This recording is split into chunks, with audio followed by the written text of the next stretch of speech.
Ya, Ramean di Ancol. Nah, begitu juga alhamdulillah saya kemudian ini sejak dari Madinah sebelum pulang itu dipromosikan untuk menjadi dai yang nanti atas nama Kerajaan Saudi Arabia. Kementerian Agama lah kalau kita. Itu Pak Eko ya. Nah, alhamdulillah saya baru pensiun masuk 4 tahun ini. Pak Eko ya. Karena di sana usia pensiunnya seumur Rasul sallallahu alaihi wasallam. 63 tahun. Jadi saya 67 nih, makanya saya baru aja pensiun ya. Nah, awalnya saya ditempatkan di kantor atase agama Kedutaan Besar Saudi Arabia di Jakarta. Di Jakarta. Ya. Nah, jadi 4 tahun saya di Jakarta, alhamdulillah tiba-tiba ada kegalauan pada diri saya. Yang kira-kira kesimpulannya nggak tahu, seakan saya itu lewat pertimbangan itu, Tol'at, kamu sebaiknya pulang aja ke kampung kamu. Salatiga. Karena sekolah yang ada di situ sekarang ini lagi kira-kira mengalami kemunduran. Ya. Jadi Raudhul Ulum ini ketika saya pulang terus terang aja, santrinya nggak ada 100 orang. Dari tingkat ibtidaiyah, sanawiyah, aliyah. Ya. Nah, jadi walaupun pada saat itu beresiko banyak orang menasihati saya, coba dipikir dulu Tol'at. Termasuk paman saya, Kiai Haji Abdul Rashid Siddiq, seorang ulama Sumatera Selatan yang dikenal, ya kan. Kata beliau manggil saya Wafa. Wafa, sudah kamu pikirkan itu? Ya enggak? Nah, saya bilang sudah, Wak. Saya sudah istikharah juga. Nah, alhamdulillah saya datang ya dari Jakarta di akhir September ya. Nah, itu kemudian saya sudah diberi mandat untuk memimpin. Sementara saya itu merasa masih muda ya. Pada saat itu. Pada saat itu. Karena saya belum menikah, usia saya baru 27 tahun. Nah, jadi alhamdulillah ya, pada tahun itu saya ya, karena para senior ini, beliau ini, orang-orang tua kita nih mendukung kami di belakangmu. Jadi saya ya memberanikan diri lah. Bismillah ya. Dan alhamdulillah ya, sejak tahun itu sampai sekarang alhamdulillah saya masih ya diberi Allah kesehatan, diberi Allah barangkali tadi ya keteguhan untuk melanjutkan perjuangan di lembaga pendidikan Islam Pondok Pesantren ini sampai hari ini. Tapi kami coba flashback lagi nih, Kiai. Iya. Jadi kan belakangan ini kan ada banyak orang merasa bimbang mau sekolah pesantren atau tidak, mau masuk pondok atau tidak gitu. Betul. Nah, kita ingin tahu nih, Kiai dulu waktu masa kecil itu pertimbangan masuk pondok gitu. Itu apa, Kiai? Sebenarnya saya terus terang aja ya, ketika saya masih di SD itu belum terpikir saya mau kemana. Faktor penyebabnya sederhana aja. Ayah saya umur 2 tahun sudah meninggal. Ibu saya seorang petani. Jadi ibarat saya mimpi, kepengen sukses, kepengen memilih tempat melanjutkan belajar saya ke Palembang atau kemana aja gitu ya. Nah, itu nggak kepikir. Tapi alhamdulillah pada waktunya ya, nah saya itu diajak oleh katakanlah kakak sepupu saya karena beliau mengantar pada saat itu 11 orang. Jadi 12-nya dengan saya ke Gontor ya. Nah, saya diikutkan. Lalu kemudian saya digaransi oleh saudara-saudara saya yang perempuan ini, karena suaminya bekerja, alhamdulillah. Dan ayu saya ini juga ada salah seorang guru Nah, mereka mengatakan, insya Allah kami siap untuk membiayai. Itu dari sisi biaya. Iya, iya. Nah, jadi seperti itu. Nah. Jadi kalau ini boleh tahu nih Kiai, mungkin adakah hobi atau kebiasaan masa kecil Kiai itu yang mungkin orang banyak tidak tahu, tapi berkesan gitu loh sampai saat ini? Ya, ya betul. Jadi gimana ya? Saya kalau dibilang menjalani masa kecil itu, saya happy aja sebenarnya. Saya senang. Dan saya bukan juga orang gengsian gitu ya. Sebagai bukti, selama saya belajar di Palembang, di SD itu, saya sudah memikirkan keseimbangan ini, beban yang ada pada saya. Sehingga saya enjoy aja. Pada waktu itu jualan koran. Kebetulan paman saya itu, beliau tadi mengelola koran yang ada di kota Palembang. Paman saya Hasan nama beliau. Dan saya sebenarnya itu dengan bahasa beliau itu mengatakan, Bapak, kalau kamu mau memanfaatkan waktu silakan. Nah, jadi sebenarnya begitu aja sederhana. Dan alhamdulillah itu sampai tamat saya nyambi gitu ya. Jadi pagi sekolah, pulang dari sekolah makan, mampir ke rumah. Setelah itu saya ke seberang dekat Masjid Agung itu dulu. Nah itu. Jualan koran gitu? Iya, jualan koran. Nah begitu juga di kampung saya tinggalnya di sebelah Sulu. Jadi kalau di kampung itu, kira-kira ada kesempatan saya jual pempek, membawakan dagangan orang nih kira-kira. Saya juga biasa aja keliling kampung nah itu, melakukan itu. Musim ini layangan, kadang-kadang saya bikin layangan sendiri, saya menjual layangan itu, Nah, sehingga terkenal waktu itu, ini layangan Topa katanya. Padahal nama saya Wafa kan. Oh. Itu banyak yang tadi langganan membelinya dari saya. Bahkan ada lagi yang unik lagi apa? Biasanya di kampung kami itu banyak pedagang kelapa. Ngambilnya dari Penes, dibawa pakai perahu. Lalu ketika naik ke atas itu biasanya kan diolah lagi kan. Jadi dibuang kulitnya itu. Dikerok. Nah, saya dengan sebaya saya itu kadang-kadang orang Palembang bilang mengambil upahan. Dari itu. Nah, itu saat masih SD Kiai? Masih SD. Tadi Kiai bilang usia 2 tahun kalau tidak salah sudah ditinggal orang tua. Ibu. Ayah. Ayah. Ayah. Lalu siapa sosok yang paling berpengaruh dalam membentuk kedisiplinan Kiai pada saat itu? Ya sebenarnya ya tetap orang tua pasti mungkin milieu saya termasuk yang mengganti ayah saya kira-kira tadilah Kiai Haji Abdul Rashid Siddiq. Beliau sayang dengan saya. Beliau walaupun anak beliau yang paling tua itu pernah dikader, juga dikirim sebelum tahun 70, seperti tokoh-tokoh di semua provinsi di Indonesia ini mendapat kesempatan untuk belajar di Madinah pada saat itu.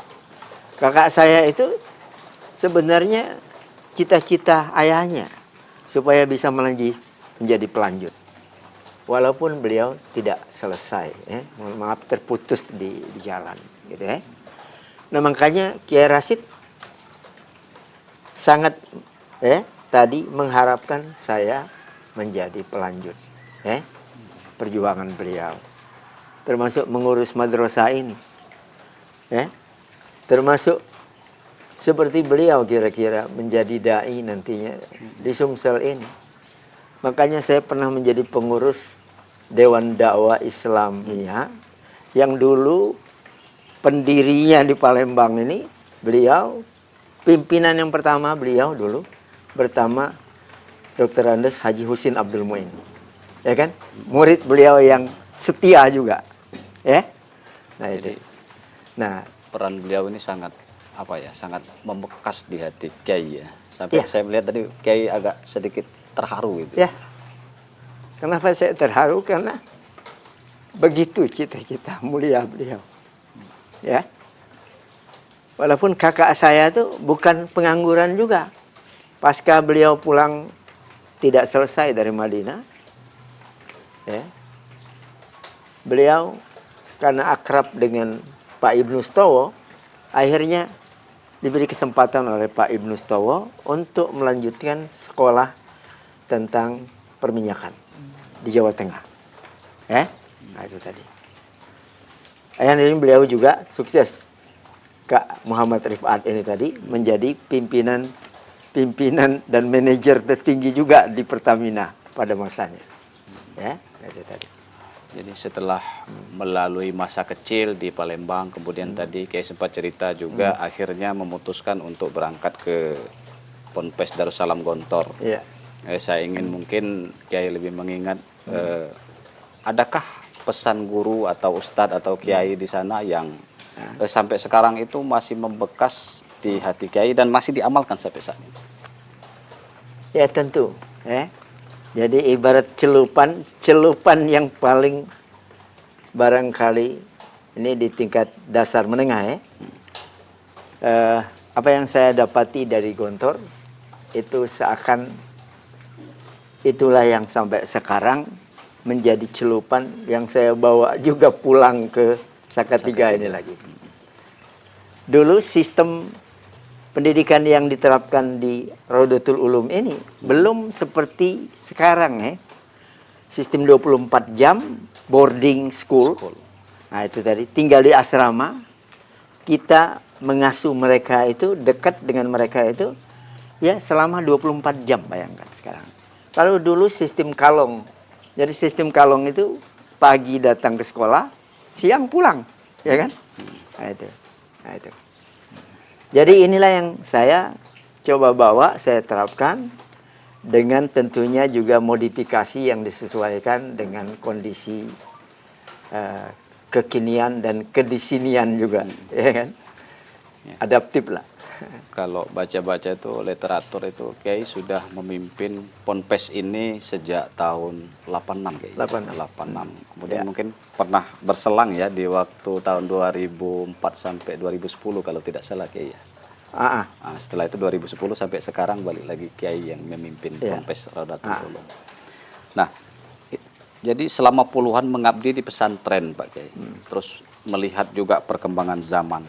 Apakah Kiai merasa umat kita saat ini nih sedang baik-baik saja atau justru sebaliknya begitu Pak? Ya, dinamika yang kita temui ya sekarang ini ya bisa iya bisa tidak gitu ya. Tapi kita belajar dari sejarah. Ada seorang sejarawan mengistilahkan inilah masa kekambuhan jahiliyah. Jadi bahasa jahiliyah itu bukan hanya bodoh, ya, cara berpikirnya, tetapi kerusakan yang sudah begitu luar biasa. Gitu ya.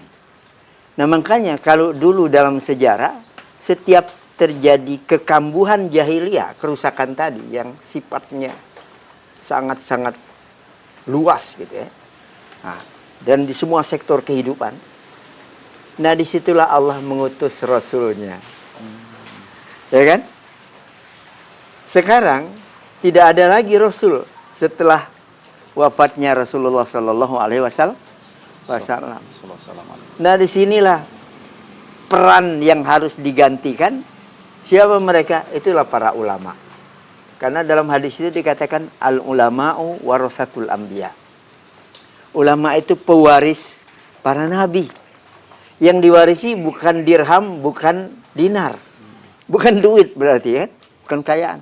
Yang diwarisi itu adalah tugas kenabian itu. Ya kan? Tugas merubah tidak tahu jadi tahu dan seterusnya dan seterusnya. Tugas tadi melatih, membiasakan satu budaya buruk berubah menjadi budaya baik. Begitu kan? Fenomena buruk dirubah menjadi baik. Kebuntuan dihadirkan solusi-solusi yang tepat. Enak. Nah, begitu. Jadi kalau kita menyebut satu penyakit yang paling serius terhadap umat ini, Kiai, kira-kira apa itu, Kiai? Yang menggerogoti umat Islam lah lebih begitu. Sebenarnya cukup banyak ya. Jadi kalau kita jujur mengevaluasi diri kita, kadang-kadang ini bermuara dari sumber daya manusianya. Nah, seperti umpamanya begini, kita ternyata belum sungguh-sungguh menyiapkan kader yang akan meneruskan tadi misi kenabian itu. Ya, coba kita lihat. Mungkin anak-anak kita, cucu kita kalau ditanya pengen sekolah di mana, itu nggak kepikir, pokoknya ingin sekolah di madrasah, di pondok pesantren, dengan alasan macam-macam.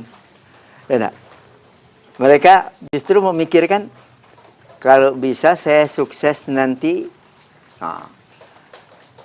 jadi presiden, jadi menteri, jadi gubernur, jadi bupati, jadi anggota dewan, seakan-akan begitu tuh, jadi orang kaya. Nah, pikirannya kalau alumni pondok pesantren itu paling juru doa aja, spesialis doa, atau merebut masjid gitu kan, kira-kira, atau agak naik dikit nih, barangkali petugas untuk menikahkan nih. Kalau bahasa kami di sini ketip. Nah, seperti itu. Padahal fakta nih sekarang, alumni pondok pesantren yang alhamdulillah sudah level dunia nih banyak. Nah, dulu pimpinan ormas terbesar Hasyim Muzadi itu alumni Gontor, senior saya jauh, ya enggak? Bayangin, beliau pernah memimpin organisasi setingkat dunia. Enak. Sama dengan sahabat saya satu angkatan juga masuk ke Gontor, Profesor Din Samsudin. Yang ternyata beliau bukan hanya berdakwah dalam negeri, yang ternyata bukan kuliah di dalam negeri juga. Beliau kuliahnya di Amerika, ya kan? Nah, lalu dipilih nantinya menjadi ketua Ormas Muhammadiyah. Ini NU, ini Muhammadiyah, ya kan? Dan tadi beliau memimpin Muhammadiyah 2 periode, ya, pada zamannya. Dan beliau dengan kemampuan dan oleh-oleh seperti kami sama juga, menguasai bahasa Arab, menguasai bahasa Inggris. Akhirnya tadi beliau sering diundang oleh PBB, ya, untuk menyampaikan kira-kira apa yang kemudian menginspirasi banyak pihak.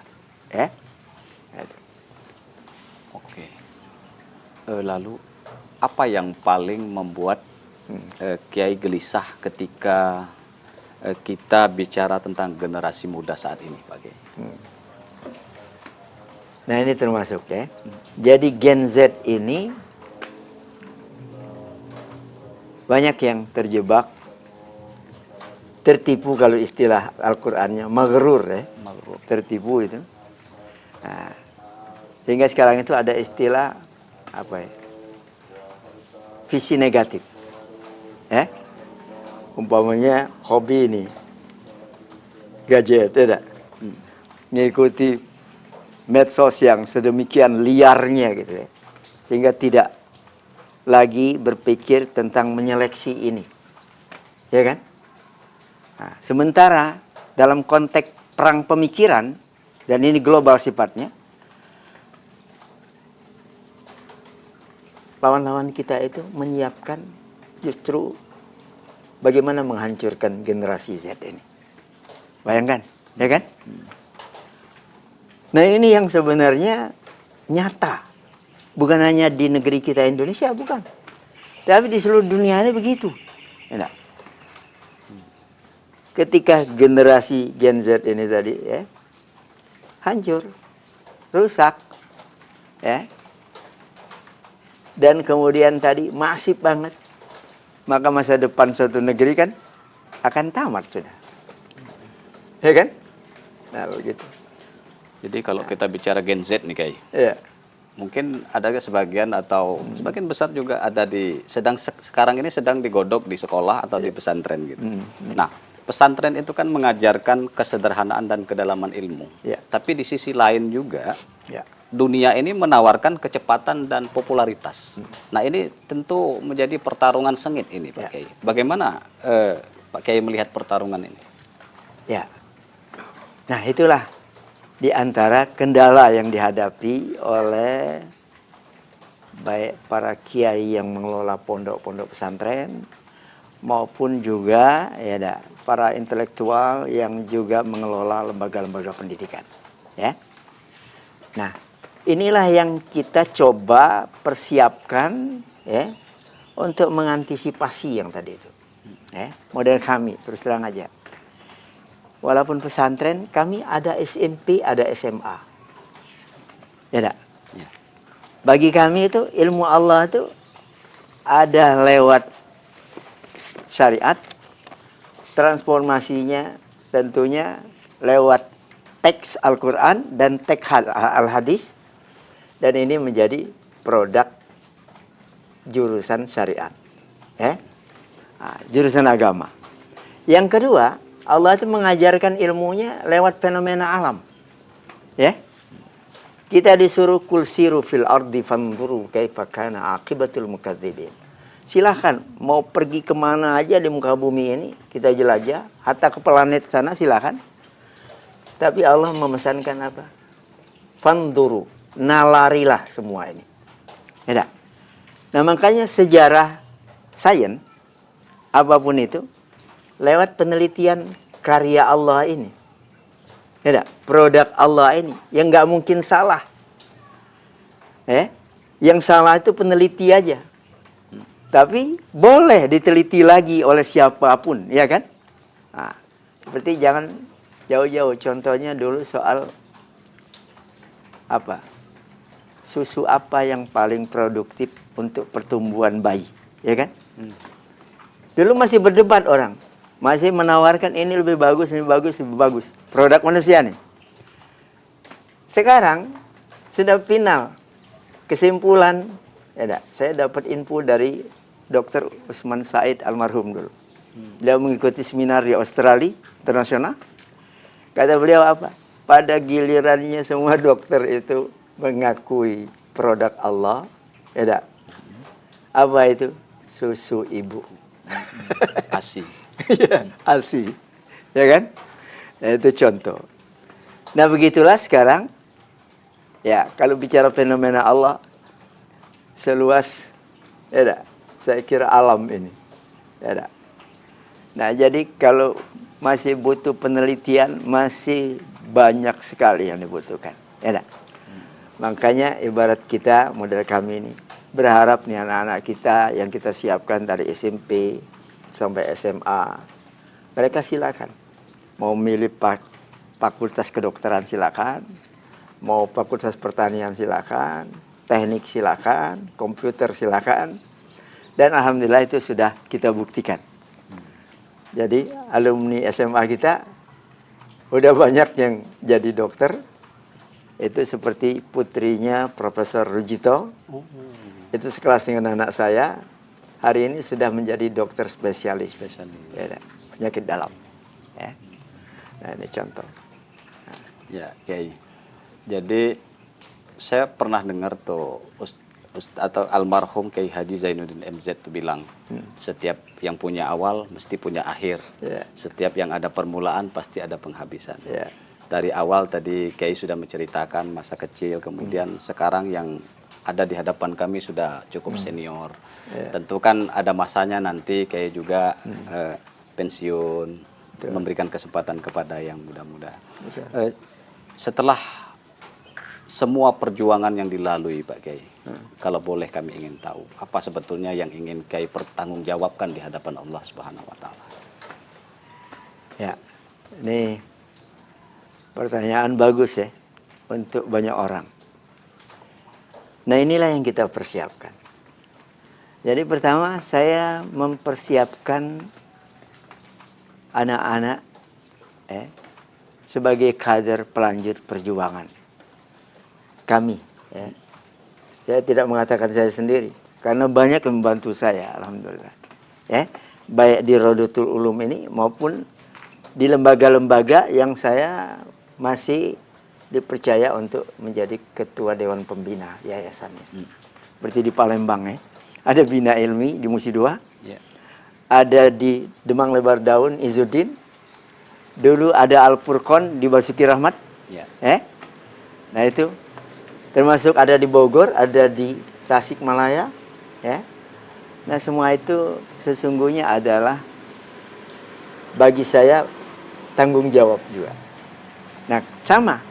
Kami menyiapkan kader baik anak biologis saya maupun anak ideologis saya. Seperti santri ini kan anak ideologis saya. Yang alhamdulillah barangkali separuh dari SDM kita yang sekarang ini status jadi pengurus, jadi guru di sini adalah produk itu tadi. Saya sudah berapa kali men-challenge mereka ini, termasuk anak saya. Kamu sudah layak untuk menggantikan orang tuamu. Ya enggak? Patah tumbuh hilang berganti ini. Ya enggak? Nah, tapi tadi dia mengatakan belum siap. Ya. Padahal sebenarnya kita menilainya sudah siap nih. Ya? Makanya saya sekarang sudah melatihnya ya. Wakil pimpinan saya, anak saya. Ya, nah ini baru menyelesaikan S2 di Universitas Islam Madinah. Ahmadi ini. Ini anak mantu saya. Karena istrinya anak saya perempuan yang bontot. Nah, saya suruh pulang dulu kamu. Persoalan S3 gampang. Ya kan? Nanti kamu mau kuliah di mana, insya Allah kita bantu, kita siapkan. Kita mudahkan. Nah, sekarang lagi menyiapkan ya untuk S3-nya. Ya. Nah, jadi alhamdulillah kaderisasi ini berjalan. Saya terus terang saja orang paling bahagia kalau bisa membantu sukses kaderisasi ini tadi. Bahkan saya jauh sebelumnya sudah biasa gitu, ibarat menjadi donatur nih anak-anak yang nggak mampu untuk tadi melanjutkan studi, ya, baik di dalam negeri maupun keluar. Ya. Nah ini semuanya tadi sebagai wujud rasa tanggung jawab saya, ya. Nah, di samping tentunya juga, ya melatih mereka juga untuk adaptif dengan tuntutan kekinian dan kedisinian ini, yang tadi umpamanya. Tantangan yang begitu pesat, ya kan? Begitu serba modern, ya enggak? Nah, begitu menarik sehingga mungkin jadi rebutan, gitu ya? Nah, semacam itu.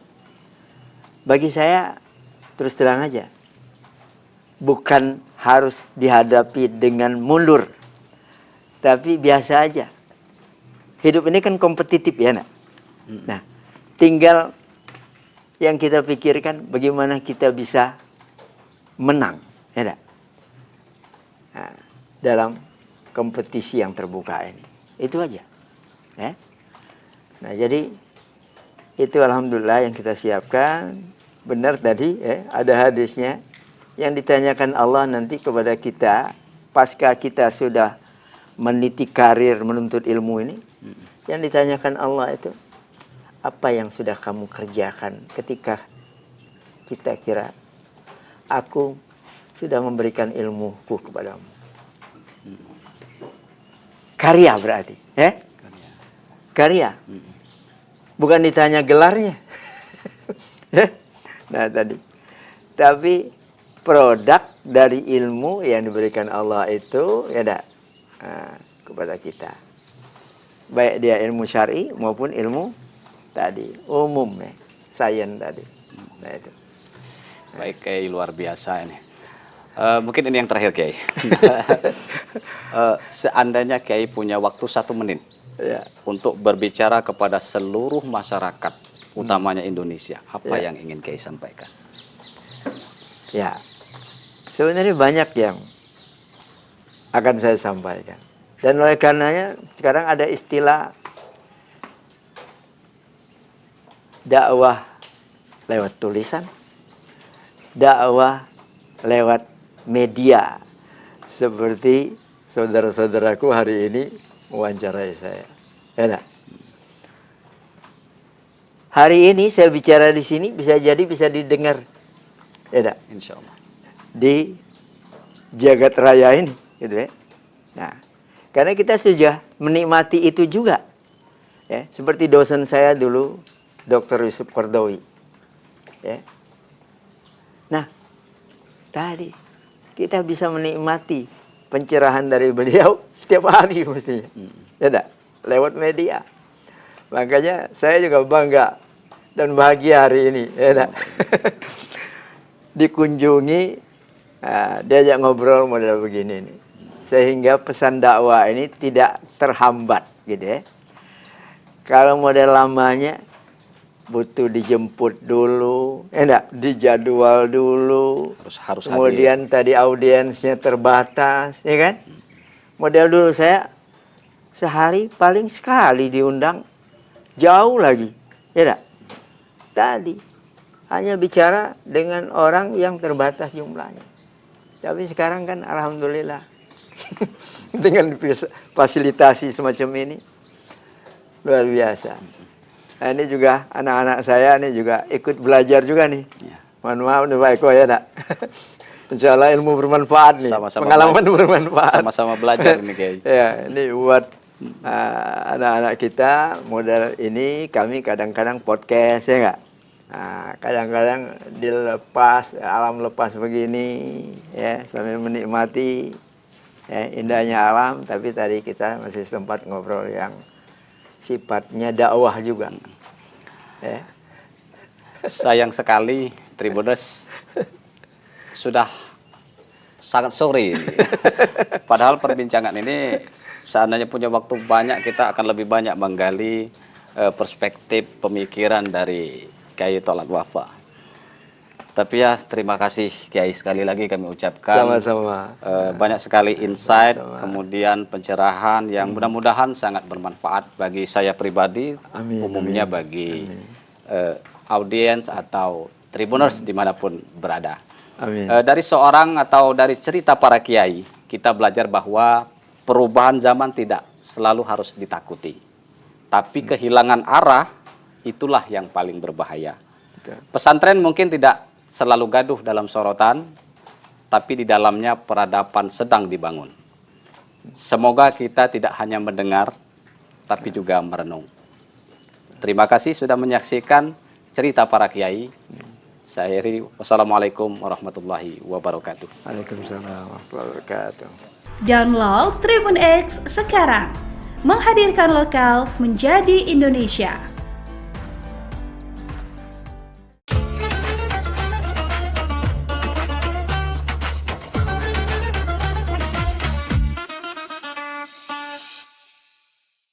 Assalamualaikum warahmatullahi wabarakatuh.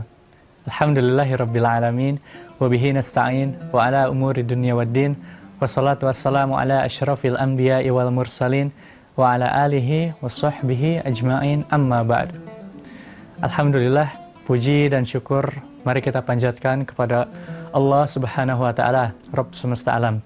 Dia yang telah menciptakan beribu-ribu nikmat yang telah kita rasakan pada saat ini, yang bisa kita rasakan dari pagi hingga petang hingga malam, dari awal kita Nashhadu an la ilaha illallah wa nastaghfirullah, nas'aluka ridhaka wal jannah wa na'udzubika min sakhatika wan nar. Asyhadu an la ilaha illallah wa nastaghfirullah, nas'aluka ridhaka wal jannah wa na'udzubika min sakhatika wan nar. Nashhadu an la ilaha illallah wa nastaghfirullah, nas'aluka ridhaka wal jannah wa na'udzubika min sakhatika wan nar. Allahumma innaka afuwun karim, tuhibbul afwa fa'fu anna ya karim.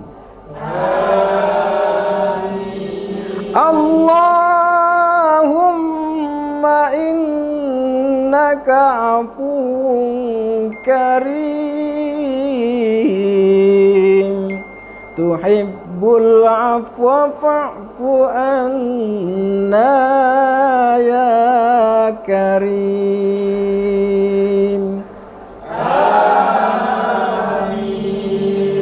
Allahumma innaka afuwun karim,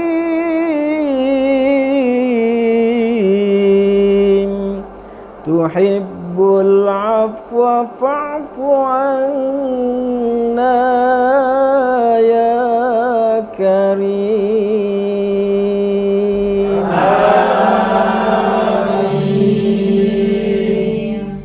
Nashhadu an la ilaha illallah wa nastaghfirullah, nas'aluka ridhaka wal jannah wa na'udzubika min sakhatika wan nar. Asyhadu an la ilaha illallah wa nastaghfirullah, nas'aluka ridhaka wal jannah wa na'udzubika min sakhatika wan nar. Nashhadu an la ilaha illallah wa nastaghfirullah, nas'aluka ridhaka wal jannah wa na'udzubika min sakhatika wan nar. Allahumma innaka afuwun karim, tuhibbul afwa fa'fu anna ya karim. Allahumma innaka afuwun karim, tuhibbul afwa fa'fu anna ya karim.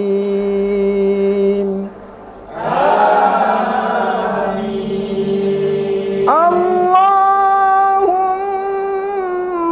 innaka afuwun karim,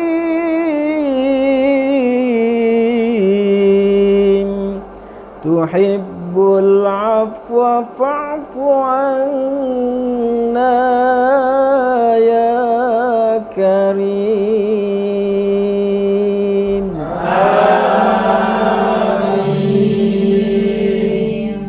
Nashhadu an la ilaha illallah wa nastaghfirullah, nas'aluka ridhaka wal jannah wa na'udzubika min sakhatika wan nar.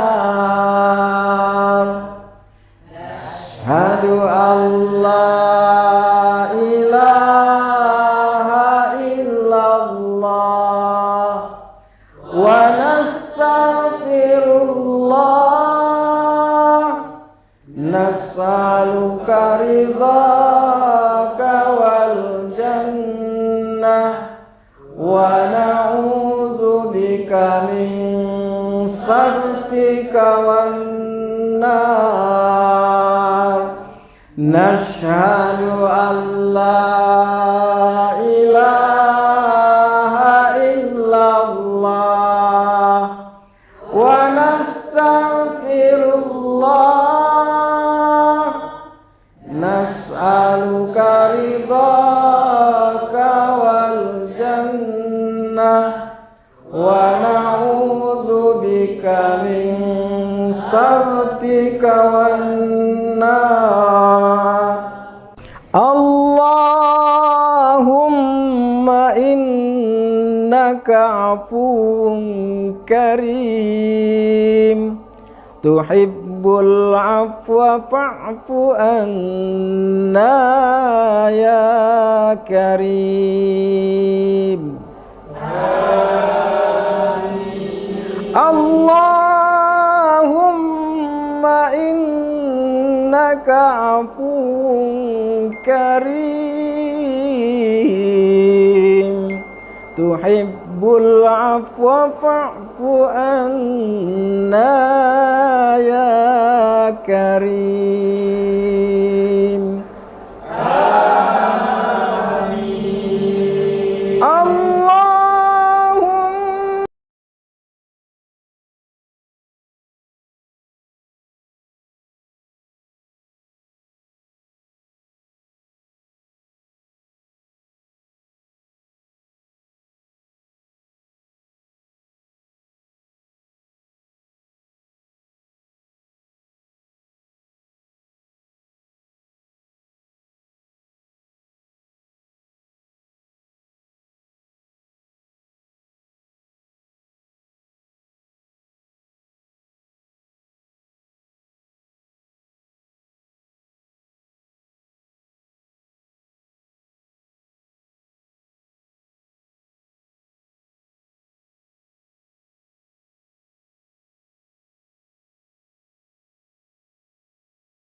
ilaha illallah wa nastaghfirullah nas'aluka ridhaka wal jannah wa na'udzubika min sakhatika wan nar. Asyhadu an la ilaha illallah wa nastaghfirullah nas'aluka ridhaka wal jannah wa na'udzubika min sakhatika wan nar. Nashhadu an la ilaha illallah wa nastaghfirullah nas'aluka ridhaka wal jannah wa na'udzubika min sakhatika wan nar. Allahumma innaka afuwun karim tuhibbul afwa fa'fu anna ya karim.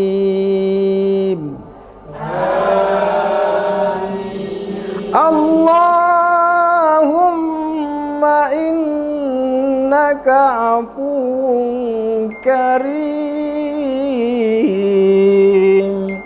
tuhibbul afwa fa'fu anna ya karim. Amin. Allahumma innaka afuwun karim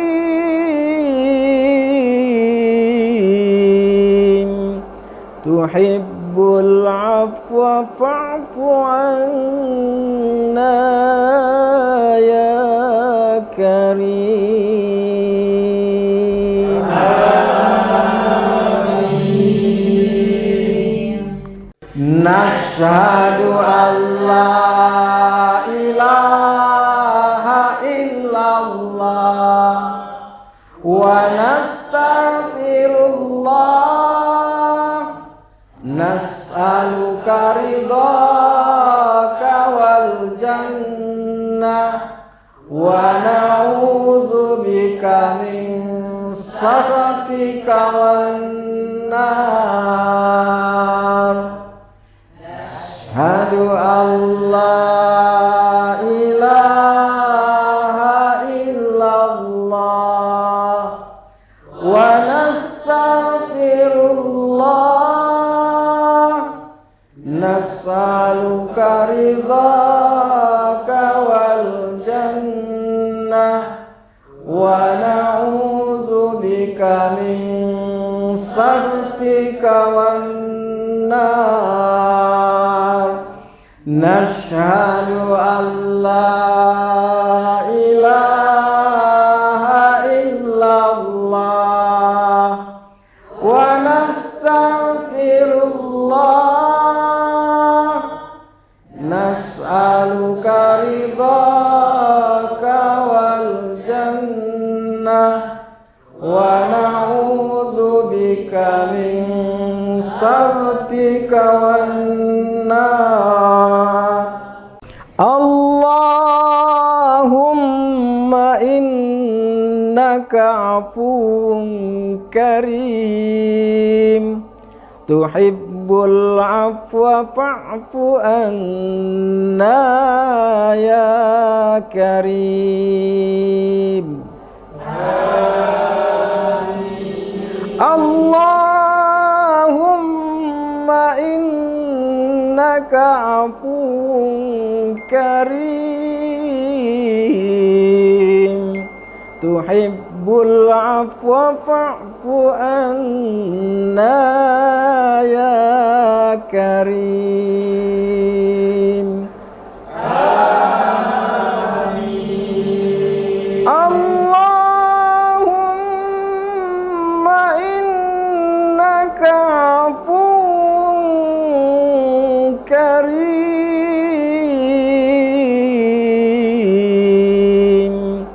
tuhibbul afwa fa'fu anna ya karim. Amin.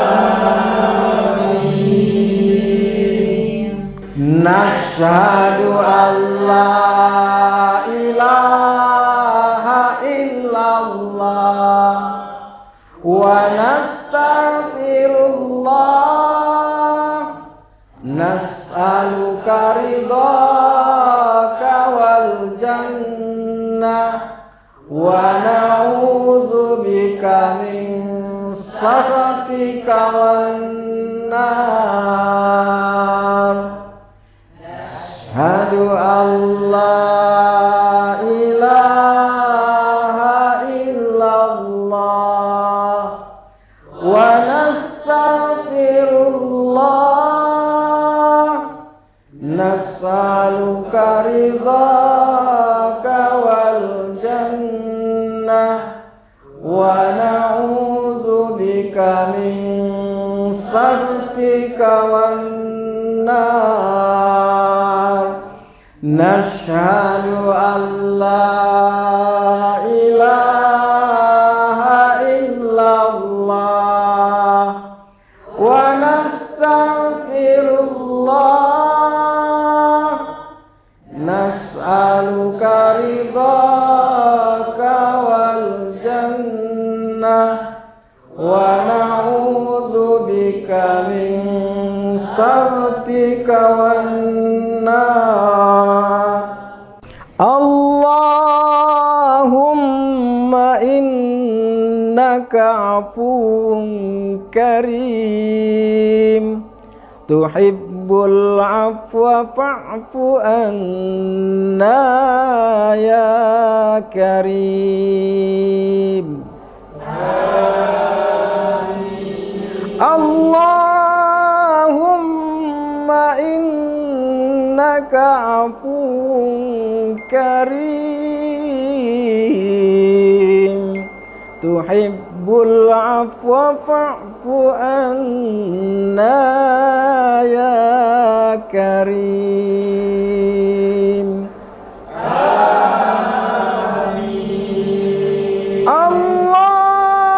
Allahumma innaka afuwwun karim,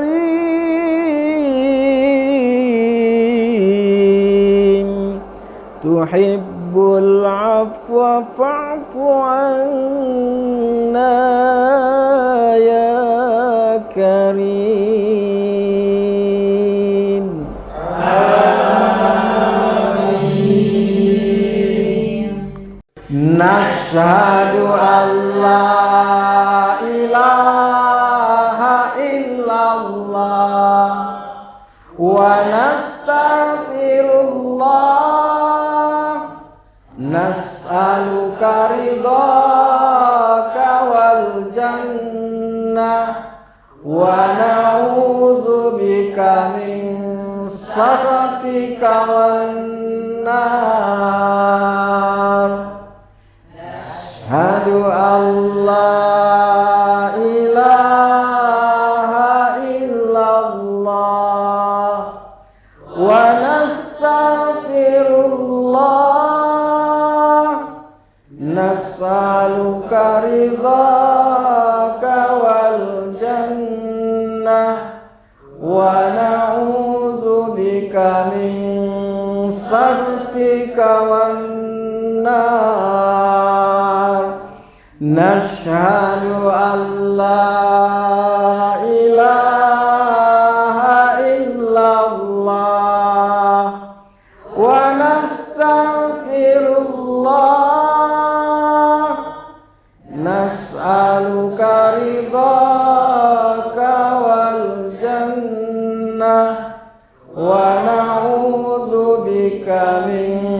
سخطك والنار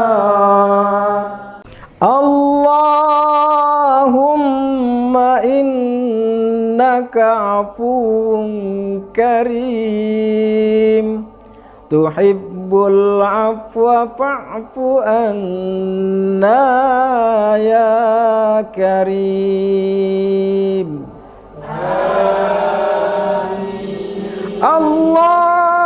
اللهم إنك عفو كريم تحب العفو فاعف عنا يا كريم آمين اللهم لك صمنا وعلى رزقك أفطرنا ذهب الدمع وابتلت العروق وثبت الأجر إن شاء الله الله أكبر الله أكبر الله أكبر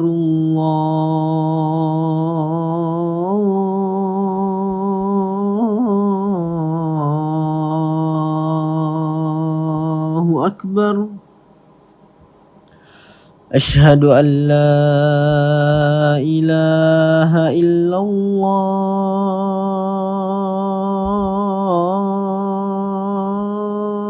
الله أشهد أن لا إله إلا الله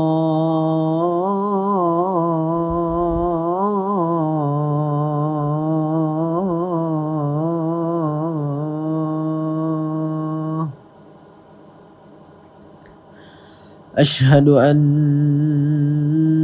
محمد رسول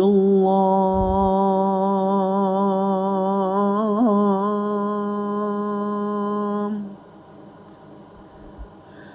أشهد أن محمد رسول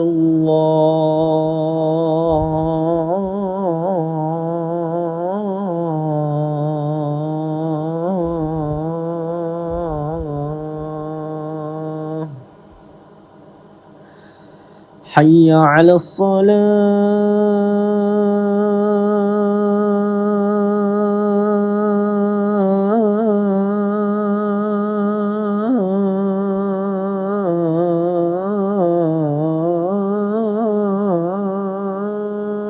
الصلاة حي على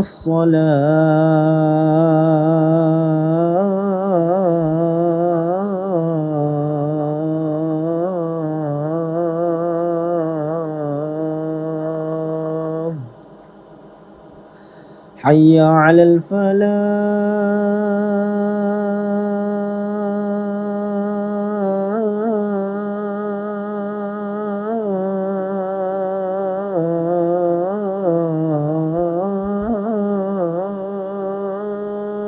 الفلاح حي على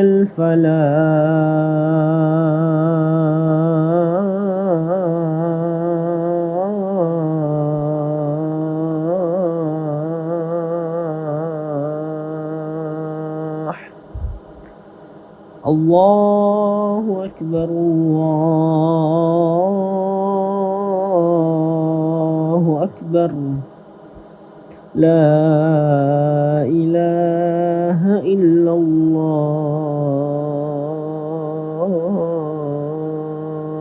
الله اللهم رب هذه الدعوة التامة والصلاة القائمة آت محمدا الوسيلة والفضيلة والشرف والدرجة العالية الرفيعة وبعثه مقاما محمودا الذي وعدته إنك لا تخلف الميعاد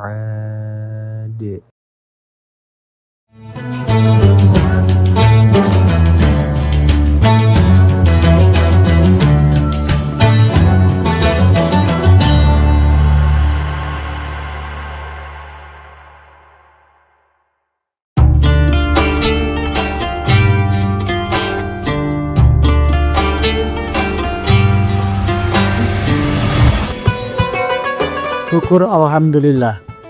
Tahun ini kita masih dipertemukan dengan bulan suci Ramadan. Ramadan bukan sekedar menahan lapar dan dahaga, tetapi waktu untuk memperbaiki kualitas diri, baik ibadah maupun menempa akhlak. Jadikan Ramadan ini sebagai titik balik untuk menjadi pribadi yang jujur dalam perbuatan, sabar dalam ujian, dan disiplin dalam ketaatan. Dewan Komisaris, Direksi dan seluruh karyawan PT Semen Tonasa mengucapkan selamat menunaikan ibadah puasa.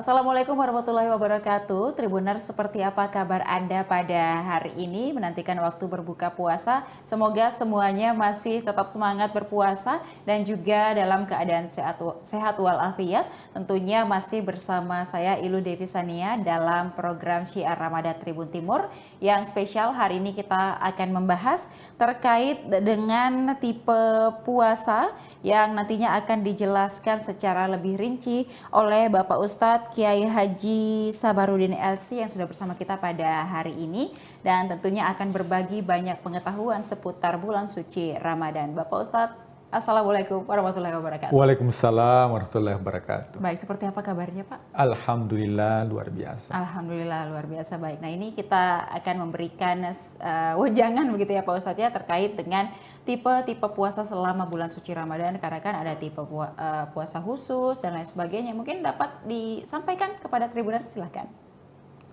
Bismillahirrahmanirrahim. Hamdan wa syukranillah, salatan wa salaman ala rasulillah, amma ba'd. Ya, tentunya bulan suci Ramadan adalah bulan yang mulia yang datang kepada umat manusia, khususnya umat Rasulullah sallallahu alaihi wasallam. Kita ketahui bahwa ibadah itu kan ada ibadah wajib, ada ibadah sunnah. Dan itu tidak didapatkan pada umat terdahulu yang dinamakan dengan ibadah sunnah. Umat terdahulu ketika diturunkan oleh Allah perintah, maka langsung diperintahkan kepada umatnya dan semua itu wajib untuk dilakukan.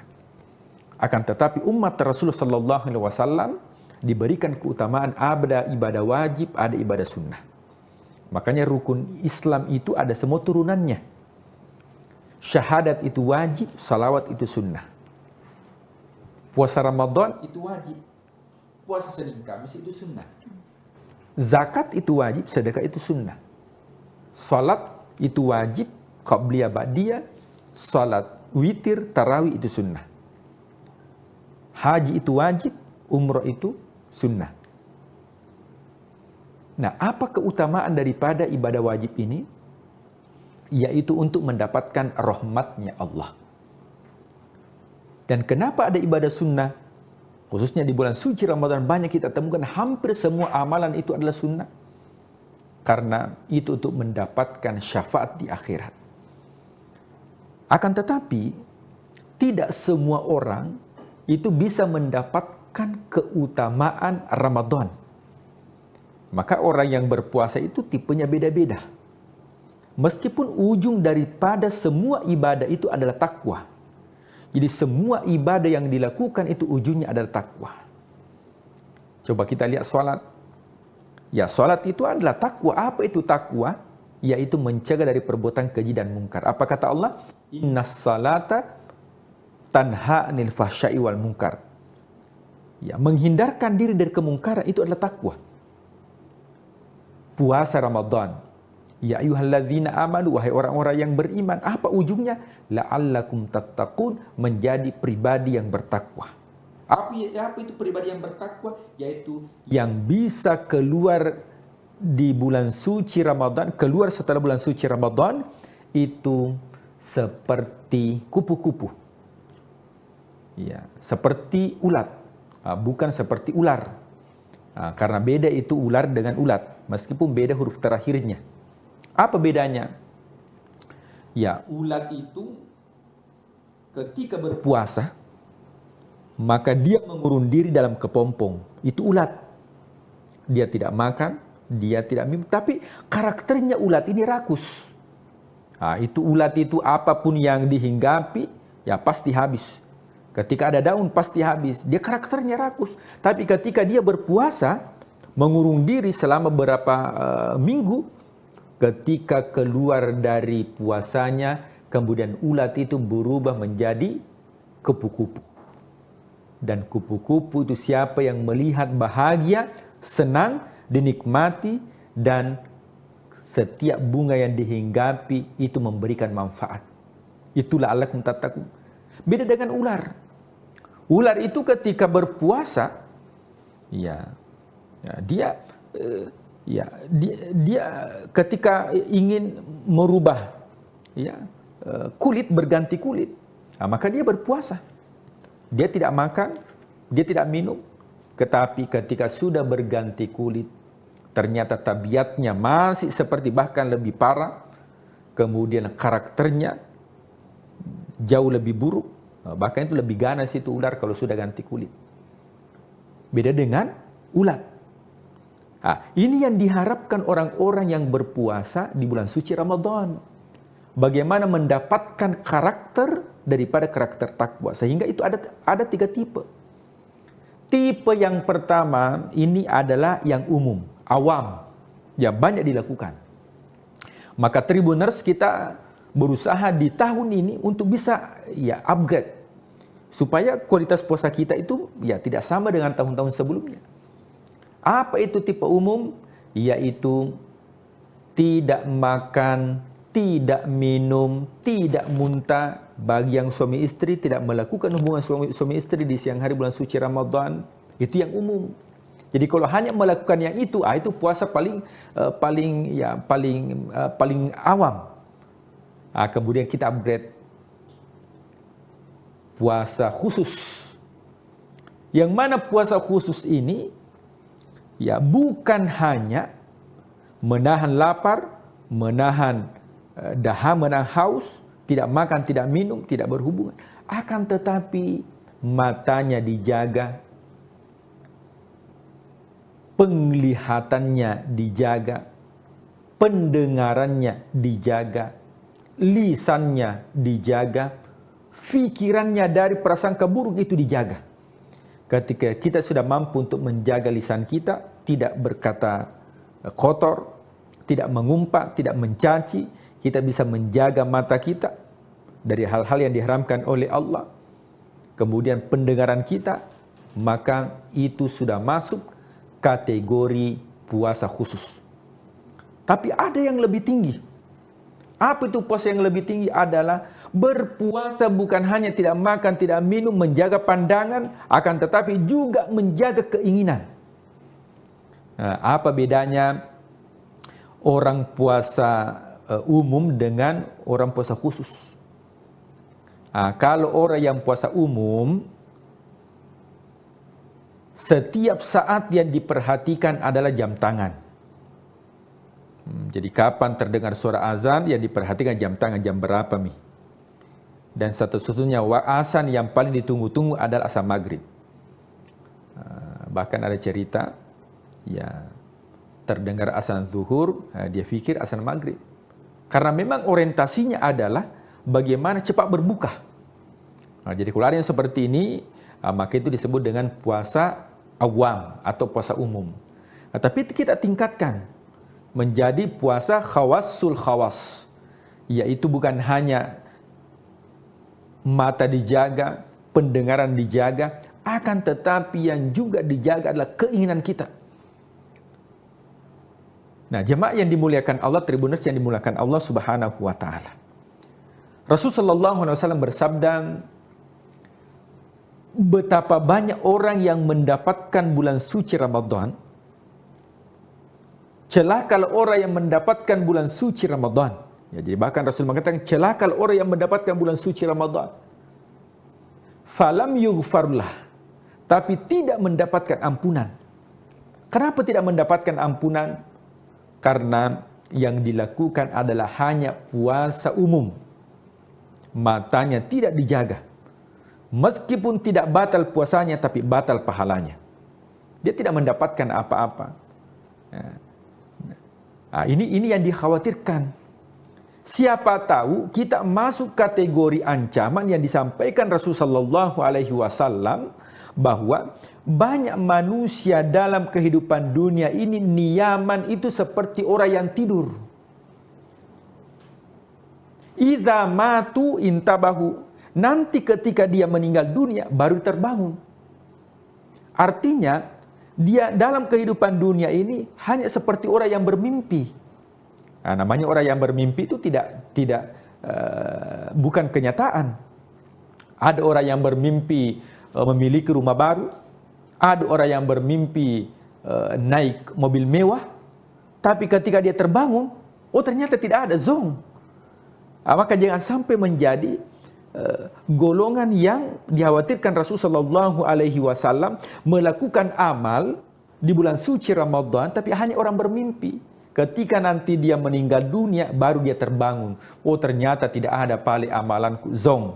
Kenapa? Karena yang dilakukan adalah bukan puasa khusus atau lebih khusus, akan tetapi hanya menggugurkan kewajiban saja, tidak makan dan tidak minum, hanya puasa fisik saja, tapi bukan puasa batin. Iya baik, jadi ada begitu banyak ternyata ya Pak Ustadz ya, kemudian larangan-larangan, kemudian juga yang dimaksud dengan puasa khusus dan lain sebagainya, itu perlu betul-betul kita perhatikan supaya kita menjalankan ibadah dengan benar selama bulan suci Ramadan ini, dan tentunya bisa lebih fokus lagi, kemudian konsisten untuk melaksanakan ibadah puasa, dan tentunya semoga semua Tribuners hingga hari ini masih menjalankan ibadah puasa dengan baik, kemudian juga masih konsisten dan tetap menjaga aturan-aturan tadi yang sudah Bapak sebutkan ya. Ada banyak sekali ternyata Tribuners yang perlu kita patuhi selama bulan suci Ramadan ini. Terima kasih Pak Ustadz sudah memberikan kita banyak sekali wejangan begitu ya. Semoga kita bisa menjalankan ibadah puasa semakin lancar, semakin juga konsisten sampai nanti kita tiba pada hari kemenangan ataupun juga Idul Fitri nantinya yang kita nantikan juga bersama-sama. Dan terima kasih kepada seluruh Tribuners yang sudah menyaksikan program kita pada hari ini. Jangan lupa juga untuk saksikan beragam program menarik lainnya hanya di kanal YouTube dan Facebook Tribun Timur, Mata Lokal Menjangkau Indonesia. Saya Ilu Devisania dan seluruh narasumber dan juga kerabat kerja pamit undur diri. Terima kasih. Wassalamualaikum warahmatullahi wabarakatuh. Waalaikumsalam warahmatullahi wabarakatuh.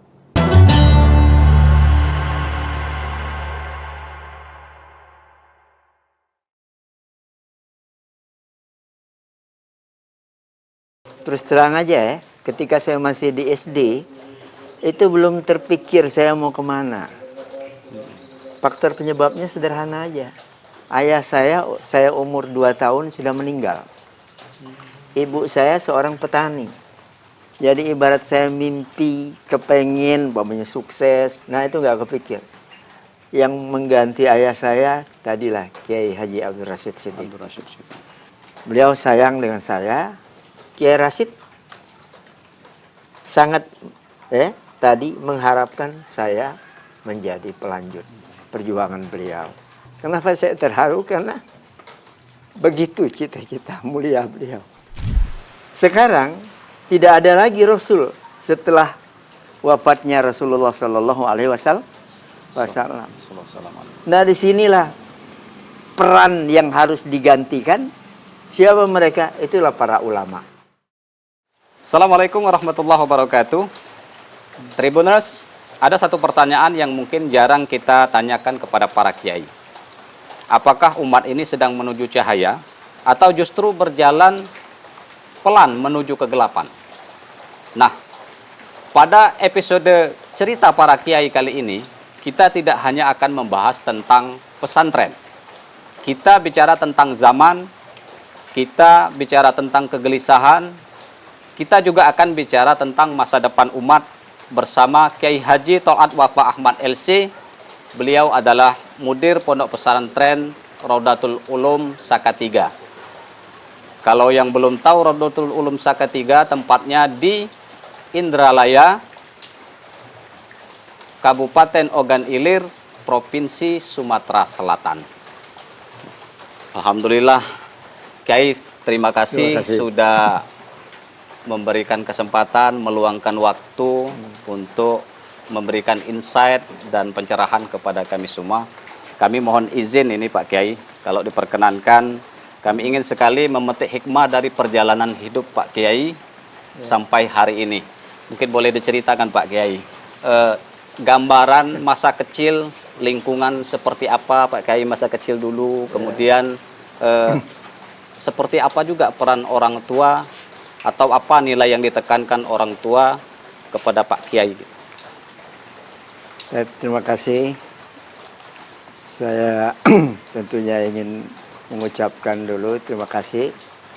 Kenapa? Karena ini kesempatan yang mahal sebenarnya. Silaturahim antar kita semuanya, khususnya Tribuners nih, yang alhamdulillah seperti yang tadi sudah dihantar oleh Pak Eko, saya insya Allah sekilas ingin menceritakan sejarah hidup saya. Saya lahir tanggal 15 Maret 1958. Jadi usia saya sekarang ini 67 tahun. 67 tahun, masih muda. Nah, saya lahir di Desa Sakatiga ini. Saya anak bontot dari 3 bersaudara, ayu saya 2 orang, putri semuanya, dan saya bontot. Memulai belajar dulu dari pesantren ini. Sebelum peristiwa G30S,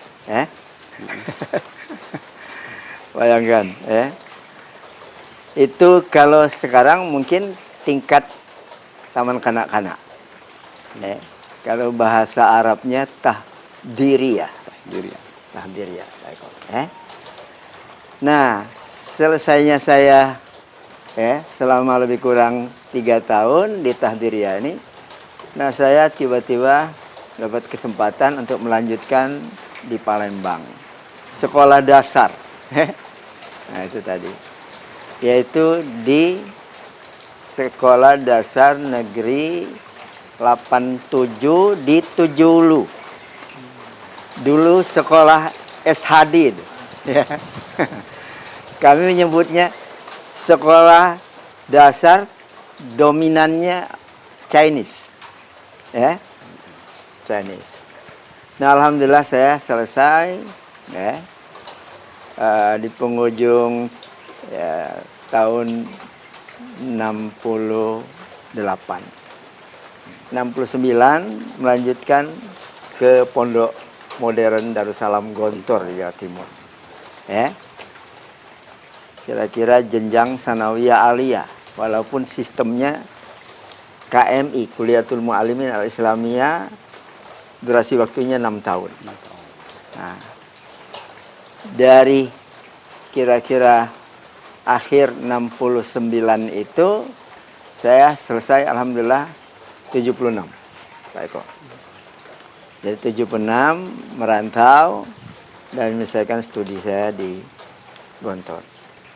Alhamdulillah juga saya dipercaya Pak Kiai untuk mengabdi di Gontor sambil kuliah di institut yang ada di sana, di Fakultas Tarbiyah.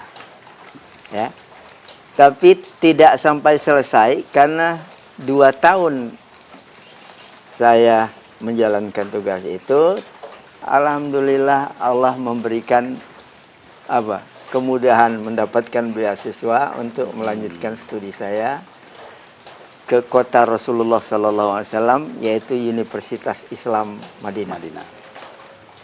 Nah, di Madinah alhamdulillah lancar juga. 4 tahun saya bisa menyelesaikan pendidikan S1 saya, yaitu di akhir tahun 1982, Pak Eko. Saya teringat benar ketika pulang itu pas tahun baru 1983, malam 1 Januari itu, dari pesawat yang nanti landing di Halim Perdana Kusuma, masih bisa nonton tuh keramaian di Ancol. Keramaian di Ancol. Nah, begitu juga alhamdulillah saya kemudian ini sejak dari Madinah, sebelum pulang itu dipromosikan untuk menjadi dai yang nanti atas nama Kerajaan Saudi Arabia. Kementerian Agama lah kalau kita. Itu Pak Eko ya. Nah, alhamdulillah saya baru pensiun masuk 4 tahun ini. Pak Eko ya. Karena di sana usia pensiunnya seumur Rasul Shallallahu Alaihi Wasallam, 63 tahun. Jadi saya 67 nih, makanya saya baru aja pensiun. Ya. Nah, awalnya saya ditempatkan di kantor atase agama Kedutaan Besar Saudi Arabia di Jakarta. Di Jakarta. Ya. Nah, jadi 4 tahun saya di Jakarta. Alhamdulillah tiba-tiba ada kegalauan pada diri saya. Yang kira-kira kesimpulannya nggak tahu. Seakan saya itu lewat pertimbangan itu, Tol'at kamu sebaiknya pulang aja ke kampung kamu. Salatiga. Karena sekolah yang ada di situ sekarang ini lagi kira-kira mengalami kemunduran. Ya, jadi Raudhul Ulum ini ketika saya pulang terus terang aja, santrinya nggak ada 100 orang. Dari tingkat ibtidaiyah, sanawiyah, aliyah. Ya. Nah, jadi walaupun pada saat itu beresiko banyak orang menasihati saya, coba dipikir dulu Tol'at. Termasuk paman saya, Kiai Haji Abdul Rashid Siddiq, seorang ulama Sumatera Selatan yang dikenal, ya kan. Kata beliau manggil saya Wafa. Wafa, sudah kamu pikirkan itu? Ya enggak? Nah, saya bilang sudah, Wak. Saya sudah istikharah juga. Nah, alhamdulillah saya datang ya dari Jakarta di akhir September ya. Nah, itu kemudian saya sudah diberi mandat untuk memimpin. Sementara saya itu merasa masih muda ya. Pada saat itu? Pada saat itu. Karena saya belum menikah, usia saya baru 27 tahun. Nah, jadi alhamdulillah ya, pada tahun itu saya ya, karena para senior ini, beliau ini, orang-orang tua kita nih mendukung kami di belakangmu. Jadi saya ya memberanikan diri lah. Bismillah ya. Dan alhamdulillah ya, sejak tahun itu sampai sekarang alhamdulillah saya masih ya diberi Allah kesehatan, diberi Allah barangkali tadi ya keteguhan untuk melanjutkan perjuangan di lembaga pendidikan Islam Pondok Pesantren ini sampai hari ini. Tapi kami coba flashback lagi nih, Kiai. Iya. Jadi kan belakangan ini kan ada banyak orang merasa bimbang mau sekolah pesantren atau tidak, mau masuk pondok atau tidak gitu. Betul. Nah, kita ingin tahu nih, Kiai dulu waktu masa kecil itu pertimbangan masuk pondok gitu, itu apa Kiai? Sebenarnya saya terus terang aja ya, ketika saya masih di SD itu belum terpikir saya mau kemana. Faktor penyebabnya sederhana aja. Ayah saya umur 2 tahun sudah meninggal. Ibu saya seorang petani. Jadi ibarat saya mimpi, kepengen, umpamanya sukses, kepengen memilih tempat melanjutkan belajar saya ke Palembang atau kemana aja gitu ya. Nah, itu nggak kepikir. Tapi alhamdulillah pada waktunya ya, nah saya itu diajak oleh katakanlah kakak sepupu saya, karena beliau mengantar pada saat itu 11 orang. Jadi 12-nya dengan saya ke Gontor, ya. Nah, saya diikutkan. Lalu kemudian saya digaransi oleh saudara-saudara saya yang perempuan ini, karena suaminya bekerja, alhamdulillah. Dan ayu saya ini juga ada salah seorang guru, Nah, mereka mengatakan, insya Allah kami siap untuk membiayai. Itu dari sisi biaya. Iya, iya. Nah, jadi seperti itu. Nah. Jadi kalau ini boleh tahu nih, Kiai. Mungkin adakah hobi atau kebiasaan masa kecil Kiai itu yang mungkin orang banyak tidak tahu, tapi berkesan gitu loh sampai saat ini? Ya, ya betul. Jadi gimana ya? Saya kalau dibilang menjalani masa kecil itu, saya happy aja sebenarnya. Saya senang.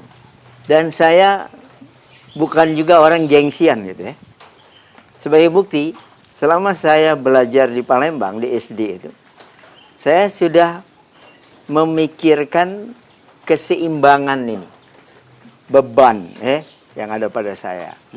Sehingga saya enjoy aja. Pada waktu itu jualan koran. Kebetulan paman saya itu, beliau tadi mengelola koran yang ada di kota Palembang. Paman saya Hasan nama beliau. Dan saya sebenarnya itu dengan bahasa beliau itu mengatakan, Wafa, kalau kamu mau memanfaatkan waktu silakan. Nah, jadi sebenarnya begitu ya, sederhana. Dan alhamdulillah itu sampai tamat saya nyambi gitu. Jadi pagi sekolah, pulang dari sekolah makan, mampir ke rumah. Setelah itu saya ke seberang dekat Masjid Agung itu dulu. Nah itu. Jualan koran gitu. Iya, jualan koran. Nah begitu juga di kampung saya tinggalnya di sebelah Sulu. Jadi kalau di kampung itu kira-kira ada kesempatan saya jual pempek, membawakan dagangan orang nih kira-kira. Saya juga biasa aja keliling kampung Nah itu, melakukan itu. Musim ini layangan, kadang-kadang saya bikin layangan sendiri, saya menjual layangan itu. Nah, sehingga terkenal waktu itu, ini layangan Topa katanya. Padahal nama saya Wafa kan. Oh. Itu banyak yang tadi langganan membelinya dari saya. Bahkan ada lagi yang unik lagi apa? Biasanya di kampung kami itu banyak pedagang kelapa. Ngambilnya dari Penes, dibawa pakai perahu. Lalu ketika naik ke atas itu biasanya kan diolah lagi kan. Jadi dibuang kulitnya itu. Dikerok. Nah, saya dengan sebaya saya itu kadang-kadang orang Palembang bilang mengambil lupahan. Jadi itu. Nah, itu saat masih SD, Kiai? Masih SD. Tadi Kiai bilang usia 2 tahun kalau tidak salah sudah ditinggal orang tua. Ibu. Ayah. Ayah. Ayah. Lalu siapa sosok yang paling berpengaruh dalam membentuk kedisiplinan Kiai pada saat itu? Ya sebenarnya ya tetap orang tua pasti mungkin milieu saya termasuk yang mengganti ayah saya kira-kira tadilah Kiai Haji Abdul Rashid Siddiq. Beliau sayang dengan saya. Beliau walaupun anak beliau yang paling tua itu pernah dikader, juga dikirim sebelum tahun 70, seperti tokoh-tokoh di semua provinsi di Indonesia ini mendapat kesempatan untuk belajar di Madinah pada saat itu. Kakak saya itu sebenarnya cita-cita ayahnya supaya bisa menjadi pelanjut. Walaupun beliau tidak selesai, maaf terputus di jalan, gitu . Nah makanya Kiai Rashid sangat tadi mengharapkan saya menjadi pelanjut.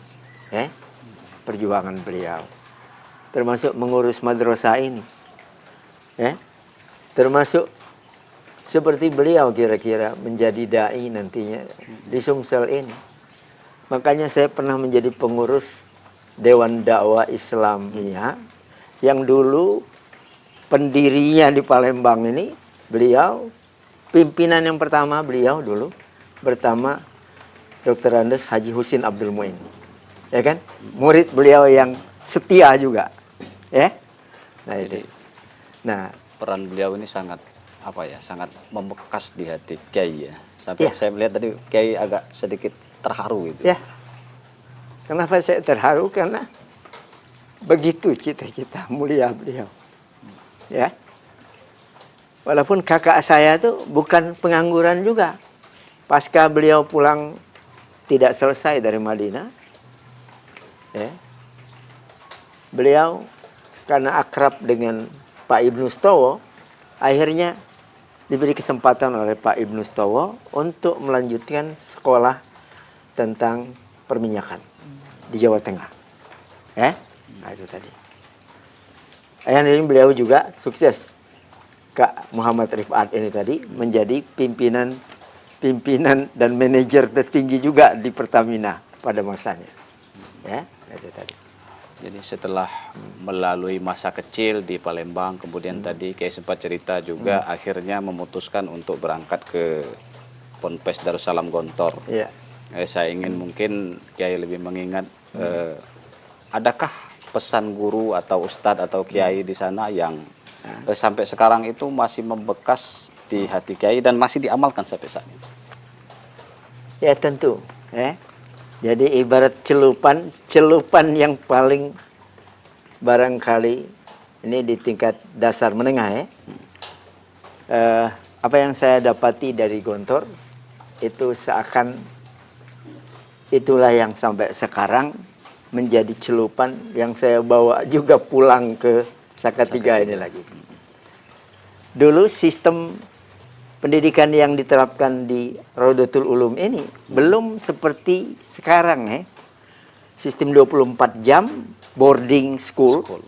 Nah itu tadi, tinggal di asrama, kita mengasuh mereka itu, dekat dengan mereka itu ya selama 24 jam, bayangkan sekarang. Kalau dulu sistem kalong, jadi sistem kalong itu pagi datang ke sekolah, siang pulang, ya kan? Nah itu. Jadi inilah yang saya coba bawa, saya terapkan dengan tentunya juga modifikasi yang disesuaikan dengan kondisi kekinian dan kedisinian juga, ya kan? Adaptif lah. Kalau baca-baca itu literatur itu Kiai sudah memimpin Ponpes ini sejak tahun 86 Kiai. 86. Kemudian mungkin pernah berselang ya di waktu tahun 2004 sampai 2010 kalau tidak salah Kiai ya. Nah, setelah itu 2010 sampai sekarang balik lagi Kiai yang memimpin Ponpes Raudatul Ulum. Nah, jadi selama puluhan mengabdi di pesantren Pak Kiai. Terus melihat juga perkembangan zaman. Apakah Kiai merasa umat kita saat ini nih sedang baik-baik saja atau justru sebaliknya begitu Pak? Ya, dinamika yang kita temui ya sekarang ini ya bisa iya bisa tidak gitu ya. Tapi kita belajar dari sejarah. Ada seorang sejarawan mengistilahkan inilah masa kekambuhan jahiliyah. Jadi bahasa jahiliyah itu bukan hanya bodoh, ya cara berpikirnya, tetapi kerusakan yang sudah begitu luar biasa. Gitu ya. Nah makanya kalau dulu dalam sejarah setiap terjadi kekambuhan jahiliyah, kerusakan tadi yang sifatnya sangat-sangat luas gitu ya. Nah, dan di semua sektor kehidupan. Nah disitulah Allah mengutus Rasulnya. Ya kan? Sekarang tidak ada lagi Rasul setelah wafatnya Rasulullah Sallallahu Alaihi Wasallam. Nah disinilah peran yang harus digantikan. Siapa mereka? Itulah para ulama. Karena dalam hadis itu dikatakan al-ulama'u warasatul anbiya. Ulama itu pewaris para nabi. Yang diwarisi bukan dirham, bukan dinar. Bukan duit berarti kan, bukan kekayaan. Yang diwarisi itu adalah tugas kenabian itu. Ya kan? Tugas merubah tidak tahu jadi tahu dan seterusnya dan seterusnya. Tugas tadi melatih, membiasakan satu budaya buruk berubah menjadi budaya baik. Begitu kan? Fenomena buruk dirubah menjadi baik. Kebuntuan dihadirkan solusi-solusi yang tepat. Enak. Nah, begitu. Jadi kalau kita menyebut satu penyakit yang paling serius terhadap umat ini, Kiai, kira-kira apa itu, Kiai? Yang menggerogoti umat Islam lah lebih begitu. Sebenarnya cukup banyak ya. Jadi kalau kita jujur mengevaluasi diri kita, kadang-kadang ini bermuara dari sumber daya manusianya. Nah, seperti umpamanya begini, kita ternyata belum sungguh-sungguh menyiapkan kader yang akan meneruskan tadi misi kenabian itu. Ya, coba kita lihat. Mungkin anak-anak kita, cucu kita kalau ditanya pengen sekolah di mana, itu nggak kepikir, pokoknya ingin sekolah di madrasah, di pondok pesantren, dengan alasan macam-macam. Ya, mereka justru memikirkan kalau bisa saya sukses nanti jadi presiden, ya, jadi menteri, jadi gubernur, jadi bupati, jadi anggota dewan, ya enggak? Seakan-akan begitu tuh, jadi orang kaya. Nah, pikirannya kalau alumni pondok pesantren itu paling juru doa aja. Spesialis doa. Atau merebut masjid gitu kan, kira-kira. Atau agak naik dikit nih, barangkali petugas untuk menikahkan nih. Kalau bahasa kami di sini ketip. Nah, seperti itu. Padahal fakta nih sekarang, alumni pondok pesantren yang alhamdulillah sudah level dunia nih banyak. Nah, dulu pimpinan ormas terbesar Hasyim Muzadi itu alumni Gontor. Senior saya jauh, ya enggak? Bayangin. Beliau pernah memimpin organisasi setingkat dunia. Ya, sama dengan sahabat saya satu angkatan juga masuk ke Gontor, Profesor Din Samsudin. Yang ternyata beliau bukan hanya berdakwah dalam negeri, yang ternyata bukan kuliah di dalam negeri juga. Beliau kuliahnya di Amerika, ya kan? Nah, lalu dipilih nantinya menjadi ketua Ormas Muhammadiyah. Ini NU, ini Muhammadiyah, ya kan? Dan tadi beliau memimpin Muhammadiyah 2 periode, ya, pada zamannya. Dan beliau dengan kemampuan dan oleh-oleh seperti kami sama juga, menguasai bahasa Arab, menguasai bahasa Inggris. Akhirnya tadi beliau sering diundang oleh PBB, ya, untuk menyampaikan kira-kira apa yang kemudian menginspirasi banyak pihak. Oke. Lalu apa yang paling membuat Kiai gelisah ketika kita bicara tentang generasi muda saat ini, Pak Kiai? Nah, ini termasuk ya. Jadi Gen Z ini banyak yang terjebak, tertipu kalau istilah Al-Qur'annya, maghrur ya. Maghrur. Tertipu itu. Nah, sehingga sekarang itu ada istilah apa ya? Visi negatif. Umpamanya hobi ini gadget, tidak? Ngikuti medsos yang sedemikian liarnya gitu ya, sehingga tidak lagi berpikir tentang menyeleksi ini, ya kan? Nah, sementara dalam konteks perang pemikiran, dan ini global sifatnya, lawan-lawan kita itu menyiapkan justru bagaimana menghancurkan generasi Z ini. Bayangkan, ya kan? Nah ini yang sebenarnya nyata. Bukan hanya di negeri kita Indonesia, bukan. Tapi di seluruh dunia ini begitu. Ya, ketika generasi Gen Z ini tadi ya, hancur, rusak, ya, dan kemudian tadi masif banget, maka masa depan suatu negeri kan akan tamat sudah. Ya kan? Nah begitu. Jadi kalau kita bicara Gen Z nih Kiai, ya, mungkin ada sebagian atau sebagian besar juga ada sekarang ini sedang digodok di sekolah atau di pesantren gitu. Nah, pesantren itu kan mengajarkan kesederhanaan dan kedalaman ilmu. Ya. Tapi di sisi lain juga, ya, dunia ini menawarkan kecepatan dan popularitas. Nah, ini tentu menjadi pertarungan sengit ini, Pak Kiai. Bagaimana Pak Kiai melihat pertarungan ini? Ya.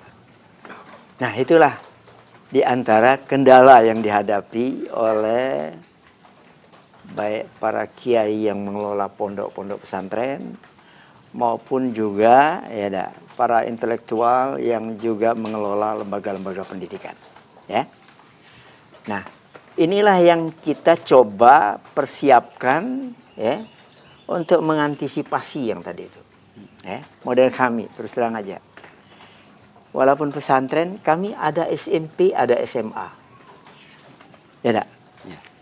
Bagi kami itu ilmu Allah itu ada lewat syariat, transformasinya tentunya lewat teks Al-Quran dan teks Al-Hadis, dan ini menjadi produk jurusan syariat, ya? Nah, jurusan agama. Yang kedua, Allah itu mengajarkan ilmunya lewat fenomena alam. Ya. Kita disuruh kul siru fil ardi fanzuru kaifa kana aqibatul mukadzibin. Silahkan mau pergi kemana aja di muka bumi ini, kita jelajah, hatta ke planet sana silahkan. Tapi Allah memesankan apa?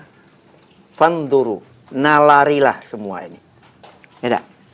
Nah, makanya sejarah sains apapun itu lewat penelitian karya Allah ini, ya, produk Allah ini, yang nggak mungkin salah. Yang salah itu peneliti aja. Tapi boleh diteliti lagi oleh siapapun, ya kan? Nah, seperti jangan jauh-jauh. Contohnya dulu soal apa?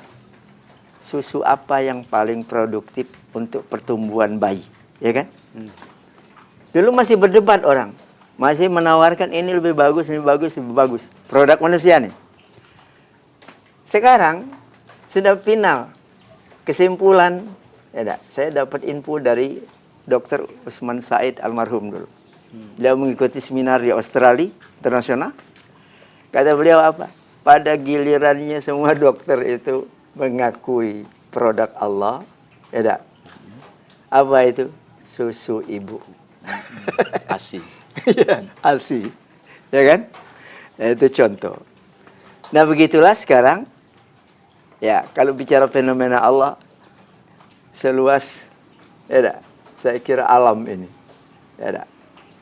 Nah, jadi kalau masih butuh penelitian, masih banyak sekali yang dibutuhkan, ya.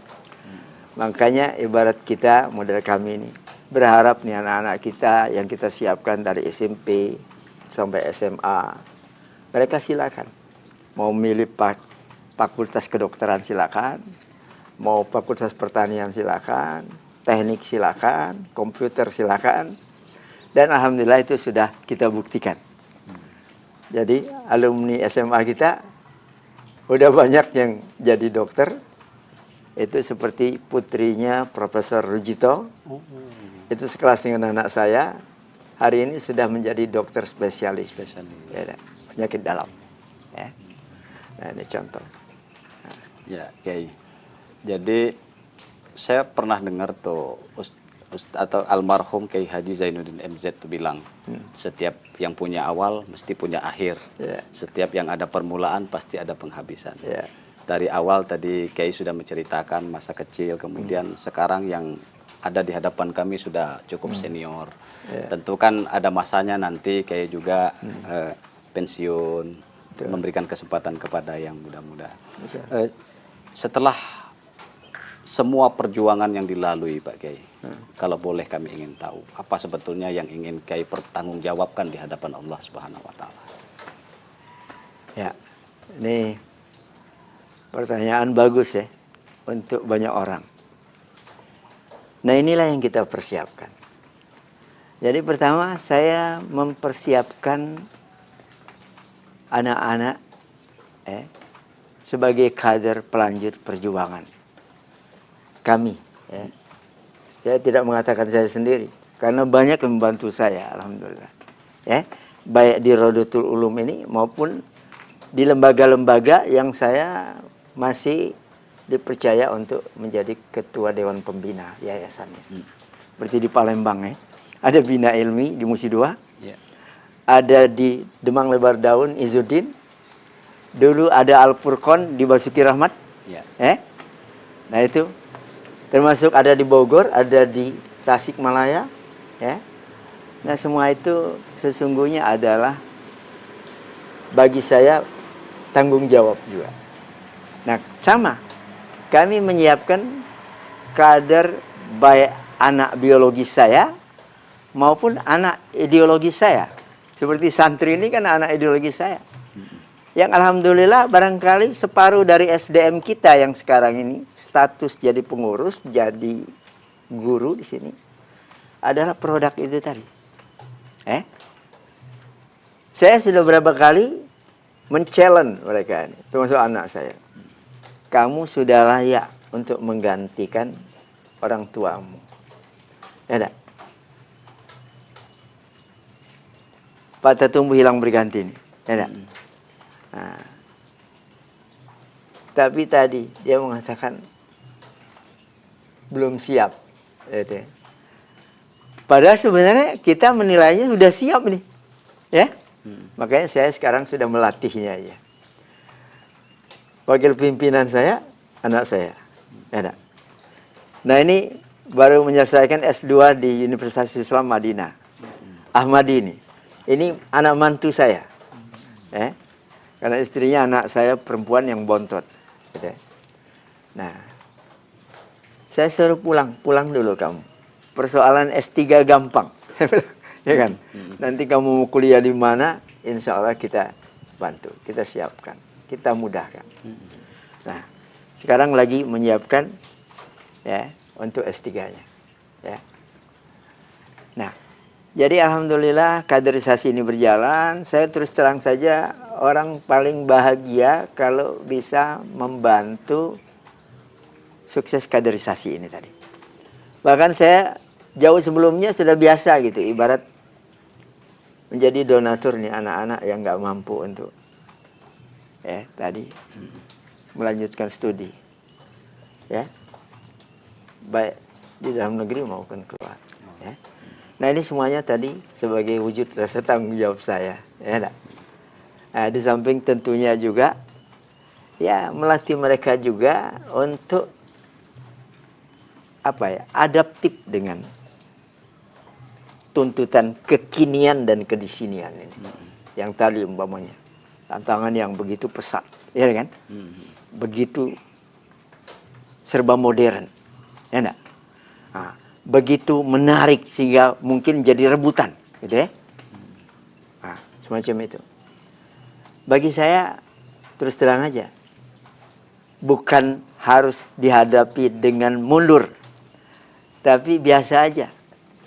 Hidup ini kan kompetitif ya, nak?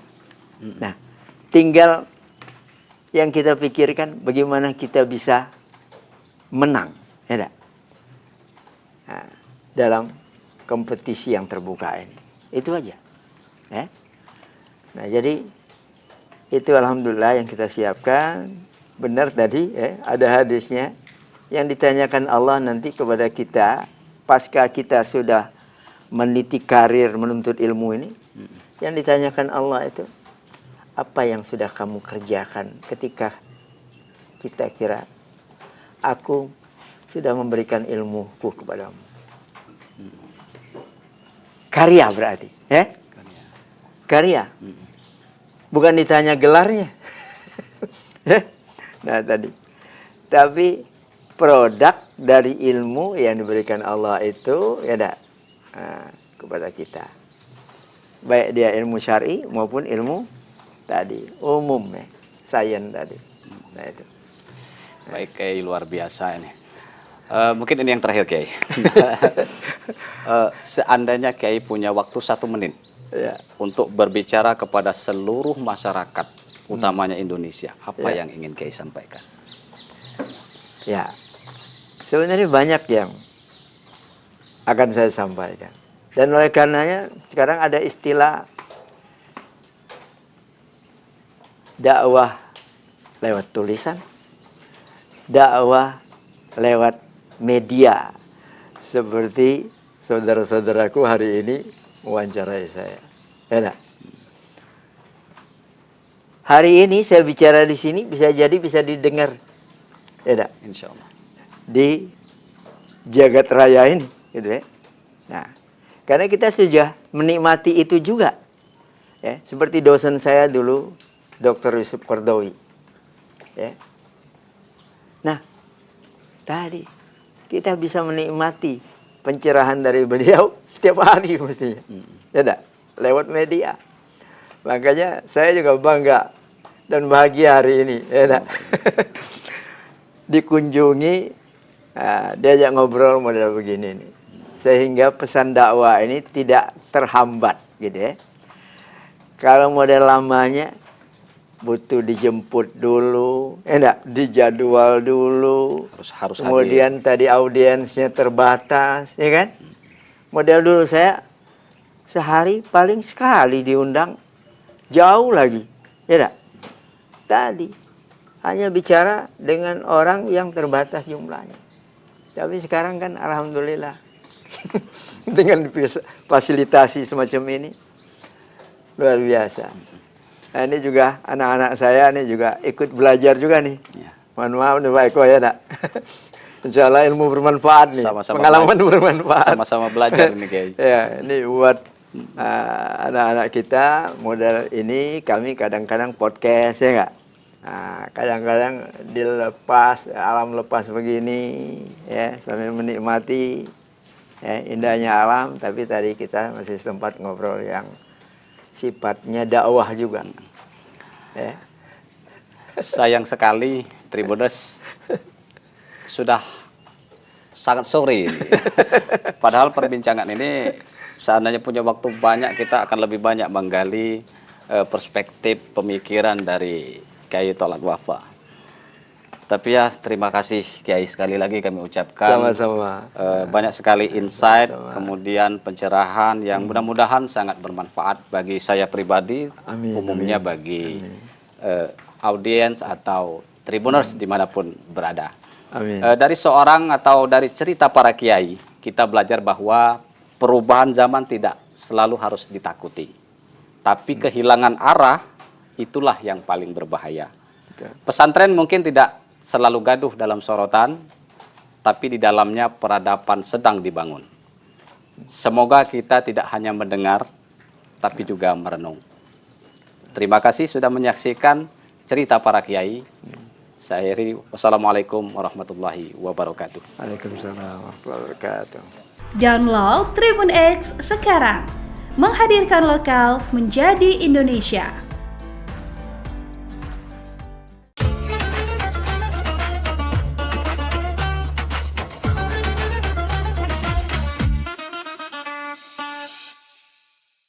Assalamualaikum warahmatullahi wabarakatuh. Alhamdulillahirabbil alamin wa bihi nasta'in wa ala umuri dunya waddin wassalatu wassalamu ala asyrafil anbiya'i wal mursalin wa ala alihi wa sahbihi ajma'in, amma ba'd. Alhamdulillah, puji dan syukur mari kita panjatkan kepada Allah Subhanahu wa taala, Rabb semesta alam, Dia yang telah menciptakan beribu-ribu nikmat yang telah kita rasakan pada saat ini. Yang bisa kita rasakan dari pagi hingga petang, hingga malam. Dari awal kita bangun tidur sampai ke tidur lagi, kita mendapatkan ribuan nikmat yang bahkan kita tidak bisa menghitungnya. Bahkan dikatakan, wa in ta'udu ni'matallahi la tuhsuha. Jika engkau menghitung nikmat Allah, maka sungguh engkau tidak akan bisa menghitungnya. Tak lupa salawat serta salam semoga selalu tercurahkan kepada junjungan kita bersama, manusia terbaik, manusia pilihan Allah, Nabi Muhammad SAW, dan kepada keluarganya, sahabatnya, dan kita selaku umatnya, yang semoga saja selalu istiqomah dalam ajaran beliau hingga akhir zaman. Amin, amin ya rabbal alamin. Sobat Tribuners, gimana nih puasanya? Semoga masih tetap semangat ya. Alhamdulillah kita berada di bulan yang suci, di bulan yang penuh rahmat, bulan yang penuh kenikmatan, dan kita diberikan kewajiban untuk menjalankan ibadah yang sangat luar biasa, yaitu ibadah puasa Ramadan. Alhamdulillah kita berada di bulan suci Ramadan, bulan yang mana penuh keberkahan di dalamnya.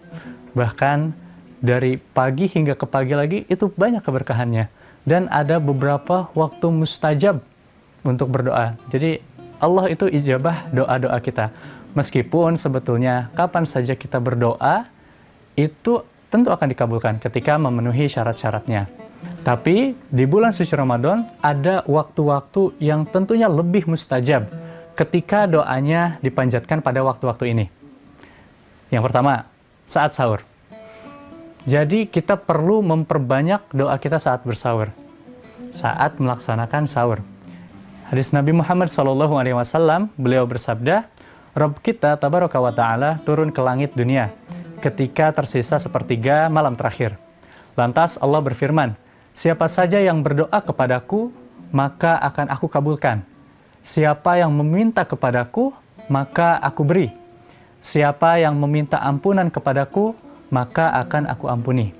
Hadis riwayat Bukhari dan Muslim. Jadi ini janji Allah kepada kita teman-teman. Kita sangat rugi jika menyia-nyiakan kesempatan ini. Allah akan memberikan apa yang kita inginkan. Jadi apa yang kita mau, mari kita panjatkan kepada Allah. Masih banyak yang menganggap waktu sahur adalah hanya untuk pemenuhan fisik saja, hanya untuk makan saja. Padahal di waktu ini ada waktu yang sangat mustajab untuk berdoa. Jadi jangan sampai kita hanya makan-makan saja atau minum-minum saja, tapi mari kita berdoa, meminta dan memohon kepada Allah Subhanahu wa Ta'ala. Itu yang pertama. Lalu yang kedua, ketika berpuasa. Ketika berpuasa secara umum, dari awal subuh hingga terbenamnya matahari atau waktu maghrib, ini juga merupakan waktu yang sangat mustajab untuk berdoa. Jadi jangan sampai kita lewatkan waktu ini untuk berdoa.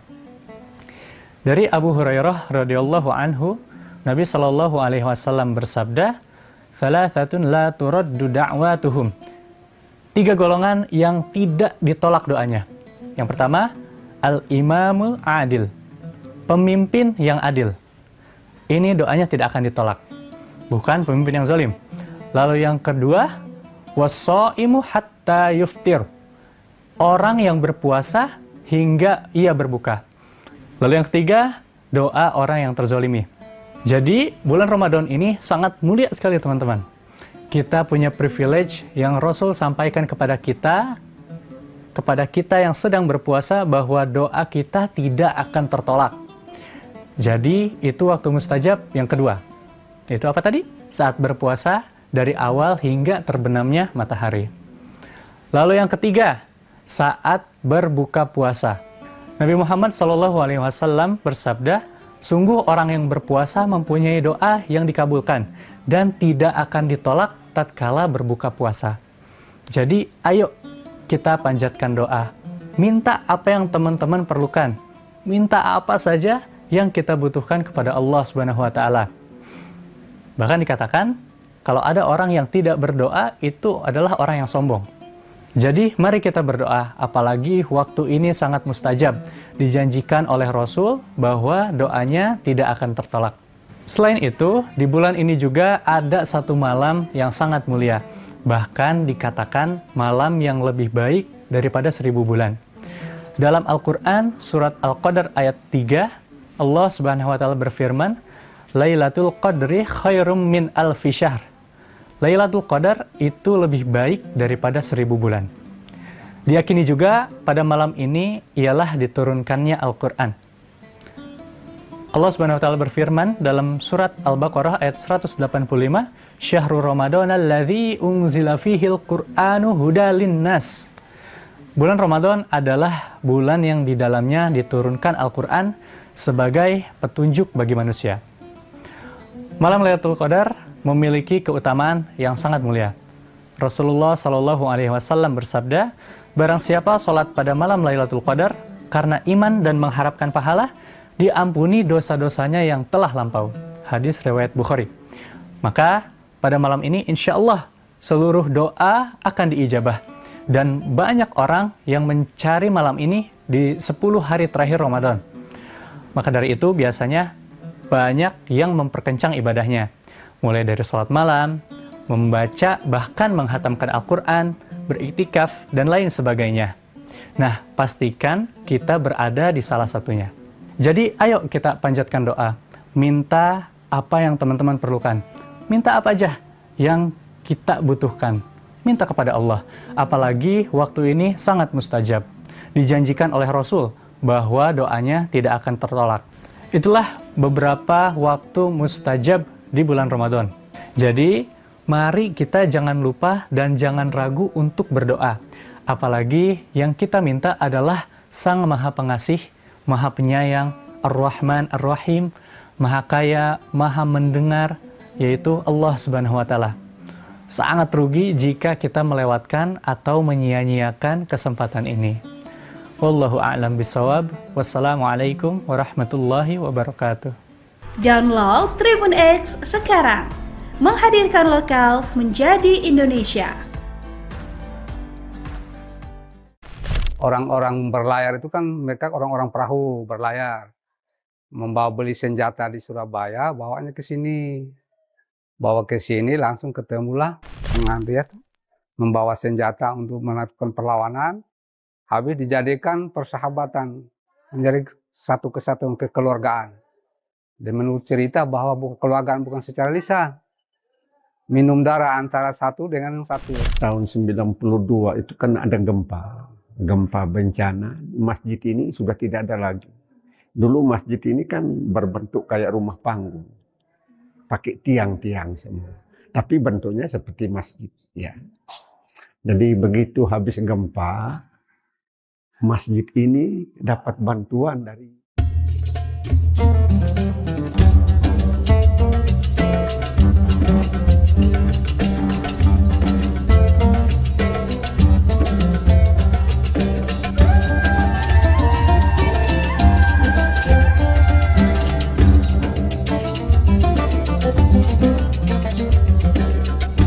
Tribuners, saat ini saya berada di pesisir utara Kabupaten Sika, tepatnya di Waipare, Desa Watubilo, Kecamatan Kangai, Kabupaten Sika. Dan di belakang saya ini berdiri sebuah bangunan masjid yang bernama Rahman. Dan Tribuners, masjid di belakang ini memiliki sejarah yang panjang. Juga ada keterkaitannya dengan masuknya agama Islam di Kabupaten Sika.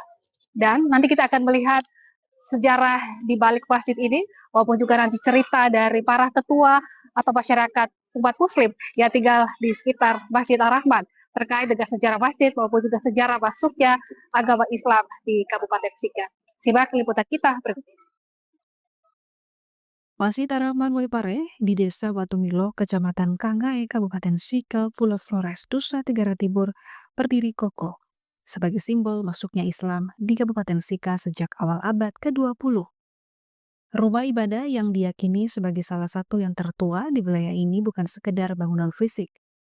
Rumah ibadah ini merupakan penanda sejarah yang lahir dari ikatan persaudaraan antara pelaut Bugis dan penguasa lokal. Terletak hanya beberapa langkah dari bibir pantai utara Pulau Flores, masjid ini menyajikan perpaduan warna yang kontras dengan alam pesisirnya. Tokoh masyarakat setempat, Muhammad Kadri, menuturkan bahwa kehadiran Islam di wilayah tersebut dibawa oleh para pelaut asal Gujarat dan Sulawesi yang melintasi perairan Nusantara sekitar tahun 1901. Pertemuan antara pendatang dan penguasa lokal, Raja Kangai, tidak berakhir dengan konflik. Sebaliknya, mereka menjalini persahabatan erat yang dikukuhkan melalui tradisi unik, minum darah, sebagai simbol persaudaraan yang tak terputuskan. Sebagai bentuk penerimaan, Raja Kangai menghibahkan lahan di sepanjang pesisir pantai hingga ke Tanjung Darat untuk dikelola para pendatang. Di lahan inilah pemukiman dan tempat ibadah dibangun. Menurut sejarah dari cerita dari orang-orang tua sebelum saya ini, mereka menyatakan bahwa Islam masuk di Sika ini diperkirakan tahun 1901. Waktu zaman Belanda dulu sampai zaman Jepang. Setelah itu orang-orang Gujarat dari Sulawesi, dulu kan orang-orang berlayar itu kan mereka orang-orang perahu berlayar. Membawa beli senjata di Surabaya, bawanya ke sini. Bawa ke sini langsung ketemulah Raja Nai, Ratu Nai, Raja Kerajaan Kangai yang tempatnya di sana. Ada rumah raja di situ. Lalu mereka berlabuh di sini membawa senjata untuk melakukan perlawanan. Habis dijadikan persahabatan, menjadi satu kesatuan kekeluargaan. Dan menurut cerita bahwa kekeluargaan bukan secara lisan. Minum darah antara satu dengan yang satu, sehingga menjadi persahabatan yang jadi tuntun. Setelah itu, raja itulah memberikan tempat untuk dihuni. Bahkan bukan di sini saja, sampai ke daratan Tanjung Darat, pantai dari sini itu. Sampai sekarang mereka punya moyang-moyang dulu yang ahli waris makan sampai termasuk Pangabata, termasuk Tanjung Darat. Itu diberi oleh kerajaan ini karena dia untuk mempertahankan kekuatan di masa itu. Setelah itu mereka kan hanya 4 dekade, sudah 4 dekade. Sampai sekarang, dulu dikasih hibah tanah ini untuk membangun rumah ibadah zaman itu. Bangun rumah darurat dulu. Sebetulnya kami saya dulu 83, 82 ke sini, masih bangunan masih lama itu. Direnovasi itu setelah gempa itu baru direnovasi sebagaimana rupa kita lihat ini. Masa itu terdarurat. Nah, setelah generasi ke generasi, setelah mereka kan datangnya tidak sebegitu banyak. Setelah itu dia orang-orang dari atas, yaitu orang-orang dari gunung, dipekerjakan di sini. Karena mereka sudah punya lahan kelapa sampai ke Tanjung Darat, sampai ke pulau besar ini juga. Dipekerjakan, langsung ditinggalkan di sini, dibagi-bagi. Jadi orang yang asli Waipare ini, orang-orang dari Bugis hanya tinggal seberapa saja ini. Yang lain itu orang-orang dari sini semua yang menempati tempat di sini. Mereka bergabung dengan mereka, langsung mereka memeluk Islam. Akhirnya mereka tinggal di sini. Jadinya kampung Waipare tadi. Orang dulu artinya kan Waipare itu air yang ada berat, katanya.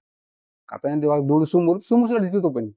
Sumur itu orang-orang dulu panen, ambil dulu orang gunung kan tidak ada air. Kata ambilnya ke situ zaman itu. Dan namanya Waipare, orang bilang itu air apa? Air beras. Ceritanya begitu dari orang tua dulu yang sudah meninggal semua. Dengan pembuktian nenek moyang mereka itu ada pembuktian kubur sana. Kubur itu sudah ratusan tahun tuh. Kubur masih dia kan dicor tuh orang bawa kubur itu dibikin modifikasi macam ke kubur-kubur yang ada di Jawa itu. Kan mereka dulu kan berdagang ke Jawa dengan perahu, langsung dibawa.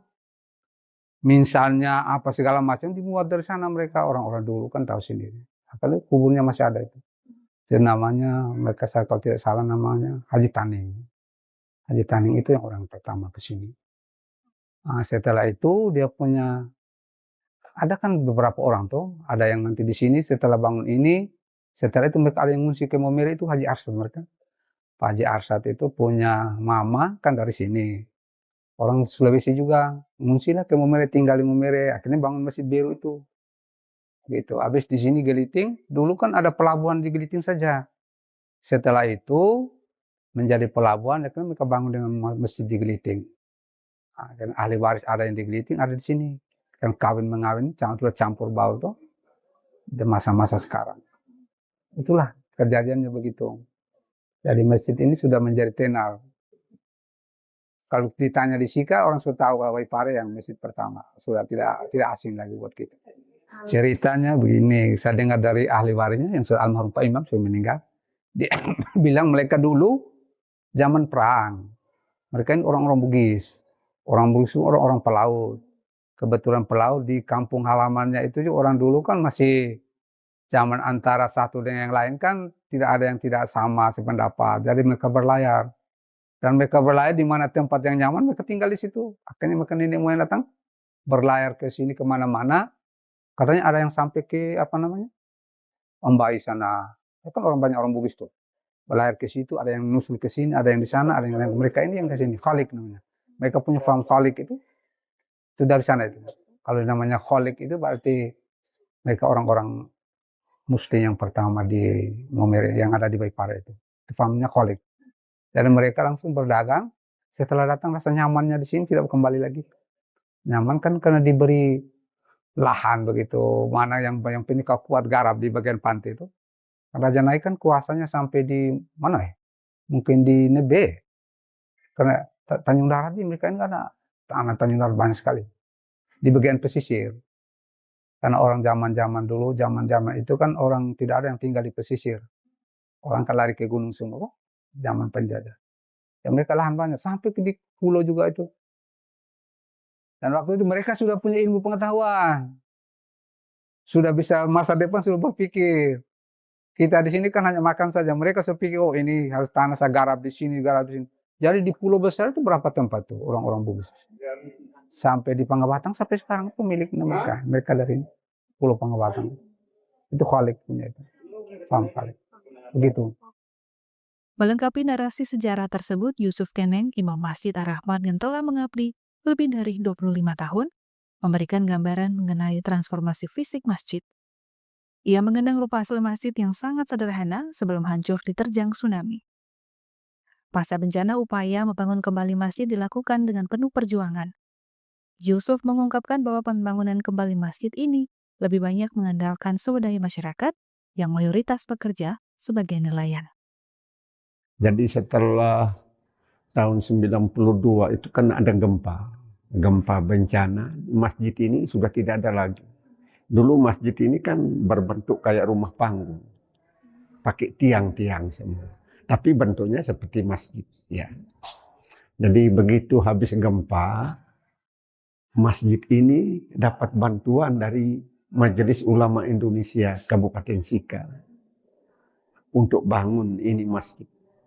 Nah, bangun berupa dia punya tiang-tiang, apa namanya, rangka-rangkanya ini yang kalau ini sudah diperbaharui.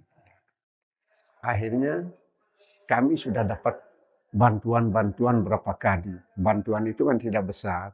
Ada yang 25 juta, ada yang 15 juta. Itu yang kami bangun untuk rehab. Kami punya masjid ini. Jendelanya, pokoknya yang sebagaimana adik lihat sekarang ini. Yang terakhir ada donatur, orang yang ada uang. Orang, maksudnya orang pengusaha. Kasih kami bantuan, tidak tahu uangnya berapa. Dia sendiri yang tangani ini. Dia punya kerja pelafonnya, semua sampai di luar. Uangnya kami tidak bisa sebut karena dia sendiri yang langsung tangani. Kalau kondisi ibadahnya biasa-biasa saja. Hanya kondisi masjidnya itu seperti yang saya bilang tadi itu. Masjidnya kayak rumah panggung begitu, pakai tiang-tiang semua dengan dinding-dinding. Begitu gempa, hancur. Nah, begitu. Akhirnya setelah gempa baru mulai bangun pelan-pelan ini, Mas. Terminal Masjid Ar-Rahman yang berada di Waipare, di Desa Watubilo, Kecamatan Kangae, Kabupaten Sika, Nusa Tenggara Timur, berdasarkan sejarah, merupakan masjid pertama yang ada di Kabupaten Sika dan juga menjadi titik masuk sejarah Islam masuk ke Kabupaten Sika. Masjid tertua ini juga pernah runtuh pada tahun 1992 ketika gempa dan tsunami menerjang Pulau Flores atau Kabupaten Sika. Kemudian masjid ini dibangun kembali hingga kokoh berdiri saat ini. Saat ini masjid ini juga menjadi tempat ibadah masyarakat di sekitar dan memiliki nilai sejarah dan harapnya bahwa masjid ini terus menjadi tempat yang ramah dan juga mewariskan cerita di balik berdirinya masjid tertua di Kabupaten Sika. Download Tribun X sekarang. Menghadirkan lokal menjadi Indonesia.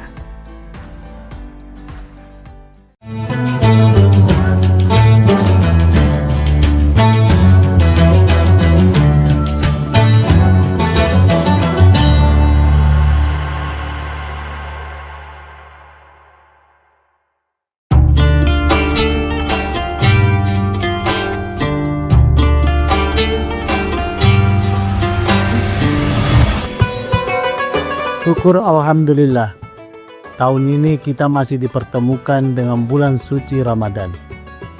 Ramadan bukan sekedar menahan lapar dan dahaga, tetapi waktu untuk memperbaiki kualitas diri, baik ibadah maupun menempa akhlak.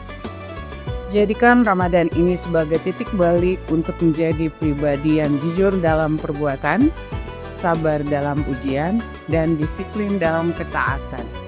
Dewan Komisaris, Direksi dan seluruh karyawan PT Semen Tonasa mengucapkan Selamat menunaikan ibadah puasa.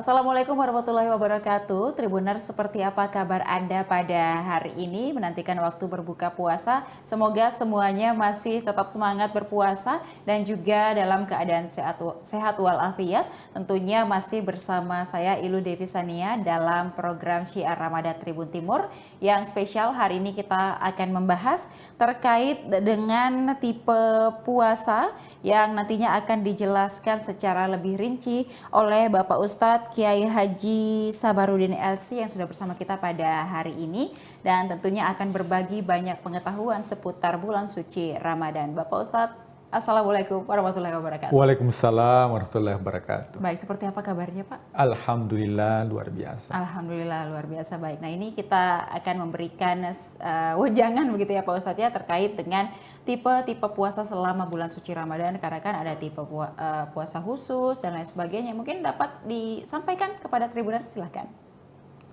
Bismillahirrahmanirrahim. Hamdan wa syukranillah, salatan wa salaman ala rasulillah, amma ba'd. Ya, tentunya bulan suci Ramadan adalah bulan yang mulia yang datang kepada umat manusia, khususnya umat Rasulullah sallallahu alaihi wasallam. Kita ketahui bahwa ibadah itu kan ada ibadah wajib, ada ibadah sunnah. Dan itu tidak didapatkan pada umat terdahulu yang dinamakan dengan ibadah sunnah. Umat terdahulu ketika diturunkan oleh Allah perintah, maka langsung diperintahkan kepada umatnya dan semua itu wajib untuk dilakukan. Akan tetapi umat Rasulullah sallallahu alaihi wasallam diberikan keutamaan ada ibadah wajib, ada ibadah sunnah.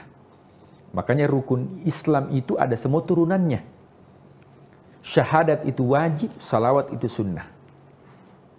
Puasa Ramadan itu wajib. Puasa Senin Kamis itu sunnah. Zakat itu wajib, sedekah itu sunnah. Salat itu wajib, qabliyah ba'diyah, salat witir, tarawih itu sunnah. Haji itu wajib, umrah itu sunnah.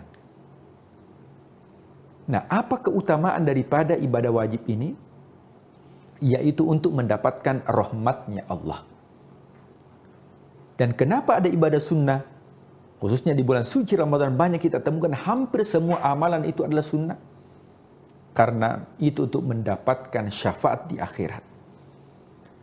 Akan tetapi, tidak semua orang itu bisa mendapatkan keutamaan Ramadan. Maka orang yang berpuasa itu tipenya beda-beda. Meskipun ujung daripada semua ibadah itu adalah takwa. Jadi semua ibadah yang dilakukan itu ujungnya adalah takwa. Coba kita lihat sholat. Ya, sholat itu adalah takwa. Apa itu takwa?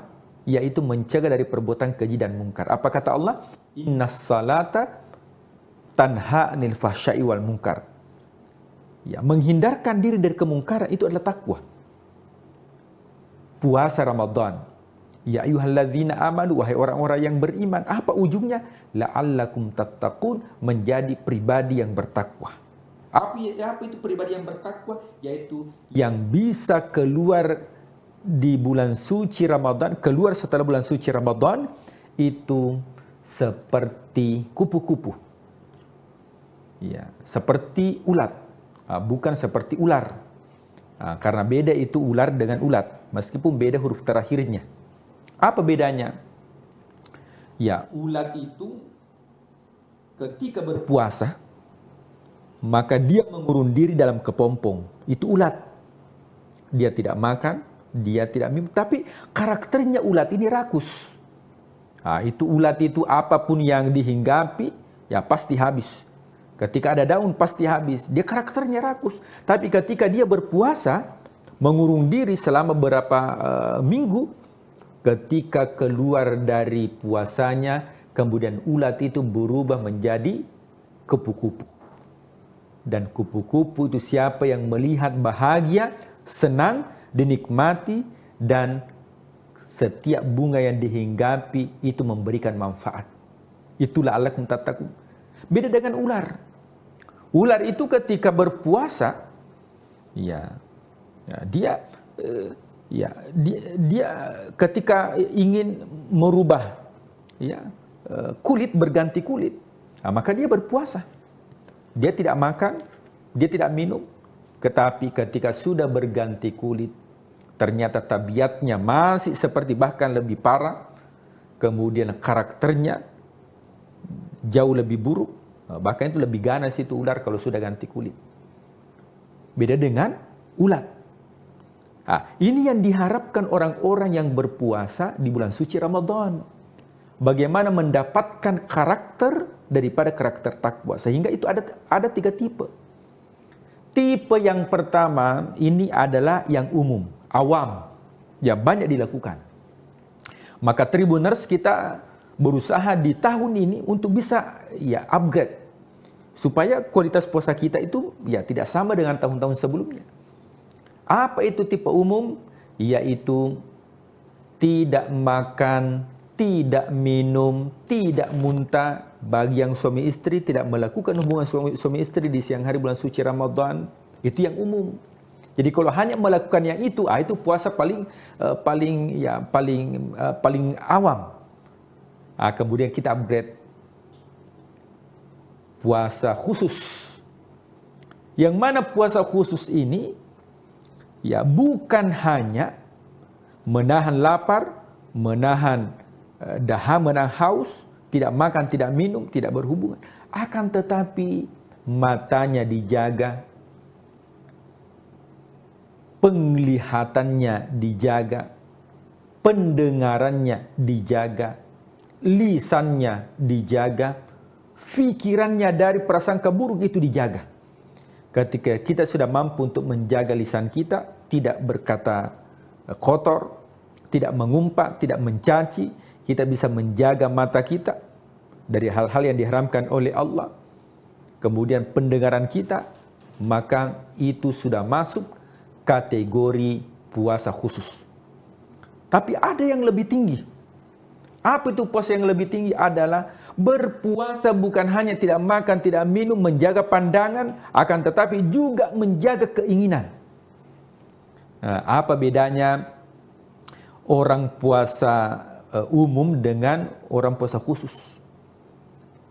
Kalau orang yang puasa umum, setiap saat yang diperhatikan adalah jam tangan. Jadi kapan terdengar suara azan, yang diperhatikan jam tangan, jam berapa nih. Dan satu-satunya azan yang paling ditunggu-tunggu adalah azan maghrib. Bahkan ada cerita, terdengar azan zuhur, dia pikir azan maghrib. Karena memang orientasinya adalah bagaimana cepat berbuka.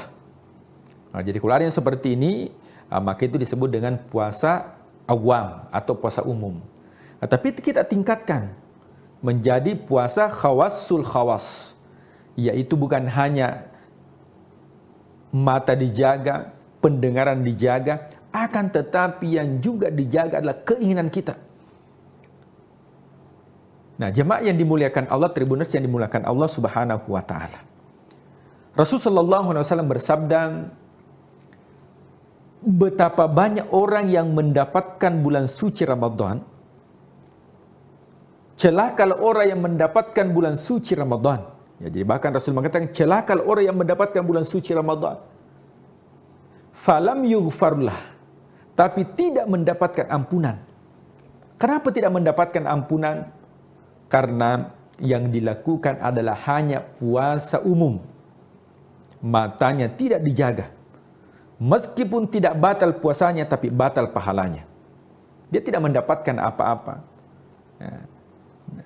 Nah, ini yang dikhawatirkan. Siapa tahu kita masuk kategori ancaman yang disampaikan Rasulullah SAW, bahwa banyak manusia dalam kehidupan dunia ini niyaman itu seperti orang yang tidur. Idza matu intabahu. Nanti ketika dia meninggal dunia baru terbangun. Artinya dia dalam kehidupan dunia ini hanya seperti orang yang bermimpi. Nah, namanya orang yang bermimpi itu bukan kenyataan. Ada orang yang bermimpi memiliki rumah baru, ada orang yang bermimpi naik mobil mewah, tapi ketika dia terbangun, oh ternyata tidak ada zong. Maka jangan sampai menjadi golongan yang dikhawatirkan Rasulullah SAW melakukan amal di bulan suci Ramadan, tapi hanya orang bermimpi. Ketika nanti dia meninggal dunia, baru dia terbangun. Oh ternyata tidak ada pali amalanku, zong. Kenapa? Karena yang dilakukan adalah bukan puasa khusus atau lebih khusus, akan tetapi hanya menggugurkan kewajiban saja, tidak makan dan tidak minum, hanya puasa fisik saja, tapi bukan puasa batin.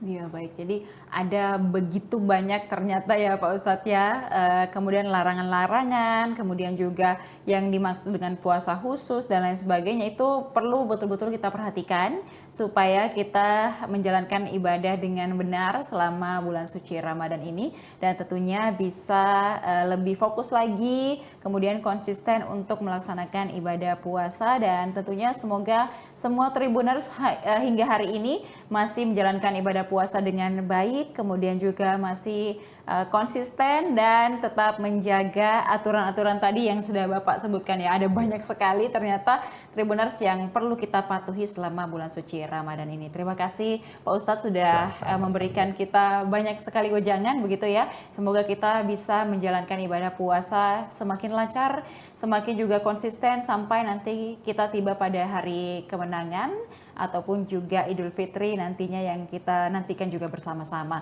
Dan terima kasih kepada seluruh Tribuners yang sudah menyaksikan program kita pada hari ini. Jangan lupa juga untuk saksikan beragam program menarik lainnya hanya di kanal YouTube dan Facebook Tribun Timur, mata lokal menjangkau Indonesia. Saya Ilu Devisania dan seluruh narasumber dan juga kerabat kerja pamit undur diri. Terima kasih. Wassalamualaikum warahmatullahi wabarakatuh. Waalaikumsalam warahmatullahi wabarakatuh.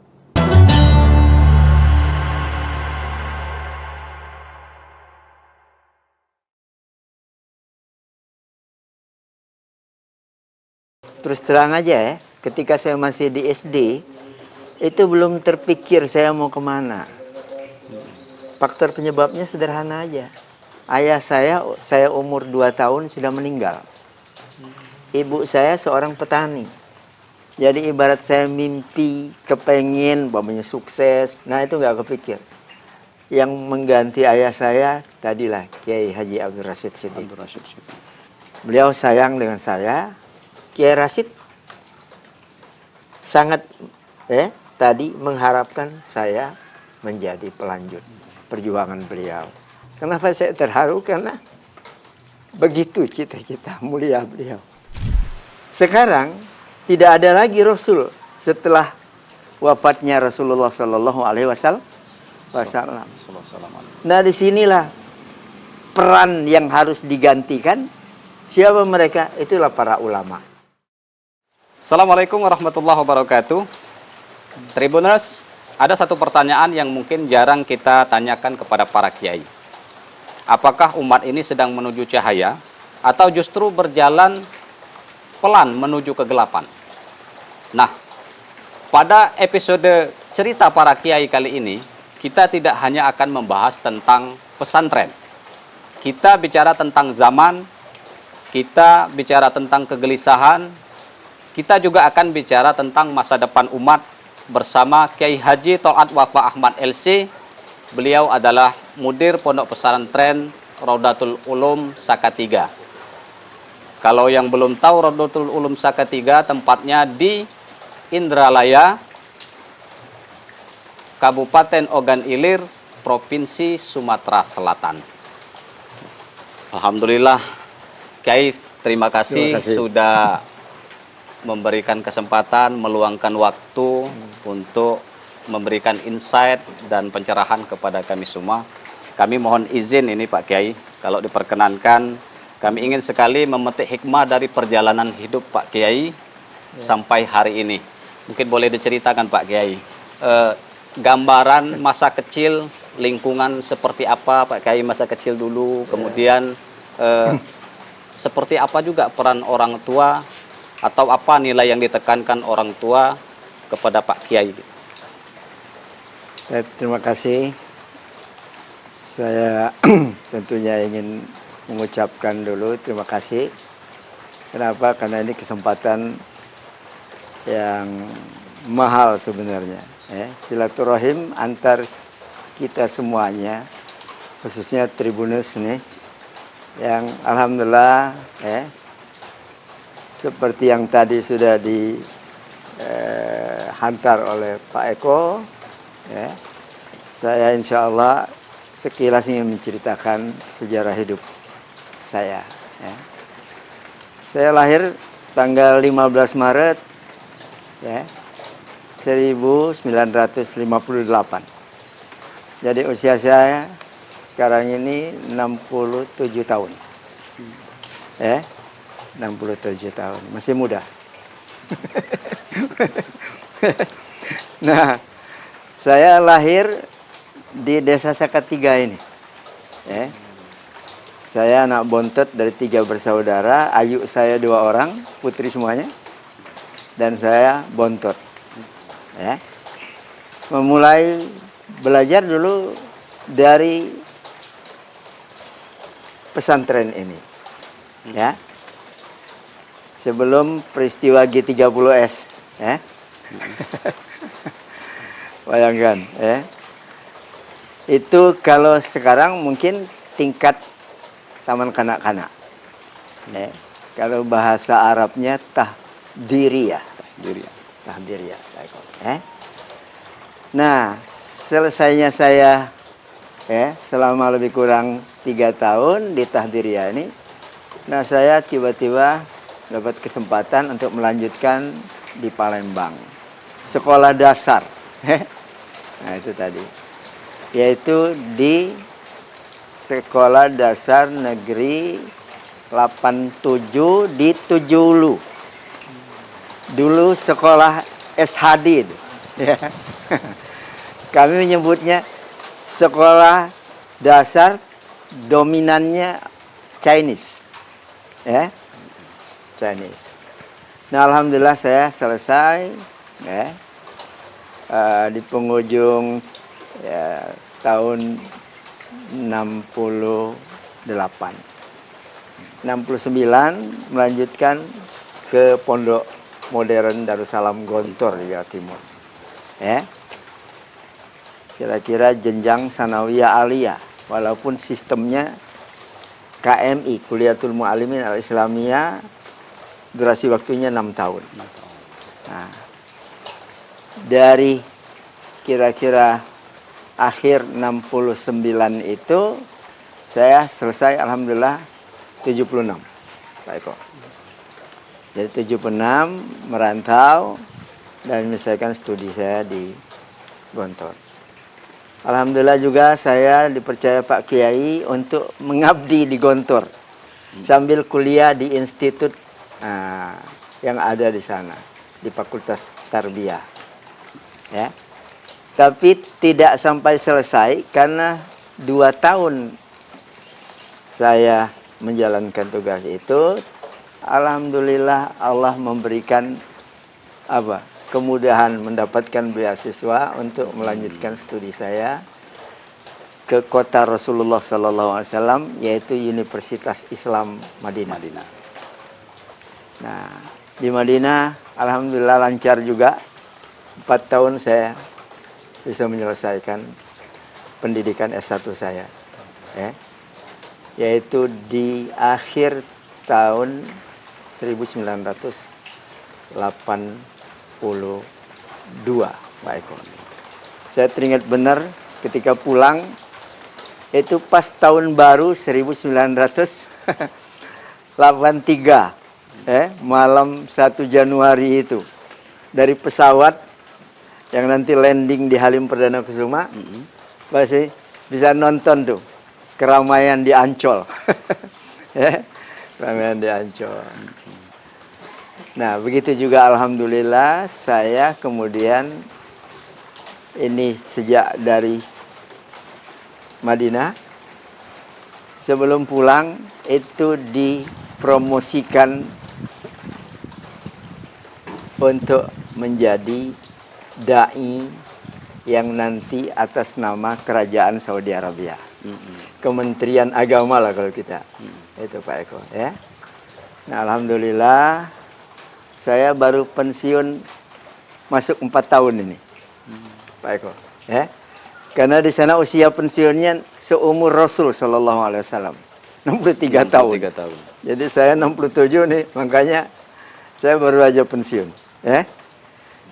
Nah, awalnya saya ditempatkan di kantor atase agama Kedutaan Besar Saudi Arabia, Jakarta. Di Jakarta. Ya. Nah, jadi 4 tahun saya di Jakarta. Alhamdulillah tiba-tiba ada kegalauan pada diri saya. Yang kira-kira kesimpulannya nggak tahu, seakan saya itu lewat pertimbangan itu, Tol'at, kamu sebaiknya pulang aja ke kampung kamu. Salatiga. Karena sekolah yang ada di situ sekarang ini lagi kira-kira mengalami kemunduran. Ya. Jadi Raudhul Ulum ini ketika saya pulang, terus terang aja, santrinya nggak ada 100 orang. Dari tingkat ibtidaiyah, sanawiyah, aliyah. Ya.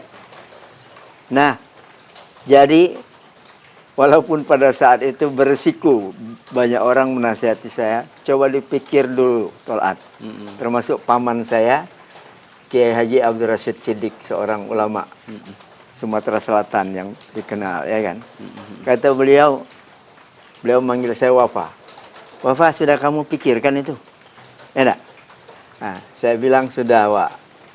Saya sudah istikharah juga. Nah, alhamdulillah saya datang, ya, dari Jakarta di akhir September, ya. Nah, itu kemudian saya sudah diberi mandat untuk memimpin. Sementara saya itu merasa masih muda, ya. Pada saat itu. Pada saat itu, karena saya belum menikah, usia saya baru 27 tahun. Nah, jadi alhamdulillah, ya, pada tahun itu saya, ya, karena para senior ini, beliau ini, orang-orang tua kita nih mendukung kami di belakangmu. Jadi saya, ya, memberanikan diri lah. Bismillah, ya. Dan alhamdulillah, ya, sejak tahun itu sampai sekarang, alhamdulillah saya masih, ya, diberi Allah kesehatan, diberi Allah barangkali tadi, ya, keteguhan untuk melanjutkan perjuangan di lembaga pendidikan Islam Pondok Pesantren ini sampai hari ini. Tapi kami coba flashback lagi nih, Kiai. Iya. Jadi kan belakangan ini kan ada banyak orang merasa bimbang mau sekolah pesantren atau tidak, mau masuk pondok atau tidak gitu. Betul. Nah, kita ingin tahu nih, Kiai dulu waktu masa kecil itu pertimbangan masuk pondok gitu, itu apa, Kiai? Sebenarnya saya terus terang aja, ya, ketika saya masih di SD, itu belum terpikir saya mau kemana. Faktor penyebabnya sederhana aja. Ayah saya umur 2 tahun sudah meninggal. Ibu saya seorang petani. Jadi ibarat saya mimpi, kepengen, umpamanya sukses, kepengen memilih tempat melanjutkan belajar saya ke Palembang atau kemana aja gitu ya. Nah itu nggak kepikir. Tapi alhamdulillah pada waktunya ya, nah saya itu diajak oleh katakanlah kakak sepupu saya, karena beliau mengantar pada saat itu 11 orang. Jadi 12-nya dengan saya ke Gontor, ya. Nah, saya diikutkan. Lalu kemudian saya digaransi oleh saudara-saudara saya yang perempuan ini, karena suaminya bekerja, alhamdulillah. Dan ayu saya ini juga ada salah seorang guru Nah, mereka mengatakan, insya Allah kami siap untuk membiayai. Itu dari sisi biaya. Iya, iya. Nah, jadi seperti itu. Nah. Jadi kalau ini boleh tahu nih Kiai, mungkin adakah hobi atau kebiasaan masa kecil Kiai itu yang mungkin orang banyak tidak tahu, tapi berkesan gitu loh sampai saat ini? Ya, ya betul. Jadi gimana ya? Saya kalau dibilang menjalani masa kecil itu, saya happy aja sebenarnya. Saya senang. Dan saya bukan juga orang gengsian gitu ya. Sebagai bukti, selama saya belajar di Palembang, di SD itu, saya sudah memikirkan keseimbangan ini. Beban yang ada pada saya. Sehingga saya enjoy aja. Pada waktu itu jualan koran. Kebetulan paman saya itu beliau tadi mengelola koran yang ada di kota Palembang. Paman saya Hasan nama beliau. Dan saya sebenarnya itu dengan bahasa beliau itu mengatakan, Bapak, kalau kamu mau memanfaatkan waktu silakan. Nah, jadi sebenarnya begitu aja sederhana. Dan alhamdulillah itu sampai tamat saya nyambi gitu ya. Jadi pagi sekolah, pulang dari sekolah makan, mampir ke rumah. Setelah itu saya ke seberang dekat Masjid Agung itu dulu.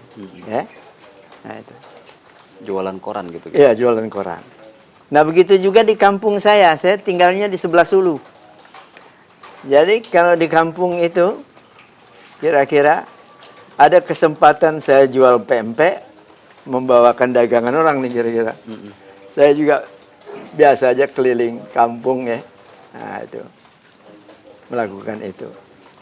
Musim ini layangan, kadang-kadang saya bikin layangan sendiri, saya menjual layangan itu. Nah, sehingga terkenal waktu itu, ini layangan Topa katanya. Padahal nama saya Wafa kan. Oh. Itu banyak yang tadi langganan membelinya dari saya. Bahkan ada lagi yang unik lagi apa? Biasanya di kampung kami itu banyak pedagang kelapa. Ngambilnya dari Penes, dibawa pakai perahu. Lalu ketika naik ke atas itu biasanya kan diolah lagi kan. Jadi dibuang kulitnya itu. Dikerok. Nah, saya dengan sebaya saya itu kadang-kadang orang Palembang bilang mengambil upahan. Jadi itu. Nah, itu saat masih SD Kiai? Masih SD. Tadi Kiai bilang usia 2 tahun kalau tidak salah sudah ditinggal orang tua. Ibu. Ayah. Ayah. Ayah. Lalu siapa sosok yang paling berpengaruh dalam membentuk kedisiplinan Kiai pada saat itu? Ya sebenarnya ya tetap orang tua pasti, mungkin milieu saya ya, termasuk yang mengganti ayah saya kira-kira tadilah Kiai Haji Abdul Rashid Siddiq.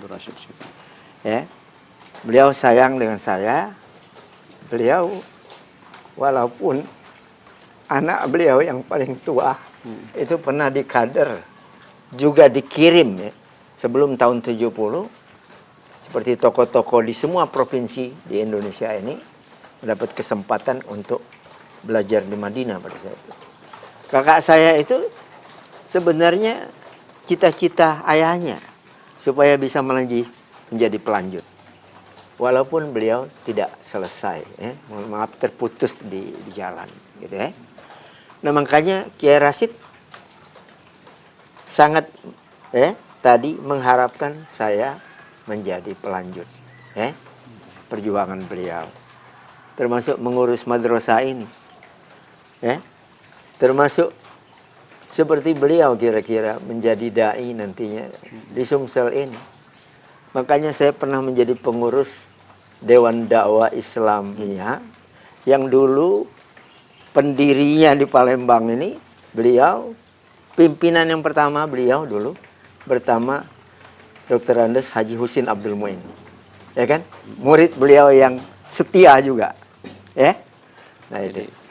Nah peran beliau ini sangat sangat membekas di hati Kiai ya. Sampai saya melihat tadi Kiai agak sedikit terharu gitu. Ya. Kenapa saya terharu? Karena begitu cita-cita mulia beliau. Ya. Walaupun kakak saya tuh bukan pengangguran juga. Pasca beliau pulang tidak selesai dari Madinah, ya. Beliau karena akrab dengan Pak Ibnu Stowo, akhirnya diberi kesempatan oleh Pak Ibnu Stowo untuk melanjutkan sekolah tentang perminyakan di Jawa Tengah. Nah itu tadi. Akhirnya beliau juga sukses. Kak Muhammad Rifat ini tadi menjadi pimpinan dan manajer tertinggi juga di Pertamina pada masanya. Ya, itu tadi. Jadi setelah melalui masa kecil di Palembang, kemudian tadi Kiai sempat cerita juga akhirnya memutuskan untuk berangkat ke Ponpes Darussalam Gontor. Iya. Saya ingin mungkin Kiai lebih mengingat, adakah pesan guru atau ustadz atau Kiai di sana yang sampai sekarang itu masih membekas di hati Kiai dan masih diamalkan sampai saat ini? Ya tentu. Jadi ibarat celupan yang paling barangkali ini di tingkat dasar menengah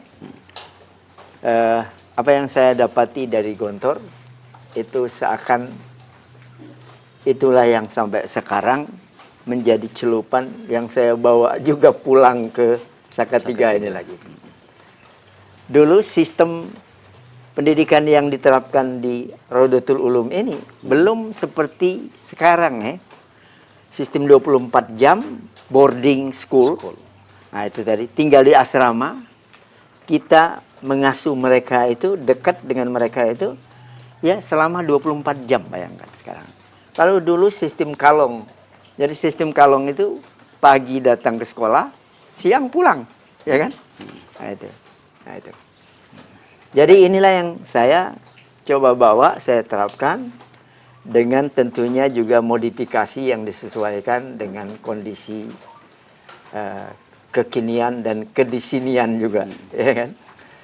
Adaptif lah. Kalau baca-baca itu literatur itu Kiai sudah memimpin Ponpes ini sejak tahun 86 Kiai. 86. Kemudian mungkin pernah berselang ya di waktu tahun 2004 sampai 2010 kalau tidak salah Kiai ya. Nah, setelah itu 2010 sampai sekarang balik lagi Kiai yang memimpin Ponpes Rodotul Ulum. Nah, jadi selama puluhan mengabdi di pesantren Pak Kiai. Terus melihat juga perkembangan zaman. Apakah Kiai merasa umat kita saat ini nih sedang baik-baik saja atau justru sebaliknya begitu Pak? Ya, dinamika yang kita temui ya sekarang ini ya bisa iya bisa tidak gitu ya. Tapi kita belajar dari sejarah. Ada seorang sejarawan mengistilahkan inilah masa kekambuhan jahiliyah. Jadi bahasa jahiliyah itu bukan hanya bodoh, ya, cara berpikirnya, tetapi kerusakan yang sudah begitu luar biasa. Gitu ya. Nah makanya kalau dulu dalam sejarah, setiap terjadi kekambuhan jahiliyah, kerusakan tadi yang sifatnya sangat-sangat luas gitu ya. Nah, dan di semua sektor kehidupan. Nah disitulah Allah mengutus Rasulnya. Ya kan? Sekarang tidak ada lagi Rasul setelah wafatnya Rasulullah Sallallahu Alaihi Wasallam. Nah disinilah peran yang harus digantikan. Siapa mereka? Itulah para ulama. Karena dalam hadis itu dikatakan al ulama'u warasatul anbiya. Ulama itu pewaris para nabi. Yang diwarisi bukan dirham, bukan dinar, bukan duit berarti ya, bukan kekayaan. Yang diwarisi itu adalah tugas kenabian itu, ya kan? Tugas merubah tidak tahu jadi tahu dan seterusnya dan seterusnya. Tugas tadi melatih, membiasakan satu budaya buruk berubah menjadi budaya baik. Begitu kan? Fenomena buruk dirubah menjadi baik. Kebuntuan dihadirkan solusi-solusi yang tepat. Enak. Nah, begitu. Jadi kalau kita menyebut satu penyakit yang paling serius terhadap umat ini, Kiai, kira-kira apa itu, Kiai? Yang menggerogoti umat Islam lah lebih begitu. Sebenarnya cukup banyak ya. Jadi kalau kita jujur mengevaluasi diri kita, kadang-kadang ini bermuara dari sumber daya manusianya. Nah, seperti umpamanya begini, kita ternyata belum sungguh-sungguh menyiapkan kader yang akan meneruskan tadi misi kenabian itu. Ya, coba kita lihat. Mungkin anak-anak kita, cucu kita kalau ditanya pengen sekolah di mana, itu nggak kepikir, pokoknya ingin sekolah di madrasah, di pondok pesantren, dengan alasan macam-macam. Ya, mereka justru memikirkan kalau bisa saya sukses nanti jadi presiden, ya, jadi menteri, jadi gubernur, jadi bupati, jadi anggota dewan, ya enggak? Seakan-akan begitu tuh, jadi orang kaya. Nah, pikirannya kalau alumni pondok pesantren itu paling juru doa aja. Spesialis doa. Atau merebut masjid gitu kan, kira-kira. Atau agak naik dikit nih, barangkali petugas untuk menikahkan nih. Kalau bahasa kami di sini ketip. Nah seperti itu. Padahal fakta nih sekarang, alumni pondok pesantren yang alhamdulillah sudah level dunia nih banyak. Nah, dulu pimpinan ormas terbesar Hasyim Muzadi itu alumni Gontor, senior saya jauh, ya enggak?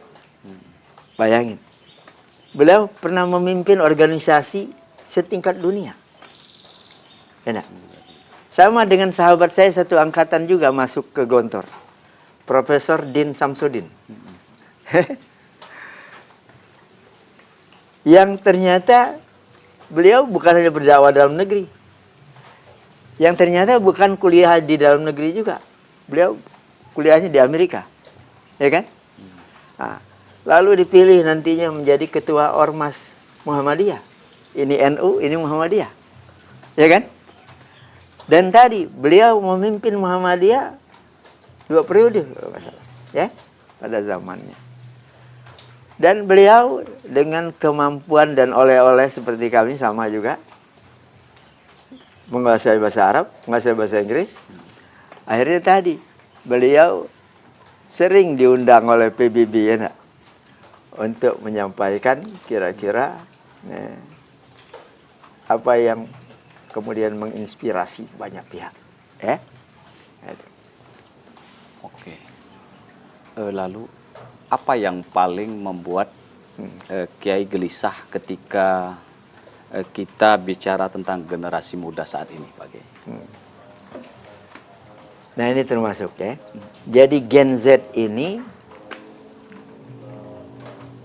banyak yang terjebak, tertipu kalau istilah Al-Qur'annya, maghrur ya. Tertipu itu. Nah, sehingga sekarang itu ada istilah apa ya?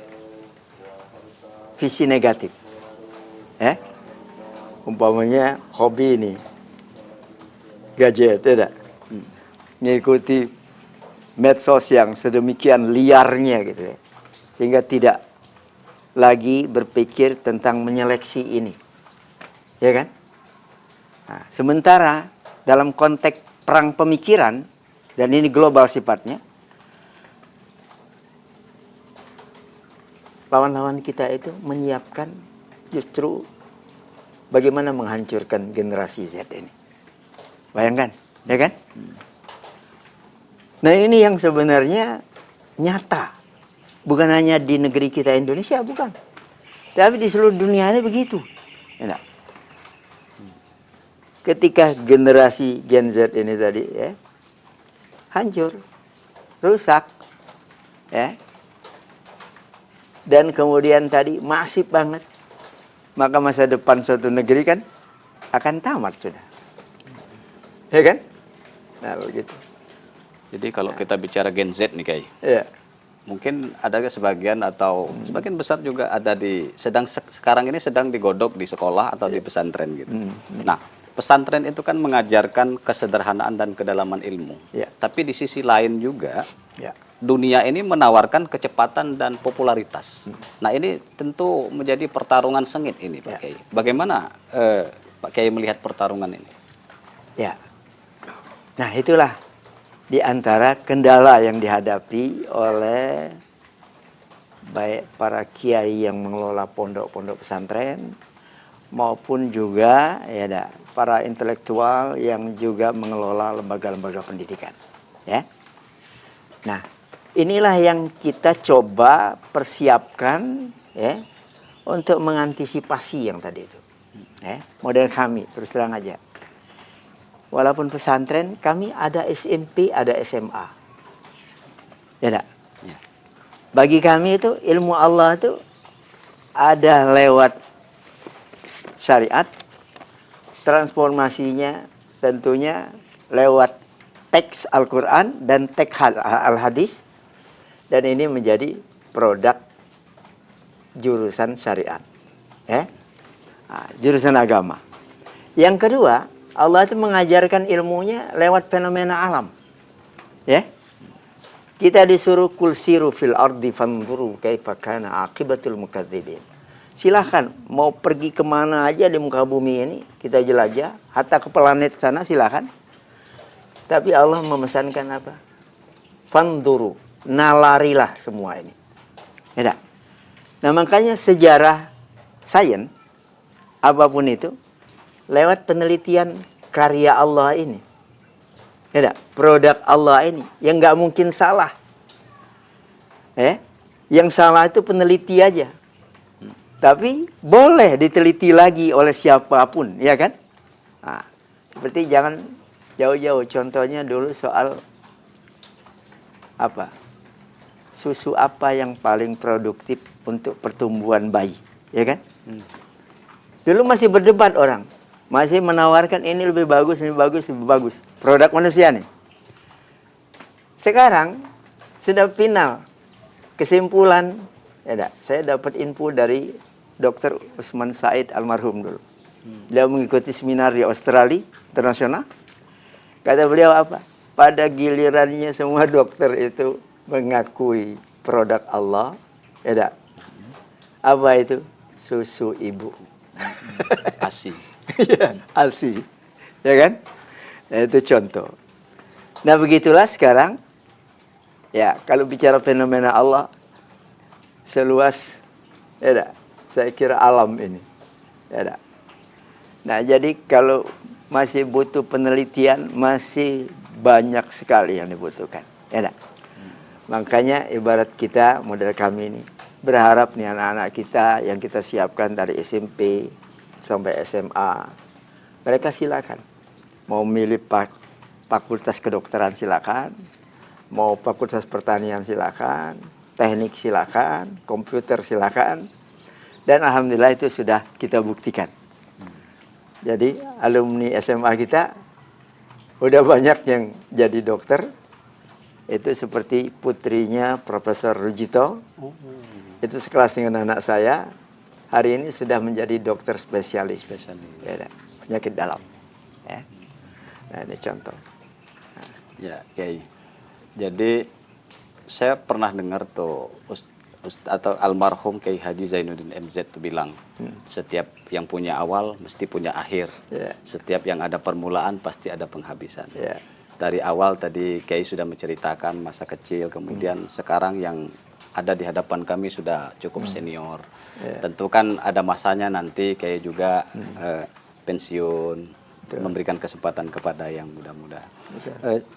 Setelah semua perjuangan yang dilalui Pak Kiai, kalau boleh kami ingin tahu, apa sebetulnya yang ingin Kiai pertanggungjawabkan di hadapan Allah Subhanahu wa Ta'ala? Ya, ini pertanyaan bagus ya untuk banyak orang. Nah, inilah yang kita persiapkan. Jadi pertama saya mempersiapkan anak-anak sebagai kader pelanjut perjuangan kami. Ya. Saya tidak mengatakan saya sendiri, karena banyak yang membantu saya, alhamdulillah. Ya, baik di Rodotul Ulum ini maupun di lembaga-lembaga yang saya masih dipercaya untuk menjadi ketua Dewan Pembina yayasannya. Seperti di Palembang ya, ada Bina Ilmi di Musi II, ada di Demang Lebar Daun Izzuddin, dulu ada Al Furqon di Basuki Rahmat. Nah itu termasuk ada di Bogor, ada di Tasikmalaya, ya. Nah semua itu sesungguhnya adalah bagi saya tanggung jawab juga. Nah sama, kami menyiapkan kader baik anak biologis saya maupun anak ideologis saya. Seperti santri ini kan anak ideologis saya. Yang alhamdulillah barangkali separuh dari SDM kita yang sekarang ini status jadi pengurus, jadi guru di sini adalah produk itu tadi. Saya sudah berapa kali men-challenge mereka ini, termasuk anak saya. Kamu sudah layak untuk menggantikan orang tuamu. Ya enggak? Patah tumbuh hilang berganti ini. Ya enggak? Nah, tapi tadi dia mengatakan belum siap. Gitu. Padahal sebenarnya kita menilainya sudah siap nih. Ya? Makanya saya sekarang sudah melatihnya ya. Wakil pimpinan saya, anak saya.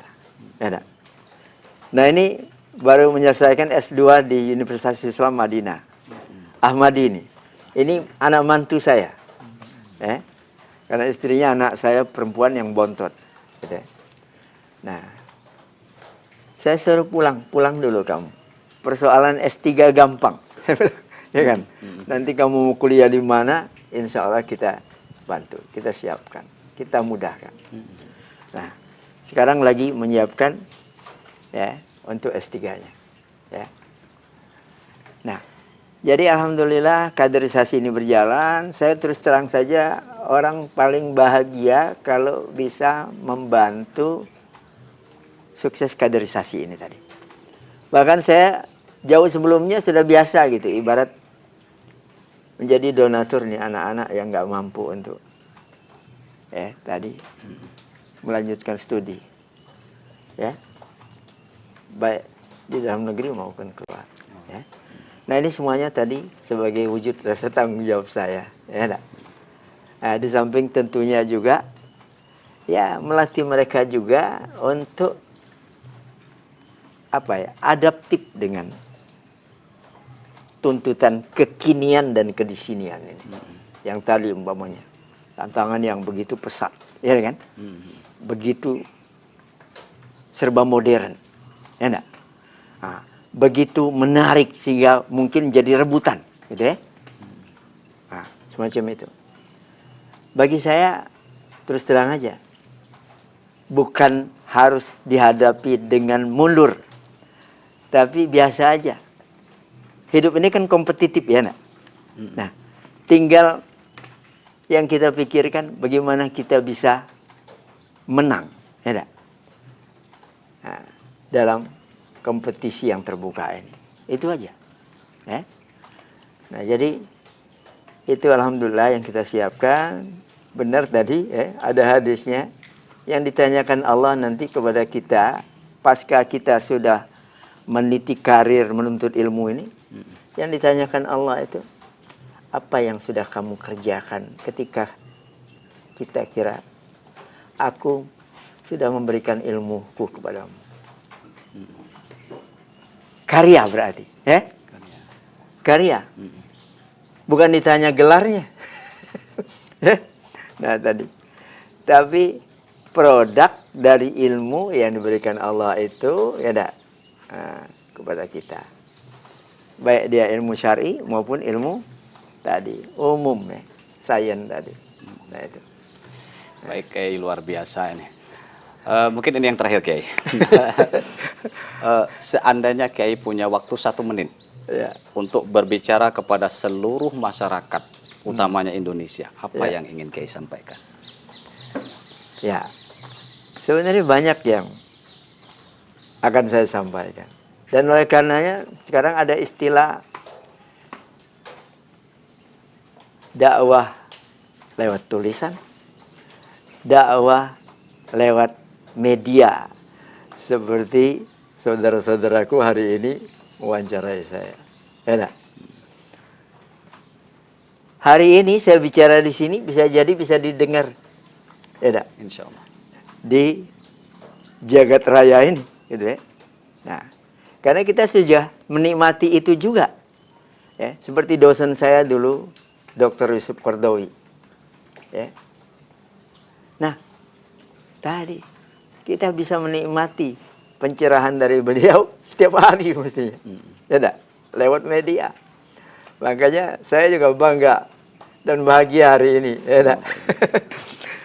Dikunjungi, diajak ngobrol model begini nih, sehingga pesan dakwah ini tidak terhambat, gitu ya.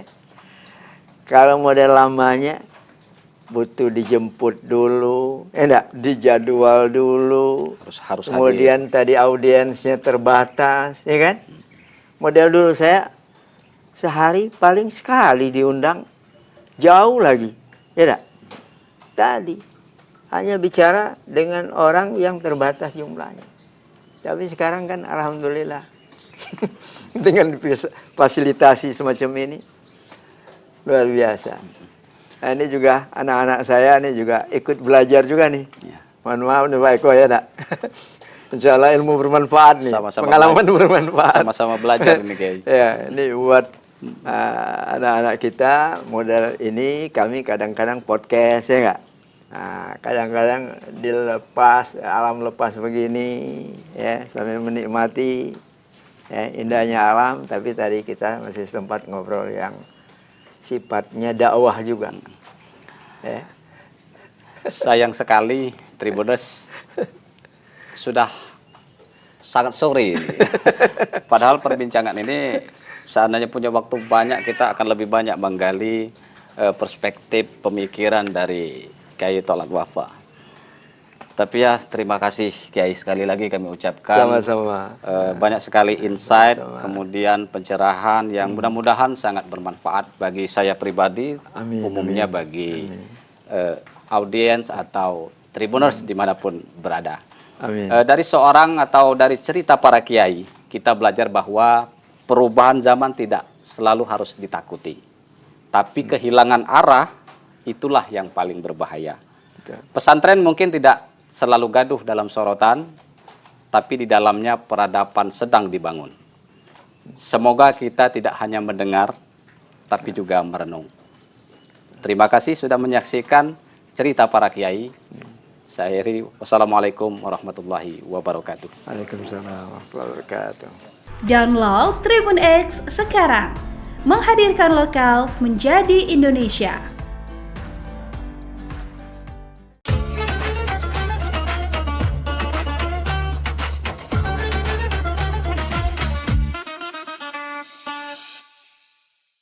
Assalamualaikum warahmatullahi wabarakatuh. Alhamdulillahirabbil alamin wa bihi nasta'in wa ala umuri dunya waddin wassalatu wassalamu ala asyrafil anbiya'i wal mursalin wa ala alihi wa sahbihi ajma'in amma ba'd. Alhamdulillah, puji dan syukur mari kita panjatkan kepada Allah Subhanahu wa taala, Rabb semesta alam.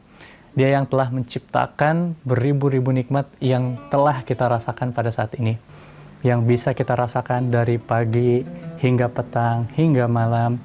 Dari awal kita bangun tidur sampai ke tidur lagi, kita mendapatkan ribuan nikmat yang bahkan kita tidak bisa menghitungnya. Bahkan dikatakan, wa in ta'udu ni'matallahi la tuhsuha.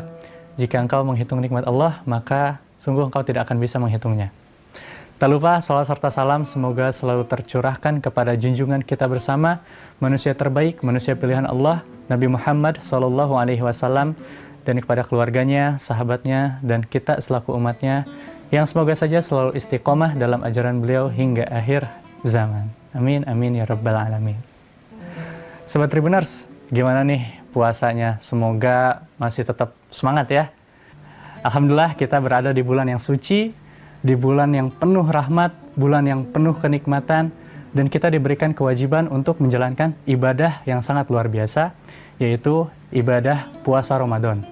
Alhamdulillah kita berada di bulan suci Ramadan, bulan yang mana penuh keberkahan di dalamnya.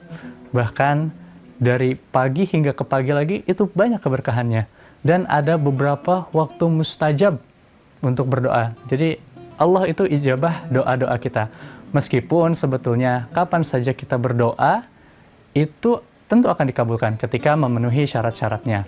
Tapi di bulan suci Ramadan ada waktu-waktu yang tentunya lebih mustajab ketika doanya dipanjatkan pada waktu-waktu ini.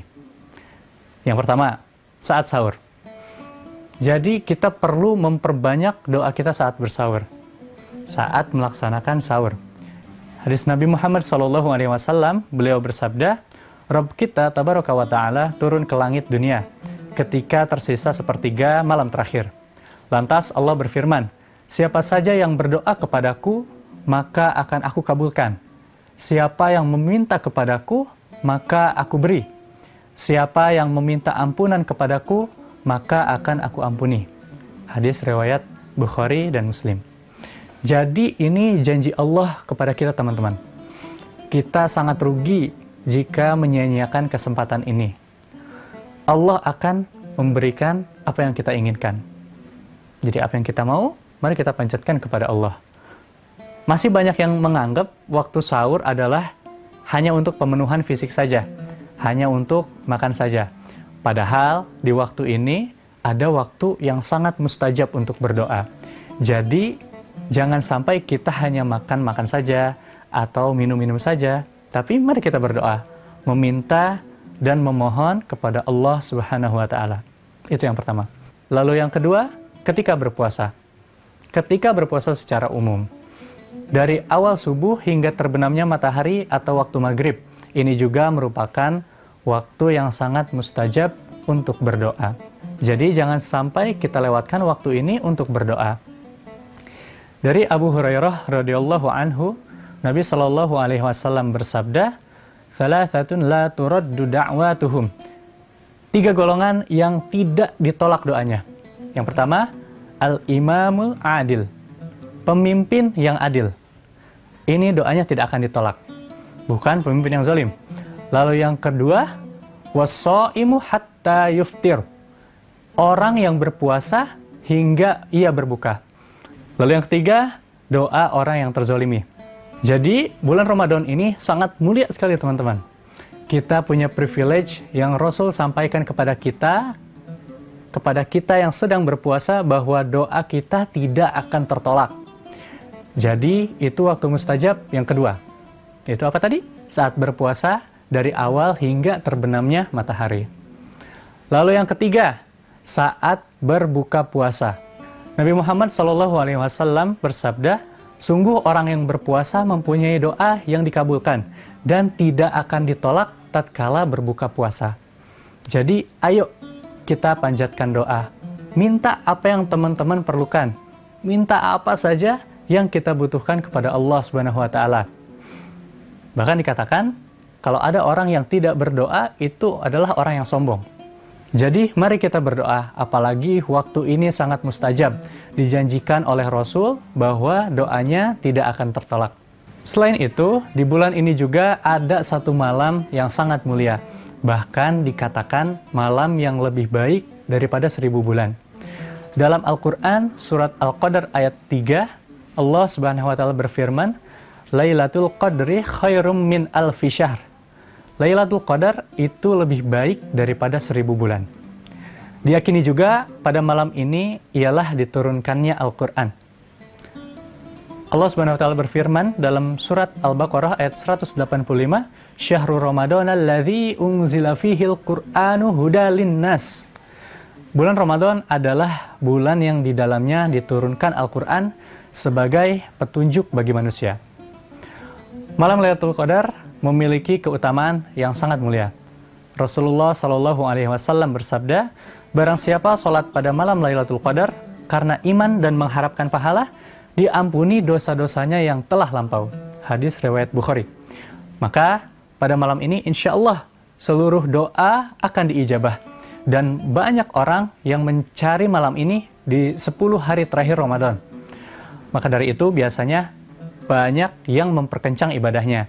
Mulai dari sholat malam, membaca, bahkan menghatamkan Al-Quran, beriktikaf, dan lain sebagainya.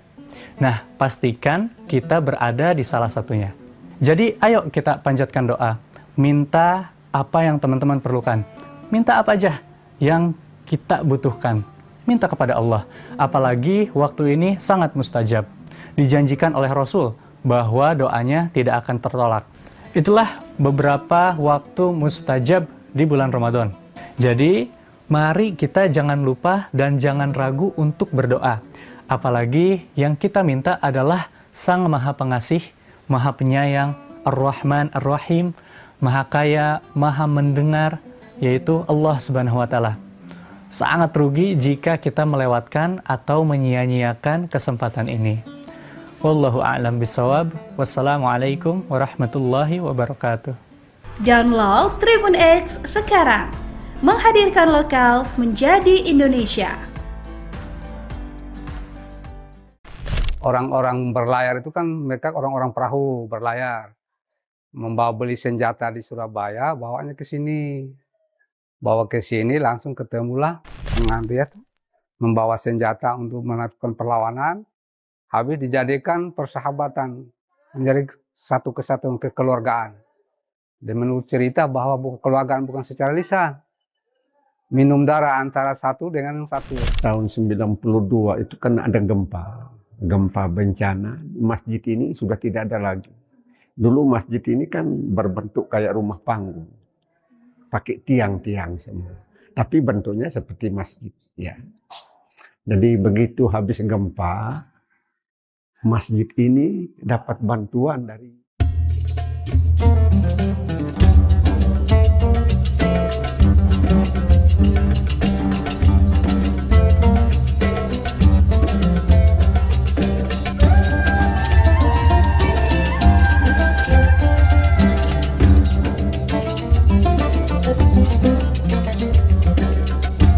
Tribuners, saat ini saya berada di pesisir utara Kabupaten Sika, tepatnya di Waipare, Desa Watubilo, Kecamatan Kangai, Kabupaten Sika. Dan di belakang saya ini berdiri sebuah bangunan masjid yang bernama Rahman. Dan Tribuners, masjid di belakang ini memiliki sejarah yang panjang. Juga ada keterkaitannya dengan masuknya agama Islam di Kabupaten Sika. Dan nanti kita akan melihat sejarah di balik masjid ini, maupun juga nanti cerita dari para tetua atau masyarakat umat muslim yang tinggal di sekitar Masjid Ar-Rahman terkait dengan sejarah masjid maupun juga sejarah masuknya agama Islam di Kabupaten Sika. Simak liputan kita berikut ini. Masih Taraman Waipare di Desa Watungilo, Kecamatan Kangai, Kabupaten Sikal, Pulau Flores, Nusa Tenggara Timur, berdiri kokoh sebagai simbol masuknya Islam di Kabupaten Sika sejak awal abad ke-20. Rumah ibadah yang diyakini sebagai salah satu yang tertua di wilayah ini bukan sekedar bangunan fisik. Rumah ibadah ini merupakan penanda sejarah yang lahir dari ikatan persaudaraan antara pelaut Bugis dan penguasa lokal. Terletak hanya beberapa langkah dari bibir pantai utara Pulau Flores, masjid ini menyajikan perpaduan warna yang kontras dengan alam pesisirnya. Tokoh masyarakat setempat, Muhammad Kadri, menuturkan bahwa kehadiran Islam di wilayah tersebut dibawa oleh para pelaut asal Gujarat dan Sulawesi yang melintasi perairan Nusantara sekitar tahun 1901. Pertemuan antara pendatang dan penguasa lokal, Raja Kangai, tidak berakhir dengan konflik. Sebaliknya, mereka menjalini persahabatan erat yang dikukuhkan melalui tradisi unik, minum darah, sebagai simbol persaudaraan yang tak terputuskan. Sebagai bentuk penerimaan, Raja Kangai menghibahkan lahan di sepanjang pesisir pantai hingga ke Tanjung Darat untuk dikelola para pendatang. Di lahan inilah pemukiman dan tempat ibadah dibangun. Menurut sejarah dari cerita dari orang-orang tua sebelum saya ini, mereka menyatakan bahwa Islam masuk di Sika ini diperkirakan tahun 1901. Waktu zaman Belanda dulu sampai zaman Jepang. Setelah itu orang-orang Gujarat dari Sulawesi, dulu kan orang-orang berlayar itu kan mereka orang-orang perahu berlayar. Membawa beli senjata di Surabaya, bawanya ke sini. Bawa ke sini langsung ketemulah Raja Nair, Ratu Nair, Raja Kerajaan Kangai yang tempatnya di sana. Ada rumah raja di situ. Lalu mereka berlabuh di sini membawa senjata untuk melakukan perlawanan. Habis dijadikan persahabatan, menjadi satu kesatuan kekeluargaan. Dan menurut cerita bahwa kekeluargaan bukan secara lisan. Minum darah antara satu dengan yang satu. Sehingga menjadi persahabatan yang jadi tuntunan. Setelah itu, raja itulah memberikan tempat untuk dihuni. Bahkan bukan di sini saja, sampai ke daratan Tanjung Darat, pantai dari sini itu. Sampai sekarang mereka punya moyang-moyang dulu yang ahli waris makan sampai sekarang, sampai termasuk Pangabatan, termasuk Tanjung Darat. Itu diberi oleh kerajaan ini karena dia untuk mempertahankan kekuatan di masa itu. Setelah itu mereka kan hanya 4 dekade, sudah 4 dekade. Sampai sekarang, dulu dikasih hibah tanah ini untuk membangun rumah ibadah zaman itu. Bangun rumah darurat dulu. Sebetulnya kami saya dulu 83, 82 ke sini, masih bangunan masih lama itu. Direnovasi itu setelah gempa itu baru direnovasi sebagaimana rupa kita lihat ini. Masa itu terdarurat. Nah, setelah generasi ke generasi, setelah mereka kan datangnya tidak sebegitu banyak. Setelah itu dia orang-orang dari atas, yaitu orang-orang dari gunung, dipekerjakan di sini. Karena mereka sudah punya lahan kelapa sampai ke Tanjung Darat, sampai ke pulau besar ini juga.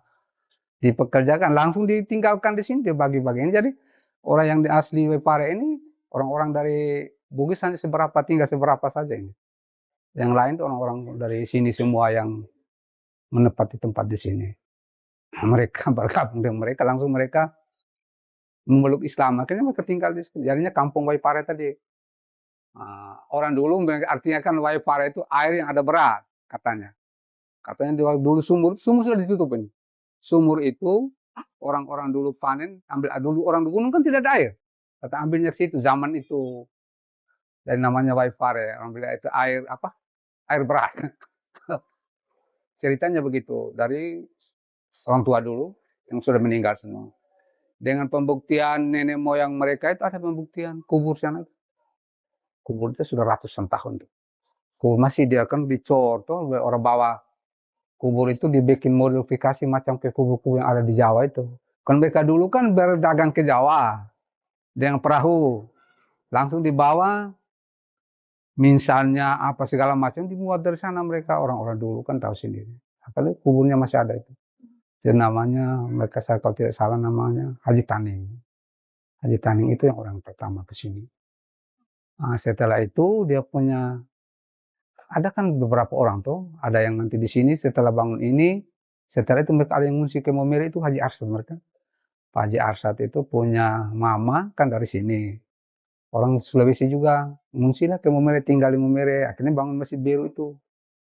Gitu. Habis di sini Geliting, dulu kan ada pelabuhan di Geliting saja. Setelah itu menjadi pelabuhan, akhirnya mereka bangun dengan masjid di Geliting. Nah, dan ahli waris ada yang di Geliting, ada di sini.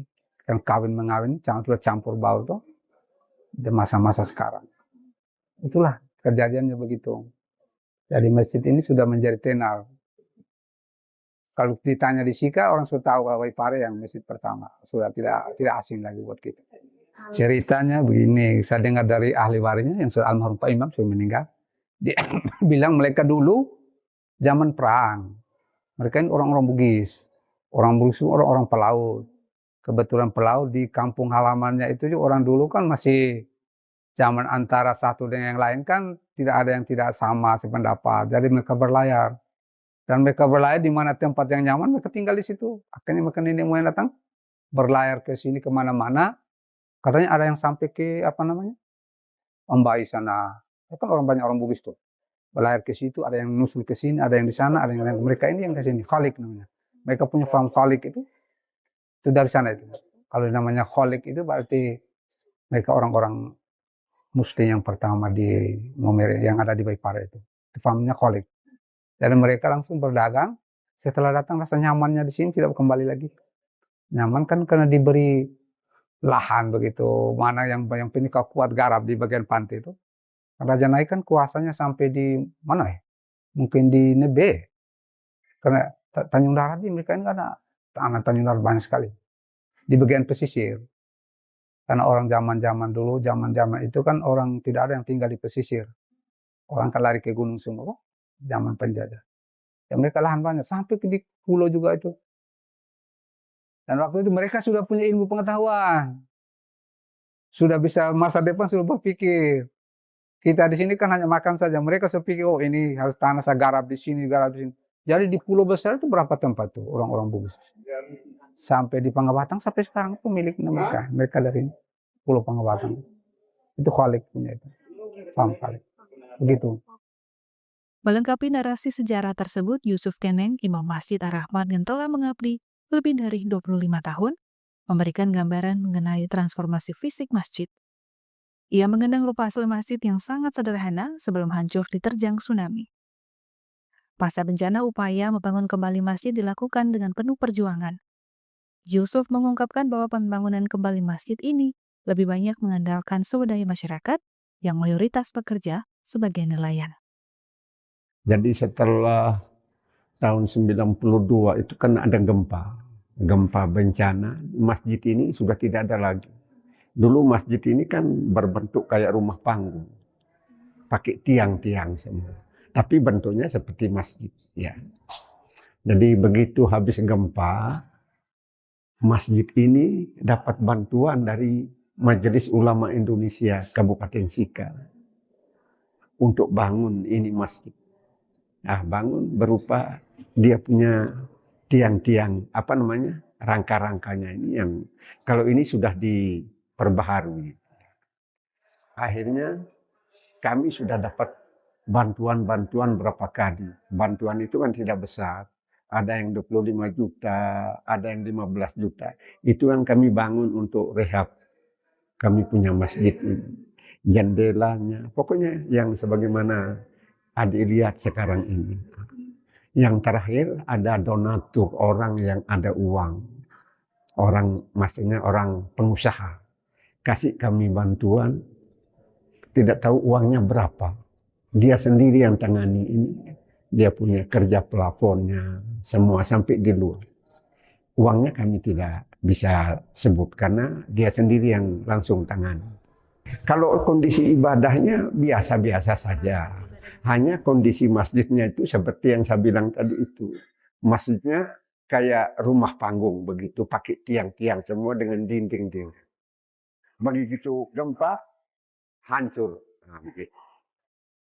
Akhirnya setelah gempa baru mulai bangun pelan-pelan ini, Mas.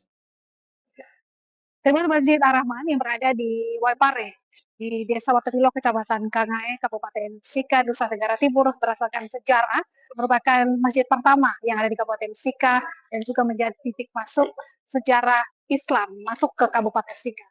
Masjid tertua ini juga pernah runtuh pada tahun 1992 ketika gempa dan tsunami menerjang Pulau Flores atau Kabupaten Sika. Kemudian masjid ini dibangun kembali hingga kokoh berdiri saat ini. Saat ini masjid ini juga menjadi tempat ibadah masyarakat di sekitar dan memiliki nilai sejarah, dan harapnya bahwa masjid ini terus menjadi tempat yang ramah dan juga mewariskan cerita di balik berdirinya masjid tertua di Kabupaten Sika. Download Tribun X sekarang, menghadirkan lokal menjadi Indonesia.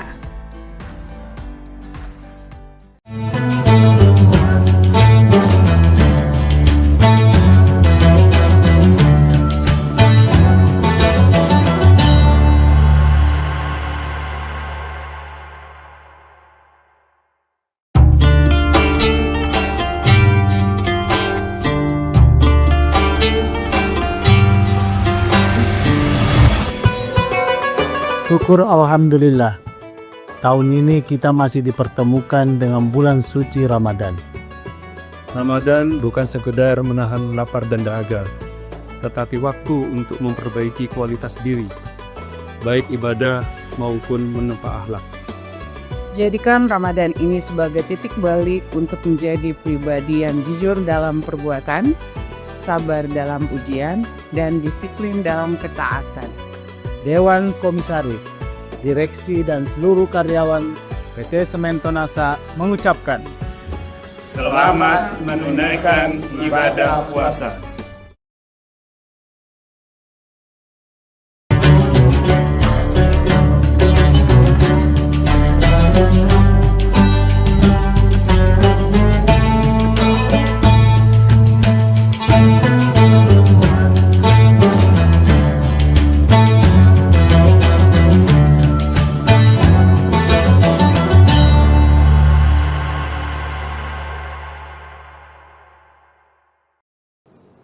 Assalamualaikum warahmatullahi wabarakatuh. Tribuners, seperti apa kabar Anda pada hari ini menantikan waktu berbuka puasa? Semoga semuanya masih tetap semangat berpuasa dan juga dalam keadaan sehat walafiat. Tentunya masih bersama saya Ilu Devisania dalam program Syiar Ramadan Tribun Timur yang spesial. Hari ini kita akan membahas terkait dengan tipe puasa yang nantinya akan dijelaskan secara lebih rinci oleh Bapak Ustadz Kiai Haji Sabarudin LC yang sudah bersama kita pada hari ini, dan tentunya akan berbagi banyak pengetahuan seputar bulan suci Ramadan. Bapak Ustadz, Assalamualaikum warahmatullahi wabarakatuh. Waalaikumsalam warahmatullahi wabarakatuh. Baik, seperti apa kabarnya Pak? Alhamdulillah luar biasa. Alhamdulillah luar biasa. Baik, nah ini kita akan memberikan wejangan begitu ya Pak Ustadz ya, terkait dengan tipe-tipe puasa selama bulan suci Ramadan, karena kan ada tipe puasa khusus dan lain sebagainya. Mungkin dapat disampaikan kepada Tribuners, silahkan. Bismillahirrahmanirrahim. Hamdan wa syukranillah, salatan wa salaman ala rasulillah, amma ba'd.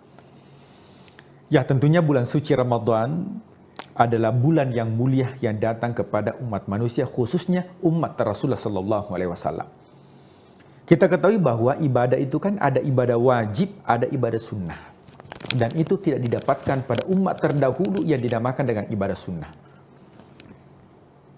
Umat terdahulu ketika diturunkan oleh Allah perintah, maka langsung diperintahkan kepada umatnya, dan semua itu wajib untuk dilakukan. Akan tetapi umat Rasulullah Sallallahu Alaihi Wasallam diberikan keutamaan ada ibadah wajib, ada ibadah sunnah. Makanya rukun Islam itu ada semua turunannya. Syahadat itu wajib, salawat itu sunnah. Puasa Ramadan itu wajib, puasa Senin Kamis itu sunnah. Zakat itu wajib, sedekah itu sunnah. Salat itu wajib, qabliyah ba'diyah, salat witir, tarawih itu sunnah. Haji itu wajib, umrah itu sunnah. Nah, apa keutamaan daripada ibadah wajib ini? Yaitu untuk mendapatkan rahmatnya Allah. Dan kenapa ada ibadah sunnah? Khususnya di bulan suci Ramadan banyak kita temukan hampir semua amalan itu adalah sunnah. Karena itu untuk mendapatkan syafaat di akhirat. Akan tetapi, tidak semua orang itu bisa mendapatkan keutamaan Ramadan. Maka orang yang berpuasa itu tipenya beda-beda. Meskipun ujung daripada semua ibadah itu adalah takwa. Jadi semua ibadah yang dilakukan itu ujungnya adalah takwa. Coba kita lihat sholat. Ya, sholat itu adalah takwa. Apa itu takwa? Yaitu mencegah dari perbuatan keji dan mungkar. Apa kata Allah? Innas salata tanha anil fahsya'i wal munkar. Ya, menghindarkan diri dari kemungkaran itu adalah takwa. Puasa Ramadan. Ya ayyuhalladzina amanu, wahai orang-orang yang beriman, apa ujungnya? La'allakum tattaqun, menjadi pribadi yang bertakwa. Apa itu pribadi yang bertakwa? Yaitu yang bisa keluar di bulan suci Ramadan, keluar setelah bulan suci Ramadan, itu seperti kupu-kupu. Ya, seperti ulat, bukan seperti ular. Karena beda itu ular dengan ulat, meskipun beda huruf terakhirnya. Apa bedanya? Ya, ulat itu ketika berpuasa, maka dia mengurung diri dalam kepompong. Itu ulat. Dia tidak makan, dia tidak minum, tapi karakternya ulat ini rakus. Itu ulat itu apapun yang dihinggapi, ya pasti habis.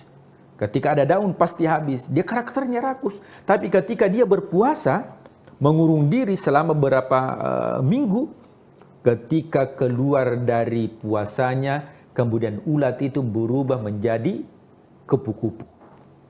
Dan kupu-kupu itu siapa yang melihat bahagia, senang, dinikmati, dan setiap bunga yang dihinggapi itu memberikan manfaat.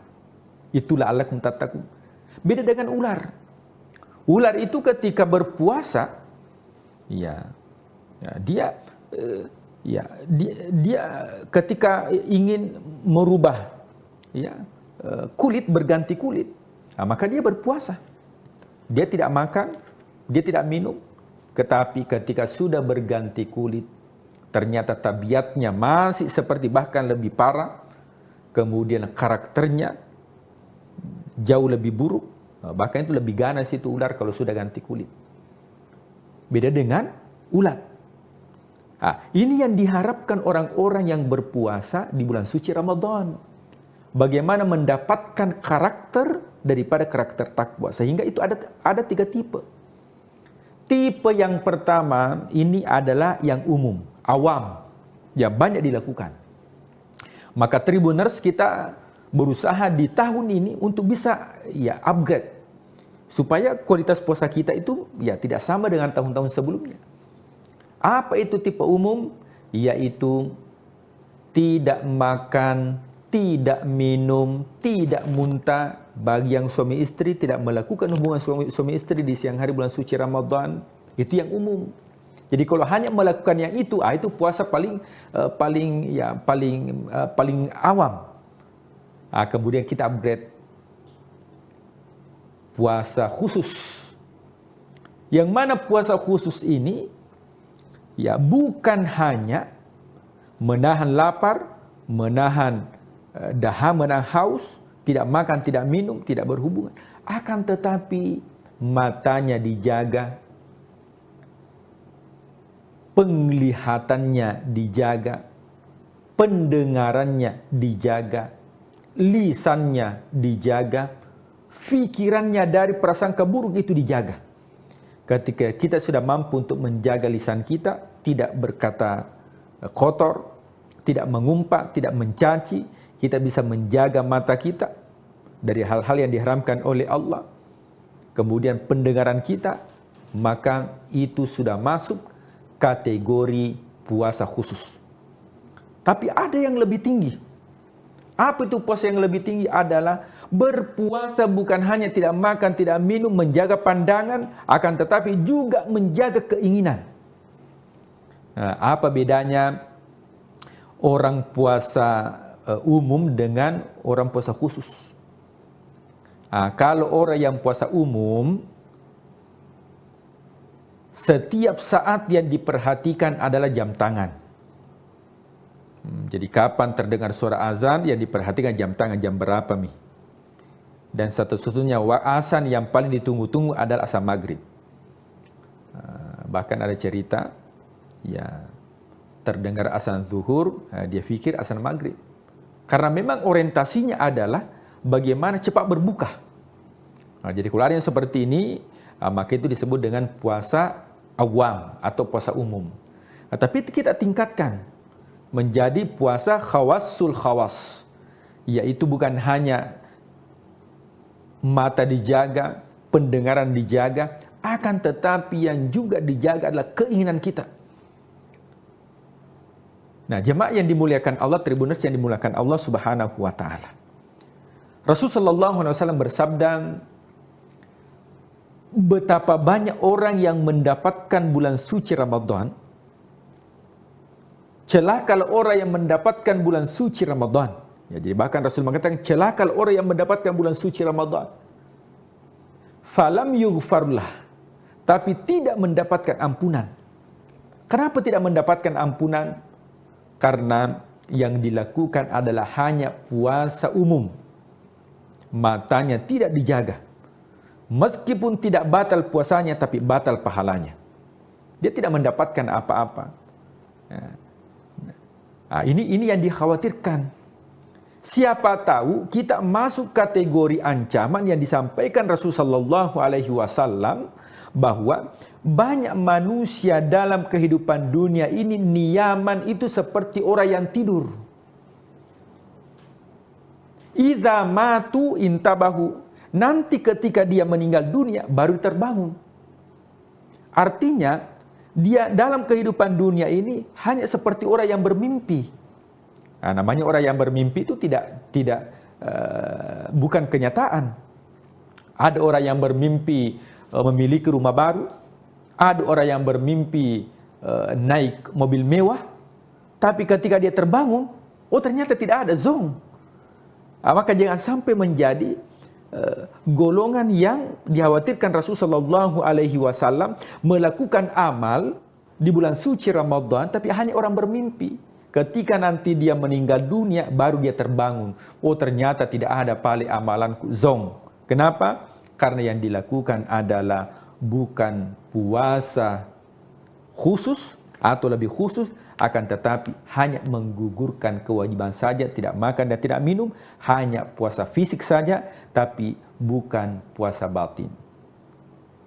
Ya baik, jadi ada begitu banyak ternyata ya Pak Ustadz ya, kemudian larangan-larangan, kemudian juga yang dimaksud dengan puasa khusus dan lain sebagainya, itu perlu betul-betul kita perhatikan supaya kita menjalankan ibadah dengan benar selama bulan suci Ramadan ini, dan tentunya bisa lebih fokus lagi, kemudian konsisten untuk melaksanakan ibadah puasa, dan tentunya semoga semua Tribuners hingga hari ini masih menjalankan ibadah puasa dengan baik, kemudian juga masih konsisten dan tetap menjaga aturan-aturan tadi yang sudah Bapak sebutkan ya. Ada banyak sekali ternyata Tribuners yang perlu kita patuhi selama bulan suci Ramadan ini. Terima kasih Pak Ustadz sudah memberikan kita banyak sekali wejangan begitu ya. Semoga kita bisa menjalankan ibadah puasa semakin lancar, semakin juga konsisten sampai nanti kita tiba pada hari kemenangan ataupun juga Idul Fitri nantinya yang kita nantikan juga bersama-sama.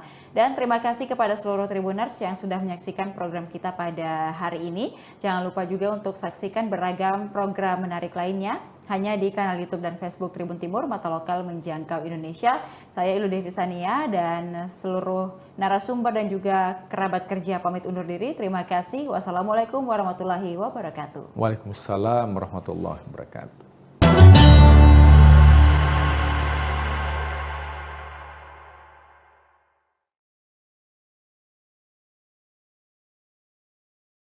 Terus terang aja ya, ketika saya masih di SD, itu belum terpikir saya mau kemana. Faktor penyebabnya sederhana aja. Ayah saya umur 2 tahun sudah meninggal. Ibu saya seorang petani. Jadi ibarat saya mimpi, kepengen, umpamanya sukses, nah itu nggak kepikir.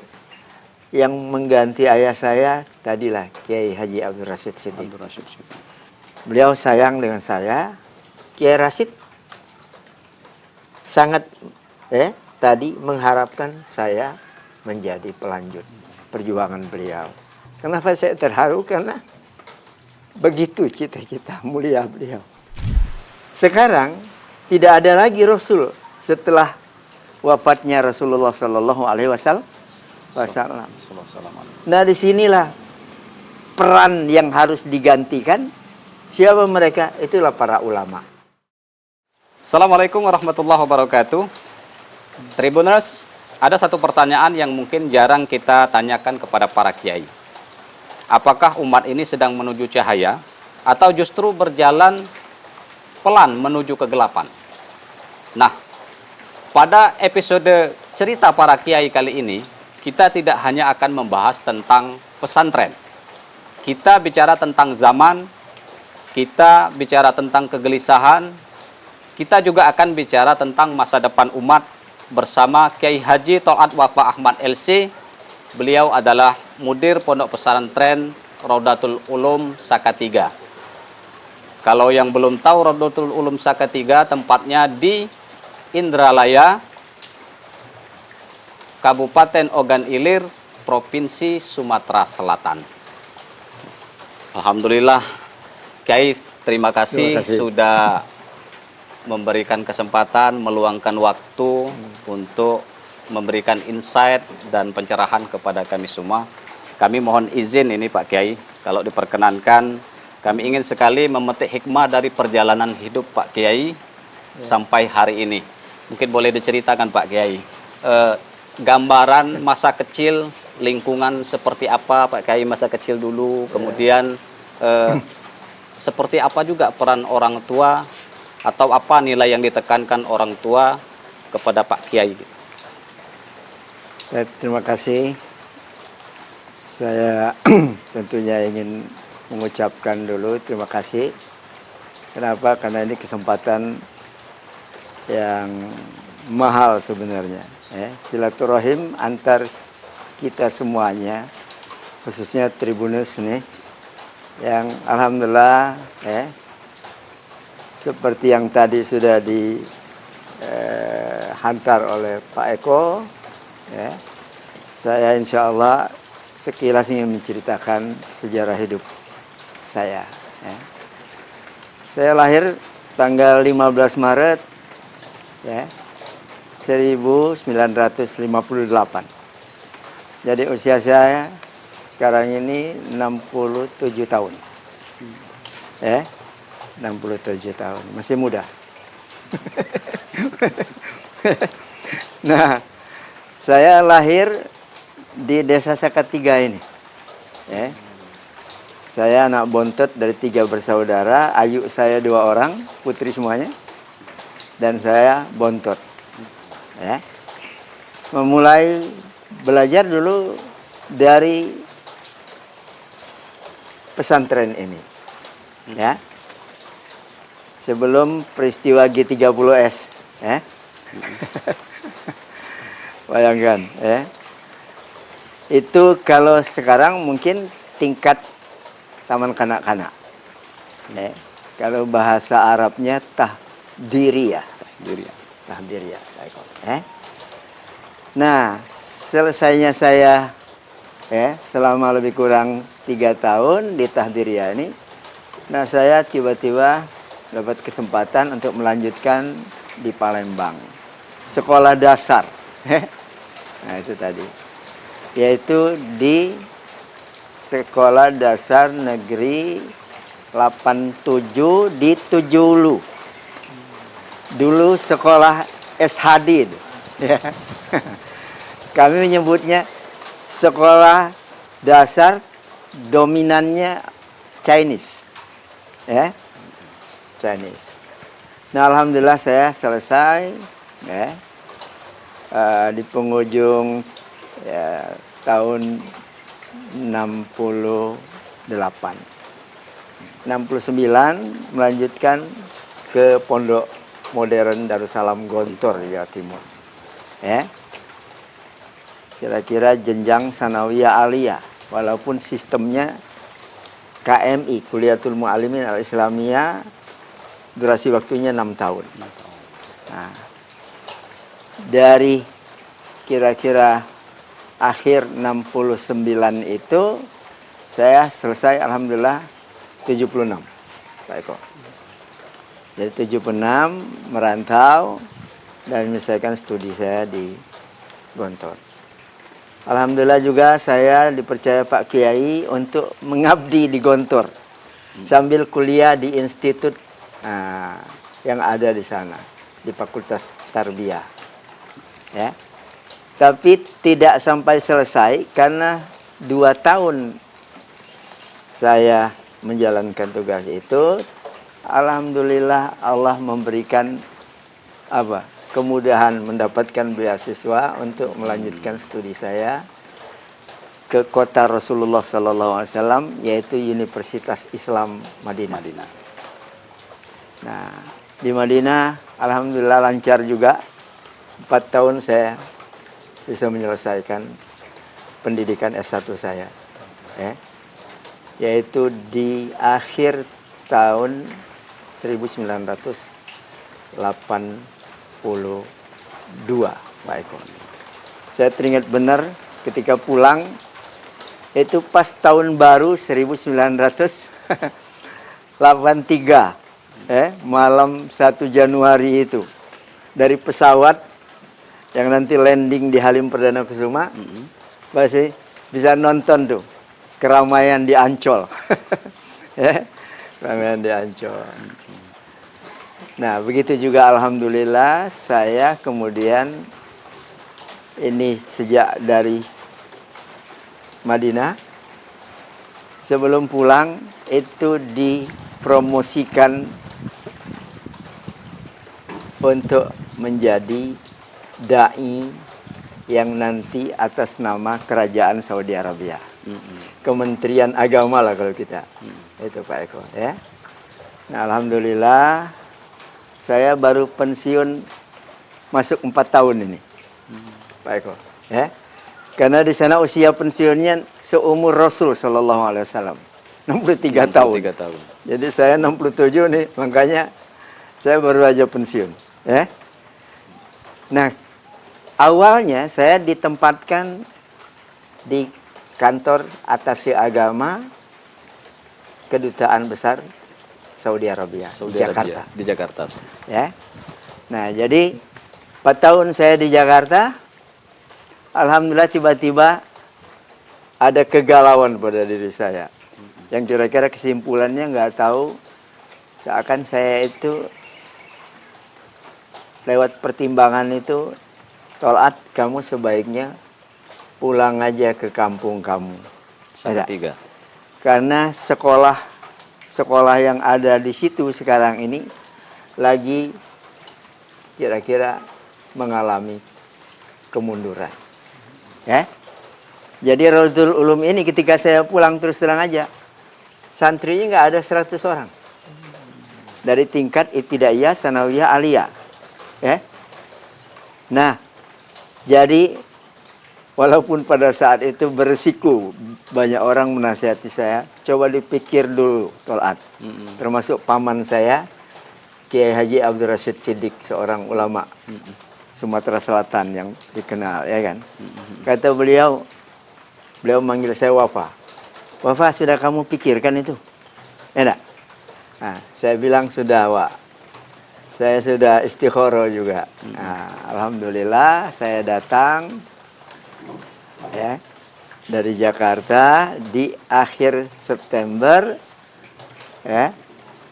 Nah, itu kemudian saya sudah diberi mandat untuk memimpin. Sementara saya itu merasa masih muda, ya.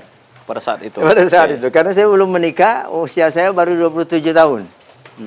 Nah, jadi alhamdulillah, ya, pada tahun itu saya, ya, karena para senior ini, beliau ini, orang-orang tua kita nih mendukung kami di belakangmu.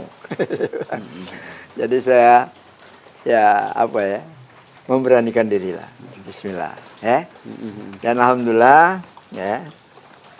Sejak tahun itu sampai sekarang, alhamdulillah saya masih, ya, diberi Allah kesehatan, diberi Allah barangkali tadi ya, keteguhan untuk melanjutkan perjuangan di lembaga pendidikan Islam Pondok Pesantren ini sampai hari ini. Tapi kami coba flashback lagi nih, Kiai. Iya, ya. Jadi kan belakangan ini kan ada banyak orang merasa bimbang mau sekolah pesantren atau tidak, mau masuk pondok atau tidak gitu. Betul, betul. Ya, kita ingin tahu nih, Kiai dulu waktu masa kecil itu pertimbangan masuk pondok gitu, itu apa Kiai? Sebenarnya saya terus terang aja ya, ketika saya masih di SD, itu belum terpikir saya mau kemana. Faktor penyebabnya sederhana aja. Ayah saya umur 2 tahun sudah meninggal. Ibu saya seorang petani. Jadi ibarat saya mimpi, kepengen, umpamanya sukses, kepengen memilih tempat melanjutkan belajar saya ke Palembang atau kemana aja gitu ya. Nah itu nggak kepikir. Tapi alhamdulillah pada waktunya, ya.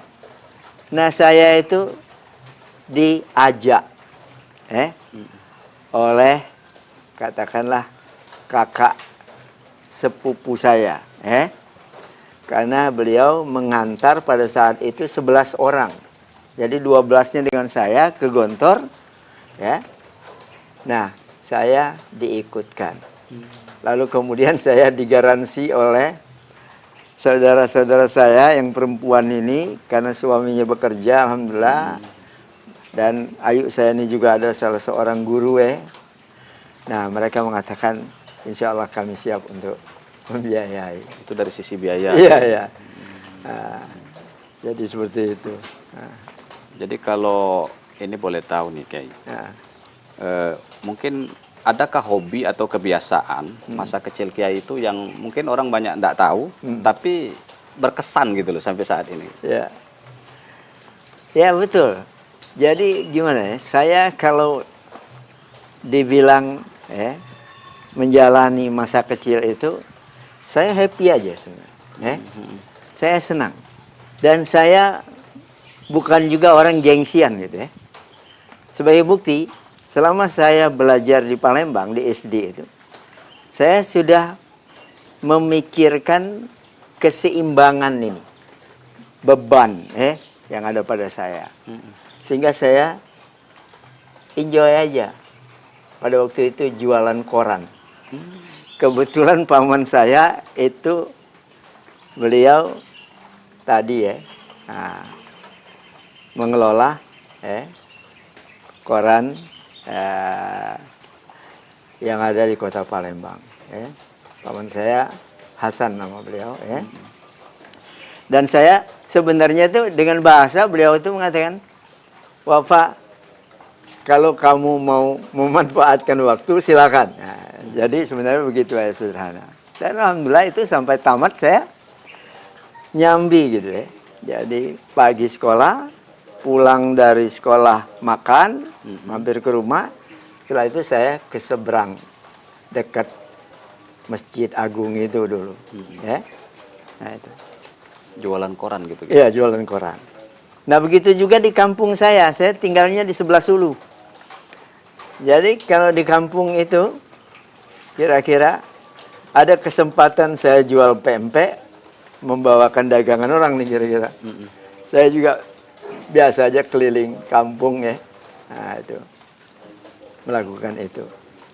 Musim ini layangan, kadang-kadang saya bikin layangan sendiri, saya menjual layangan itu. Nah, sehingga terkenal waktu itu, ini layangan Topa katanya. Padahal nama saya Wafa kan.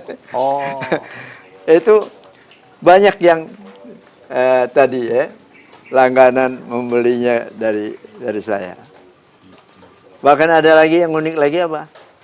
Biasanya di kampung kami itu banyak pedagang kelapa. Ngambilnya dari Penes, dibawa pakai perahu. Lalu ketika naik ke atas itu biasanya kan diolah lagi kan. jadi dibuang kulitnya itu. Dikerok. Nah, saya dengan sebaya saya tuh kadang-kadang orang Palembang bilang mengambil lupahan. Jadi itu.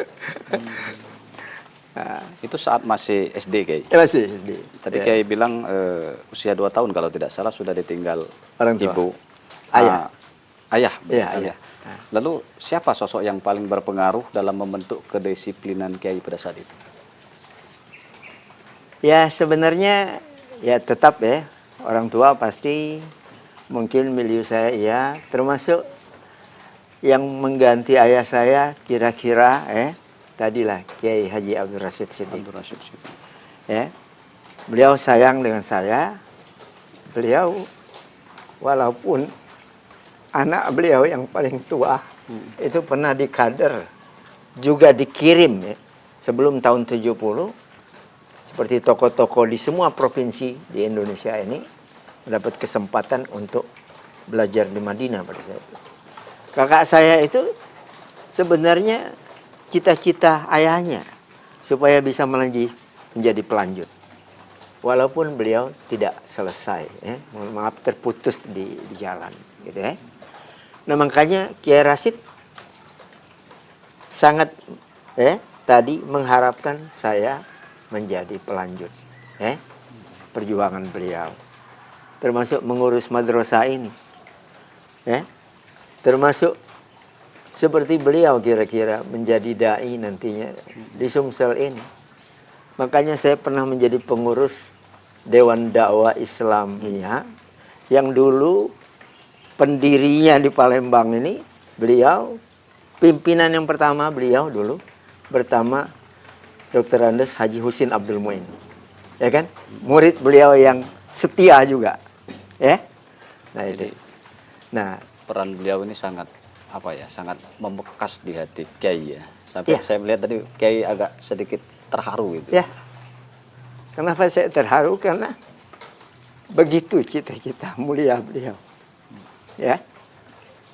Walaupun kakak saya itu bukan pengangguran juga. Pasca beliau pulang tidak selesai dari Madinah, ya.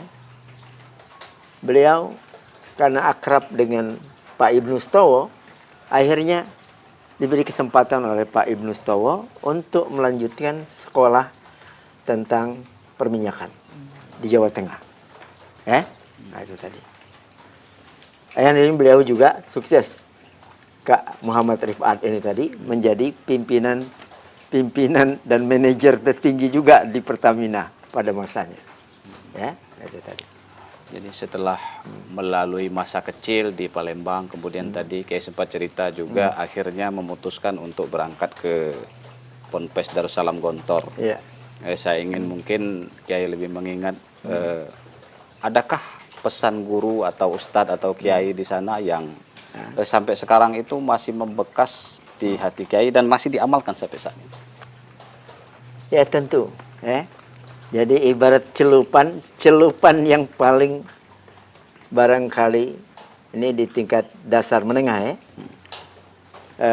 apa yang saya dapati dari Gontor itu seakan itulah yang sampai sekarang menjadi celupan yang saya bawa juga pulang ke Salatiga ini lagi. Dulu sistem pendidikan yang diterapkan di Raudatul Ulum ini belum seperti sekarang Sistem 24 jam boarding school. Nah itu tadi tinggal di asrama. Kita mengasuh mereka itu dekat dengan mereka itu ya selama 24 jam bayangkan sekarang. Kalau dulu sistem kalong. Jadi sistem kalong itu pagi datang ke sekolah, siang pulang, ya kan? Nah itu. Jadi inilah yang saya coba bawa, saya terapkan dengan tentunya juga modifikasi yang disesuaikan dengan kondisi kekinian dan kedisinian juga, ya kan? Adaptif lah. Kalau baca-baca itu literatur itu Kiai sudah memimpin Ponpes ini sejak tahun 86 Kiai. 86. Kemudian mungkin pernah berselang ya di waktu tahun 2004 sampai 2010 kalau tidak salah Kiai ya. Nah, setelah itu 2010 sampai sekarang balik lagi Kiai yang memimpin Ponpes Raudatul Ulum. Nah, jadi selama puluhan mengabdi di pesantren, Pak Kiai, terus melihat juga perkembangan zaman, apakah Kiai merasa umat kita saat ini nih sedang baik-baik saja atau justru sebaliknya begitu, Pak?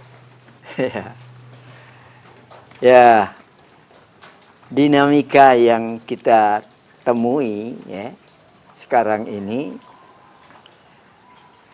ya bisa iya bisa tidak, gitu ya. Tapi kita belajar dari sejarah. Ada seorang sejarawan mengistilahkan inilah masa kekambuhan jahiliyah. Jadi bahasa jahiliyah itu bukan hanya bodoh, ya, cara berpikirnya, tetapi kerusakan yang sudah begitu ya luar biasa. Gitu ya. Nah makanya kalau dulu dalam sejarah setiap terjadi kekambuhan jahiliyah, kerusakan tadi yang sifatnya sangat-sangat luas gitu ya. Nah, dan di semua sektor kehidupan. Nah disitulah Allah mengutus Rasulnya. Ya kan? Sekarang tidak ada lagi Rasul setelah wafatnya Rasulullah Sallallahu Alaihi Wasallam. Nah disinilah peran yang harus digantikan. Siapa mereka? Itulah para ulama. Karena dalam hadis itu dikatakan al-ulama'u warasatul anbiya. Ulama itu pewaris para nabi. Yang diwarisi bukan dirham, bukan dinar. Bukan duit berarti kan, bukan kekayaan. Yang diwarisi itu adalah tugas kenabian itu. Ya kan? Tugas merubah tidak tahu jadi tahu dan seterusnya dan seterusnya. Tugas tadi melatih, membiasakan satu budaya buruk berubah menjadi budaya baik. Begitu kan? Fenomena buruk dirubah menjadi baik. Kebuntuan dihadirkan solusi-solusi yang tepat. Enak. Nah, begitu. Jadi kalau kita menyebut satu penyakit yang paling serius terhadap umat ini, Kiai, kira-kira apa itu, Kiai? Yang menggerogoti umat Islam lah lebih begitu. Sebenarnya cukup banyak ya. Jadi kalau kita jujur mengevaluasi diri kita, kadang-kadang ini bermuara dari sumber daya manusianya. Nah, seperti umpamanya begini, kita ternyata belum sungguh-sungguh menyiapkan kader yang akan meneruskan tadi misi kenabian itu. Ya tak? Coba kita lihat. Mungkin anak-anak kita, cucu kita kalau ditanya pengen sekolah di mana, itu nggak kepikir, pokoknya ingin sekolah di madrasah, di pondok pesantren, dengan alasan macam-macam. Ya, mereka justru memikirkan kalau bisa saya sukses nanti jadi presiden, ya, jadi menteri, jadi gubernur, jadi bupati, jadi anggota dewan, ya enggak? Seakan-akan begitu tuh, jadi orang kaya. Nah, pikirannya kalau alumni pondok pesantren tuh paling juru doa aja. Spesialis doa. Atau merebut masjid gitu kan, kira-kira. Atau agak naik dikit nih, barangkali petugas untuk menikahkan nih. Kalau bahasa kami di sini ketip. Nah seperti itu. Padahal fakta nih sekarang, alumni pondok pesantren yang alhamdulillah sudah level dunia nih banyak. Nah, dulu pimpinan ormas terbesar Hasyim Muzadi itu alumni Gontor, senior saya jauh, ya enggak? Bayangin, beliau pernah memimpin organisasi setingkat dunia. Enak. Sama dengan sahabat saya satu angkatan juga masuk ke Gontor, Profesor Din Samsudin. Yang ternyata beliau bukan hanya berdakwah dalam negeri, Yang ternyata bukan kuliah di dalam negeri juga. Beliau kuliahnya di Amerika. Ya kan? Nah, lalu dipilih nantinya menjadi ketua Ormas Muhammadiyah. Ini NU, ini Muhammadiyah. Ya kan? Dan tadi beliau memimpin Muhammadiyah 2 periode, ya, pada zamannya. Dan beliau dengan kemampuan dan oleh-oleh seperti kami sama juga, menguasai bahasa Arab, menguasai bahasa Inggris. Akhirnya tadi beliau sering diundang oleh PBB ya nak, untuk menyampaikan kira-kira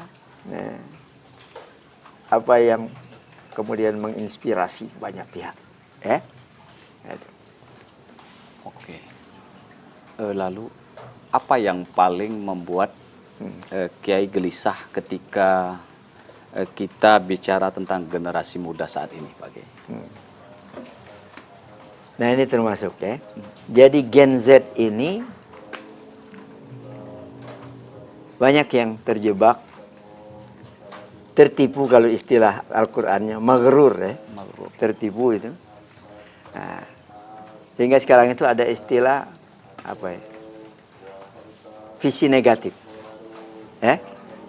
Umpamanya hobi ini gadget, tidak? Ngikuti medsos yang sedemikian liarnya gitu ya. Sehingga tidak lagi berpikir tentang menyeleksi ini. Ya kan? Nah, sementara dalam konteks perang pemikiran, dan ini global sifatnya, lawan-lawan kita itu menyiapkan justru bagaimana menghancurkan generasi Z ini. Bayangkan, ya kan? Nah ini yang sebenarnya nyata. Bukan hanya di negeri kita Indonesia, bukan. Tapi di seluruh dunia ini begitu. Ya, ketika generasi Gen Z ini tadi ya, hancur, rusak, ya, dan kemudian tadi masif banget, maka masa depan suatu negeri kan akan tamat sudah, ya kan? Nah begitu. Jadi kalau kita bicara Gen Z nih Kiai, ya. Mungkin ada sebagian atau sebagian besar juga ada di sekarang ini sedang digodok di sekolah atau di pesantren gitu. Nah, pesantren itu kan mengajarkan kesederhanaan dan kedalaman ilmu. Tapi di sisi lain juga dunia ini menawarkan kecepatan dan popularitas. Nah, ini tentu menjadi pertarungan sengit ini Pak Kiai. Bagaimana Pak Kiai melihat pertarungan ini? Ya. Nah, itulah di antara kendala yang dihadapi oleh baik para kiai yang mengelola pondok-pondok pesantren maupun juga ya para intelektual yang juga mengelola lembaga-lembaga pendidikan, ya. Nah, inilah yang kita coba persiapkan ya untuk mengantisipasi yang tadi itu. Ya, model kami terus terang aja. Walaupun pesantren, kami ada SMP, ada SMA. Ya enggak? Ya. Bagi kami itu ilmu Allah itu ada lewat syariat, transformasinya tentunya lewat teks Al-Quran dan teks Al-Hadis. Dan ini menjadi produk jurusan syariat. Ya? Nah, jurusan agama. Yang kedua, Allah itu mengajarkan ilmunya lewat fenomena alam. Ya. Kita disuruh kul siru fil ardi fanzuru kaifa kana aqibatul mukadzibin. Silahkan mau pergi kemana aja di muka bumi ini, kita jelajah, hatta ke planet sana silahkan. Tapi Allah memesankan apa? Fanzuru, nalarilah semua ini. Ya. Nah, makanya sejarah sains apapun itu lewat penelitian karya Allah ini, ya, produk Allah ini, yang nggak mungkin salah. Yang salah itu peneliti aja. Tapi boleh diteliti lagi oleh siapapun, ya kan? Nah, seperti jangan jauh-jauh. Contohnya dulu soal apa? Susu apa yang paling produktif untuk pertumbuhan bayi, ya kan? Dulu masih berdebat orang. Masih menawarkan ini lebih bagus, lebih bagus, lebih bagus. Produk manusia nih. Sekarang sudah final kesimpulan. Ya, saya dapat info dari Dr. Usman Said almarhum dulu. Beliau mengikuti seminar di Australia internasional. Kata beliau apa? Pada gilirannya semua dokter itu mengakui produk Allah. Ya, apa itu? Susu ibu. ASI. Ya, ASI. Ya kan? Nah, itu contoh. Nah, begitulah sekarang. Ya, kalau bicara fenomena Allah seluas, ya, saya kira alam ini. Ya, nah, jadi kalau masih butuh penelitian, masih banyak sekali yang dibutuhkan. Ya, makanya ibarat kita, model kami ini, berharap nih anak-anak kita yang kita siapkan dari SMP sampai SMA, mereka silakan. Mau milih fakultas kedokteran silakan, mau fakultas pertanian silakan, teknik silakan, komputer silakan. Dan alhamdulillah itu sudah kita buktikan. Jadi alumni SMA kita udah banyak yang jadi dokter. Itu seperti putrinya Profesor Rujito. Itu sekelas dengan anak saya. Hari ini sudah menjadi dokter spesialis. Ya, penyakit dalam. Ya. Nah, ini contoh. Ya, Kiai. Jadi saya pernah dengar tuh atau almarhum Kiai Haji Zainuddin MZ tuh bilang, setiap yang punya awal mesti punya akhir. Setiap yang ada permulaan pasti ada penghabisan. Dari awal tadi Kiai sudah menceritakan masa kecil, kemudian sekarang yang ada di hadapan kami sudah cukup senior. Tentu kan ada masanya nanti Kiai juga pensiun, memberikan kesempatan kepada yang muda-muda. Setelah semua perjuangan yang dilalui Pak Kiai, kalau boleh kami ingin tahu, apa sebetulnya yang ingin Kiai pertanggungjawabkan di hadapan Allah Subhanahu wa Ta'ala?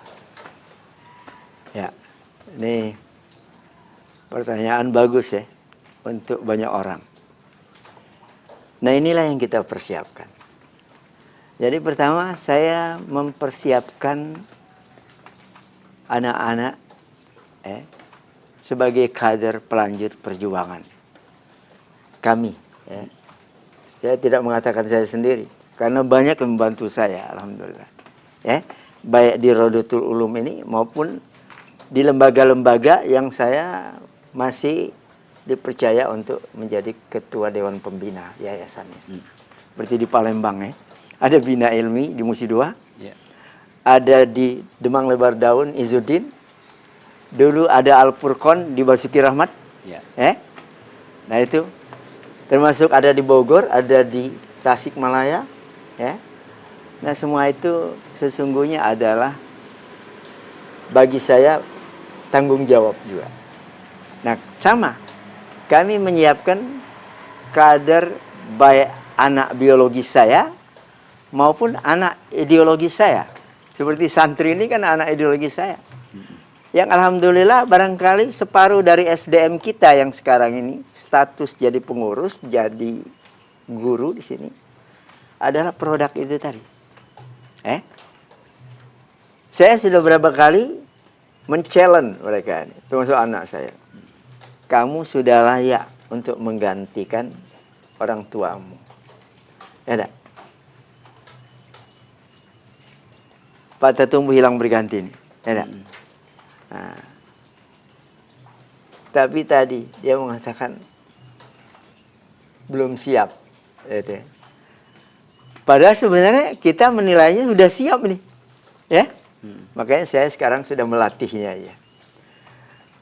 Wakil pimpinan saya, anak saya. Ya, nah ini baru menyelesaikan S2 di Universitas Islam Madinah. Ahmadi ini. Ini anak mantu saya. Karena istrinya anak saya perempuan yang bontot. Nah, saya suruh pulang dulu kamu. Persoalan S3 gampang. Ya kan? Nanti kamu mau kuliah di mana, insya Allah kita bantu, kita siapkan, kita mudahkan. Nah, sekarang lagi menyiapkan ya untuk S3-nya. Ya. Nah, jadi alhamdulillah kaderisasi ini berjalan. Saya terus terang saja orang paling bahagia kalau bisa membantu sukses kaderisasi ini tadi. Bahkan saya jauh sebelumnya sudah biasa gitu, ibarat menjadi donatur nih anak-anak yang nggak mampu untuk tadi melanjutkan studi, ya, baik di dalam negeri maupun keluar. Ya. Nah ini semuanya tadi sebagai wujud rasa tanggung jawab saya, ya enggak? Nah, di samping tentunya juga, ya melatih mereka juga untuk adaptif dengan tuntutan kekinian dan kedisinian ini. Yang tadi umpamanya tantangan yang begitu pesat, ya kan? Begitu serba modern, ya enggak? Nah, begitu menarik sehingga mungkin jadi rebutan, gitu ya? Nah, semacam itu. Bagi saya terus terang aja, bukan harus dihadapi dengan mundur, tapi biasa aja. Hidup ini kan kompetitif, ya nak? Nah, tinggal yang kita pikirkan bagaimana kita bisa menang, ya nak? Nah, dalam kompetisi yang terbuka ini, itu aja. Ya?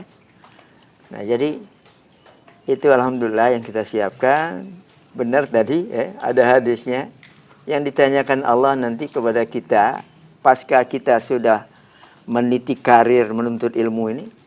Yang ditanyakan Allah itu, apa yang sudah kamu kerjakan ketika kita kira aku sudah memberikan ilmuku kepadamu. Karya berarti, ya? Karya. Bukan ditanya gelarnya. Nah tadi. Tapi produk dari ilmu yang diberikan Allah itu, ya dah, kepada kita.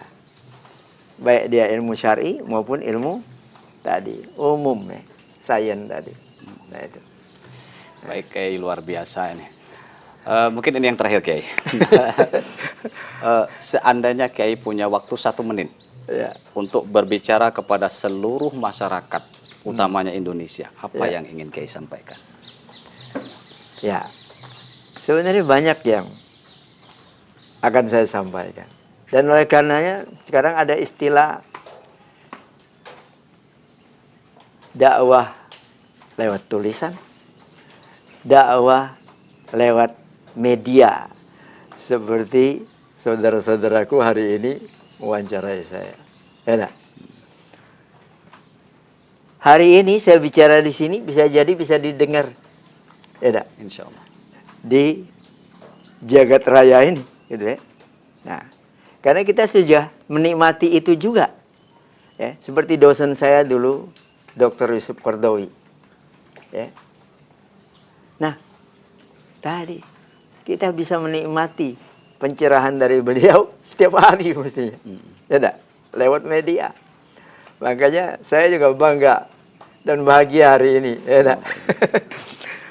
Dikunjungi, diajak ngobrol model begini nih, sehingga pesan dakwah ini tidak terhambat, gitu ya. Kalau model lamanya butuh dijemput dulu, enggak, dijadwal dulu, harus kemudian tadi audiensnya terbatas, ya kan? Model dulu saya sehari paling sekali diundang, jauh lagi, ya enggak? Tadi hanya bicara dengan orang yang terbatas jumlahnya. Tapi sekarang kan alhamdulillah dengan fasilitasi semacam ini luar biasa. Nah, ini juga anak-anak saya ini juga ikut belajar juga nih.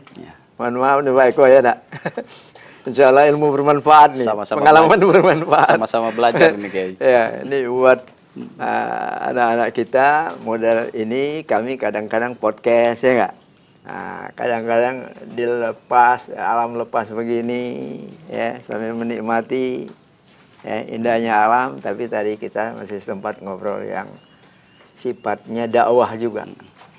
Ya.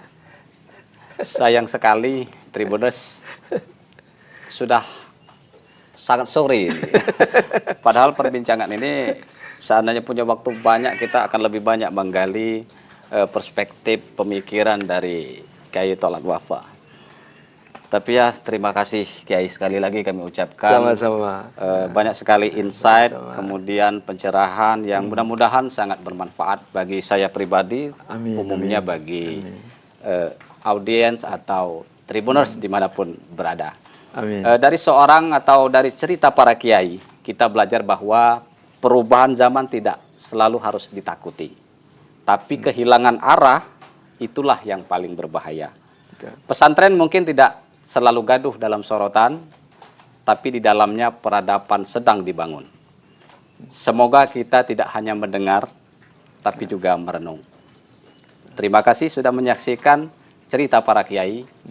Saya akhiri, wassalamualaikum warahmatullahi wabarakatuh. Waalaikumsalam warahmatullahi wabarakatuh. Download Tribun X sekarang, menghadirkan lokal menjadi Indonesia.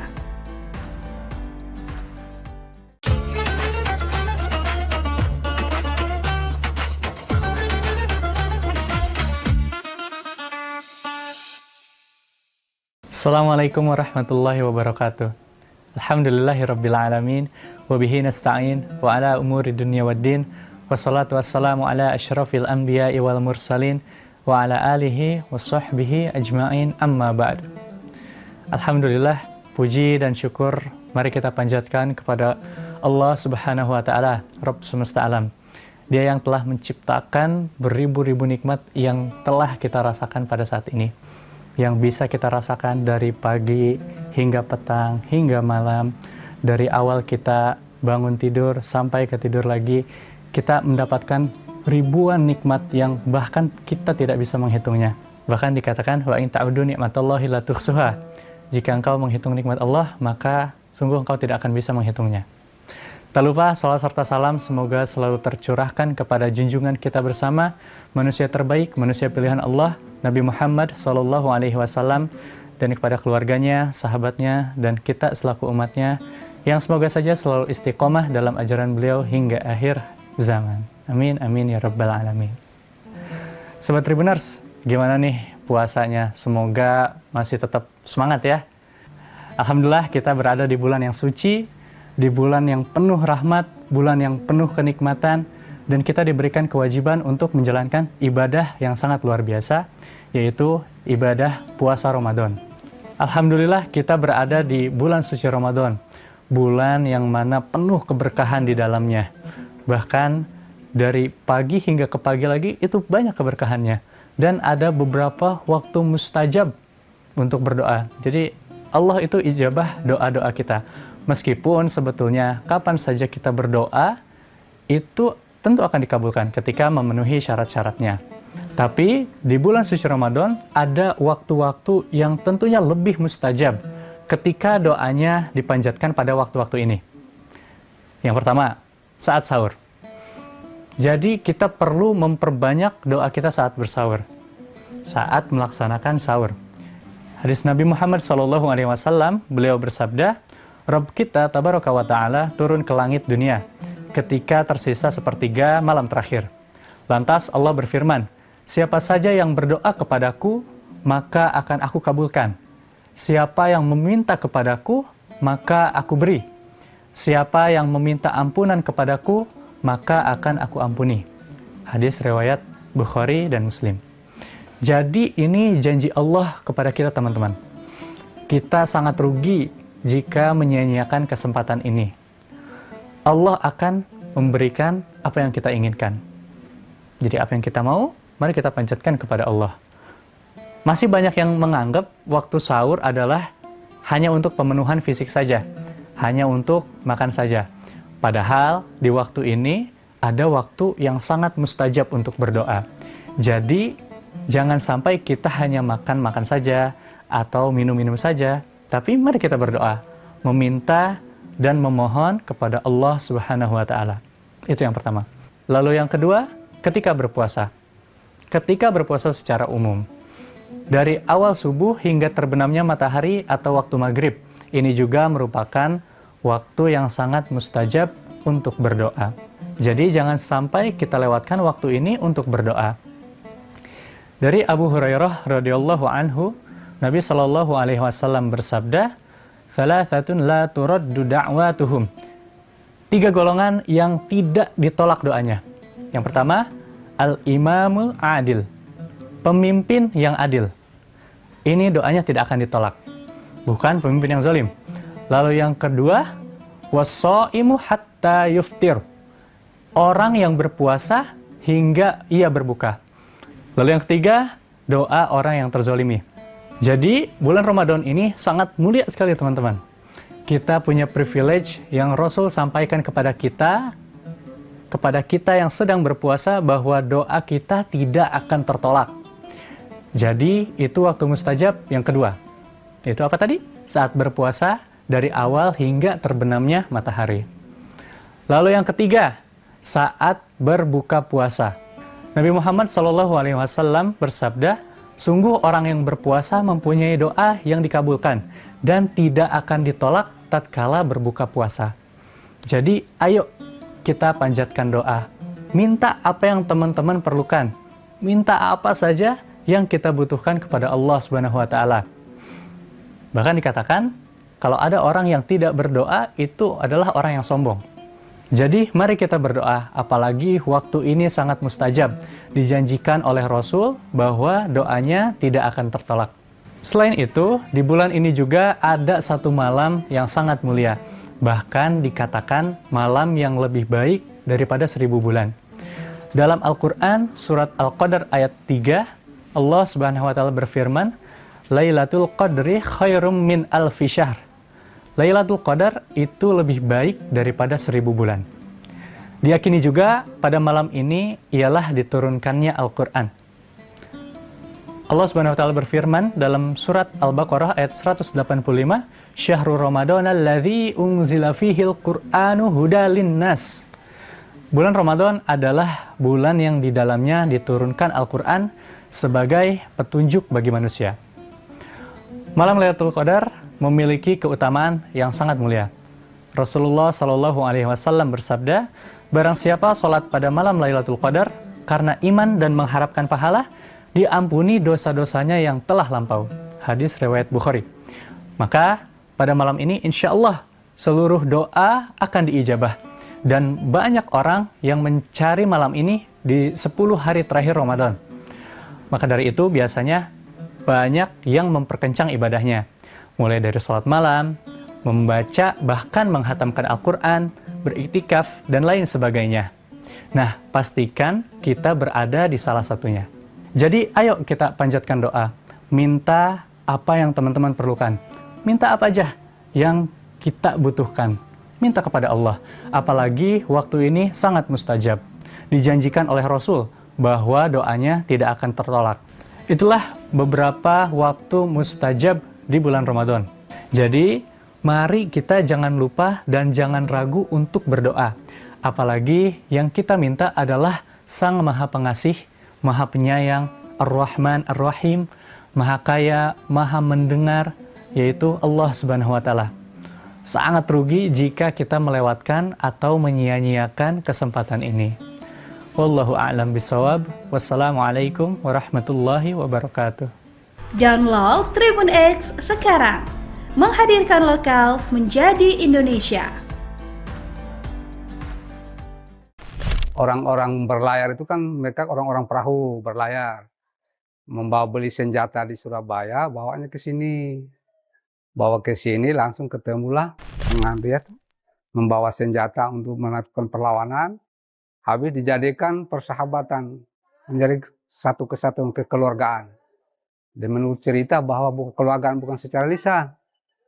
Minum darah antara satu dengan yang satu. Tahun 92 itu kan ada gempa bencana. Masjid ini sudah tidak ada lagi. Dulu masjid ini kan berbentuk kayak rumah panggung. Pakai tiang-tiang semua. Tapi bentuknya seperti masjid. Ya. Jadi begitu habis gempa, masjid ini dapat bantuan dari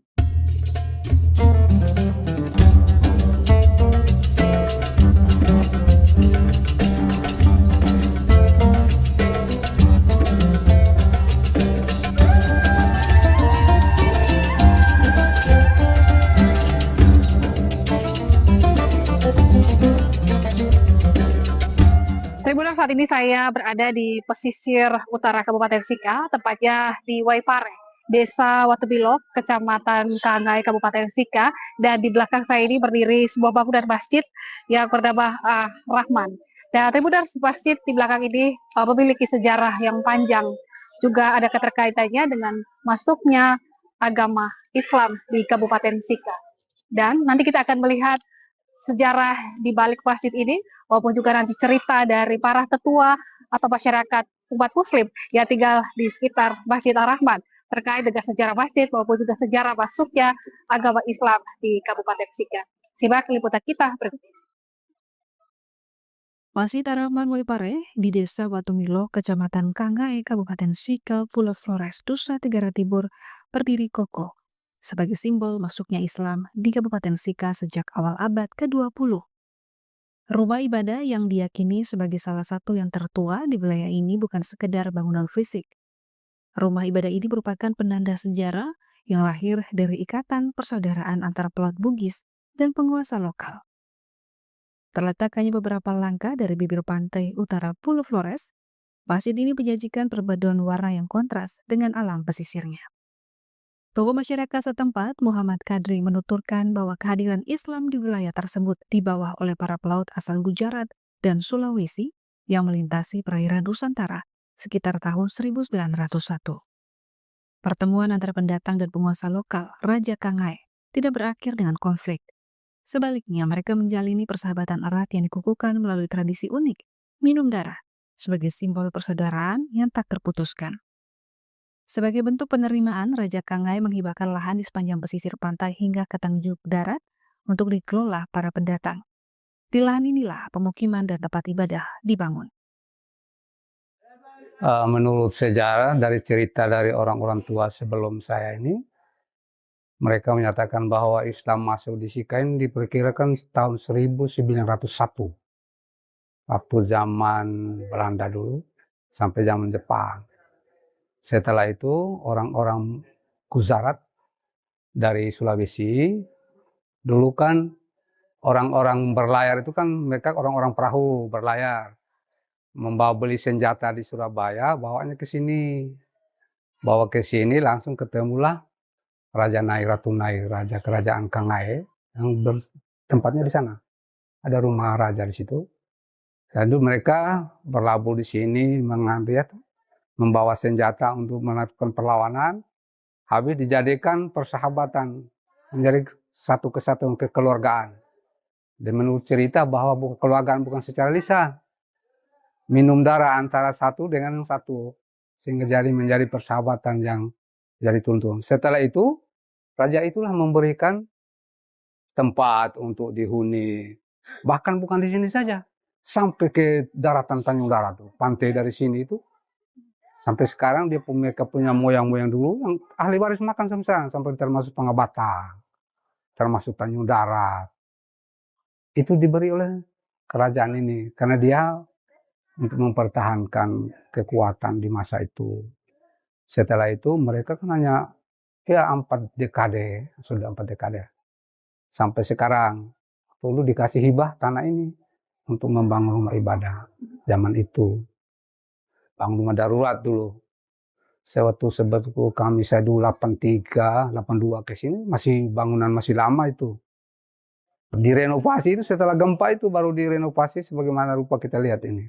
Masa itu terdarurat. Nah, setelah generasi ke generasi, setelah mereka kan datangnya tidak sebegitu banyak. Setelah itu dia orang-orang dari atas, yaitu orang-orang dari gunung, dipekerjakan di sini. Karena mereka sudah punya lahan kelapa sampai ke Tanjung Darat, sampai ke pulau besar ini juga.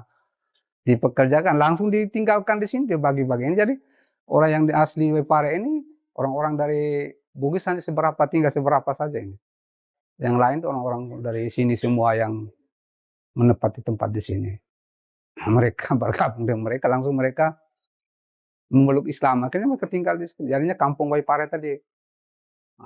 Orang dulu artinya kan Waipare itu air yang ada berat katanya.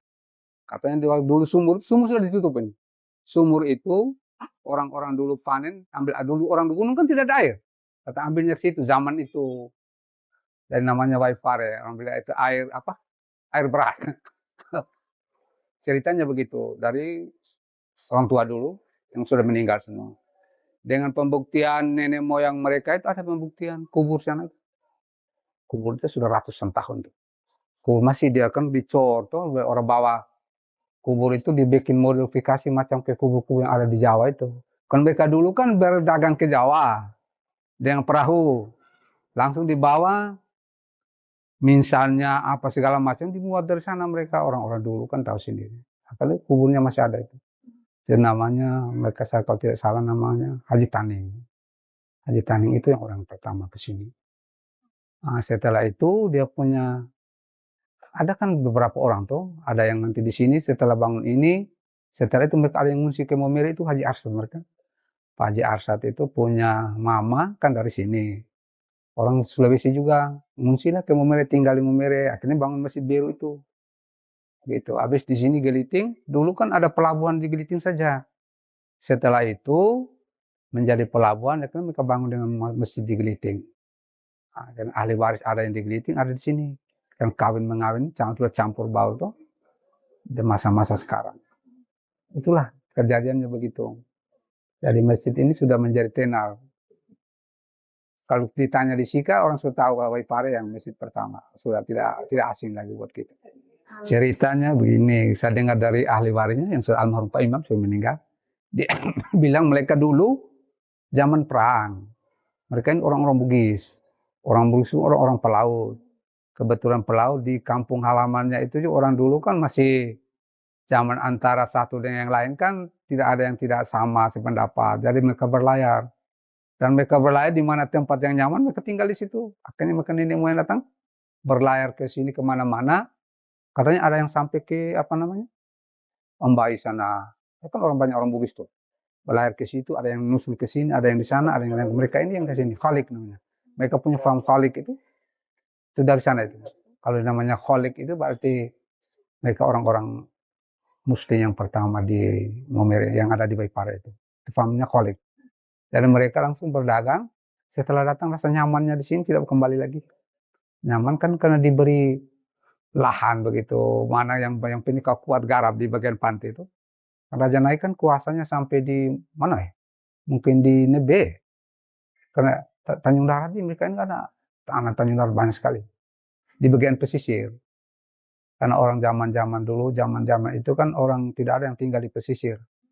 Orang kan lari ke Gunung Sumbing, zaman penjajah.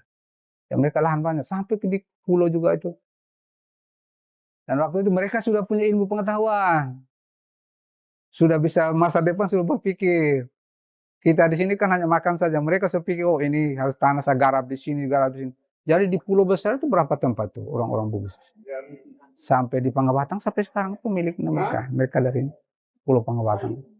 Itu Khalik punya itu. Farm Khalik. Begitu. Melengkapi narasi sejarah tersebut, Yusuf Keneng, Imam Masjid Ar-Rahman yang telah mengabdi lebih dari 25 tahun, memberikan gambaran mengenai transformasi fisik masjid. Ia mengenang rupa asli masjid yang sangat sederhana sebelum hancur diterjang tsunami. Pasca bencana, upaya membangun kembali masjid dilakukan dengan penuh perjuangan. Yusuf mengungkapkan bahwa pembangunan kembali masjid ini lebih banyak mengandalkan swadaya masyarakat yang mayoritas bekerja sebagai nelayan. Jadi setelah tahun 92 itu kan ada gempa bencana, masjid ini sudah tidak ada lagi. Dulu masjid ini kan berbentuk kayak rumah panggung, pakai tiang-tiang semua. Tapi bentuknya seperti masjid, ya.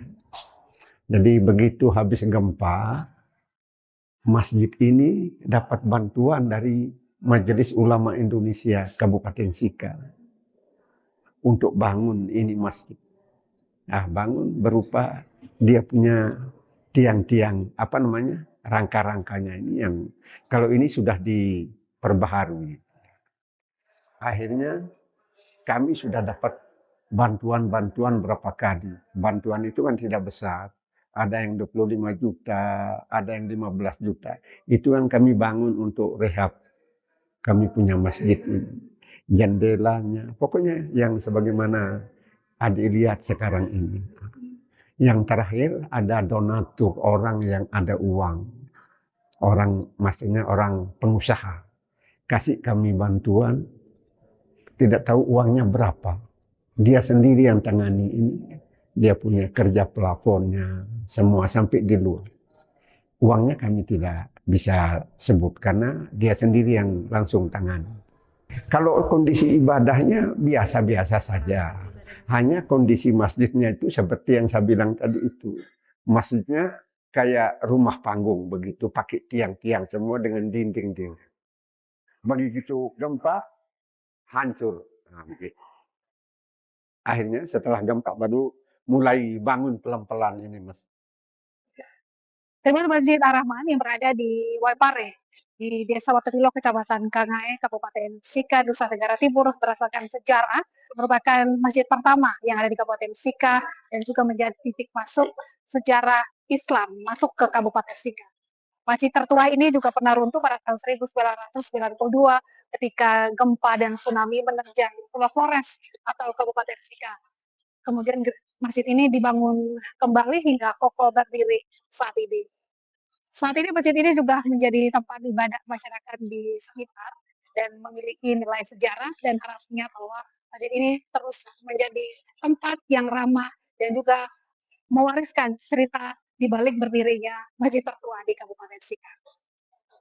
Download Tribun X sekarang, menghadirkan lokal menjadi Indonesia.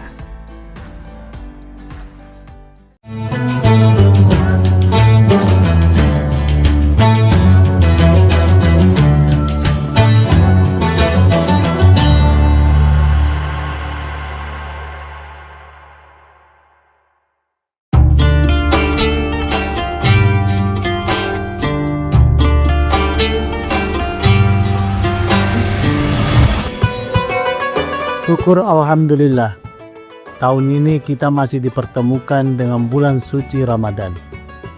Ramadan bukan sekedar menahan lapar dan dahaga, tetapi waktu untuk memperbaiki kualitas diri, baik ibadah maupun menempa akhlak. Jadikan Ramadan ini sebagai titik balik untuk menjadi pribadi yang jujur dalam perbuatan, sabar dalam ujian, dan disiplin dalam ketaatan. Dewan Komisaris, Direksi dan seluruh karyawan PT Semen Tonasa mengucapkan selamat menunaikan ibadah puasa.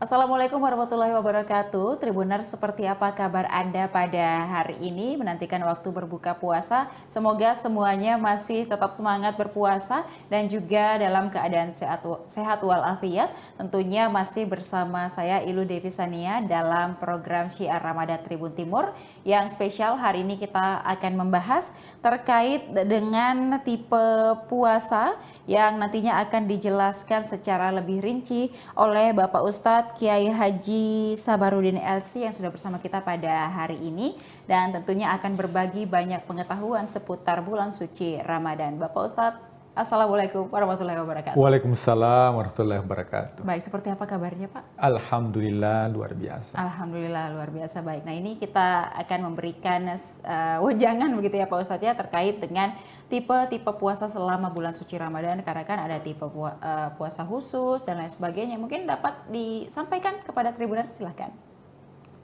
Bismillahirrahmanirrahim. Hamdan wa syukranillah, salatan wa salaman ala rasulillah, amma ba'd.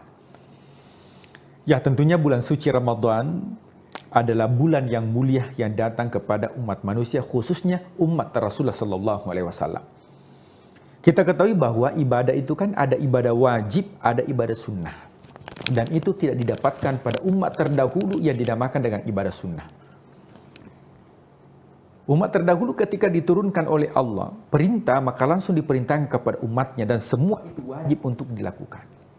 Akan tetapi umat Rasulullah Sallallahu Alaihi Wasallam diberikan keutamaan ada ibadah wajib, ada ibadah sunnah. Makanya rukun Islam itu ada semua turunannya. Syahadat itu wajib, salawat itu sunnah. Puasa Ramadan itu wajib. Puasa Senin Kamis itu sunnah. Zakat itu wajib, sedekah itu sunnah. Salat itu wajib, qabliyah ba'diyah, salat witir, tarawih itu sunnah. Haji itu wajib, umrah itu sunnah. Nah, apa keutamaan daripada ibadah wajib ini?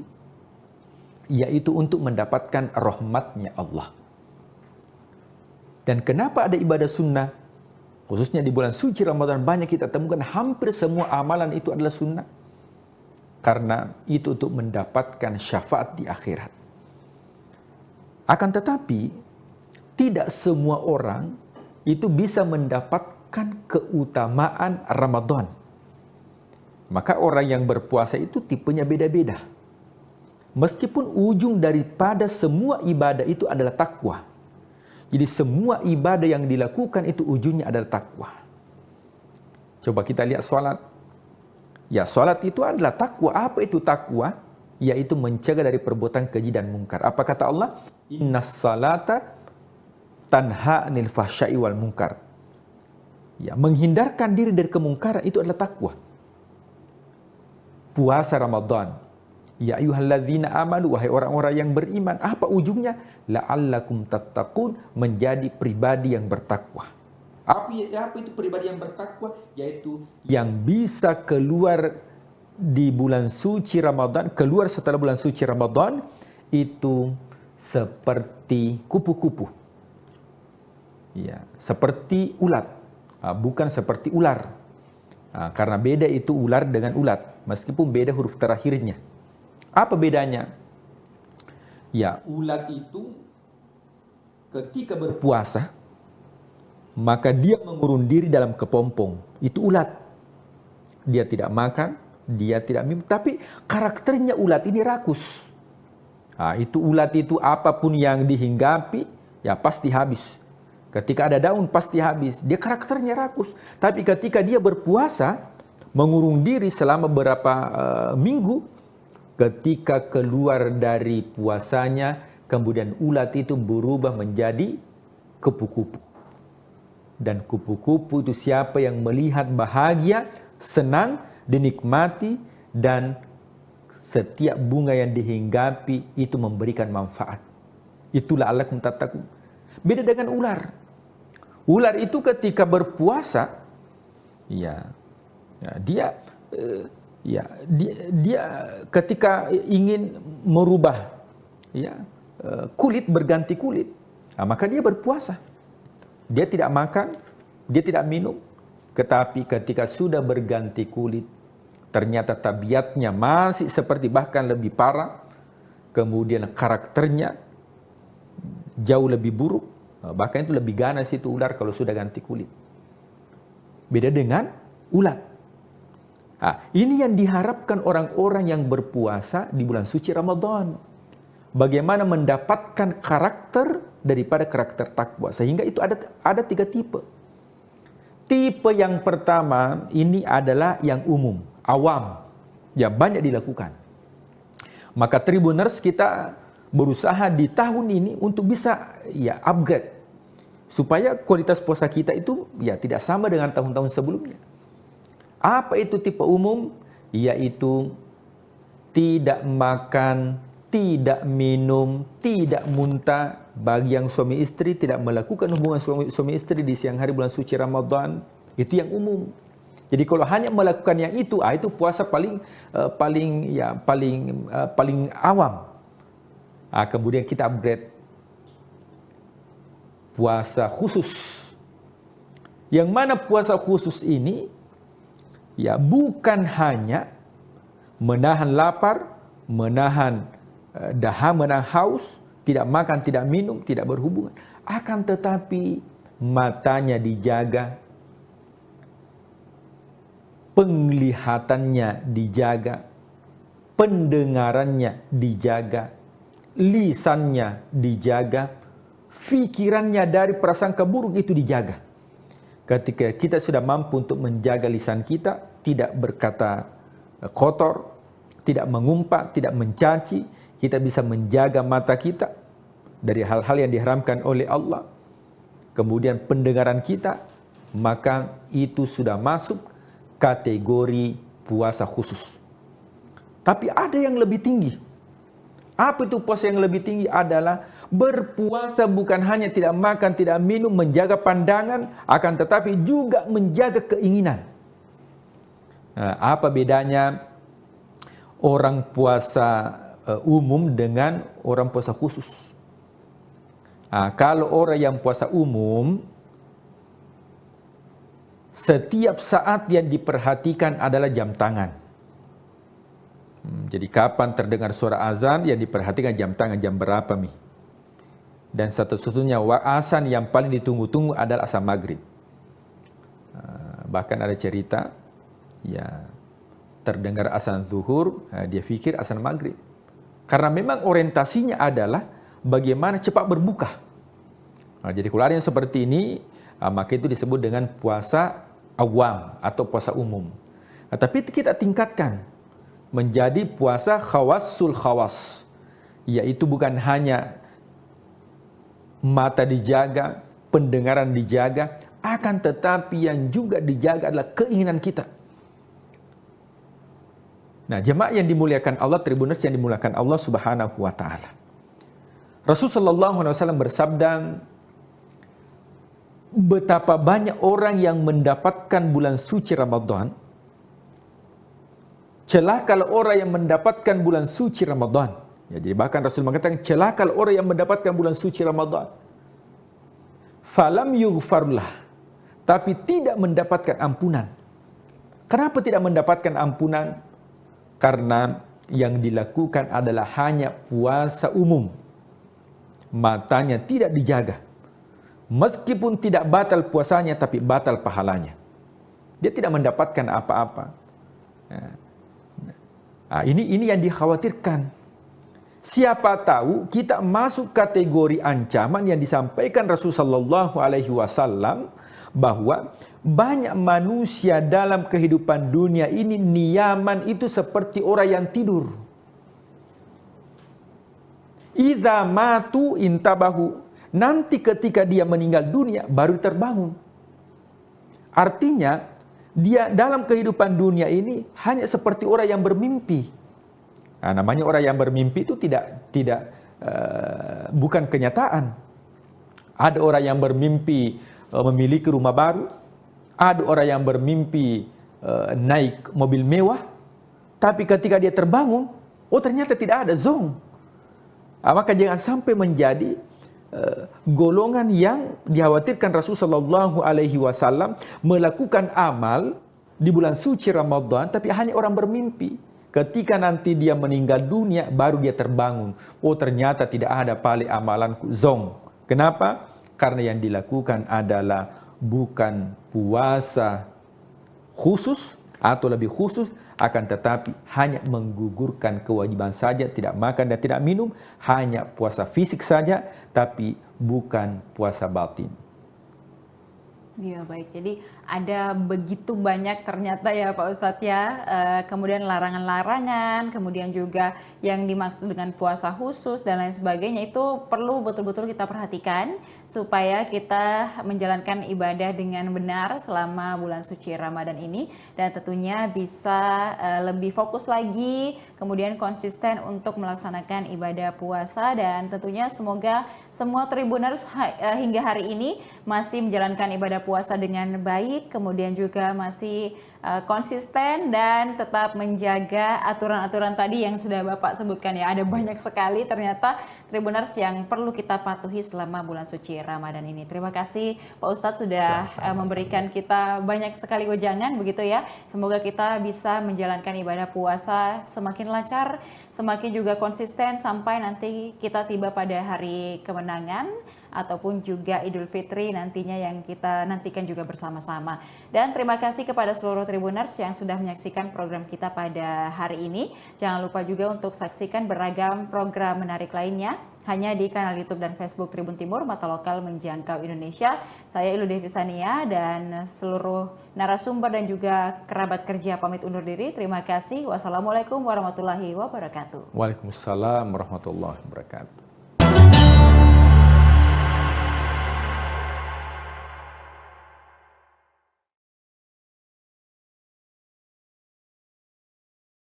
Terus terang aja ya, ketika saya masih di SD, itu belum terpikir saya mau kemana.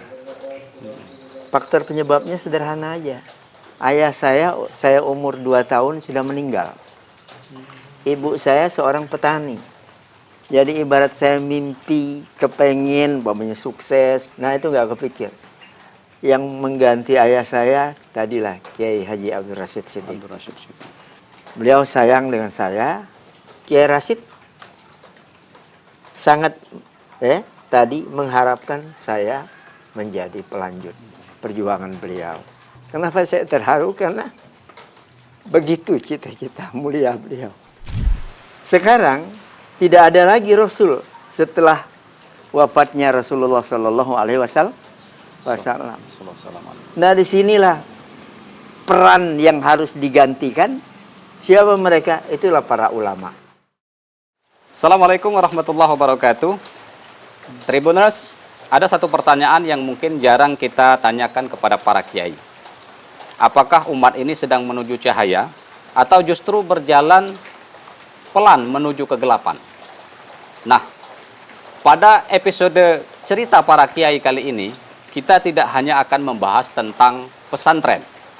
Kita bicara tentang zaman, kita bicara tentang kegelisahan, kita juga akan bicara tentang masa depan umat bersama Kiai Haji Tol'at Wafa Ahmad LC.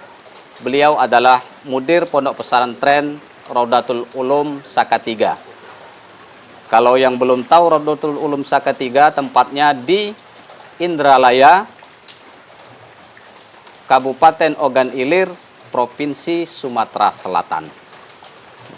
Alhamdulillah, Kiai, terima kasih sudah memberikan kesempatan, meluangkan waktu untuk memberikan insight dan pencerahan kepada kami semua. Kami mohon izin ini Pak Kiai, kalau diperkenankan, kami ingin sekali memetik hikmah dari perjalanan hidup Pak Kiai sampai hari ini. Mungkin boleh diceritakan Pak Kiai, gambaran masa kecil, lingkungan seperti apa Pak Kiai masa kecil dulu, kemudian seperti apa juga peran orang tua, atau apa nilai yang ditekankan orang tua kepada Pak Kiai? Terima kasih. Saya tentunya ingin mengucapkan dulu terima kasih. Kenapa? Karena ini kesempatan yang mahal sebenarnya. Silaturahim antar kita semuanya, khususnya Tribuners nih, yang alhamdulillah seperti yang tadi sudah dihantar oleh Pak Eko, saya insya Allah sekilas ingin menceritakan sejarah hidup saya. Saya lahir tanggal 15 Maret 1958. Jadi usia saya sekarang ini 67 tahun. 67 tahun, masih muda. Nah, saya lahir di Desa Sakatiga ini. Saya anak bontot dari 3 bersaudara, ayu saya 2 orang, putri semuanya, dan saya bontot. Memulai belajar dulu dari pesantren ini, sebelum peristiwa G30S, bayangkan, itu kalau sekarang mungkin tingkat taman kanak-kanak, kalau bahasa Arabnya tahdiriyah, Nah, selesainya saya selama lebih kurang 3 tahun di tahdiriyah ini, nah saya tiba-tiba dapat kesempatan untuk melanjutkan di Palembang, sekolah dasar. Nah itu tadi, yaitu di Sekolah Dasar Negeri 87 di Tujulu. Dulu sekolah SHD, ya. Kami menyebutnya sekolah dasar dominannya Chinese, ya, Chinese. Nah, alhamdulillah saya selesai, ya, di penghujung ya, tahun 69 melanjutkan ke Pondok Modern Darussalam Gontor di Jawa Timur, ya. Kira-kira jenjang sanawiyah aliyah, walaupun sistemnya KMI, Kuliatul Mu'allimin Al-Islamiyah, durasi waktunya 6 tahun.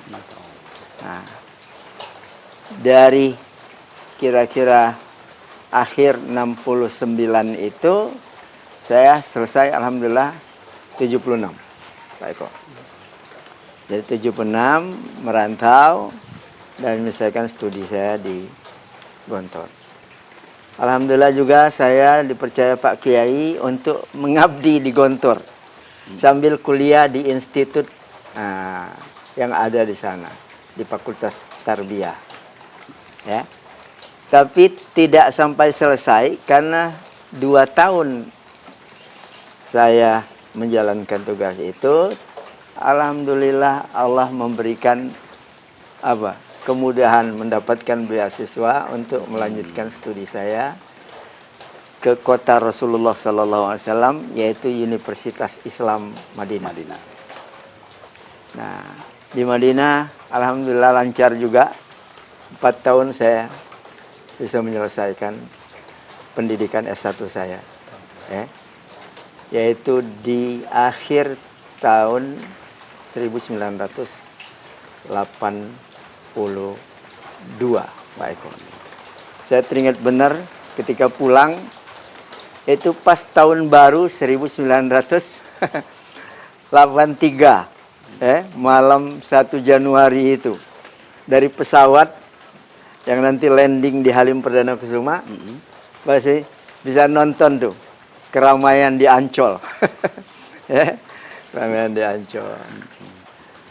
Nah, begitu juga alhamdulillah saya kemudian ini sejak dari Madinah, sebelum pulang itu dipromosikan untuk menjadi dai yang nanti atas nama Kerajaan Saudi Arabia. Kementerian Agama lah kalau kita. Itu Pak Eko, ya. Nah, alhamdulillah saya baru pensiun masuk 4 tahun ini, Pak Eko, ya. Karena di sana usia pensiunnya seumur Rasul Shallallahu Alaihi Wasallam, 63 tahun. Jadi saya 67 nih, makanya saya baru aja pensiun, ya. Nah, awalnya saya ditempatkan di kantor atase agama Kedutaan Besar Saudi Arabia di Jakarta. Di Jakarta. Ya. Nah, jadi 4 tahun saya di Jakarta, alhamdulillah tiba-tiba ada kegalauan pada diri saya. Yang kira-kira kesimpulannya nggak tahu, seakan saya itu lewat pertimbangan itu, Tol'at, kamu sebaiknya pulang aja ke kampung kamu. Salatiga. Karena sekolah yang ada di situ sekarang ini lagi kira-kira mengalami kemunduran. Ya. Jadi Raudhul Ulum ini ketika saya pulang, terus terang aja, santrinya nggak ada 100 orang. Dari tingkat ibtidaiyah, sanawiyah, aliyah. Ya.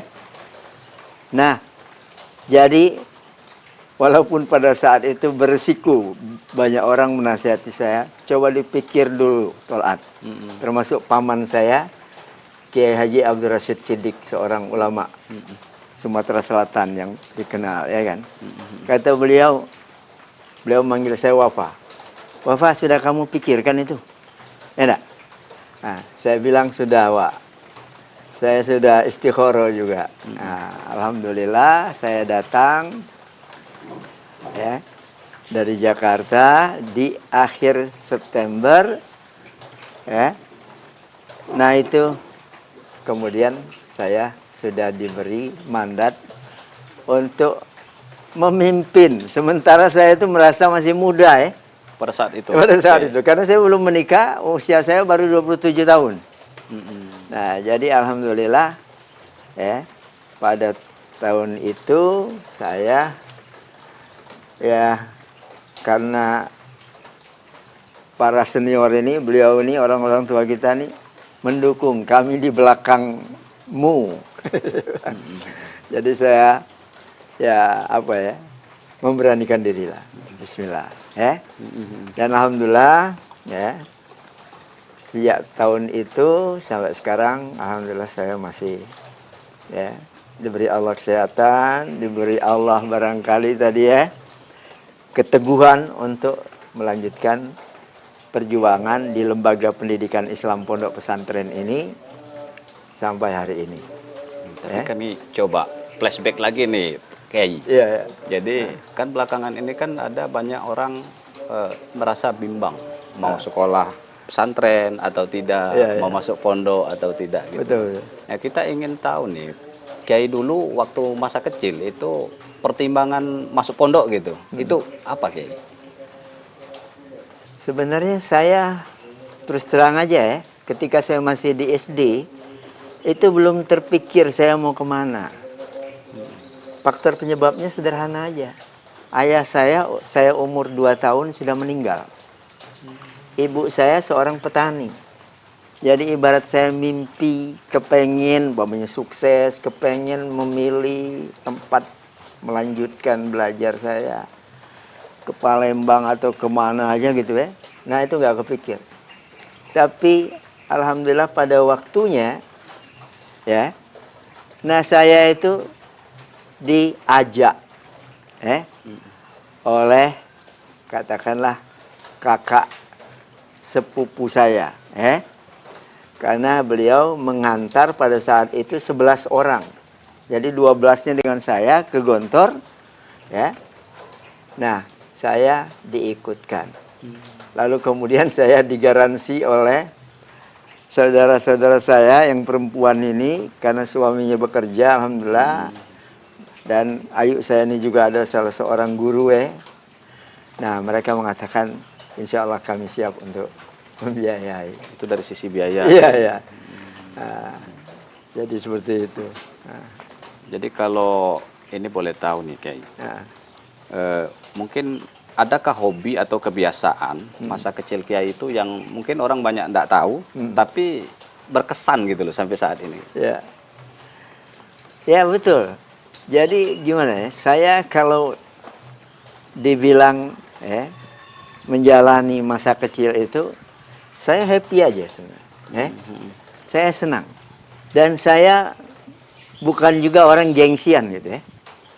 Sebagai bukti, selama saya belajar di Palembang di SD itu, saya sudah memikirkan keseimbangan ini, beban yang ada pada saya. Sehingga saya enjoy aja. Pada waktu itu jualan koran. Kebetulan paman saya itu beliau tadi mengelola koran yang ada di kota Palembang. Paman saya Hasan nama beliau.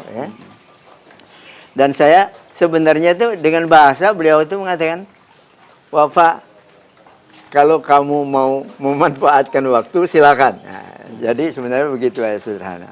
Dan alhamdulillah itu sampai tamat saya nyambi gitu ya. Jadi pagi sekolah, pulang dari sekolah makan, mampir ke rumah. Setelah itu saya ke seberang dekat Masjid Agung itu dulu. Nah itu. Jualan koran gitu? Iya, jualan koran. Nah begitu juga di kampung saya tinggalnya di sebelah Sulu. Jadi kalau di kampung itu kira-kira ada kesempatan saya jual pempek, membawakan dagangan orang nih kira-kira. Saya juga biasa aja keliling kampung ya. Nah, itu melakukan itu. Musim ini layangan, kadang-kadang saya bikin layangan sendiri, saya menjual layangan itu, ya. Nah, sehingga terkenal waktu itu, ini layangan Topa katanya. Padahal nama saya Wafa kan. Oh.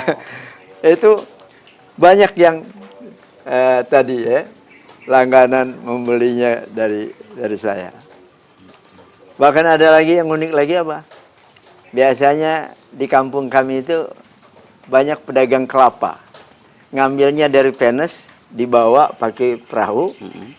Lalu ketika naik ke atas itu biasanya kan diolah lagi kan. Jadi dibuang kulitnya itu. Dikerok. Nah, saya dengan sebaya saya itu kadang-kadang orang Palembang bilang mengambil lupahan. Dari itu. Nah, itu saat masih SD, Kiai. Masih SD. Tadi Ya. Kiai bilang usia 2 tahun kalau tidak salah sudah ditinggal Orang tua. ibu. Ayah. Ayah. Iya, Ayah. Lalu siapa sosok yang paling berpengaruh dalam membentuk kedisiplinan Kiai pada saat itu? Ya sebenarnya ya tetap ya orang tua pasti mungkin milieu saya ya, termasuk yang mengganti ayah saya kira-kira tadilah Kiai Haji Abdul Rashid Siddiq. Ya. Beliau sayang dengan saya. Beliau walaupun anak beliau yang paling tua itu pernah dikader, juga dikirim ya, sebelum tahun 70 seperti tokoh-tokoh di semua provinsi di Indonesia ini mendapat kesempatan untuk belajar di Madinah pada saat itu. Kakak saya itu sebenarnya cita-cita ayahnya supaya bisa menjadi pelanjut. Walaupun beliau tidak selesai, mohon maaf terputus di jalan, gitu ya. Nah makanya Kiai Rashid sangat tadi mengharapkan saya menjadi pelanjut, perjuangan beliau, termasuk mengurus madrasah ini, termasuk seperti beliau kira-kira menjadi dai nantinya di Sumsel ini. Makanya saya pernah menjadi pengurus Dewan Dakwah Islamiyah yang dulu pendirinya di Palembang ini beliau, pimpinan yang pertama beliau dulu pertama Dr. Andes Haji Husin Abdul Muin, ya kan? Murid beliau yang setia juga, ya. Nah itu. Nah peran beliau ini sangat sangat membekas di hati Kiai ya. Sampai saya melihat tadi Kiai agak sedikit terharu gitu. Ya. Kenapa saya terharu? Karena begitu cita-cita mulia beliau. Ya. Walaupun kakak saya itu bukan pengangguran juga. Pasca beliau pulang tidak selesai dari Madinah, ya. Beliau karena akrab dengan Pak Ibnu Stowo, akhirnya diberi kesempatan oleh Pak Ibnu Stowo untuk melanjutkan sekolah tentang perminyakan di Jawa Tengah. Nah itu tadi. Akhirnya beliau juga sukses. Kak Muhammad Rifat ini tadi menjadi pimpinan dan manajer tertinggi juga di Pertamina pada masanya. Ya, itu tadi. Jadi setelah melalui masa kecil di Palembang, kemudian tadi Kiai sempat cerita juga akhirnya memutuskan untuk berangkat ke Ponpes Darussalam Gontor. Iya. Saya ingin mungkin Kiai lebih mengingat, adakah pesan guru atau ustadz atau Kiai di sana yang sampai sekarang itu masih membekas di hati Kiai dan masih diamalkan sampai saat ini? Ya tentu. Jadi ibarat celupan yang paling barangkali ini di tingkat dasar menengah apa yang saya dapati dari Gontor itu seakan itulah yang sampai sekarang menjadi celupan yang saya bawa juga pulang ke Salatiga ini lagi. Dulu sistem pendidikan yang diterapkan di Raudatul Ulum ini belum seperti sekarang Sistem 24 jam boarding school. Nah itu tadi tinggal di asrama.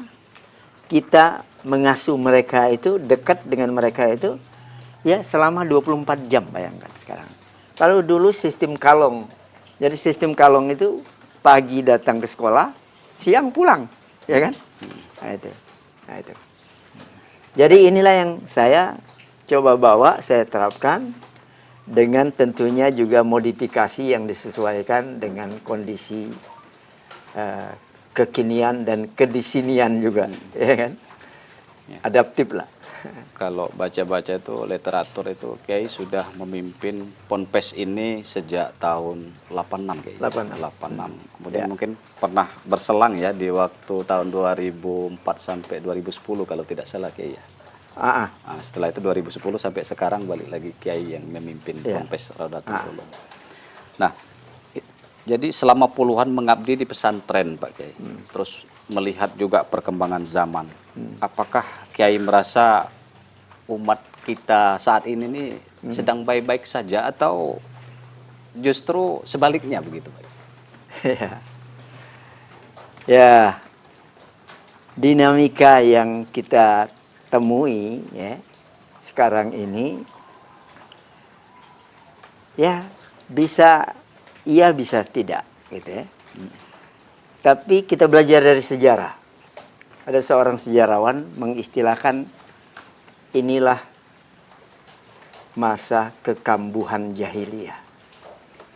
Jadi bahasa jahiliyah itu bukan hanya bodoh, ya enggak, cara berpikirnya, tetapi kerusakan yang sudah begitu ya luar biasa. Gitu ya. Nah makanya kalau dulu dalam sejarah setiap terjadi kekambuhan jahiliyah, kerusakan tadi yang sifatnya sangat-sangat luas gitu ya. Nah, dan di semua sektor kehidupan. Nah disitulah Allah mengutus Rasulnya. Ya kan?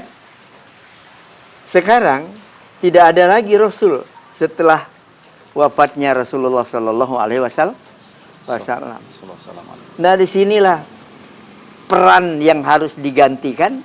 Siapa mereka? Itulah para ulama. Karena dalam hadis itu dikatakan al-ulama'u warasatul anbiya. Ulama itu pewaris para nabi. Yang diwarisi bukan dirham, bukan dinar. Bukan duit berarti ya, bukan kekayaan. Yang diwarisi itu adalah tugas kenabian itu. Ya kan? Tugas merubah tidak tahu jadi tahu dan seterusnya dan seterusnya. Tugas tadi melatih, membiasakan satu budaya buruk berubah menjadi budaya baik. Begitu kan? Fenomena buruk dirubah menjadi baik.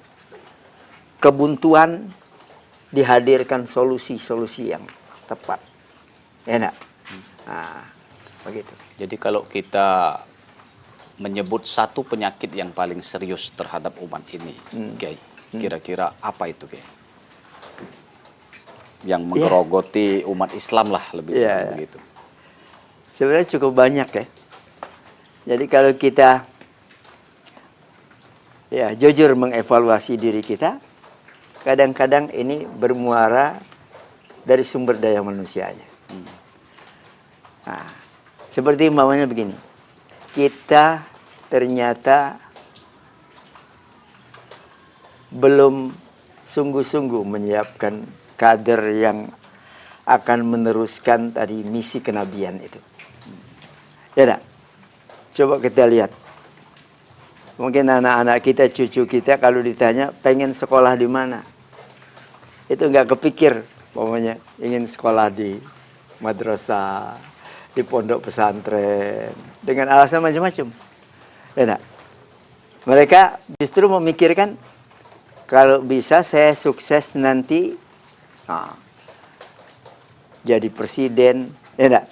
Jadi menteri, jadi gubernur, jadi bupati, jadi anggota dewan, ya enggak? Seakan-akan begitu tuh, jadi orang kaya. Nah, pikirannya kalau alumni pondok pesantren itu paling juru doa aja.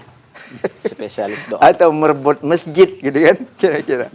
Atau agak naik dikit nih, barangkali petugas untuk menikahkan nih. Kalau bahasa kami di sini ketip. Nah seperti itu.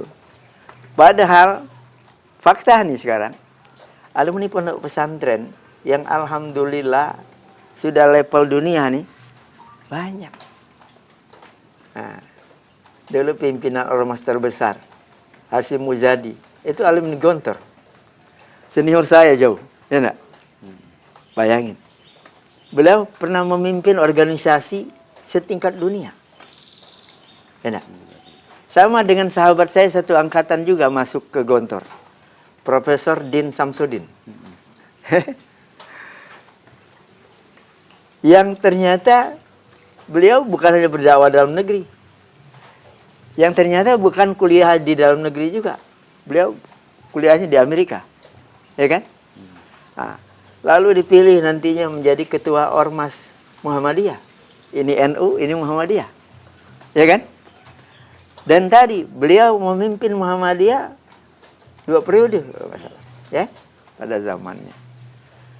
Dan beliau dengan kemampuan dan oleh-oleh seperti kami sama juga, menguasai bahasa Arab, menguasai bahasa Inggris. Akhirnya tadi beliau sering diundang oleh PBB, ya nak, untuk menyampaikan kira-kira apa yang kemudian menginspirasi banyak pihak, ya. Oke. Lalu apa yang paling membuat Kiai gelisah ketika kita bicara tentang generasi muda saat ini, Pak Kiai? Nah ini termasuk, ya. Jadi Gen Z ini banyak yang terjebak, tertipu, kalau istilah Al-Qur'annya maghrur, ya. Maghrur. Tertipu itu. Nah, sehingga sekarang itu ada istilah apa ya? Visi negatif. Ya. Umpamanya hobi ini gadget, tidak, ngikuti medsos yang sedemikian liarnya gitu ya, sehingga tidak lagi berpikir tentang menyeleksi ini, ya kan? Nah, sementara dalam konteks perang pemikiran, dan ini global sifatnya, lawan-lawan kita itu menyiapkan justru bagaimana menghancurkan generasi Z ini. Bayangkan, ya kan? Nah ini yang sebenarnya nyata. Bukan hanya di negeri kita Indonesia, bukan. Tapi di seluruh dunia ini begitu. Ya, ketika generasi Gen Z ini tadi, ya, hancur, rusak, ya, dan kemudian tadi masif banget, maka masa depan suatu negeri kan akan tamat sudah, ya kan? Nah begitu. Jadi kalau kita bicara Gen Z nih, Kiai, ya, mungkin ada sebagian atau sebagian besar juga ada sekarang ini sedang digodok di sekolah atau di pesantren gitu. Nah, pesantren itu kan mengajarkan kesederhanaan dan kedalaman ilmu. Ya. Tapi di sisi lain juga, ya, dunia ini menawarkan kecepatan dan popularitas. Nah ini tentu menjadi pertarungan sengit ini, Pak Kiai. Bagaimana Pak Kiai melihat pertarungan ini? Ya, nah itulah di antara kendala yang dihadapi oleh baik para kiai yang mengelola pondok-pondok pesantren maupun juga ya para intelektual yang juga mengelola lembaga-lembaga pendidikan. Ya, nah inilah yang kita coba persiapkan, ya, untuk mengantisipasi yang tadi itu. Ya, model kami terus terang aja. Walaupun pesantren kami ada SMP, ada SMA. Ya enggak? Ya. Bagi kami itu ilmu Allah itu ada lewat syariat, transformasinya tentunya lewat teks Al-Qur'an dan teks Al-Hadis, dan ini menjadi produk jurusan syariat, ya, jurusan agama. Yang kedua, Allah itu mengajarkan ilmunya lewat fenomena alam, ya. Kita disuruh kul siru fil ardi fanzuru kaifa kana aqibatul mukadzibin. Silahkan mau pergi kemana aja di muka bumi ini, kita jelajah, hatta ke planet sana silahkan. Tapi Allah memesankan apa? Fanduru, nalarilah semua ini. Ya. Nah makanya sejarah sains, apapun itu, lewat penelitian karya Allah ini. Ya, produk Allah ini, yang nggak mungkin salah. Yang salah itu peneliti aja. Tapi boleh diteliti lagi oleh siapapun, ya kan? Nah, seperti jangan jauh-jauh. Contohnya dulu soal apa? Susu apa yang paling produktif untuk pertumbuhan bayi, ya kan? Dulu masih berdebat orang, masih menawarkan ini lebih bagus, ini bagus, lebih bagus. Produk manusia nih. Sekarang sudah final kesimpulan. Ya, saya dapat info dari Dr. Usman Said almarhum dulu. Beliau mengikuti seminar di Australia internasional. Kata beliau apa? Pada gilirannya semua dokter itu mengakui produk Allah. Ya, apa itu? Susu ibu. ASI. Ya, ASI. Ya kan? Nah, itu contoh. Nah begitulah sekarang. Ya, kalau bicara fenomena Allah seluas, ya, saya kira alam ini. Ya, nah jadi kalau masih butuh penelitian, masih banyak sekali yang dibutuhkan. Ya, makanya ibarat kita, model kami ini, berharap nih anak-anak kita yang kita siapkan dari SMP sampai SMA, mereka silakan. Mau milih fakultas kedokteran silakan, mau fakultas pertanian silakan, teknik silakan, komputer silakan. Dan alhamdulillah itu sudah kita buktikan. Jadi alumni SMA kita udah banyak yang jadi dokter. Itu seperti putrinya Profesor Rujito. Itu sekelas dengan anak saya. Hari ini sudah menjadi dokter spesialis. Ya, penyakit dalam. Ya. Nah ini contoh. Ya, Kiai. Jadi saya pernah dengar tuh atau almarhum Kiai Haji Zainuddin MZ tuh bilang, setiap yang punya awal mesti punya akhir. Setiap yang ada permulaan pasti ada penghabisan. Dari awal tadi Kiai sudah menceritakan masa kecil, kemudian sekarang yang ada di hadapan kami sudah cukup senior. Tentu kan ada masanya nanti Kiai juga pensiun, memberikan kesempatan kepada yang muda-muda. Setelah semua perjuangan yang dilalui Pak Kiai, kalau boleh kami ingin tahu, apa sebetulnya yang ingin Kiai pertanggungjawabkan di hadapan Allah Subhanahu wa Ta'ala? Ya, ini pertanyaan bagus ya untuk banyak orang. Nah inilah yang kita persiapkan. Jadi pertama saya mempersiapkan anak-anak sebagai kader pelanjut perjuangan kami. Ya. Saya tidak mengatakan saya sendiri, karena banyak yang membantu saya, alhamdulillah. Ya, baik di Rodotul Ulum ini maupun di lembaga-lembaga yang saya masih dipercaya untuk menjadi ketua Dewan Pembina yayasannya. Seperti di Palembang ya, ada Bina Ilmi di Musi II, ada di Demang Lebar Daun Izzuddin, dulu ada Al Furqon di Basuki Rahmat. Nah itu termasuk ada di Bogor, ada di Tasikmalaya, ya.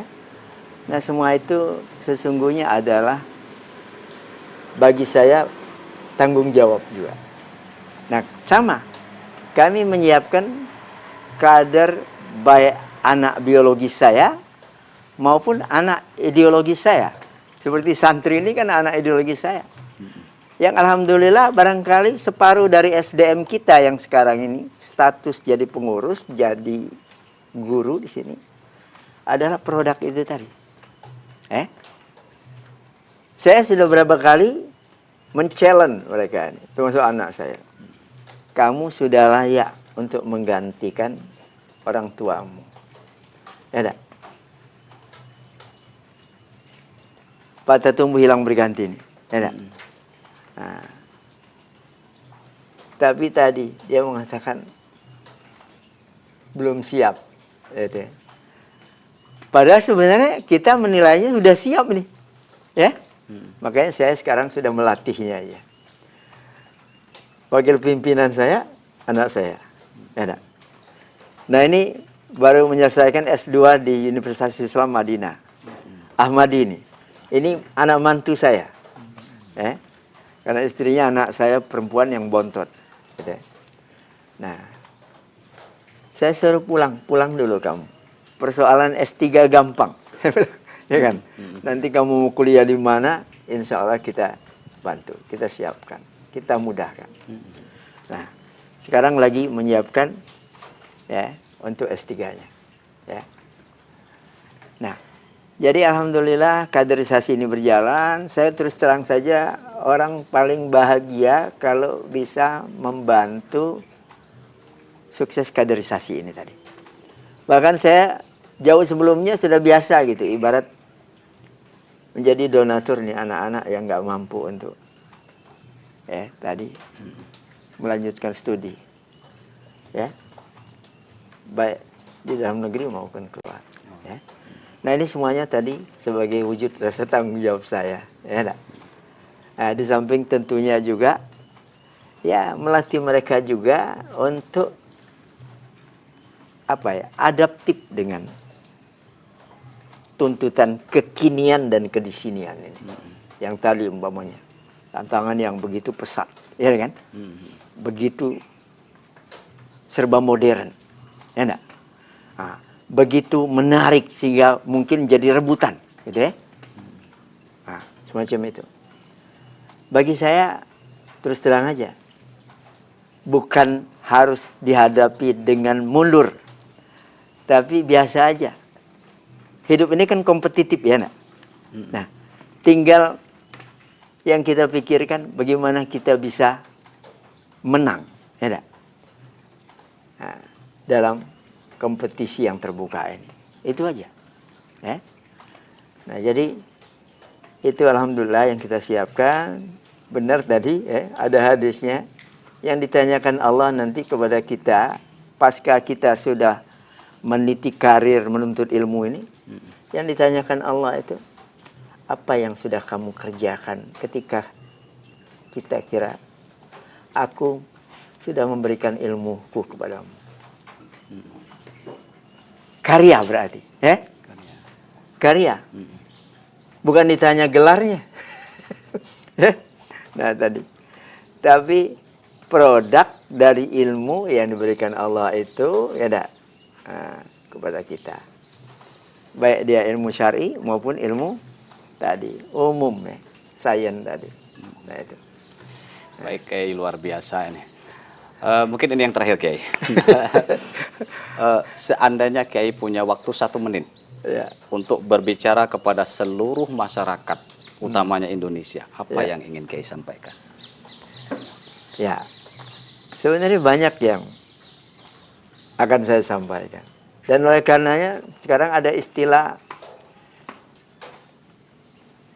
dakwah lewat tulisan, dakwah lewat media.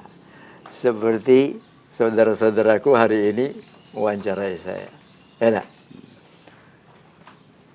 hari ini saya bicara di sini bisa jadi bisa didengar. Ya, insya Allah. Di jagat raya ini, gitu ya. Nah, karena kita sudah menikmati itu juga. Ya, seperti dosen saya dulu, Dr. Yusuf Qardawi. Ya. Nah, tadi kita bisa menikmati pencerahan dari beliau setiap hari mestinya. Ya enggak? Lewat media. Makanya saya juga bangga dan bahagia hari ini, ya enggak? Dikunjungi, diajak ngobrol model begini nih. Sehingga pesan dakwah ini tidak terhambat gitu ya. Kalau model lamanya butuh dijemput dulu, enggak, dijadwal dulu. Harus kemudian tadi audiensnya terbatas, ya kan? Model dulu saya sehari paling sekali diundang, jauh lagi, ya enggak? Tadi hanya bicara dengan orang yang terbatas jumlahnya.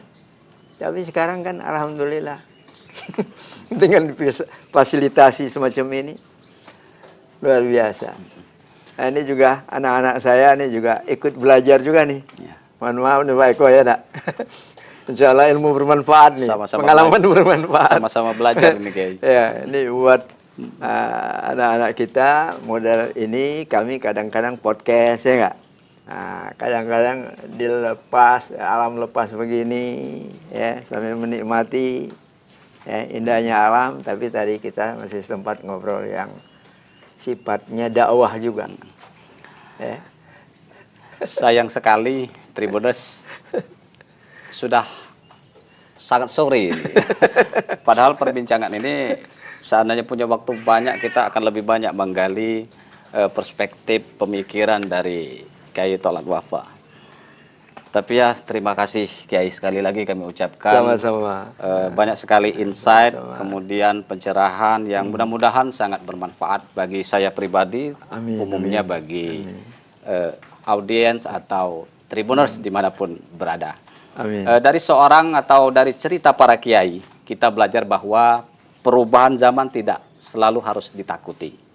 Tapi kehilangan arah, itulah yang paling berbahaya. Pesantren mungkin tidak selalu gaduh dalam sorotan, tapi di dalamnya peradaban sedang dibangun. Semoga kita tidak hanya mendengar, tapi juga merenung. Terima kasih sudah menyaksikan cerita para kiai. Saya akhiri, wassalamualaikum warahmatullahi wabarakatuh. Waalaikumsalam warahmatullahi wabarakatuh. Download Tribun X sekarang. Menghadirkan lokal menjadi Indonesia.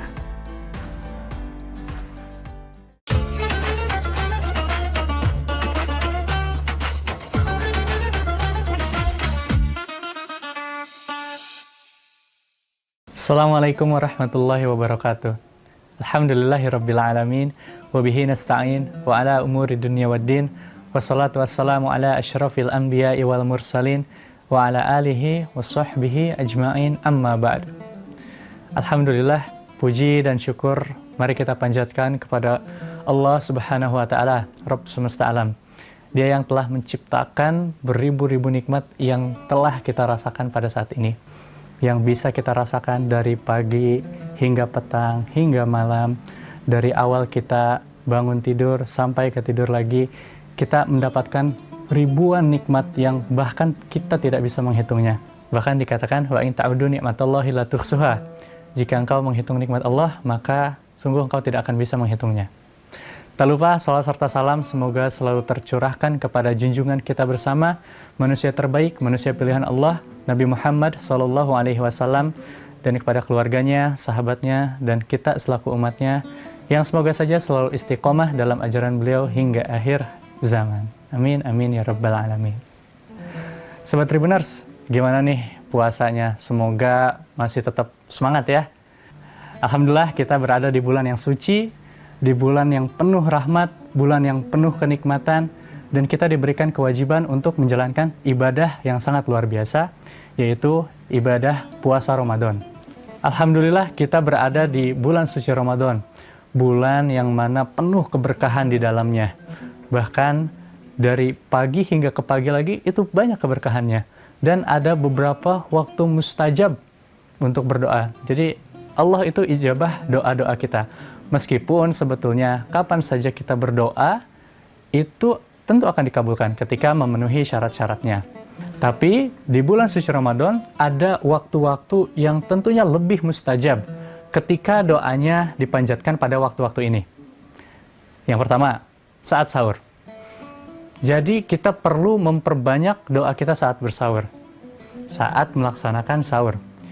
Hadis Nabi Muhammad SAW, beliau bersabda, Rabb kita tabaraka wa ta'ala turun ke langit dunia ketika tersisa sepertiga malam terakhir. Lantas Allah berfirman, siapa saja yang berdoa kepadaku, maka akan aku kabulkan. Siapa yang meminta kepadaku, maka aku beri. Siapa yang meminta ampunan kepadaku, maka akan aku ampuni. Hadis riwayat Bukhari dan Muslim. Jadi ini janji Allah kepada kita teman-teman. Kita sangat rugi jika menyia-nyiakan kesempatan ini. Allah akan memberikan apa yang kita inginkan. Jadi apa yang kita mau, mari kita panjatkan kepada Allah. Masih banyak yang menganggap waktu sahur adalah hanya untuk pemenuhan fisik saja, hanya untuk makan saja. Padahal di waktu ini ada waktu yang sangat mustajab untuk berdoa. Jadi jangan sampai kita hanya makan-makan saja atau minum-minum saja, tapi mari kita berdoa, meminta dan memohon kepada Allah Subhanahu wa taala. Itu yang pertama. Lalu yang kedua, ketika berpuasa. Ketika berpuasa secara umum, dari awal subuh hingga terbenamnya matahari atau waktu maghrib, ini juga merupakan waktu yang sangat mustajab untuk berdoa. Jadi jangan sampai kita lewatkan waktu ini untuk berdoa. Dari Abu Hurairah radhiyallahu anhu, Nabi Shallallahu alaihi wasallam bersabda, "Thalathatun la turaddu da'watuhum." 3 golongan yang tidak ditolak doanya. Yang pertama, al-imamul adil, pemimpin yang adil. Ini doanya tidak akan ditolak, bukan pemimpin yang zalim. Lalu yang kedua, was-shaimu hatta yuftir, orang yang berpuasa hingga ia berbuka. Lalu yang ketiga, doa orang yang terzalimi. Jadi bulan Ramadan ini sangat mulia sekali teman-teman. Kita punya privilege yang Rasul sampaikan kepada kita yang sedang berpuasa, bahwa doa kita tidak akan tertolak. Jadi itu waktu mustajab yang kedua. Itu apa tadi? Saat berpuasa dari awal hingga terbenamnya matahari. Lalu yang ketiga, saat berbuka puasa. Nabi Muhammad SAW bersabda, sungguh orang yang berpuasa mempunyai doa yang dikabulkan dan tidak akan ditolak tatkala berbuka puasa. Jadi ayo kita panjatkan doa. Minta apa yang teman-teman perlukan. Minta apa saja yang kita butuhkan kepada Allah Subhanahu wa taala. Bahkan dikatakan, kalau ada orang yang tidak berdoa, itu adalah orang yang sombong. Jadi mari kita berdoa, apalagi waktu ini sangat mustajab. Dijanjikan oleh Rasul bahwa doanya tidak akan tertolak. Selain itu, di bulan ini juga ada satu malam yang sangat mulia. Bahkan dikatakan malam yang lebih baik daripada 1000 bulan. Dalam Al-Quran, surat Al-Qadar ayat 3, Allah Subhanahu wa taala berfirman, Lailatul Qadri khairum min alfi syahr. Lailatul Qadar itu lebih baik daripada 1000 bulan. Diyakini juga pada malam ini ialah diturunkannya Al-Quran. Allah Subhanahu wa taala berfirman dalam surat Al-Baqarah ayat 185, Syahrul Ramadan alladzi unzila fihil Qur'anu hudal linnas. Bulan Ramadan adalah bulan yang di dalamnya diturunkan Al-Quran sebagai petunjuk bagi manusia. Malam Lailatul Qadar memiliki keutamaan yang sangat mulia. Rasulullah Shallallahu alaihi wasallam bersabda, barang siapa sholat pada malam Lailatul Qadar karena iman dan mengharapkan pahala, diampuni dosa-dosanya yang telah lampau. Hadis riwayat Bukhari. Maka pada malam ini insya Allah seluruh doa akan diijabah.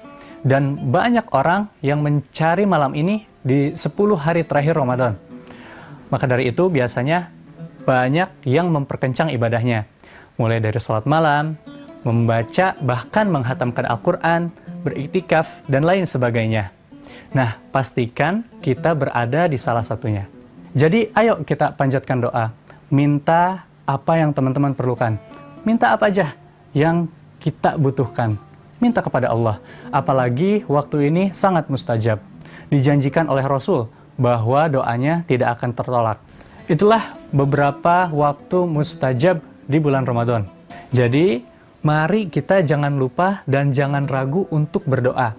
Apalagi yang kita minta adalah Sang Maha Pengasih, Maha Penyayang, Ar-Rahman, Ar-Rahim, Maha Kaya, Maha Mendengar, yaitu Allah Subhanahu wa taala.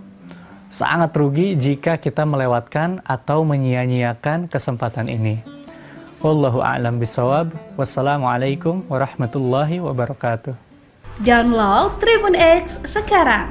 Menghadirkan lokal menjadi Indonesia. Orang-orang berlayar itu kan mereka orang-orang perahu berlayar.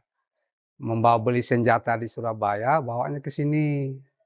Bawa ke sini langsung ketemulah mengambil membawa senjata untuk melakukan perlawanan. Habis dijadikan persahabatan, menjadi satu kesatuan kekeluargaan. Dan menurut cerita bahwa kekeluargaan bukan secara lisan, minum darah antara satu dengan yang satu. Tahun 92 itu kan ada gempa bencana. Masjid ini sudah tidak ada lagi. Dulu masjid ini kan berbentuk kayak rumah panggung, pakai tiang-tiang semua. Tapi bentuknya seperti masjid, ya. Jadi begitu habis gempa, masjid ini dapat bantuan dari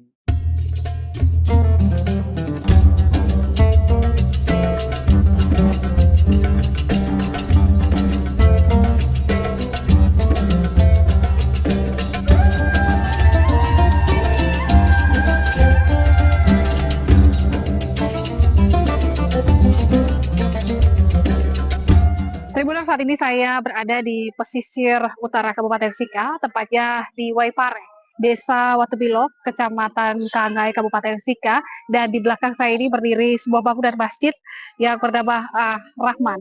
Dan Tribuners, masjid di belakang ini memiliki sejarah yang panjang, juga ada keterkaitannya dengan masuknya agama Islam di Kabupaten Sika.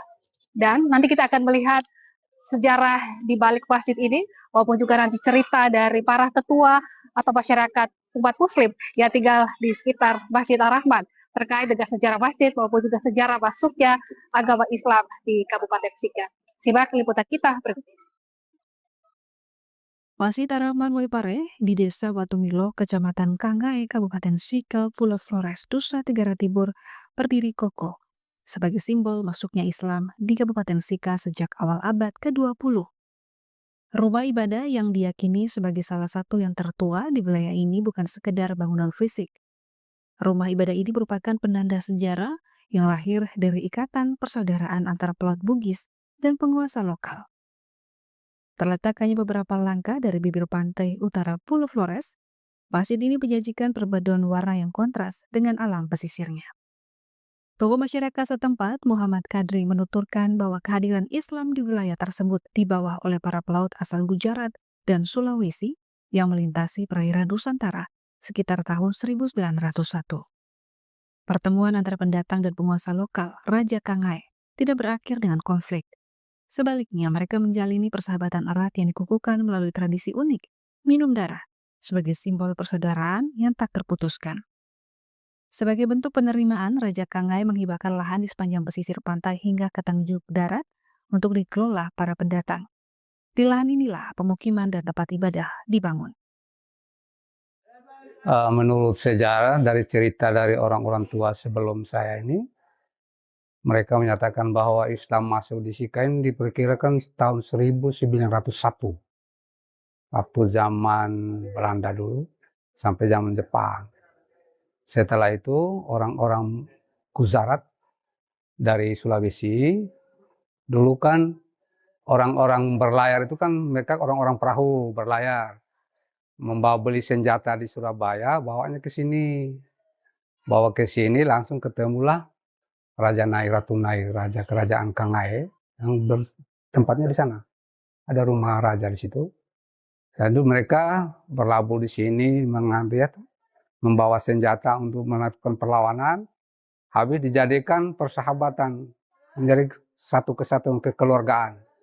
Dan menurut cerita bahwa kekeluargaan bukan secara lisan, minum darah antara satu dengan yang satu, sehingga menjadi persahabatan yang jadi tuntun. Setelah itu, raja itulah memberikan tempat untuk dihuni, bahkan bukan di sini saja, sampai ke daratan Tanjung Darat, pantai dari sini itu. Sampai sekarang mereka punya moyang-moyang dulu yang ahli waris makan sampai termasuk Pangabata, termasuk Tanjung Darat. Itu diberi oleh kerajaan ini karena dia untuk mempertahankan kekuatan di masa itu. Setelah itu mereka kan hanya 4 dekade, sudah 4 dekade. Sampai sekarang dulu dikasih hibah tanah ini untuk membangun rumah ibadah zaman itu. Bangun rumah darurat dulu. Sewaktu sebetulnya kami saya dulu 83, 82 ke sini bangunan masih lama itu. Direnovasi itu setelah gempa itu baru direnovasi sebagaimana rupa kita lihat ini. Masa itu terdarurat. Nah, setelah generasi ke generasi, setelah mereka kan datangnya tidak sebegitu banyak. Setelah itu dia orang-orang dari atas, yaitu orang-orang dari gunung, dipekerjakan di sini karena mereka sudah punya lahan kelapa sampai ke Tanjung Darat, sampai ke pulau ini, pulau besar ini juga dipekerjakan, langsung ditinggalkan di sini, dibagi-bagi. Jadi orang yang di asli Waipare ini, orang-orang dari Bugis hanya tinggal seberapa saja ini. Yang lain itu orang-orang dari sini semua yang menempati tempat di sini. Mereka bergabung dengan mereka, langsung mereka memeluk Islam. Akhirnya mereka tinggal di sini. Jadinya kampung Waipare tadi. Orang dulu artinya kan Waipare itu air yang ada berat, katanya. Katanya dulu sumur sudah ditutup ini. Sumur itu orang-orang dulu panen, ambil dulu orang di gunung kan tidak ada air. Kata ambilnya ke situ zaman itu. Dan namanya Waipare, orang bilang itu air apa? Air berat. Ceritanya begitu dari orang tua dulu yang sudah meninggal semua. Dengan pembuktian nenek moyang mereka itu ada pembuktian kubur sana itu. Kubur itu sudah ratusan tahun tuh. Kubur masih dia kan dicor tuh orang bawa kubur itu dibikin modifikasi macam ke kubur-kubur yang ada di Jawa itu. Kan mereka dulu kan berdagang ke Jawa dengan perahu, langsung dibawa, misalnya apa segala macam dibuat dari sana mereka, orang-orang dulu kan tahu sendiri. Apalagi kuburnya masih ada itu. Jadi namanya mereka saya kalau tidak salah namanya Haji Taning. Haji Taning itu yang orang pertama ke sini. Nah, setelah itu dia punya ada kan beberapa orang tuh, ada yang nanti di sini setelah bangun ini, setelah itu mereka ada yang ngungsi ke Momere itu Haji Arsad mereka. Pak Haji Arsad itu punya mama kan dari sini. Orang Sulawesi juga ngungsi lah ke Momere, tinggal di Momere, akhirnya bangun Masjid Biru itu. Gitu. Habis di sini Geliting, dulu kan ada pelabuhan di Geliting saja. Setelah itu menjadi pelabuhan, akhirnya mereka bangun dengan masjid di Geliting. Nah, dan ahli waris ada yang di Geliting, ada di sini. Yang kawin-mengawin, sudah campur baur tuh, di masa-masa sekarang. Itulah kejadiannya begitu. Jadi masjid ini sudah menjadi tenar. Kalau ditanya di Sika, orang sudah tahu Waipare yang masjid pertama. Sudah tidak asing lagi buat kita. Ceritanya begini, saya dengar dari ahli warisnya yang sudah almarhum Pak Imam, sudah meninggal. Dia bilang mereka dulu zaman perang. Mereka ini orang-orang Bugis. Orang Bugis itu orang-orang pelaut. Kebetulan pelaut di kampung halamannya itu juga orang dulu kan masih zaman antara satu dengan yang lain kan tidak ada yang tidak sama sependapat. Jadi mereka berlayar. Dan mereka berlayar di mana tempat yang nyaman, mereka tinggal di situ. Akhirnya mereka nenek moyang datang, berlayar ke sini kemana-mana. Katanya ada yang sampai ke apa namanya, Ombai sana. Ya kan banyak orang Bugis tuh. Berlayar ke situ, ada yang nusul ke sini, ada yang di sana, ada yang mereka ini yang ke sini. Khalik namanya. Mereka punya farm Khalik itu dari sana itu. Kalau namanya Khalik itu berarti mereka orang-orang Muslim yang pertama di Momere yang ada di Waipare itu. Farmnya Khalik. Jadi mereka langsung berdagang. Setelah datang rasa nyamannya di sini tidak kembali lagi. Nyaman kan karena diberi lahan begitu. Mana yang penting kuat garap di bagian pantai itu. Raja Naik kan kuasanya sampai di mana ya? Mungkin di Nebe. Karena Tanjung Darat ini mereka ini ada tanah Tanjung Darat banyak sekali. Di bagian pesisir. Karena orang zaman-zaman dulu, zaman-zaman itu kan orang tidak ada yang tinggal di pesisir. Orang kan lari ke gunung semua. Zaman penjajah. Ya mereka lahan banyak. Sampai di pulau juga itu. Dan waktu itu mereka sudah punya ilmu pengetahuan. Sudah bisa masa depan sudah berpikir. Kita di sini kan hanya makan saja. Mereka sepikir, oh ini harus tanah saya garap di sini, garap di sini. Jadi di pulau besar itu berapa tempat tuh orang-orang Bugis? Sampai di Pangabatang sampai sekarang itu milik mereka. Mereka dari Pulau Pangabatang. Itu Khalik punya itu. Farm Khalik. Begitu. Melengkapi narasi sejarah tersebut, Yusuf Keneng, Imam Masjid Ar-Rahman yang telah mengabdi lebih dari 25 tahun, memberikan gambaran mengenai transformasi fisik masjid. Ia mengenang rupa asli masjid yang sangat sederhana sebelum hancur diterjang tsunami.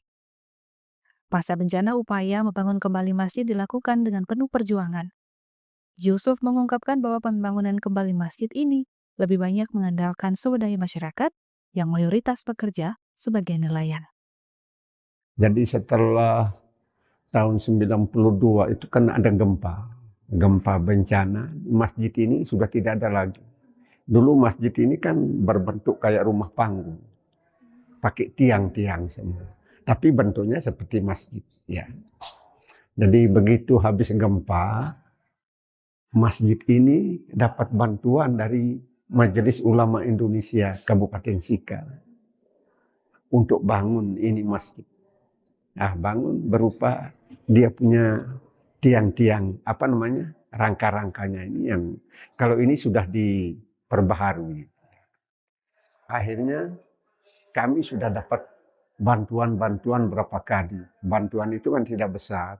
Ada yang 25 juta, ada yang 15 juta. Itu yang kami bangun untuk rehab. Kami punya masjid ini. Jendelanya, pokoknya yang sebagaimana adik lihat sekarang ini. Yang terakhir ada donatur, orang yang ada uang. Maksudnya orang pengusaha. Kasih kami bantuan, tidak tahu uangnya berapa. Dia sendiri yang tangani ini. Dia punya kerja pelafonnya, semua sampai di luar. Uangnya kami tidak bisa sebut karena dia sendiri yang langsung tangani. Kalau kondisi ibadahnya biasa-biasa saja. Hanya kondisi masjidnya itu seperti yang saya bilang tadi itu. Masjidnya kayak rumah panggung begitu, pakai tiang-tiang semua dengan dinding-dinding. Begitu gempa, hancur. Nah, begitu. Akhirnya setelah gempa baru mulai bangun pelan-pelan ini, Mas. Terminal Masjid Ar-Rahman yang berada di Waipare, di Desa Watubilo, Kecamatan Kangae, Kabupaten Sika, Nusa Tenggara Timur, berdasarkan sejarah, merupakan masjid pertama yang ada di Kabupaten Sika dan juga menjadi titik masuk sejarah Islam masuk ke Kabupaten Sika. Masjid tertua ini juga pernah runtuh pada tahun 1992 ketika gempa dan tsunami menerjang Pulau Flores atau Kabupaten Sika. Kemudian masjid ini dibangun kembali hingga kokoh berdiri saat ini.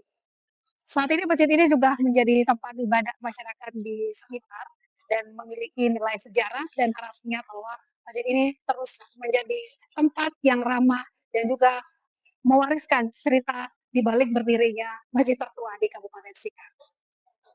Download Tribun X sekarang, menghadirkan lokal menjadi Indonesia.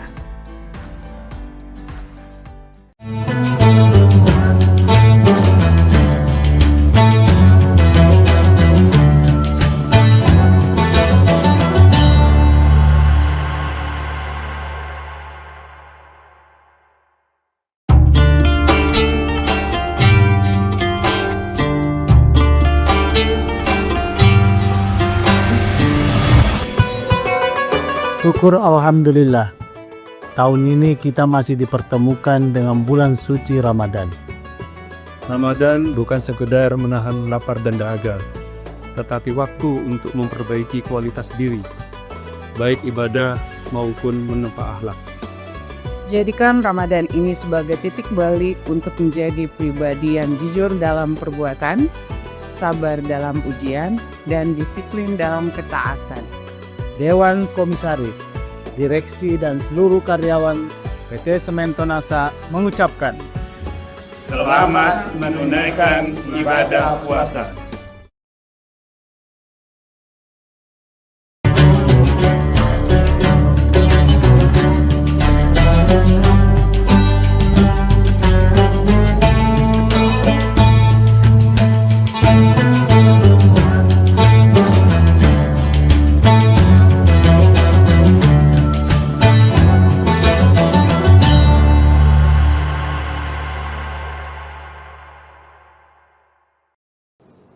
Assalamualaikum warahmatullahi wabarakatuh. Tribuners, seperti apa kabar Anda pada hari ini menantikan waktu berbuka puasa? Semoga semuanya masih tetap semangat berpuasa dan juga dalam keadaan sehat walafiat. Tentunya masih bersama saya Ilu Devisania dalam program Syiar Ramadan Tribun Timur yang spesial. Hari ini kita akan membahas terkait dengan tipe puasa yang nantinya akan dijelaskan secara lebih rinci oleh Bapak Ustadz Kiai Haji Sabarudin LC yang sudah bersama kita pada hari ini dan tentunya akan berbagi banyak pengetahuan seputar bulan suci Ramadan. Bapak Ustadz, Assalamualaikum warahmatullahi wabarakatuh. Waalaikumsalam warahmatullahi wabarakatuh. Baik, seperti apa kabarnya Pak? Alhamdulillah luar biasa. Alhamdulillah luar biasa. Baik, nah ini kita akan memberikan wejangan begitu ya Pak Ustadz ya, terkait dengan tipe-tipe puasa selama bulan suci Ramadan, karena kan ada tipe puasa khusus dan lain sebagainya. Mungkin dapat disampaikan kepada Tribuners, silahkan. Bismillahirrahmanirrahim. Hamdan wa syukranillah, salatan wa salaman ala rasulillah, amma ba'd. Ya, tentunya bulan suci Ramadan adalah bulan yang mulia yang datang kepada umat manusia, khususnya umat Rasulullah Sallallahu Alaihi Wasallam. Kita ketahui bahwa ibadah itu kan ada ibadah wajib, ada ibadah sunnah. Dan itu tidak didapatkan pada umat terdahulu yang dinamakan dengan ibadah sunnah. Umat terdahulu ketika diturunkan oleh Allah perintah, maka langsung diperintahkan kepada umatnya dan semua itu wajib untuk dilakukan. Akan tetapi umat Rasulullah Sallallahu Alaihi Wasallam diberikan keutamaan ada ibadah wajib, ada ibadah sunnah. Makanya rukun Islam itu ada semua turunannya. Syahadat itu wajib, salawat itu sunnah. Puasa Ramadan itu wajib, puasa Senin Kamis itu sunnah. Zakat itu wajib, sedekah itu sunnah. Salat itu wajib, qabliyah ba'diyah, salat witir, tarawih itu sunnah. Haji itu wajib, umrah itu sunnah. Nah, apa keutamaan daripada ibadah wajib ini? Yaitu untuk mendapatkan rahmatnya Allah. Dan kenapa ada ibadah sunnah? Khususnya di bulan suci Ramadan banyak kita temukan hampir semua amalan itu adalah sunnah. Karena itu untuk mendapatkan syafaat di akhirat. Akan tetapi, tidak semua orang itu bisa mendapatkan keutamaan Ramadan. Maka orang yang berpuasa itu tipenya beda-beda. Meskipun ujung daripada semua ibadah itu adalah takwa. Jadi semua ibadah yang dilakukan itu ujungnya adalah takwa. Coba kita lihat sholat. Ya, sholat itu adalah takwa. Apa itu takwa? Yaitu mencegah dari perbuatan keji dan mungkar. Apa kata Allah? Innas salata tanha anil fahsya'i wal munkar. Ya, menghindarkan diri dari kemungkaran itu adalah takwa. Puasa Ramadan. Ya ayyuhalladzina amanu, wahai orang-orang yang beriman, apa ujungnya? La'allakum tattaqun, menjadi pribadi yang bertakwa. Apa itu pribadi yang bertakwa? Yaitu yang bisa keluar di bulan suci Ramadan, keluar setelah bulan suci Ramadan itu seperti kupu-kupu. Ya, seperti ulat, bukan seperti ular. Karena beda itu ular dengan ulat, meskipun beda huruf terakhirnya. Apa bedanya? Ya, ulat itu ketika berpuasa, maka dia mengurung diri dalam kepompong. Itu ulat. Dia tidak makan, dia tidak minum, tapi karakternya ulat ini rakus. Itu ulat itu apapun yang dihinggapi, ya pasti habis. Ketika ada daun pasti habis. Dia karakternya rakus. Tapi ketika dia berpuasa, mengurung diri selama beberapa minggu, ketika keluar dari puasanya, kemudian ulat itu berubah menjadi kupu-kupu. Dan kupu-kupu itu siapa yang melihat bahagia, senang, dinikmati, dan setiap bunga yang dihinggapi itu memberikan manfaat. Itulah la'allakum tattaqun. Beda dengan ular. Ular itu ketika berpuasa, dia ketika ingin merubah kulit, berganti kulit, maka dia berpuasa. Dia tidak makan, dia tidak minum. Tetapi ketika sudah berganti kulit, ternyata tabiatnya masih seperti, bahkan lebih parah. Kemudian karakternya jauh lebih buruk, bahkan itu lebih ganas itu ular kalau sudah ganti kulit. Beda dengan ulat. Ini yang diharapkan orang-orang yang berpuasa di bulan suci Ramadan. Bagaimana mendapatkan karakter daripada karakter takwa. Sehingga itu ada 3 tipe. Tipe yang pertama ini adalah yang umum, awam. Ya, banyak dilakukan. Maka Tribuners kita berusaha di tahun ini untuk bisa upgrade. supaya kualitas puasa kita itu ya tidak sama dengan tahun-tahun sebelumnya. Apa itu tipe umum? Yaitu tidak makan, tidak minum, tidak muntah. Bagi yang suami istri tidak melakukan hubungan suami istri di siang hari bulan suci Ramadan, itu yang umum. Jadi kalau hanya melakukan yang itu puasa paling awam. Kemudian kita upgrade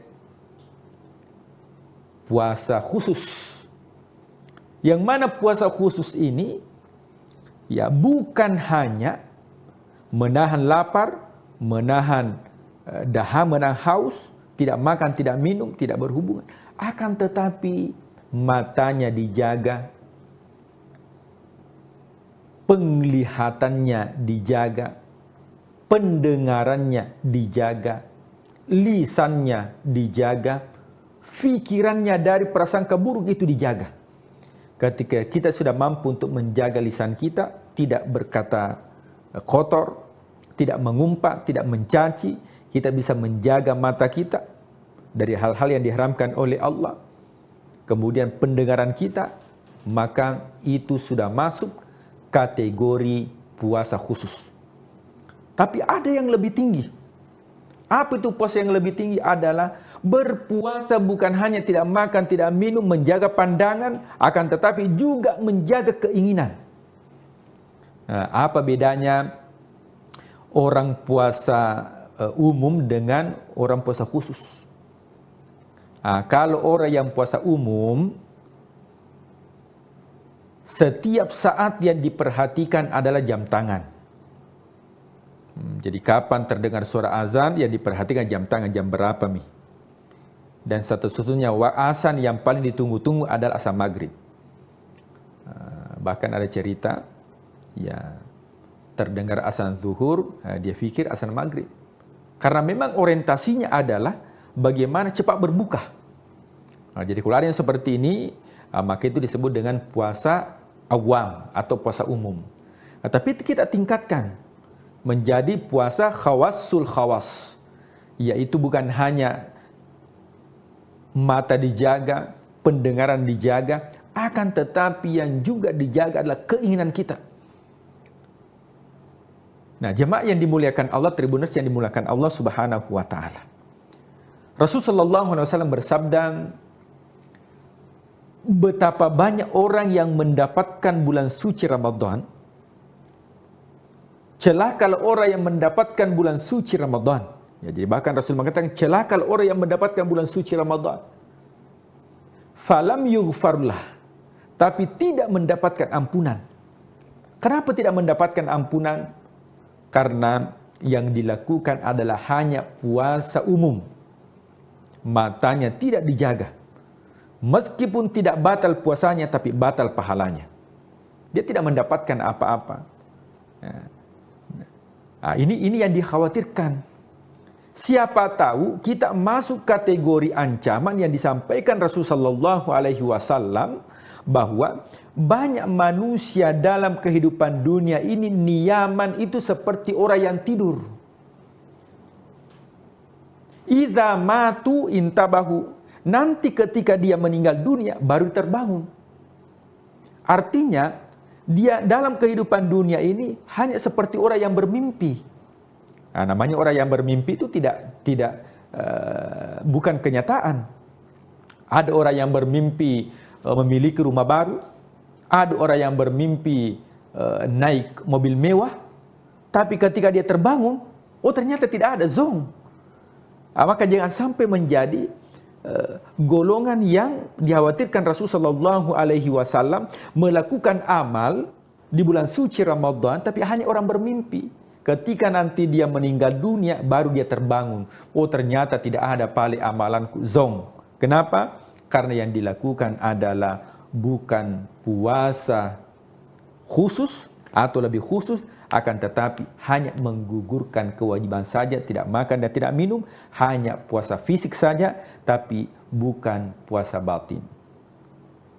Ya baik, jadi ada begitu banyak ternyata ya Pak Ustadz ya, kemudian larangan-larangan, kemudian juga yang dimaksud dengan puasa khusus dan lain sebagainya, itu perlu betul-betul kita perhatikan supaya kita menjalankan ibadah dengan benar selama bulan suci Ramadan ini, dan tentunya bisa lebih fokus lagi, kemudian konsisten untuk melaksanakan ibadah puasa, dan tentunya semoga semua Tribuners hingga hari ini masih menjalankan ibadah puasa dengan baik, kemudian juga masih konsisten dan tetap menjaga aturan-aturan tadi yang sudah Bapak sebutkan ya. Ada banyak sekali ternyata Tribuners yang perlu kita patuhi selama bulan suci Ramadan ini. Terima kasih Pak Ustadz sudah memberikan kita banyak sekali wejangan begitu ya. Semoga kita bisa menjalankan ibadah puasa semakin lancar, semakin juga konsisten sampai nanti kita tiba pada hari kemenangan ataupun juga Idul Fitri nantinya yang kita nantikan juga bersama-sama. Dan terima kasih kepada seluruh Tribuners yang sudah menyaksikan program kita pada hari ini. Jangan lupa juga untuk saksikan beragam program menarik lainnya hanya di kanal YouTube dan Facebook Tribun Timur, Mata Lokal Menjangkau Indonesia. Saya Ilu Devisania dan seluruh narasumber dan juga kerabat kerja pamit undur diri. Terima kasih. Wassalamualaikum warahmatullahi wabarakatuh. Waalaikumsalam warahmatullahi wabarakatuh.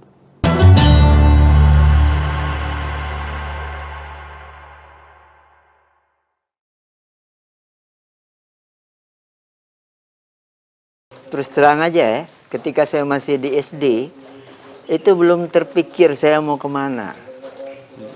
Faktor penyebabnya sederhana aja. Ayah saya umur 2 tahun sudah meninggal.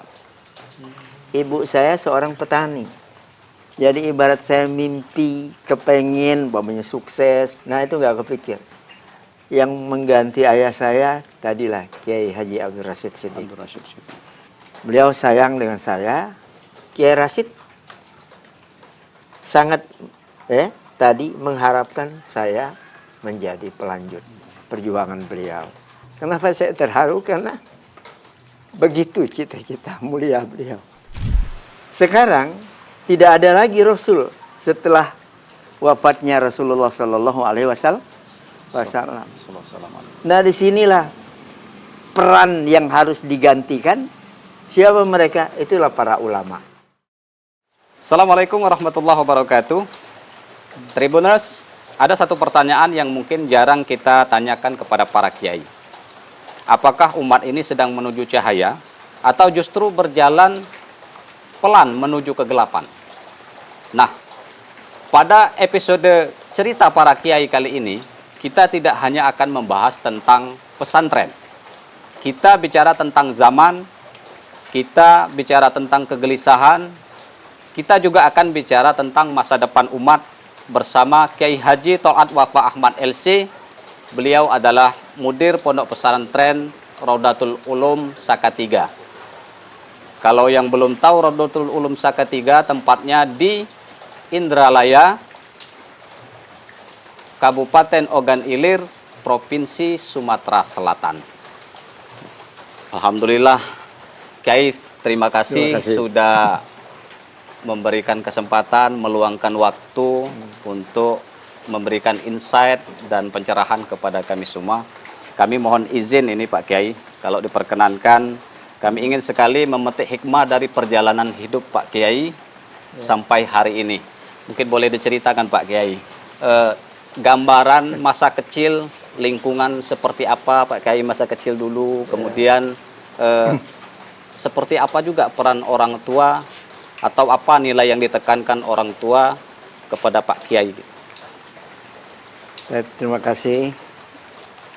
Saya tentunya ingin mengucapkan dulu terima kasih. Kenapa? Karena ini kesempatan yang mahal sebenarnya. Silaturahim antar kita semuanya, khususnya Tribuners nih, yang alhamdulillah seperti yang tadi sudah dihantar oleh Pak Eko, saya insya Allah sekilas ingin menceritakan sejarah hidup saya. Saya lahir tanggal 15 Maret 1958. Jadi usia saya sekarang ini 67 tahun. 67 tahun, masih muda. Nah, saya lahir di Desa Sakatiga ini. Saya anak bontot dari 3 bersaudara, ayu saya 2 orang, putri semuanya, dan saya bontot. Memulai belajar dulu dari pesantren ini, sebelum peristiwa G30S, bayangkan, itu kalau sekarang mungkin tingkat taman kanak-kanak, kalau bahasa Arabnya tahdiriyah, Nah, selesainya saya selama lebih kurang 3 tahun di tahdiriyah ini, nah saya tiba-tiba dapat kesempatan untuk melanjutkan di Palembang, sekolah dasar, nah itu tadi, yaitu di Sekolah Dasar Negeri 87 di Tujulu. Dulu sekolah SHD itu. Kami menyebutnya sekolah dasar dominannya Chinese. Chinese. Nah, alhamdulillah saya selesai di penghujung tahun 69 melanjutkan ke Pondok Modern Darussalam Gontor di Jawa Timur. Kira-kira jenjang sanawiyah aliyah, walaupun sistemnya KMI, Kuliatul Mu'allimin Al-Islamiyah, durasi waktunya 6 tahun. Nah, dari kira-kira akhir 69 itu saya selesai alhamdulillah 76, Pak Eko. Jadi 76 merantau dan menyelesaikan studi saya di Gontor. Alhamdulillah juga saya dipercaya Pak Kiai untuk mengabdi di Gontor sambil kuliah di institut yang ada di sana, di Fakultas Tarbiyah. Tapi tidak sampai selesai karena 2 tahun saya menjalankan tugas itu, alhamdulillah Allah memberikan kemudahan mendapatkan beasiswa untuk melanjutkan studi saya ke kota Rasulullah SAW, yaitu Universitas Islam Madinah. Nah, di Madinah alhamdulillah lancar juga. 4 tahun saya bisa menyelesaikan pendidikan S1 saya, yaitu di akhir tahun 1982, Pak Eko. Saya teringat benar ketika pulang, itu pas tahun baru 1983, malam 1 Januari itu, dari pesawat yang nanti landing di Halim Perdana Kusuma, masih bisa nonton tuh keramaian di Ancol. Keramaian di Ancol. Nah, begitu juga alhamdulillah saya kemudian ini sejak dari Madinah, sebelum pulang itu dipromosikan untuk menjadi dai yang nanti atas nama Kerajaan Saudi Arabia. Kementerian Agama lah kalau kita. Itu Pak Eko, Nah, alhamdulillah saya baru pensiun masuk 4 tahun ini, Pak Eko, Karena di sana usia pensiunnya seumur Rasul Shallallahu Alaihi Wasallam, 63 tahun. Jadi saya 67 nih, makanya saya baru aja pensiun, Nah, awalnya saya ditempatkan di kantor atase agama Kedutaan Besar Saudi Arabia di Jakarta. Di Jakarta. Nah, jadi 4 tahun saya di Jakarta, alhamdulillah tiba-tiba ada kegalauan pada diri saya. Yang kira-kira kesimpulannya nggak tahu, seakan saya itu lewat pertimbangan itu, Tol'at, kamu sebaiknya pulang aja ke kampung kamu. Salatiga. Karena sekolah yang ada di situ sekarang ini lagi kira-kira mengalami kemunduran. Ya.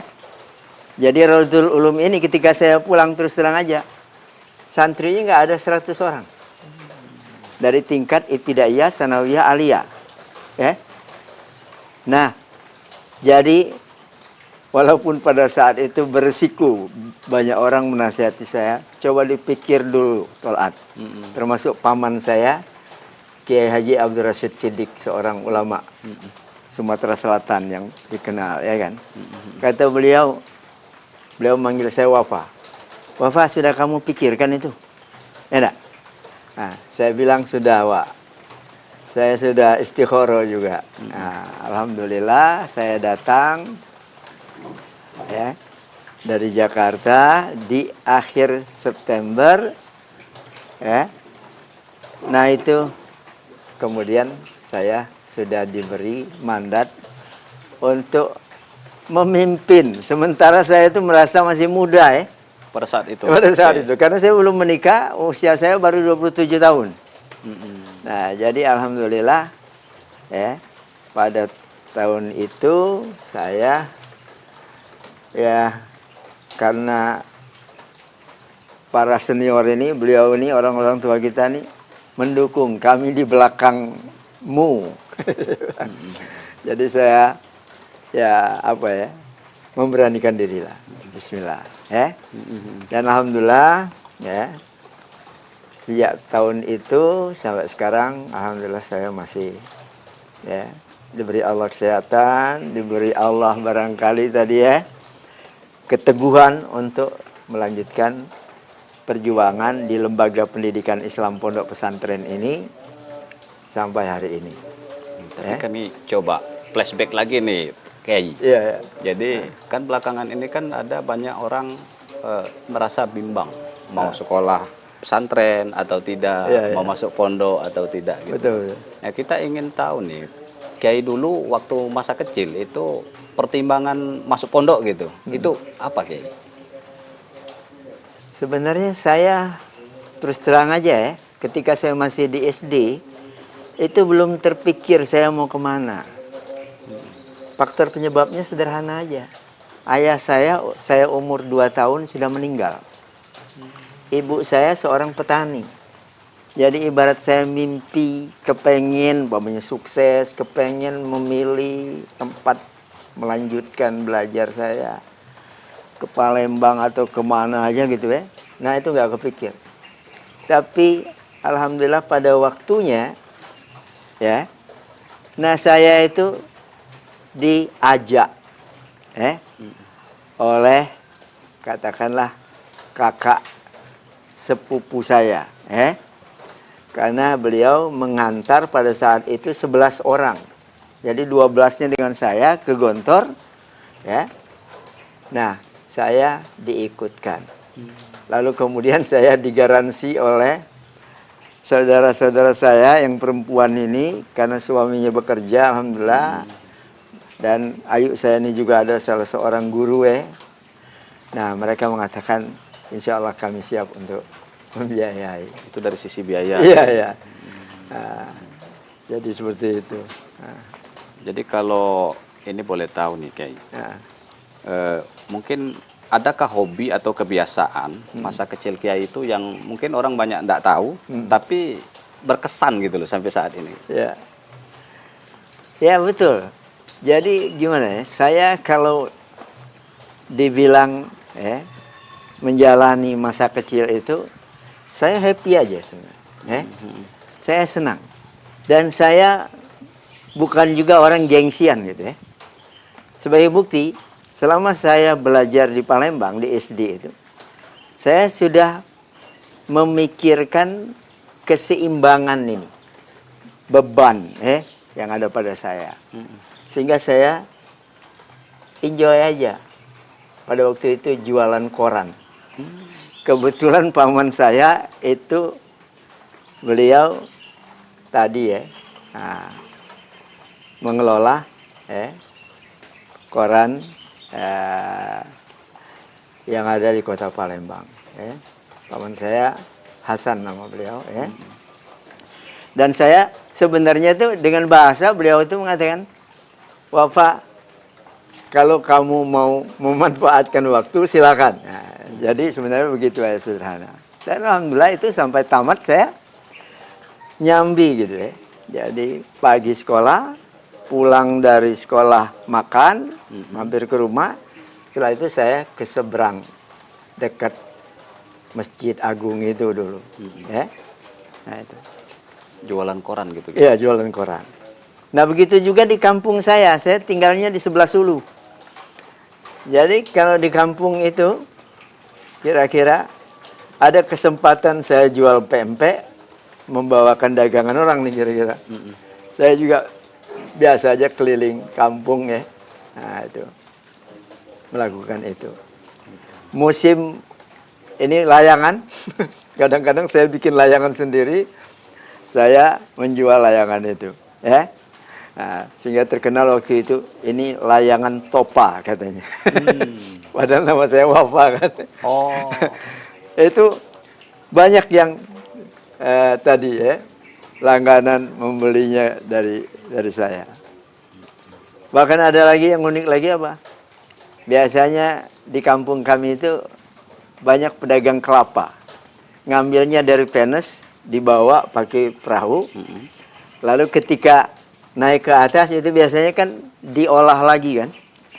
Jadi dibuang kulitnya itu. Nah, saya dengan sebaya saya tuh kadang-kadang orang Palembang bilang mengambil lupahan. Dari itu. Nah, itu saat masih SD Kiai. Masih SD. Tadi Kiai bilang usia 2 tahun kalau tidak salah sudah ditinggal orang tua. Ibu. Ayah. Ayah. Ayah. Lalu siapa sosok yang paling berpengaruh dalam membentuk kedisiplinan Kiai pada saat itu? Ya sebenarnya ya tetap ya orang tua pasti mungkin milieu saya ya, termasuk yang mengganti ayah saya kira-kira tadilah Kiai Haji Abdul Rashid Siddiq. Ya. Beliau sayang dengan saya. Beliau walaupun anak beliau yang paling tua itu pernah dikader, juga dikirim ya, sebelum tahun 70 seperti tokoh-tokoh di semua provinsi di Indonesia ini mendapat kesempatan untuk belajar di Madinah pada saat itu. Kakak saya itu sebenarnya cita-cita ayahnya supaya bisa menjadi pelanjut. Walaupun beliau tidak selesai, maaf terputus di jalan gitu ya. Nah makanya Kiai Rashid sangat tadi mengharapkan saya menjadi pelanjut perjuangan beliau, termasuk mengurus madrasah ini,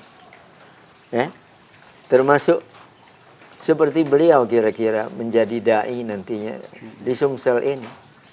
Makanya saya pernah menjadi pengurus Dewan Dakwah Islamiyah yang dulu pendirinya di Palembang ini, beliau, pimpinan yang pertama beliau dulu, pertama Dr. Andes Haji Husin Abdul Muin. Ya kan? Murid beliau yang setia juga. Ya? Nah itu. Nah, peran beliau ini sangat sangat membekas di hati Kiai ya. Sampai saya melihat tadi Kiai agak sedikit terharu gitu. Ya. Kenapa saya terharu? Karena begitu cita-cita mulia beliau. Ya. Walaupun kakak saya itu bukan pengangguran juga. Pasca beliau pulang tidak selesai dari Madinah, ya. Beliau karena akrab dengan Pak Ibnu Stowo, akhirnya diberi kesempatan oleh Pak Ibnu Stowo untuk melanjutkan sekolah tentang perminyakan di Jawa Tengah. Nah itu tadi. Akhirnya beliau juga sukses. Kak Muhammad Rifat ini tadi menjadi pimpinan dan manajer tertinggi juga di Pertamina pada masanya. Ya. itu tadi. Jadi setelah melalui masa kecil di Palembang, kemudian tadi Kiai sempat cerita juga akhirnya memutuskan untuk berangkat ke Ponpes Darussalam Gontor. Iya. Saya ingin mungkin Kiai lebih mengingat, adakah pesan guru atau ustadz atau Kiai di sana yang sampai sekarang itu masih membekas di hati Kiai dan masih diamalkan sampai saat ini? Ya tentu. Jadi ibarat celupan yang paling barangkali ini di tingkat dasar menengah apa yang saya dapati dari Gontor itu seakan itulah yang sampai sekarang menjadi celupan yang saya bawa juga pulang ke Salatiga ini lagi. Dulu sistem pendidikan yang diterapkan di Rodotul Ulum ini belum seperti sekarang Sistem 24 jam boarding school. Nah itu tadi tinggal di asrama. Kita mengasuh mereka itu dekat dengan mereka itu ya selama 24 jam bayangkan sekarang. Kalau dulu sistem kalong. Jadi sistem kalong itu pagi datang ke sekolah, siang pulang, ya kan? Nah itu. Nah itu. Jadi inilah yang saya coba bawa, saya terapkan dengan tentunya juga modifikasi yang disesuaikan dengan kondisi kekinian dan kedisinian juga, ya kan? Adaptif lah. Kalau baca-baca itu literatur itu Kiai sudah memimpin Ponpes ini sejak tahun 86 Kiai. 86. Kemudian mungkin pernah berselang ya di waktu tahun 2004 sampai 2010 kalau tidak salah Kiai ya. Nah, setelah itu 2010 sampai sekarang balik lagi Kiai yang memimpin Ponpes Rodotul Ulum. Nah, jadi selama puluhan mengabdi di pesantren Pak Kiai. Terus melihat juga perkembangan zaman. Apakah Kiai merasa umat kita saat ini nih sedang baik-baik saja atau justru sebaliknya begitu Pak? Ya, dinamika yang kita temui ya sekarang ini ya bisa iya bisa tidak gitu ya. Tapi kita belajar dari sejarah. Ada seorang sejarawan mengistilahkan inilah masa kekambuhan jahiliyah. Jadi bahasa jahiliyah itu bukan hanya bodoh, ya cara berpikirnya, tetapi kerusakan yang sudah begitu luar biasa. Gitu ya. Nah makanya kalau dulu dalam sejarah setiap terjadi kekambuhan jahiliyah, kerusakan tadi yang sifatnya sangat-sangat luas gitu ya. Nah, dan di semua sektor kehidupan. Nah disitulah Allah mengutus Rasulnya. Ya kan? Sekarang tidak ada lagi Rasul setelah wafatnya Rasulullah Sallallahu Alaihi Wasallam. Nah disinilah peran yang harus digantikan. Siapa mereka? Itulah para ulama. Karena dalam hadis itu dikatakan al-ulama'u warasatul anbiya. Ulama itu pewaris para nabi. Yang diwarisi bukan dirham, bukan dinar. Bukan duit berarti ya, bukan kekayaan. Yang diwarisi itu adalah tugas kenabian itu. Ya kan? Tugas merubah tidak tahu jadi tahu dan seterusnya dan seterusnya. Tugas tadi melatih, membiasakan satu budaya buruk berubah menjadi budaya baik. Begitu kan? Fenomena buruk dirubah menjadi baik. Kebuntuan dihadirkan solusi-solusi yang tepat. Enak. Nah, begitu. Jadi kalau kita menyebut satu penyakit yang paling serius terhadap umat ini, Kiai, kira-kira apa itu, Kiai? Yang menggerogoti umat Islam lah lebih begitu. Sebenarnya cukup banyak ya. Jadi kalau kita jujur mengevaluasi diri kita, kadang-kadang ini bermuara dari sumber daya manusianya. Nah, seperti umpamanya begini, kita ternyata belum sungguh-sungguh menyiapkan kader yang akan meneruskan tadi misi kenabian itu. Ya dah. Coba kita lihat. Mungkin anak-anak kita, cucu kita kalau ditanya pengen sekolah di mana, itu nggak kepikir, pokoknya ingin sekolah di madrasah, di pondok pesantren, dengan alasan macam-macam. Ya, mereka justru memikirkan kalau bisa saya sukses nanti jadi presiden, ya, jadi menteri, jadi gubernur, jadi bupati, jadi anggota dewan, ya enggak? Seakan-akan begitu tuh, jadi orang kaya. Nah, pikirannya kalau alumni pondok pesantren itu paling juru doa aja. Spesialis doa. Atau merebut masjid gitu kan, kira-kira. Atau agak naik dikit nih, barangkali petugas untuk menikahkan nih. Kalau bahasa kami di sini ketip. Nah, seperti itu. Padahal fakta nih sekarang, alumni pondok pesantren yang alhamdulillah sudah level dunia nih, Hasyim Muzadi, itu alumni Gontor. Senior saya jauh, ya enggak? Bayangin. Beliau pernah memimpin organisasi setingkat dunia. Ya enggak? Sama dengan sahabat saya satu angkatan juga masuk ke Gontor. Profesor Din Samsudin. Yang ternyata beliau bukan hanya berdakwah dalam negeri. Yang ternyata bukan kuliah di dalam negeri juga. Beliau kuliahnya di Amerika. Ya kan? Nah, lalu dipilih nantinya menjadi ketua Ormas Muhammadiyah. Ini NU, ini Muhammadiyah. Ya kan? Dan tadi beliau memimpin Muhammadiyah 2 periode, ya.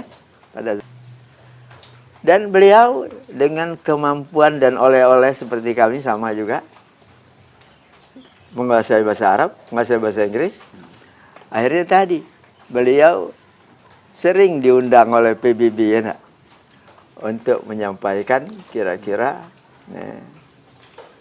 apa yang kemudian menginspirasi banyak pihak, ya. Oke. Lalu apa yang paling membuat Kiai gelisah ketika kita bicara tentang generasi muda saat ini, Pak Kiai? Nah, ini termasuk, ya. Jadi Gen Z ini banyak yang terjebak, tertipu, kalau istilah Al-Qur'annya maghrur, ya. Maghrur. Tertipu itu. Nah, sehingga sekarang itu ada istilah apa ya? Visi negatif. Ya. Umpamanya hobi ini gadget, tidak. Ngikuti medsos yang sedemikian liarnya gitu, ya. Sehingga tidak lagi berpikir tentang menyeleksi ini. Ya kan? Nah, sementara dalam konteks perang pemikiran, dan ini global sifatnya, lawan-lawan kita itu menyiapkan justru bagaimana menghancurkan generasi Z ini. Bayangkan, ya kan? Nah, ini yang sebenarnya nyata. Bukan hanya di negeri kita Indonesia, bukan. Tapi di seluruh dunia ini begitu. Ya, ketika generasi Gen Z ini tadi, ya, hancur, rusak, ya, dan kemudian tadi masif banget, maka masa depan suatu negeri kan akan tamat sudah, ya kan? Nah, begitu. Jadi kalau kita bicara Gen Z nih, Kiai, ya, mungkin ada sebagian atau sebagian besar juga ada sekarang ini sedang digodok di sekolah atau di pesantren gitu. Nah, pesantren itu kan mengajarkan kesederhanaan dan kedalaman ilmu. Ya. Tapi di sisi lain juga, ya, dunia ini menawarkan kecepatan dan popularitas. Nah, ini tentu menjadi pertarungan sengit ini, Pak Kiai. Bagaimana Pak Kiai melihat pertarungan ini? Ya. Nah, itulah di antara kendala yang dihadapi oleh baik para kiai yang mengelola pondok-pondok pesantren maupun juga para intelektual yang juga mengelola lembaga-lembaga pendidikan. Ya. Nah, inilah yang kita coba persiapkan ya untuk mengantisipasi yang tadi itu. Ya, model kami terus terang aja. Walaupun pesantren kami ada SMP, ada SMA. Ya enggak? Ya. Bagi kami itu ilmu Allah itu ada lewat syariat, transformasinya tentunya lewat teks Al-Quran dan teks Al-Hadis, dan ini menjadi produk jurusan syariat, jurusan agama. Yang kedua, Allah itu mengajarkan ilmunya lewat fenomena alam. Ya. Kita disuruh kul siru fil ardi fanzuru kaifa kana aqibatul mukadzibin. Silahkan mau pergi kemana aja di muka bumi ini, kita jelajah, hatta ke planet sana silahkan. Tapi Allah memesankan apa? Fanzuru, nalarilah semua ini. Ya. Nah, makanya sejarah sains apapun itu lewat penelitian karya Allah ini. Ya, produk Allah ini yang nggak mungkin salah.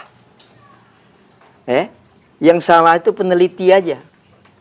Tapi boleh diteliti lagi oleh siapapun, ya kan? Nah, seperti jangan jauh-jauh. Contohnya dulu soal apa? Susu apa yang paling produktif untuk pertumbuhan bayi, ya kan? Dulu masih berdebat orang. Masih menawarkan ini lebih bagus, lebih bagus, lebih bagus. Produk manusia nih. Sekarang sudah final. Kesimpulan, saya dapat info dari Dr. Usman Said almarhum dulu. Beliau mengikuti seminar di Australia internasional. Kata beliau apa? Pada gilirannya semua dokter itu mengakui produk Allah. Apa itu? Susu ibu. ASI. Ya, ASI. Ya kan? Nah, itu contoh. Nah, begitulah sekarang. Ya, kalau bicara fenomena Allah seluas saya kira alam ini. Nah, jadi kalau masih butuh penelitian, masih banyak sekali yang dibutuhkan. Makanya ibarat kita, model kami ini, berharap nih anak-anak kita yang kita siapkan dari SMP sampai SMA, mereka silakan. Mau milih fakultas kedokteran silakan, mau fakultas pertanian silakan, teknik silakan, komputer silakan. Dan alhamdulillah itu sudah kita buktikan. Jadi alumni SMA kita udah banyak yang jadi dokter. Itu seperti putrinya Profesor Rujito. Itu sekelas dengan anak saya. Hari ini sudah menjadi dokter spesialis. Penyakit dalam. Ya. Nah, ini contoh. Ya, Kiai. Jadi saya pernah dengar tuh atau almarhum Kiai Haji Zainuddin MZ tuh bilang, setiap yang punya awal mesti punya akhir. Setiap yang ada permulaan pasti ada penghabisan. Dari awal tadi Kiai sudah menceritakan masa kecil, kemudian sekarang yang ada di hadapan kami sudah cukup senior. Tentu kan ada masanya nanti Kiai juga pensiun, memberikan kesempatan kepada yang muda-muda. Setelah semua perjuangan yang dilalui Pak Kiai, kalau boleh kami ingin tahu, apa sebetulnya yang ingin Kiai pertanggungjawabkan di hadapan Allah Subhanahu wa Ta'ala? Ya, ini pertanyaan bagus ya untuk banyak orang. Nah, inilah yang kita persiapkan. Jadi pertama saya mempersiapkan anak-anak sebagai kader pelanjut perjuangan kami. Saya tidak mengatakan saya sendiri, karena banyak yang membantu saya, alhamdulillah. Baik di Rodotul Ulum ini maupun di lembaga-lembaga yang saya masih dipercaya untuk menjadi ketua Dewan Pembina yayasannya. Seperti di Palembang ada Bina Ilmi di Musi II, ada di Demang Lebar Daun Izzuddin, dulu ada Al Furqon di Basuki Rahmat. Nah itu termasuk ada di Bogor, ada di Tasikmalaya. Nah, semua itu sesungguhnya adalah bagi saya tanggung jawab juga. Nah, sama. Kami menyiapkan kader baik anak biologis saya maupun anak ideologis saya. Seperti santri ini kan anak ideologis saya. Yang alhamdulillah barangkali separuh dari SDM kita yang sekarang ini status jadi pengurus, jadi guru di sini adalah produk itu tadi. Saya sudah berapa kali men-challenge mereka ini, termasuk anak saya.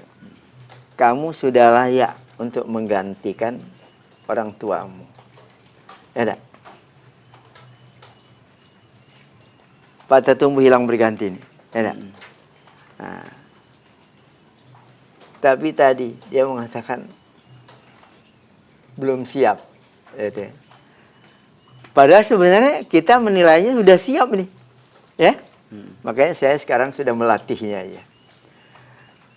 Wakil pimpinan saya, anak saya.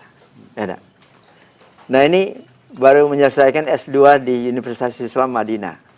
Ahmadi ini. Ini anak mantu saya. Karena istrinya anak saya perempuan yang bontot. Gitu. Nah, saya suruh pulang dulu kamu. Persoalan S3 gampang. Ya kan? Nanti kamu mau kuliah di mana, insya Allah kita bantu, kita siapkan, kita mudahkan. Nah, sekarang lagi menyiapkan ya untuk S3-nya. Ya. Nah, jadi alhamdulillah kaderisasi ini berjalan. Saya terus terang saja orang paling bahagia kalau bisa membantu sukses kaderisasi ini tadi. Bahkan saya jauh sebelumnya sudah biasa gitu, ibarat menjadi donatur nih anak-anak yang nggak mampu untuk tadi melanjutkan studi, ya, baik di dalam negeri maupun keluar. Ya. Nah ini semuanya tadi sebagai wujud rasa tanggung jawab saya, ya enggak? Nah, di samping tentunya juga, ya melatih mereka juga untuk adaptif dengan tuntutan kekinian dan kedisinian ini. Yang tadi umpamanya tantangan yang begitu pesat, ya kan? Begitu serba modern, ya enggak? Nah, begitu menarik sehingga mungkin jadi rebutan, gitu ya? Nah, semacam itu. Bagi saya terus terang aja, bukan harus dihadapi dengan mundur, tapi biasa aja. Hidup ini kan kompetitif ya, nak? Nah, tinggal yang kita pikirkan bagaimana kita bisa menang, ya nak? Nah, dalam kompetisi yang terbuka ini, itu aja. Ya? Nah, jadi itu alhamdulillah yang kita siapkan. Benar tadi, ada hadisnya yang ditanyakan Allah nanti kepada kita pasca kita sudah meniti karir menuntut ilmu ini. Yang ditanyakan Allah itu, apa yang sudah kamu kerjakan ketika kita kira aku sudah memberikan ilmuku kepadamu. Karya berarti, ya? Karya. Bukan ditanya gelarnya. Nah tadi. Tapi produk dari ilmu yang diberikan Allah itu ya kepada kita. Baik dia ilmu syar'i maupun ilmu tadi umum ya, sains tadi. Nah itu. Baik, Kiai, luar biasa ini. Mungkin ini yang terakhir, Kiai. Seandainya Kiai punya waktu 1 menit untuk berbicara kepada seluruh masyarakat, utamanya Indonesia, apa yang ingin Kiai sampaikan? Ya, sebenarnya banyak yang akan saya sampaikan. Dan oleh karenanya sekarang ada istilah dakwah lewat tulisan, dakwah lewat media, seperti saudara-saudaraku hari ini mewawancarai saya. Ya, hari ini saya bicara di sini bisa jadi bisa didengar, ya, Insya Allah, di jagat raya ini, gitu ya. Nah, karena kita sudah menikmati itu juga.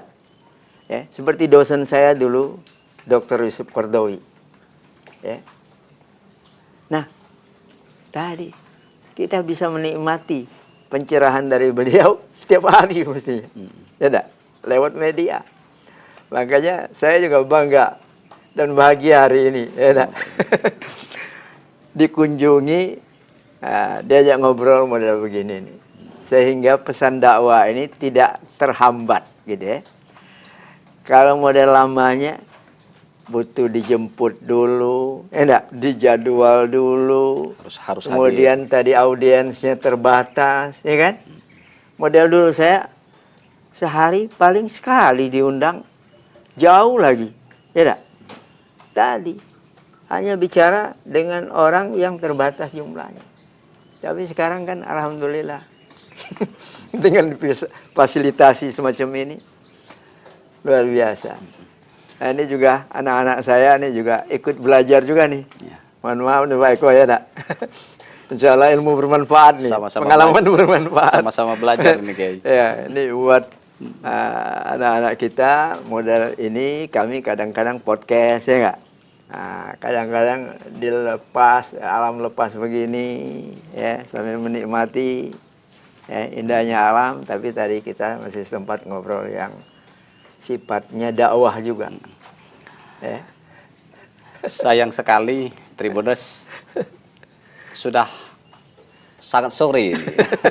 Padahal perbincangan ini seandainya punya waktu banyak, kita akan lebih banyak menggali perspektif pemikiran dari Kiai Tholat Wafa. Tapi ya terima kasih Kiai, sekali lagi kami ucapkan. Sama-sama. Banyak sekali insight, kemudian pencerahan yang mudah-mudahan sangat bermanfaat bagi saya pribadi, umumnya bagi audiens atau Tribuners dimanapun berada. Dari seorang atau dari cerita para Kiai, kita belajar bahwa perubahan zaman tidak selalu harus ditakuti. Tapi kehilangan arah, itulah yang paling berbahaya. Pesantren mungkin tidak selalu gaduh dalam sorotan, tapi di dalamnya peradaban sedang dibangun. Semoga kita tidak hanya mendengar, tapi juga merenung. Terima kasih sudah menyaksikan cerita para Kiai. Saya akhiri, wassalamualaikum warahmatullahi wabarakatuh. Waalaikumsalam warahmatullahi wabarakatuh.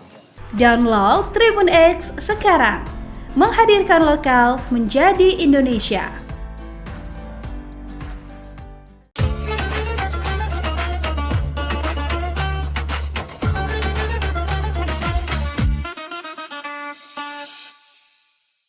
Assalamualaikum warahmatullahi wabarakatuh. Alhamdulillahirrabbilalamin. Wabihi nasta'in wa ala umuri dunia waddin. Wassalatu wassalamu ala ashrafil anbiya'i wal mursalin. Wa ala alihi wa sahbihi ajma'in amma ba'd. Alhamdulillah, puji dan syukur mari kita panjatkan kepada Allah subhanahu wa ta'ala, Rabb semesta alam.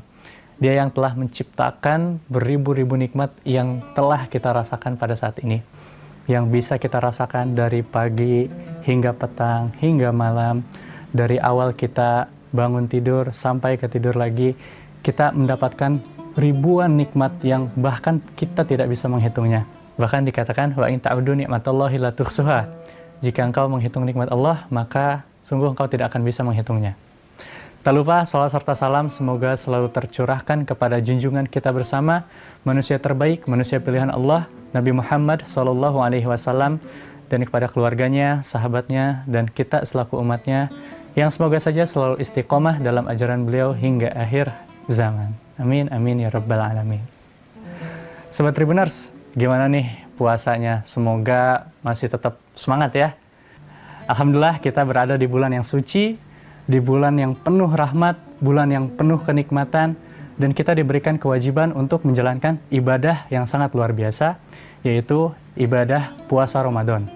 Alhamdulillah kita berada di bulan suci Ramadan, bulan yang mana penuh keberkahan di dalamnya. Bahkan dari pagi hingga ke pagi lagi itu banyak keberkahannya. Dan ada beberapa waktu mustajab untuk berdoa. Jadi Allah itu ijabah doa-doa kita. Meskipun sebetulnya kapan saja kita berdoa, itu tentu akan dikabulkan ketika memenuhi syarat-syaratnya. Tapi di bulan suci Ramadan ada waktu-waktu yang tentunya lebih mustajab ketika doanya dipanjatkan pada waktu-waktu ini. Yang pertama, saat sahur. Jadi kita perlu memperbanyak doa kita saat bersahur, saat melaksanakan sahur. Hadis Nabi Muhammad SAW, beliau bersabda, Rabb kita tabaraka wa ta'ala turun ke langit dunia ketika tersisa sepertiga malam terakhir. Lantas Allah berfirman, siapa saja yang berdoa kepadaku, maka akan aku kabulkan. Siapa yang meminta kepadaku, maka aku beri. Siapa yang meminta ampunan kepadaku, maka akan aku ampuni. Hadis riwayat Bukhari dan Muslim. Jadi ini janji Allah kepada kita teman-teman. Kita sangat rugi jika menyia-nyiakan kesempatan ini. Allah akan memberikan apa yang kita inginkan. Jadi apa yang kita mau, mari kita panjatkan kepada Allah. Masih banyak yang menganggap waktu sahur adalah hanya untuk pemenuhan fisik saja, hanya untuk makan saja. Padahal di waktu ini ada waktu yang sangat mustajab untuk berdoa. Jadi jangan sampai kita hanya makan-makan saja atau minum-minum saja, tapi mari kita berdoa, meminta dan memohon kepada Allah Subhanahu wa Ta'ala. Itu yang pertama.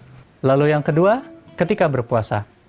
Ketika berpuasa secara umum, dari awal subuh hingga terbenamnya matahari atau waktu maghrib, ini juga merupakan waktu yang sangat mustajab untuk berdoa. Jadi jangan sampai kita lewatkan waktu ini untuk berdoa. Dari Abu Hurairah radhiyallahu anhu, Nabi Shallallahu alaihi wasallam bersabda, "Thalathatun la turaddu da'watuhum." 3 golongan yang tidak ditolak doanya. Yang pertama, al-imamul adil, pemimpin yang adil. Ini doanya tidak akan ditolak. Bukan pemimpin yang zalim. Lalu yang kedua, was-shaimu hatta yuftir, orang yang berpuasa hingga ia berbuka. Lalu yang ketiga, doa orang yang terzolimi. Jadi bulan Ramadan ini sangat mulia sekali teman-teman. Kita punya privilege yang Rasul sampaikan kepada kita yang sedang berpuasa, bahwa doa kita tidak akan tertolak. Jadi itu waktu mustajab yang kedua. Itu apa tadi? Saat berpuasa dari awal hingga terbenamnya matahari. Lalu yang ketiga, saat berbuka puasa. Nabi Muhammad SAW bersabda, sungguh orang yang berpuasa mempunyai doa yang dikabulkan dan tidak akan ditolak tatkala berbuka puasa. Jadi ayo kita panjatkan doa. Minta apa yang teman-teman perlukan. Minta apa saja yang kita butuhkan kepada Allah Subhanahu wa Ta'ala. Bahkan dikatakan, kalau ada orang yang tidak berdoa, itu adalah orang yang sombong. Jadi mari kita berdoa, apalagi waktu ini sangat mustajab. Dijanjikan oleh Rasul bahwa doanya tidak akan tertolak. Selain itu, di bulan ini juga ada satu malam yang sangat mulia. Bahkan dikatakan malam yang lebih baik daripada 1000 bulan. Dalam Al-Quran, surat Al-Qadr ayat 3, Allah Subhanahu wa Ta'ala berfirman, Lailatul Qadri khairum min alfi syahr. Lailatul Qadar itu lebih baik daripada 1000 bulan. Diyakini juga pada malam ini ialah diturunkannya Al-Quran. Allah Subhanahu wa Ta'ala berfirman dalam surat Al-Baqarah ayat 185, Syahrul Ramadan alladzi unzila fihil Qur'anu hudalin nas. Bulan Ramadan adalah bulan yang di dalamnya diturunkan Al-Quran sebagai petunjuk bagi manusia. Malam Lailatul Qadar memiliki keutamaan yang sangat mulia. Rasulullah SAW bersabda, barang siapa sholat pada malam Lailatul Qadar karena iman dan mengharapkan pahala, diampuni dosa-dosanya yang telah lampau. Hadis riwayat Bukhari. Maka pada malam ini insya Allah seluruh doa akan diijabah. Dan banyak orang yang mencari malam ini di 10 hari terakhir Ramadan. Maka dari itu biasanya banyak yang memperkencang ibadahnya. Mulai dari sholat malam, membaca, bahkan menghatamkan Al-Quran, beriktikaf, dan lain sebagainya. Nah, pastikan kita berada di salah satunya. Jadi, ayo kita panjatkan doa. Minta apa yang teman-teman perlukan. Minta apa aja yang kita butuhkan.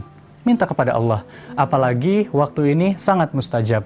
Dijanjikan oleh Rasul bahwa doanya tidak akan tertolak. Itulah beberapa waktu mustajab di bulan Ramadan. Jadi, mari kita jangan lupa dan jangan ragu untuk berdoa. Apalagi yang kita minta adalah Sang Maha Pengasih, Maha Penyayang, Ar-Rahman, Ar-Rahim, Maha Kaya, Maha Mendengar, yaitu Allah Subhanahu wa Ta'ala. Sangat rugi jika kita melewatkan atau menyia-nyiakan kesempatan ini. Wallahu a'lam bishawab. Wassalamualaikum warahmatullahi wabarakatuh. Download Tribun X sekarang. Menghadirkan lokal menjadi Indonesia. Orang-orang berlayar itu kan mereka orang-orang perahu berlayar. Membawa beli senjata di Surabaya, bawanya ke sini. Bawa ke sini langsung ketemulah mengambil membawa senjata untuk melakukan perlawanan, habis dijadikan persahabatan, menjadi satu kesatuan kekeluargaan. Dan menurut cerita bahwa kekeluargaan bukan secara lisan, minum darah antara satu dengan yang satu. Tahun 92 itu kan ada gempa bencana, masjid ini sudah tidak ada lagi. Dulu masjid ini kan berbentuk kayak rumah panggung, pakai tiang-tiang semua, tapi bentuknya seperti masjid ya. Jadi begitu habis gempa, masjid ini dapat bantuan dari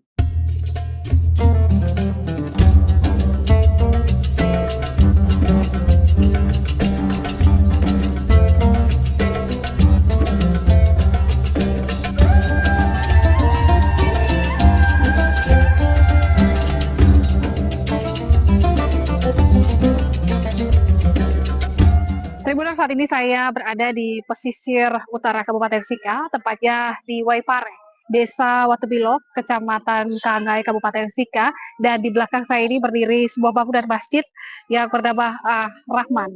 Dan Tribuners, masjid di belakang ini memiliki sejarah yang panjang. Juga ada keterkaitannya dengan masuknya agama Islam di Kabupaten Sika. Dan nanti kita akan melihat sejarah di balik masjid ini, maupun juga nanti cerita dari para tetua atau masyarakat umat muslim yang tinggal di sekitar Masjid Ar-Rahman terkait dengan sejarah masjid maupun juga sejarah masuknya agama Islam di Kabupaten Sika. Simak liputan kita berikut ini. Masjid Ar-Rahman Waipare di Desa Watungilo, Kecamatan Kangai, Kabupaten Sika, Pulau Flores, Nusa Tenggara Timur, berdiri kokoh sebagai simbol masuknya Islam di Kabupaten Sika sejak awal abad ke-20. Rumah ibadah yang diyakini sebagai salah satu yang tertua di wilayah ini bukan sekedar bangunan fisik. Rumah ibadah ini merupakan penanda sejarah yang lahir dari ikatan persaudaraan antara pelaut Bugis dan penguasa lokal. Terletak hanya beberapa langkah dari bibir pantai utara Pulau Flores, masjid ini menyajikan perpaduan warna yang kontras dengan alam pesisirnya. Tokoh masyarakat setempat, Muhammad Kadri, menuturkan bahwa kehadiran Islam di wilayah tersebut dibawa oleh para pelaut asal Gujarat dan Sulawesi yang melintasi perairan Nusantara sekitar tahun 1901.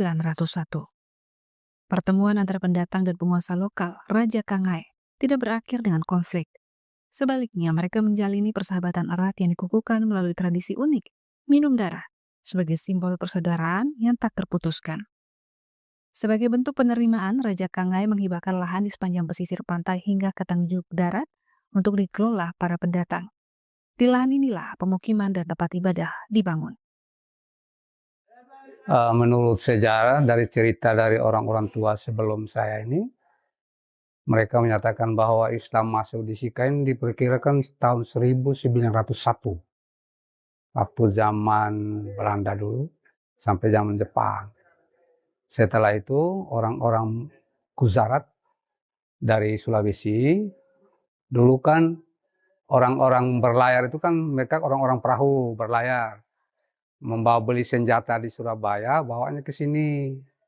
Bawa ke sini langsung ketemulah Raja Nair, Ratu Nair, Raja Kerajaan Kangai yang tempatnya di sana. Ada rumah raja di situ. Dan itu mereka berlabuh di sini mengambil membawa senjata untuk melakukan perlawanan, habis dijadikan persahabatan, menjadi satu kesatuan kekeluargaan. Dan menurut cerita bahwa kekeluargaan bukan secara lisan, minum darah antara satu dengan yang satu, sehingga menjadi persahabatan yang jadi tuntun. Setelah itu, raja itulah memberikan tempat untuk dihuni, Bahkan bukan di sini saja, sampai ke daratan Tanjung Darat tuh, pantai dari sini itu. Sampai sekarang mereka punya moyang-moyang dulu yang ahli waris makan sampai sekarang, sampai termasuk Pangabata, termasuk Tanjung Darat. Itu diberi oleh kerajaan ini karena dia untuk mempertahankan kekuatan di masa itu. Setelah itu mereka kan hanya ya 4 dekade, sudah 4 dekade. Sampai sekarang, dulu dikasih hibah tanah ini untuk membangun rumah ibadah zaman itu. Bangun rumah darurat dulu. Sebetulnya kami saya dulu 83, 82 ke sini masih bangunan masih lama itu. Direnovasi itu setelah gempa itu baru direnovasi sebagaimana rupa kita lihat ini. Masa itu terdarurat. Nah, setelah dari generasi ke generasi, setelah mereka kan datangnya tidak sebegitu banyak. Setelah itu dia orang-orang dari atas, yaitu orang-orang dari gunung, dipekerjakan di sini. Karena mereka sudah punya lahan kelapa sampai ke Tanjung Darat, sampai ke pulau ini, pulau besar ini juga. Dipekerjakan, langsung ditinggalkan di sini, dibagi-bagi. Jadi orang yang asli Waipare ini, orang-orang dari Bugis hanya tinggal seberapa saja ini. Yang lain itu orang-orang dari sini semua yang menempati tempat di sini. Mereka bergabung dengan mereka, langsung mereka memeluk Islam. Akhirnya mereka tinggal di sini. Jadinya kampung Waipare tadi. Orang dulu artinya kan Waipare itu air yang ada berat katanya. Katanya dulu sumur sudah ditutup ini. Sumur itu orang-orang dulu panen, ambil dulu orang di gunung kan tidak ada air. Kata ambilnya situ zaman itu. Dan namanya Waipare, orang bilang itu air apa? Air berat.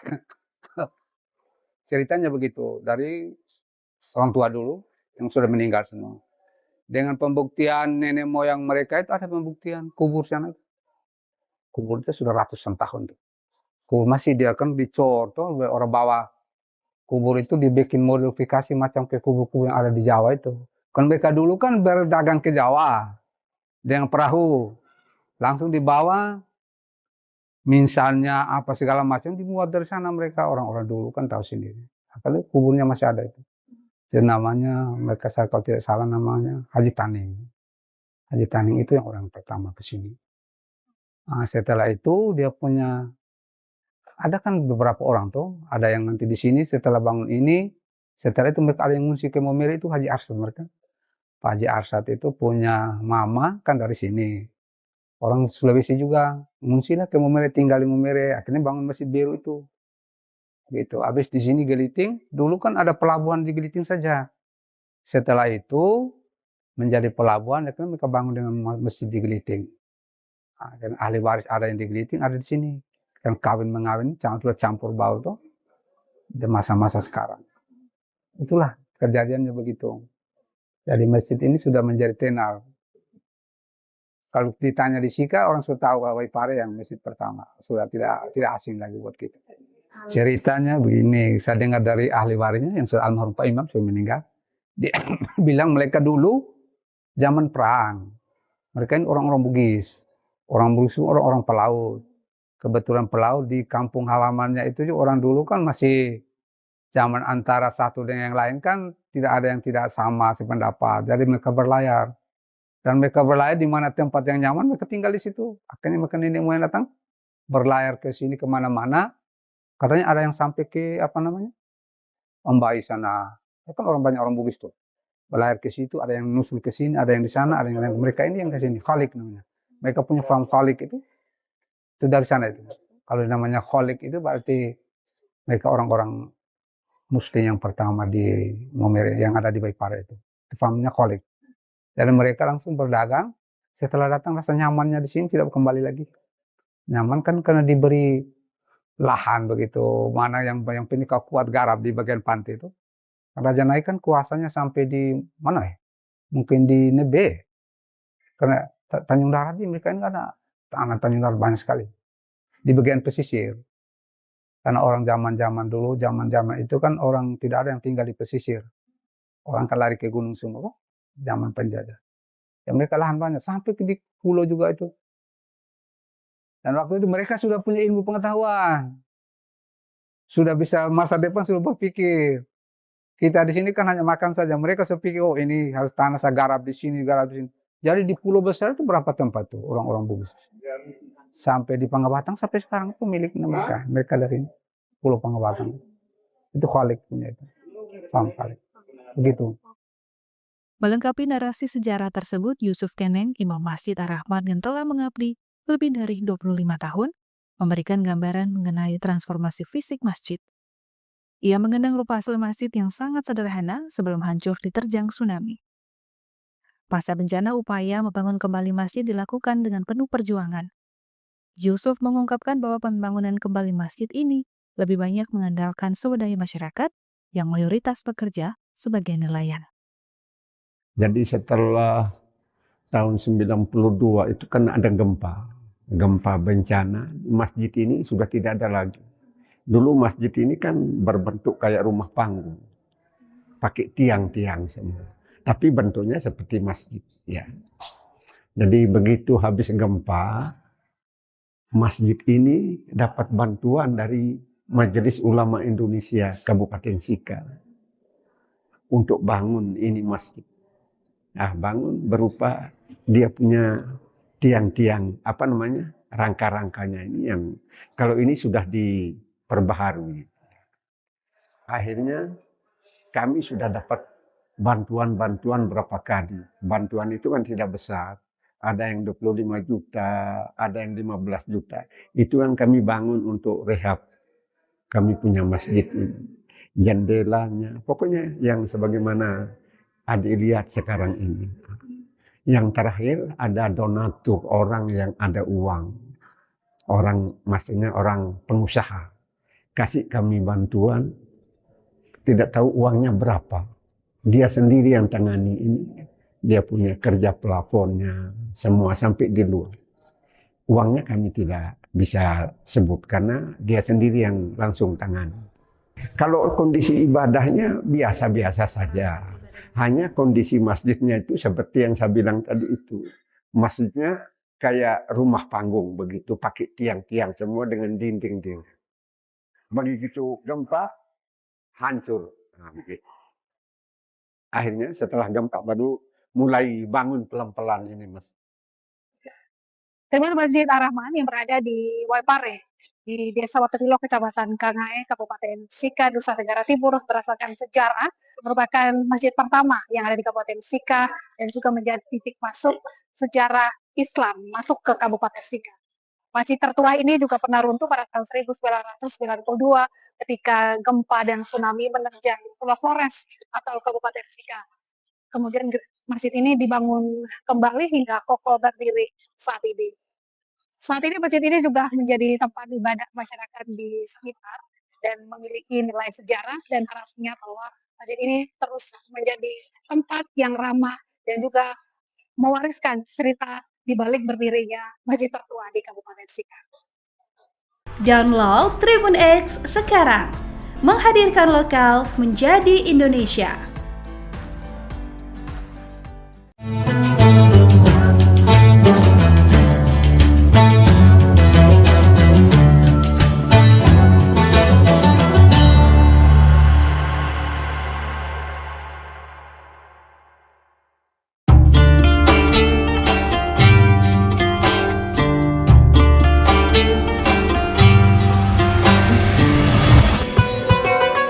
Syukur Alhamdulillah, tahun ini kita masih dipertemukan dengan bulan suci Ramadan.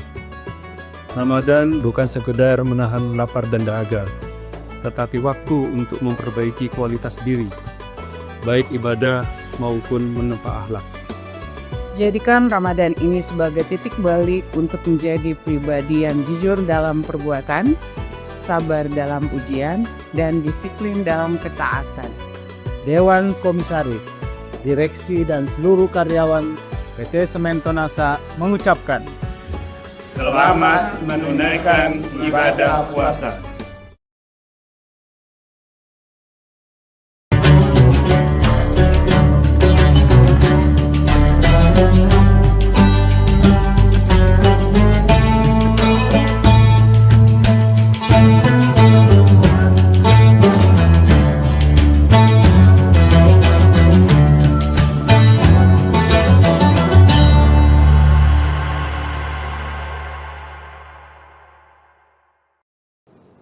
Assalamualaikum warahmatullahi wabarakatuh. Tribuners, seperti apa kabar Anda pada hari ini menantikan waktu berbuka puasa? Semoga semuanya masih tetap semangat berpuasa dan juga dalam keadaan sehat walafiat. Tentunya masih bersama saya Ilu Devisania dalam program Syiar Ramadan Tribun Timur yang spesial. Hari ini kita akan membahas terkait dengan tipe puasa yang nantinya akan dijelaskan secara lebih rinci oleh Bapak Ustadz Kiai Haji Sabarudin LC yang sudah bersama kita pada hari ini dan tentunya akan berbagi banyak pengetahuan seputar bulan suci Ramadan. Bapak Ustadz, Assalamualaikum warahmatullahi wabarakatuh. Waalaikumsalam warahmatullahi wabarakatuh. Baik, seperti apa kabarnya Pak? Alhamdulillah luar biasa. Alhamdulillah luar biasa. Baik, nah ini kita akan memberikan wejangan begitu ya Pak Ustadz ya terkait dengan tipe-tipe puasa selama bulan suci Ramadan, karena kan ada tipe puasa khusus dan lain sebagainya. Mungkin dapat disampaikan kepada Tribuners, silahkan. Bismillahirrahmanirrahim. Hamdan wa syukranillah, salatan wa salaman ala rasulillah, amma ba'd. Ya, tentunya bulan suci Ramadan adalah bulan yang mulia yang datang kepada umat manusia, khususnya umat Rasulullah Sallallahu Alaihi Wasallam. Kita ketahui bahwa ibadah itu kan ada ibadah wajib, ada ibadah sunnah. Dan itu tidak didapatkan pada umat terdahulu yang dinamakan dengan ibadah sunnah. Umat terdahulu ketika diturunkan oleh Allah perintah, maka langsung diperintahkan kepada umatnya dan semua itu wajib untuk dilakukan. Akan tetapi umat Rasulullah Sallallahu Alaihi Wasallam diberikan keutamaan ada ibadah wajib, ada ibadah sunnah. Makanya rukun Islam itu ada semua turunannya. Syahadat itu wajib, salawat itu sunnah. Puasa Ramadan itu wajib. Puasa Senin Kamis itu sunnah. Zakat itu wajib, sedekah itu sunnah. Salat itu wajib, qabliyah ba'diyah, salat witir, tarawih itu sunnah. Haji itu wajib, umrah itu sunnah. Nah, apa keutamaan daripada ibadah wajib ini? Yaitu untuk mendapatkan rahmatnya Allah.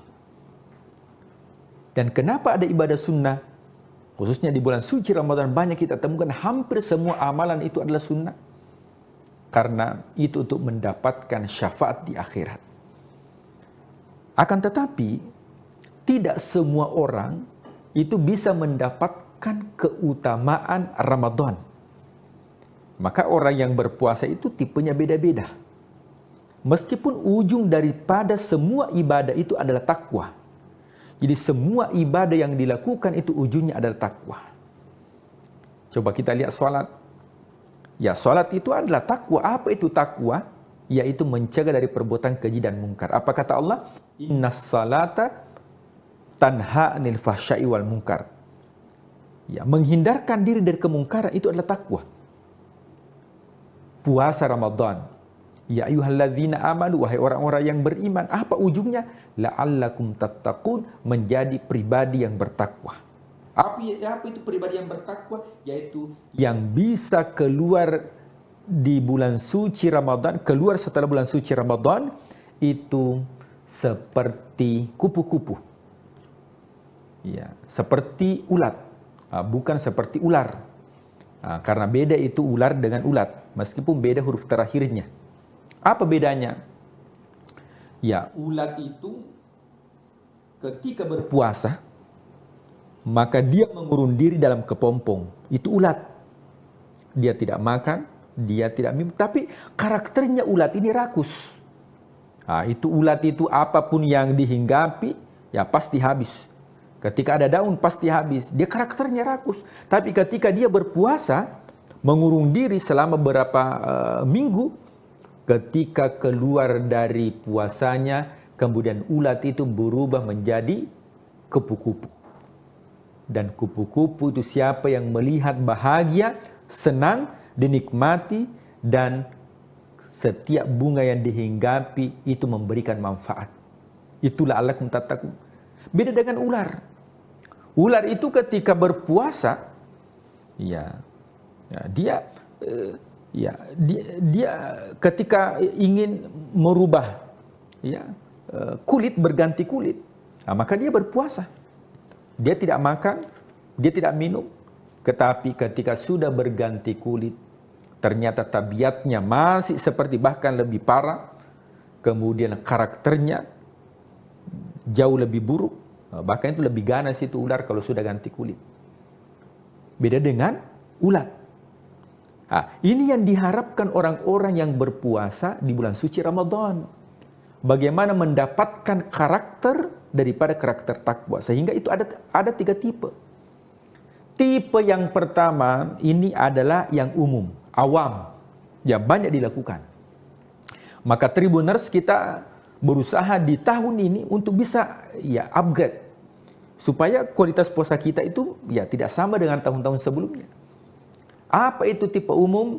Yaitu tidak makan, tidak minum, tidak muntah. Bagi yang suami istri tidak melakukan hubungan suami istri di siang hari bulan suci Ramadan, itu yang umum.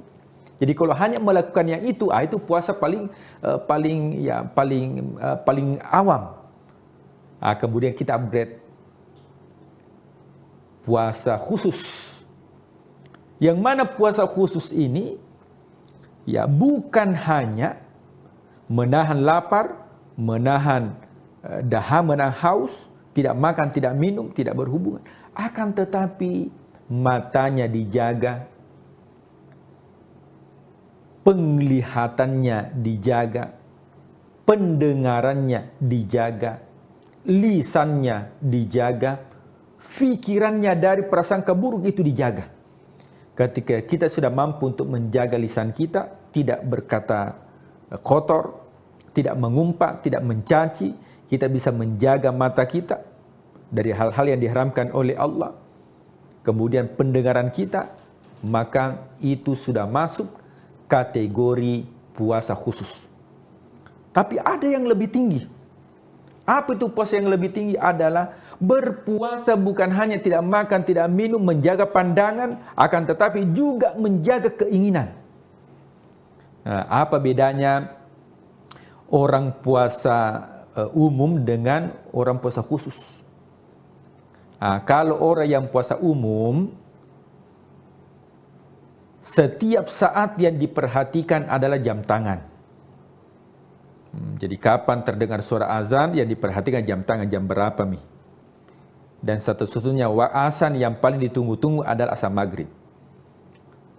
Bahkan ada cerita, terdengar azan zuhur, dia pikir azan maghrib. Karena memang orientasinya adalah bagaimana cepat berbuka. Jadi kalau ada yang seperti ini, maka itu disebut dengan puasa awam atau puasa umum. Tapi kita tingkatkan menjadi puasa khawasul khawas, yaitu bukan hanya mata dijaga, pendengaran dijaga, akan tetapi yang juga dijaga adalah keinginan kita. Nah, jemaah yang dimuliakan Allah, Tribuners yang dimuliakan Allah Subhanahu wa taala. Rasulullah SAW bersabda, betapa banyak orang yang mendapatkan bulan suci Ramadan. Celaka orang yang mendapatkan bulan suci Ramadan. Jadi bahkan Rasul mengatakan, celaka orang yang mendapatkan bulan suci Ramadan. Falam yughfarlah, tapi tidak mendapatkan ampunan. Kenapa tidak mendapatkan ampunan? Karena yang dilakukan adalah hanya puasa umum. Matanya tidak dijaga. Meskipun tidak batal puasanya, tapi batal pahalanya. Dia tidak mendapatkan apa-apa. Ini yang dikhawatirkan. Siapa tahu kita masuk kategori ancaman yang disampaikan Rasulullah SAW, bahwa banyak manusia dalam kehidupan dunia ini niyaman itu seperti orang yang tidur. Idza matu intabahu, nanti ketika dia meninggal dunia baru terbangun. Artinya dia dalam kehidupan dunia ini hanya seperti orang yang bermimpi. Namanya orang yang bermimpi itu bukan kenyataan. Ada orang yang bermimpi memiliki rumah baru, ada orang yang bermimpi naik mobil mewah, tapi ketika dia terbangun, ternyata tidak ada zong.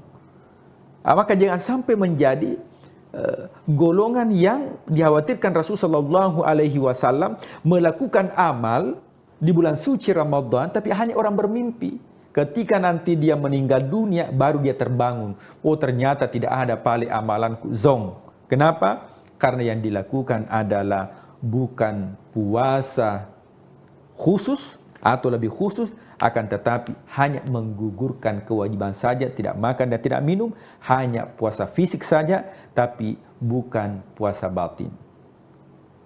Iya baik, jadi ada begitu banyak ternyata ya Pak Ustadz ya, kemudian larangan-larangan, kemudian juga yang dimaksud dengan puasa khusus dan lain sebagainya, itu perlu betul-betul kita perhatikan supaya kita menjalankan ibadah dengan benar selama bulan suci Ramadan ini, dan tentunya bisa lebih fokus lagi, kemudian konsisten untuk melaksanakan ibadah puasa, dan tentunya semoga semua Tribuners hingga hari ini masih menjalankan ibadah puasa dengan baik, kemudian juga masih konsisten dan tetap menjaga aturan-aturan tadi yang sudah Bapak sebutkan ya. Ada banyak sekali ternyata Tribuners yang perlu kita patuhi selama bulan suci Ramadan ini. Terima kasih Pak Ustadz sudah memberikan kita banyak sekali wejangan begitu ya. Semoga kita bisa menjalankan ibadah puasa semakin lancar, semakin juga konsisten sampai nanti kita tiba pada hari kemenangan ataupun juga Idul Fitri nantinya yang kita nantikan juga bersama-sama. Dan terima kasih kepada seluruh Tribuners yang sudah menyaksikan program kita pada hari ini. Jangan lupa juga untuk saksikan beragam program menarik lainnya hanya di kanal YouTube dan Facebook Tribun Timur, Mata Lokal Menjangkau Indonesia. Saya Ilu Devisania dan seluruh narasumber dan juga kerabat kerja pamit undur diri. Terima kasih. Wassalamualaikum warahmatullahi wabarakatuh. Waalaikumsalam warahmatullahi wabarakatuh.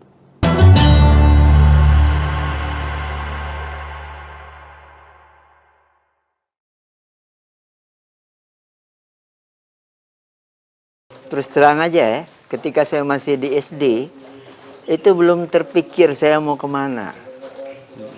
Faktor penyebabnya sederhana aja. Ayah saya umur 2 tahun sudah meninggal. Ibu saya seorang petani. Jadi ibarat saya mimpi, kepengen, umpamanya sukses, nah itu nggak kepikir. Yang mengganti ayah saya tadilah Kiai Haji Abdul Rashid Siddiq. Beliau sayang dengan saya. Kiai Rashid sangat tadi mengharapkan saya menjadi pelanjut perjuangan beliau. Kenapa saya terharu? Karena begitu cita-cita mulia beliau. Sekarang tidak ada lagi Rasul setelah wafatnya Rasulullah Sallallahu Alaihi Wasallam. Nah disinilah peran yang harus digantikan. Siapa mereka? Itulah para ulama. Assalamualaikum warahmatullahi wabarakatuh. Tribuners, ada satu pertanyaan yang mungkin jarang kita tanyakan kepada para kiai. Apakah umat ini sedang menuju cahaya atau justru berjalan pelan menuju kegelapan? Nah, pada episode cerita para kiai kali ini, kita tidak hanya akan membahas tentang pesantren. Kita bicara tentang zaman, kita bicara tentang kegelisahan, kita juga akan bicara tentang masa depan umat bersama Kiai Haji Tol'at Wafa Ahmad LC. Beliau adalah mudir Pondok Pesantren Raudatul Ulum Sakatiga. Kalau yang belum tahu Raudatul Ulum Sakatiga, tempatnya di Indralaya, Kabupaten Ogan Ilir, Provinsi Sumatera Selatan. Alhamdulillah, Kiai, terima kasih sudah memberikan kesempatan, meluangkan waktu untuk memberikan insight dan pencerahan kepada kami semua. Kami mohon izin ini Pak Kiai, kalau diperkenankan, kami ingin sekali memetik hikmah dari perjalanan hidup Pak Kiai sampai hari ini. Mungkin boleh diceritakan Pak Kiai, gambaran masa kecil, lingkungan seperti apa Pak Kiai masa kecil dulu, kemudian seperti apa juga peran orang tua, atau apa nilai yang ditekankan orang tua kepada Pak Kiai? Terima kasih. Saya tentunya ingin mengucapkan dulu terima kasih. Kenapa? Karena ini kesempatan yang mahal sebenarnya. Silaturahim antar kita semuanya, khususnya Tribuners nih, yang alhamdulillah seperti yang tadi sudah dihantar oleh Pak Eko, saya insya Allah sekilas ingin menceritakan sejarah hidup saya. Saya lahir tanggal 15 Maret 1958. Jadi usia saya sekarang ini 67 tahun. 67 tahun, masih muda. Nah, saya lahir di Desa Sakatiga ini. Saya anak bontot dari 3 bersaudara, ayu saya 2 orang, putri semuanya. Dan saya bontot. Memulai belajar dulu dari pesantren ini. Sebelum peristiwa G30S. Bayangkan. Itu kalau sekarang mungkin tingkat taman kanak-kanak.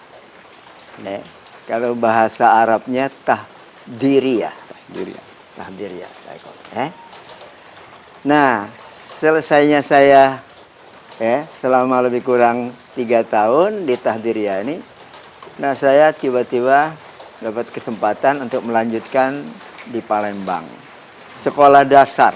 Nah, itu tadi.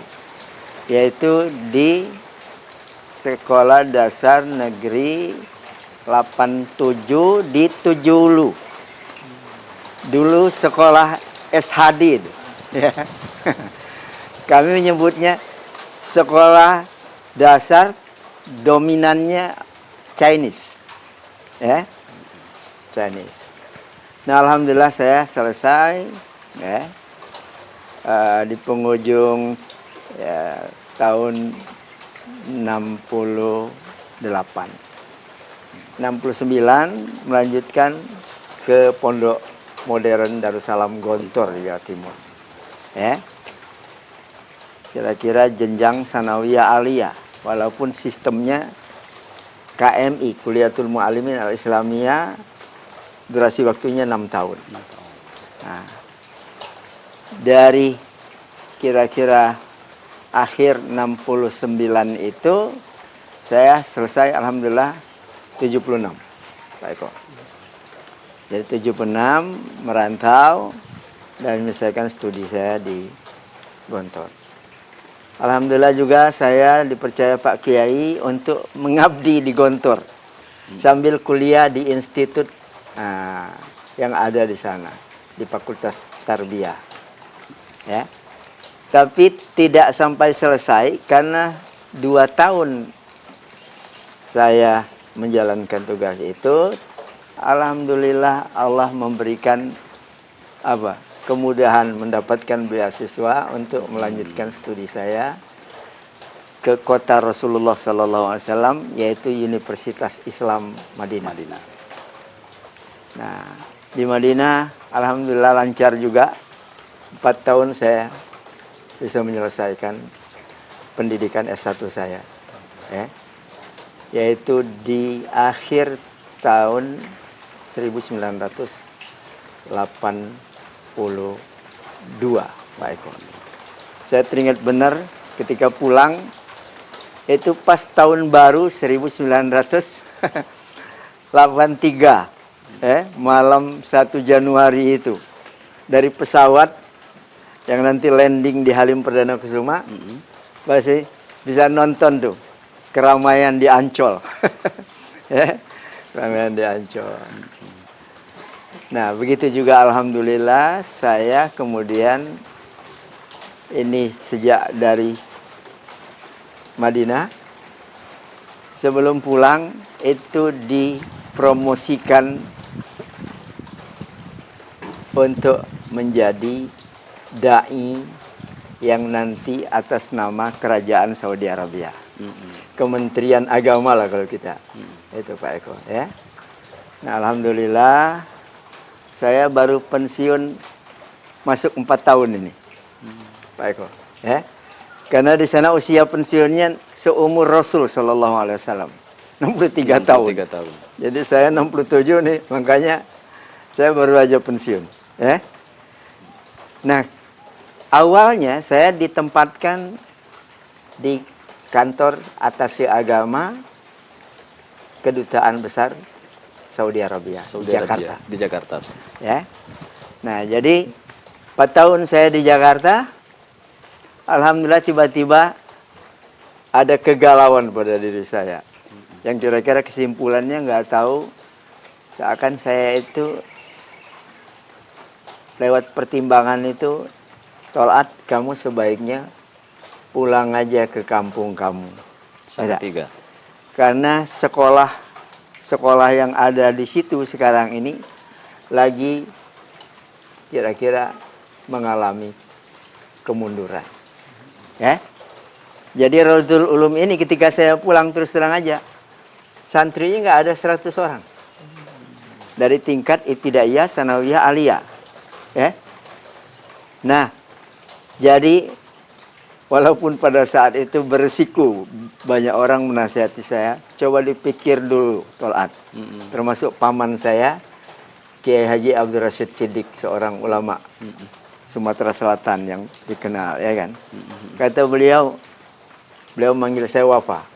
Wafa, sudah kamu pikirkan itu? Enak. Nah, saya bilang sudah, Wak.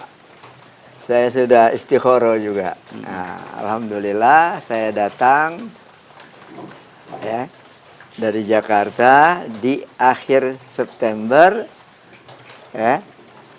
Nah, itu kemudian saya sudah diberi mandat untuk memimpin. Sementara saya itu merasa masih muda, ya. Pada saat itu. Pada saat itu, karena saya belum menikah, usia saya baru 27 tahun. Nah, jadi alhamdulillah, ya, pada tahun itu saya, ya, karena para senior ini, beliau ini, orang-orang tua kita nih mendukung kami di belakangmu. Jadi saya, ya, apa ya, memberanikan diri lah. Bismillah, ya.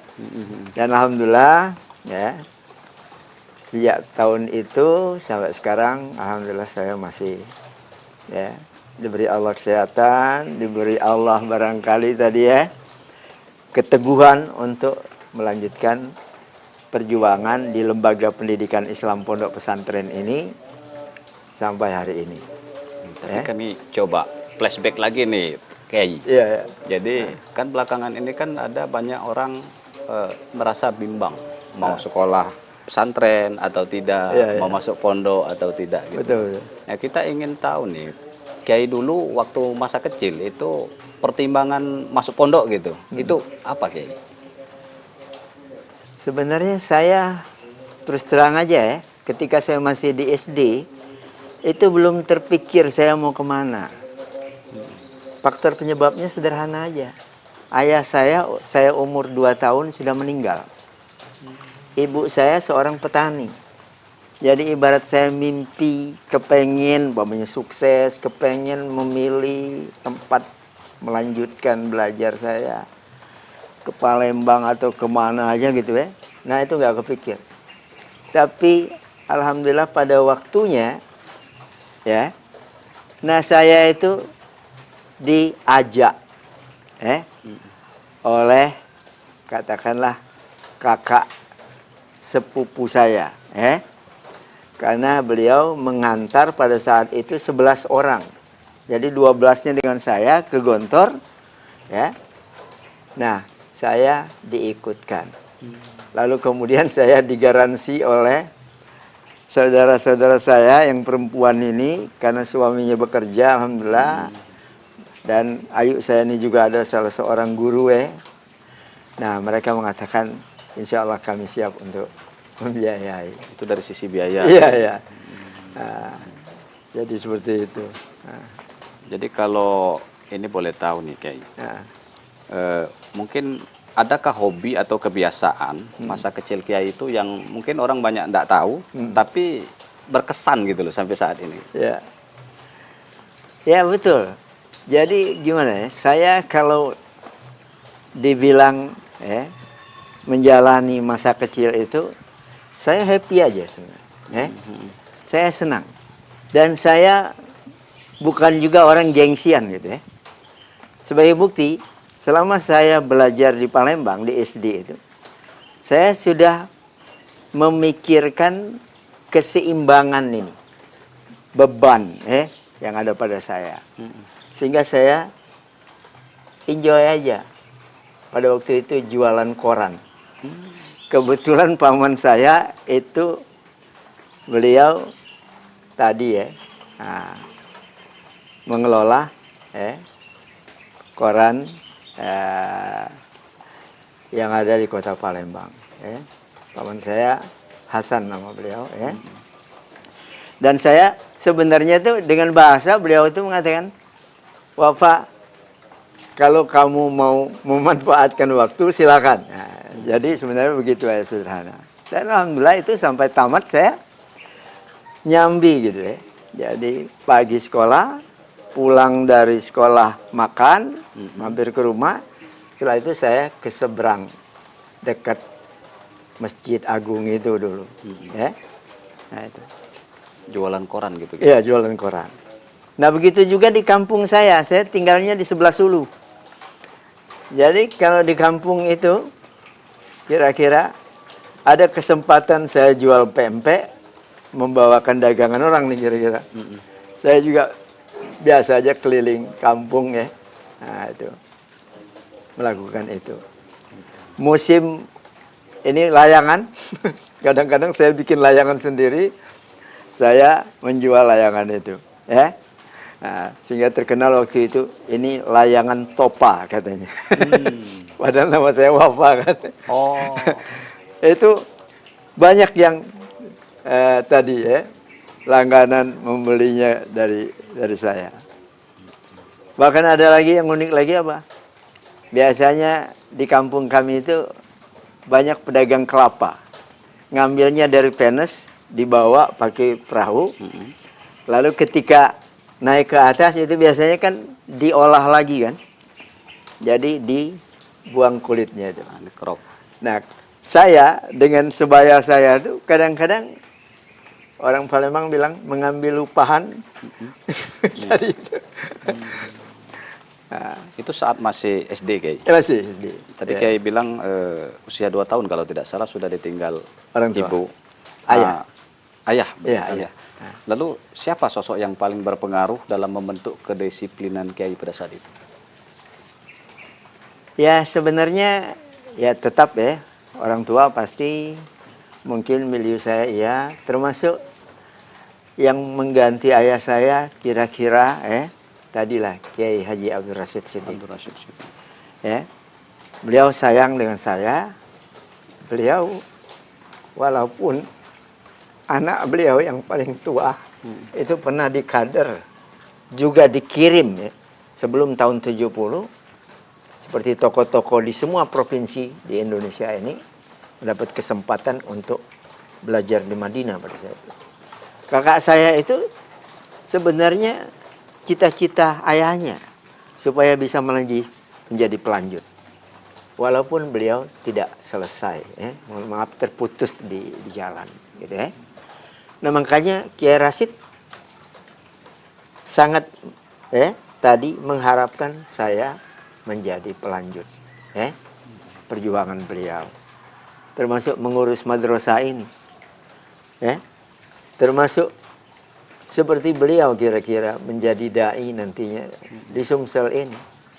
Makanya saya pernah menjadi pengurus Dewan Dakwah Islamiyah yang dulu pendirinya di Palembang ini beliau, pimpinan yang pertama beliau dulu pertama Dr. Andes Haji Husin Abdul Muin, ya kan? Murid beliau yang setia juga, ya. Nah itu. Nah peran beliau ini sangat sangat membekas di hati Kiai ya. Sampai saya melihat tadi Kiai agak sedikit terharu gitu. Ya. Kenapa saya terharu? Karena begitu cita-cita mulia beliau. Ya. Walaupun kakak saya itu bukan pengangguran juga. Pasca beliau pulang tidak selesai dari Madinah, ya. beliau karena akrab dengan Pak Ibnu Stowo, akhirnya diberi kesempatan oleh Pak Ibnu Stowo untuk melanjutkan sekolah tentang perminyakan di Jawa Tengah. Nah itu tadi. Akhirnya beliau juga sukses. Kak Muhammad Rifat ini tadi menjadi pimpinan dan manajer tertinggi juga di Pertamina pada masanya. Ya, itu tadi. Jadi setelah melalui masa kecil di Palembang, kemudian tadi kayak sempat cerita juga akhirnya memutuskan untuk berangkat ke Ponpes Darussalam Gontor. Iya. Saya ingin mungkin Kiai lebih mengingat, adakah pesan guru atau ustadz atau Kiai di sana yang sampai sekarang itu masih membekas di hati Kiai dan masih diamalkan sampai saat ini? Ya tentu. Jadi ibarat celupan yang paling barangkali ini di tingkat dasar menengah apa yang saya dapati dari Gontor itu seakan itulah yang sampai sekarang menjadi celupan yang saya bawa juga pulang ke Salatiga ini lagi. Dulu sistem pendidikan yang diterapkan di Raudatul Ulum ini belum seperti sekarang Sistem 24 jam boarding school. Nah itu tadi, tinggal di asrama. Kita mengasuh mereka itu, dekat dengan mereka itu ya selama 24 jam, bayangkan sekarang. Kalau dulu sistem kalong. Jadi sistem kalong itu pagi datang ke sekolah, siang pulang, ya kan? Nah itu. Jadi inilah yang saya coba bawa, saya terapkan dengan tentunya juga modifikasi yang disesuaikan dengan kondisi kekinian dan kedisinian juga, ya kan? Adaptif lah. Kalau baca-baca itu literatur itu Kiai sudah memimpin Ponpes ini sejak tahun 86 Kiai. 86. Kemudian mungkin pernah berselang ya di waktu tahun 2004 sampai 2010 kalau tidak salah Kiai ya. Nah, setelah itu 2010 sampai sekarang balik lagi Kiai yang memimpin Ponpes Raudatul Ulum. Nah, jadi selama puluhan mengabdi di pesantren Pak Kiai. Terus melihat juga perkembangan zaman. Apakah Kiai merasa umat kita saat ini nih sedang baik-baik saja atau justru sebaliknya begitu Pak? Ya, dinamika yang kita temui ya sekarang ini ya bisa iya bisa tidak gitu ya. Tapi kita belajar dari sejarah. Ada seorang sejarawan mengistilahkan inilah masa kekambuhan jahiliyah. Jadi bahasa jahiliyah itu bukan hanya bodoh, ya, cara berpikirnya, tetapi kerusakan yang sudah begitu luar biasa. Gitu ya. Nah makanya kalau dulu dalam sejarah setiap terjadi kekambuhan jahiliyah, kerusakan tadi yang sifatnya sangat-sangat luas gitu ya. Nah, dan di semua sektor kehidupan. Nah disitulah Allah mengutus Rasulnya. Ya kan? Sekarang tidak ada lagi Rasul setelah wafatnya Rasulullah Sallallahu Alaihi Wasallam. Nah disinilah peran yang harus digantikan. Siapa mereka? Itulah para ulama. Karena dalam hadis itu dikatakan al-ulama'u warasatul anbiya. Ulama itu pewaris para nabi.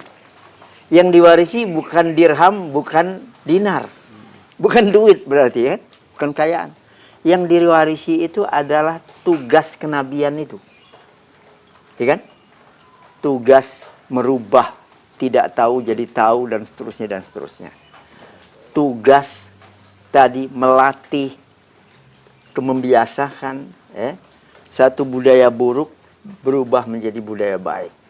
Begitu kan? Fenomena buruk dirubah menjadi baik. Kebuntuan dihadirkan solusi-solusi yang tepat. Enak. Nah, begitu. Jadi kalau kita menyebut satu penyakit yang paling serius terhadap umat ini, Kiai, kira-kira apa itu, Kiai? yang menggerogoti umat Islam lah lebih begitu. Sebenarnya cukup banyak ya. Jadi kalau kita jujur mengevaluasi diri kita, kadang-kadang ini bermuara dari sumber daya manusianya. Nah, seperti umpamanya begini, kita ternyata belum sungguh-sungguh menyiapkan kader yang akan meneruskan tadi misi kenabian itu. Ya enggak? Coba kita lihat.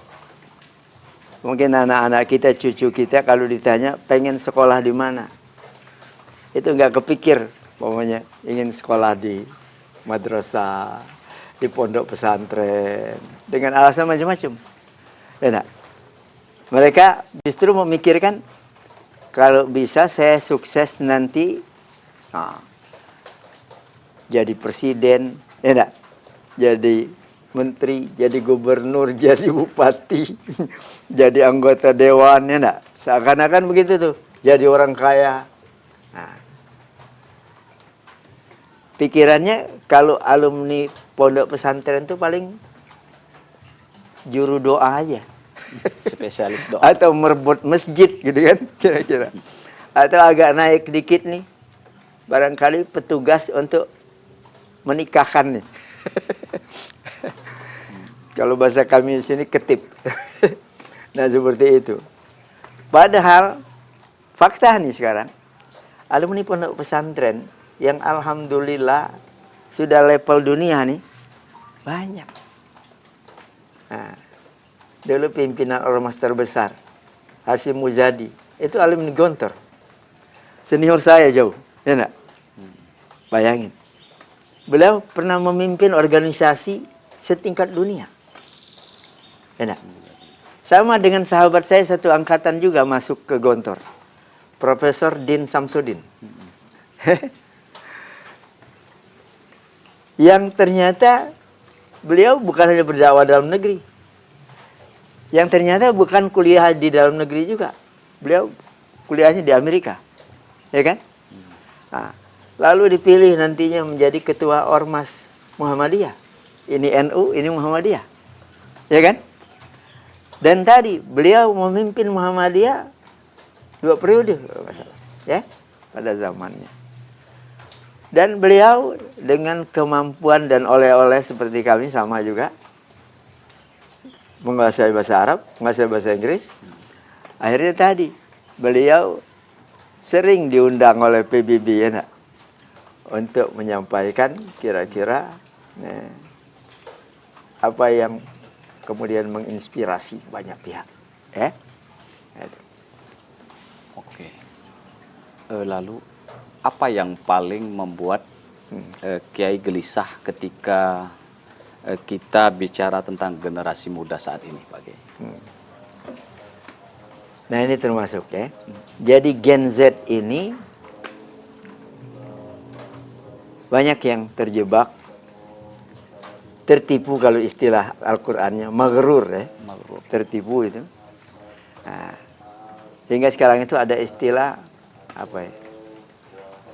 Visi negatif. Umpamanya hobi ini gadget, tidak? Ngikuti medsos yang sedemikian liarnya gitu ya. Sehingga tidak lagi berpikir tentang menyeleksi ini. Ya kan? Nah, sementara dalam konteks perang pemikiran, dan ini global sifatnya, lawan-lawan kita itu menyiapkan justru bagaimana menghancurkan generasi Z ini. Bayangkan, ya kan? Nah ini yang sebenarnya nyata. Bukan hanya di negeri kita Indonesia, bukan. Tapi di seluruh dunia ini begitu. Ya,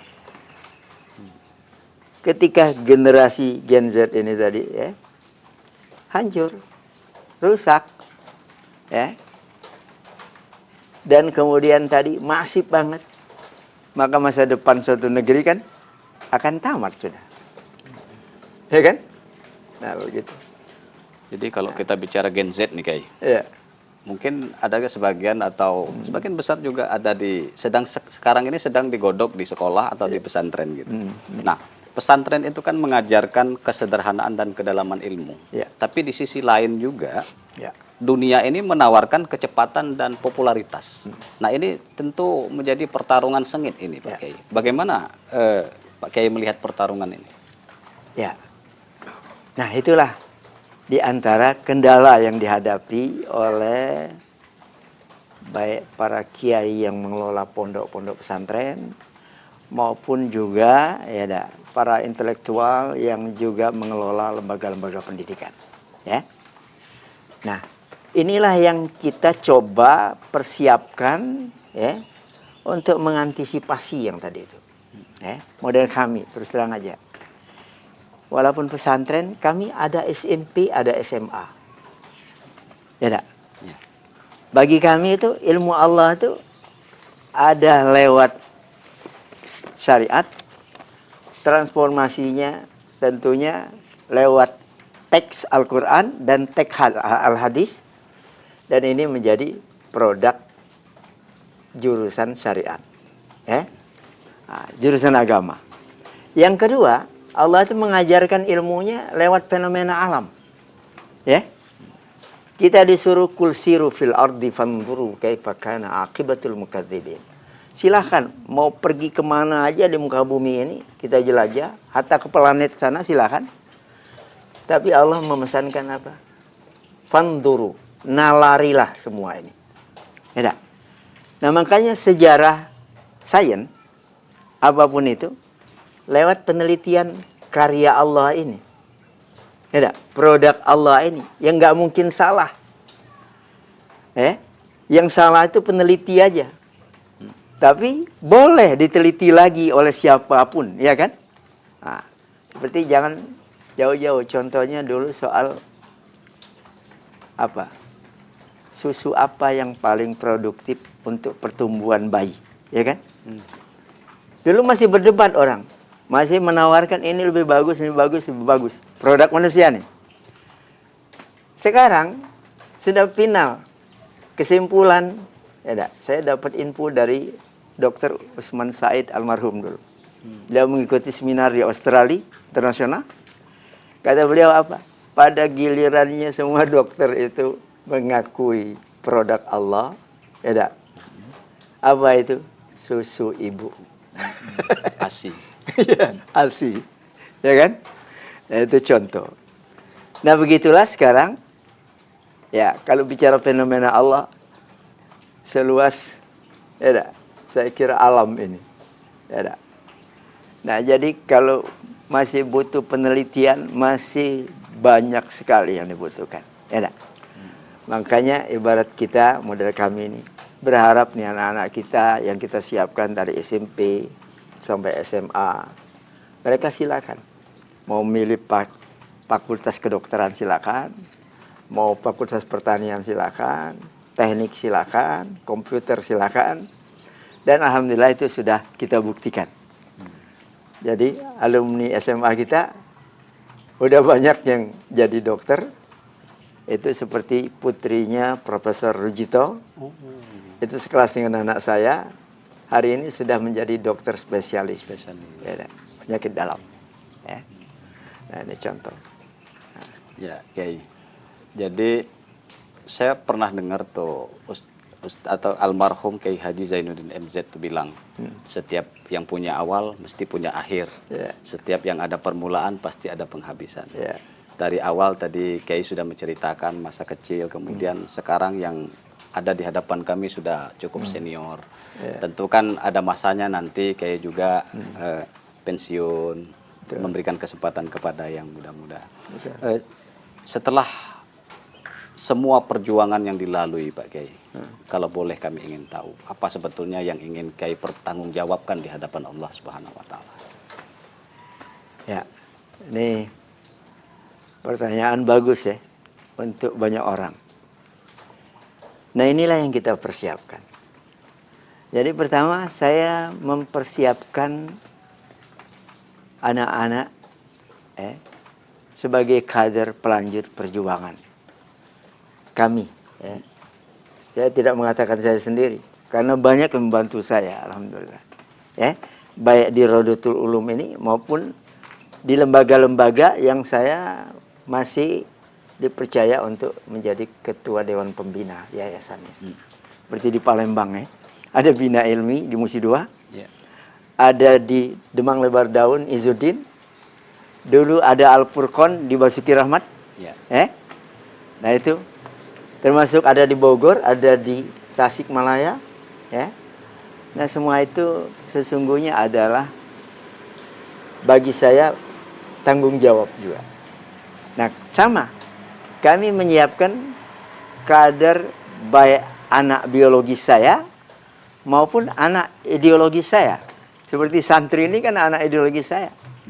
Yang alhamdulillah barangkali separuh dari SDM kita yang sekarang ini status jadi pengurus, jadi guru di sini adalah produk itu tadi. Saya sudah berapa kali men-challenge mereka ini, termasuk anak saya. Kamu sudah layak untuk menggantikan orang tuamu. Ya enggak? Patah tumbuh hilang berganti ini. Ya enggak? Nah, tapi tadi dia mengatakan belum siap. Gitu. Padahal sebenarnya kita menilainya sudah siap nih. Ya? Makanya saya sekarang sudah melatihnya ya. Wakil pimpinan saya, anak saya. Ya, nah ini baru menyelesaikan S2 di Universitas Islam Madinah. Ahmadi ini. Ini anak mantu saya. Karena istrinya anak saya perempuan yang bontot. Gitu. Nah, saya suruh pulang dulu kamu. Persoalan S3 gampang. Ya kan? Nanti kamu mau kuliah di mana, insya Allah kita bantu, kita siapkan, kita mudahkan. Nah, sekarang lagi menyiapkan ya untuk S3-nya. Ya. Nah, jadi alhamdulillah kaderisasi ini berjalan. Saya terus terang saja orang paling bahagia kalau bisa membantu sukses kaderisasi ini tadi. Bahkan saya jauh sebelumnya sudah biasa gitu, ibarat menjadi donatur nih anak-anak yang nggak mampu untuk tadi melanjutkan studi, ya, baik di dalam negeri maupun keluar. Ya. Nah ini semuanya tadi sebagai wujud rasa tanggung jawab saya, ya. Nah, di samping tentunya juga, ya melatih mereka juga untuk adaptif dengan tuntutan kekinian dan kedisinian ini. Yang tadi umpamanya tantangan yang begitu pesat, ya kan? Begitu serba modern, ya enggak? Nah, begitu menarik sehingga mungkin jadi rebutan, gitu ya? Nah, semacam itu. Bagi saya terus terang aja, bukan harus dihadapi dengan mundur, tapi biasa aja. Hidup ini kan kompetitif ya nak. Nah, tinggal yang kita pikirkan bagaimana kita bisa menang, ya nak? Nah, dalam kompetisi yang terbuka ini, itu aja. Ya? Nah, jadi itu alhamdulillah yang kita siapkan. Benar tadi, ada hadisnya yang ditanyakan Allah nanti kepada kita pasca kita sudah meniti karir menuntut ilmu ini. Yang ditanyakan Allah itu, apa yang sudah kamu kerjakan ketika kita kira aku sudah memberikan ilmuku kepadamu. Karya berarti, ya? Karya. Bukan ditanya gelarnya. Nah tadi. Tapi produk dari ilmu yang diberikan Allah itu ya kepada kita. Baik dia ilmu syar'i maupun ilmu tadi umum ya, sains tadi. Nah itu. Baik, Kiai, luar biasa ini. Mungkin ini yang terakhir, Kiai. Seandainya Kiai punya waktu 1 menit untuk berbicara kepada seluruh masyarakat, utamanya Indonesia, apa yang ingin Kiai sampaikan? Ya, sebenarnya banyak yang akan saya sampaikan. Dan oleh karenanya sekarang ada istilah dakwah lewat tulisan, dakwah lewat media. Seperti saudara-saudaraku hari ini wawancarai saya. Ya, hari ini saya bicara di sini bisa jadi bisa didengar. Ya, insya Allah. Di jagat raya ini, gitu ya. Nah, karena kita sudah menikmati itu juga. Ya, seperti dosen saya dulu, Dr. Yusuf Qardawi. Ya. Nah, tadi kita bisa menikmati pencerahan dari beliau setiap hari mestinya. Ya enggak? Lewat media. Makanya saya juga bangga dan bahagia hari ini, ya enggak? Dikunjungi, diajak ngobrol model begini nih. Sehingga pesan dakwah ini tidak terhambat gitu ya. Kalau model lamanya butuh dijemput dulu, enggak, dijadwal dulu. Harus kemudian tadi audiensnya terbatas, ya kan? Model dulu saya sehari paling sekali diundang, jauh lagi, ya enggak? Tadi hanya bicara dengan orang yang terbatas jumlahnya. Tapi sekarang kan alhamdulillah dengan fasilitasi semacam ini luar biasa. Nah, ini juga anak-anak saya ini juga ikut belajar juga nih. Ya. Mohon maaf nih Pak Eko ya nak. Insya Allah ilmu bermanfaat nih. Sama-sama pengalaman bermanfaat. Sama-sama belajar nih Kiai. Ya, ini buat anak-anak kita model ini kami kadang-kadang podcast ya enggak. Nah, kadang-kadang dilepas alam lepas begini ya sambil menikmati ya, indahnya alam. Tapi tadi kita masih sempat ngobrol yang sifatnya dakwah juga. Ya. Sayang sekali Tribuners sudah sangat sore. Padahal perbincangan ini seandainya punya waktu banyak kita akan lebih banyak menggali perspektif pemikiran dari Kiai Tholaq Wafa. Tapi ya terima kasih Kiai sekali lagi kami ucapkan. Sama-sama. Banyak sekali insight, kemudian pencerahan yang mudah-mudahan sangat bermanfaat bagi saya pribadi, umumnya bagi audiens atau Tribuners dimanapun berada. Dari seorang atau dari cerita para kiai, kita belajar bahwa perubahan zaman tidak selalu harus ditakuti. Tapi kehilangan arah itulah yang paling berbahaya. Pesantren mungkin tidak selalu gaduh dalam sorotan, tapi di dalamnya peradaban sedang dibangun. Semoga kita tidak hanya mendengar, tapi juga merenung. Terima kasih sudah menyaksikan cerita para kiai. Saya akhiri, wassalamualaikum warahmatullahi wabarakatuh. Waalaikumsalam warahmatullahi wabarakatuh. Download Tribun X sekarang, menghadirkan lokal menjadi Indonesia.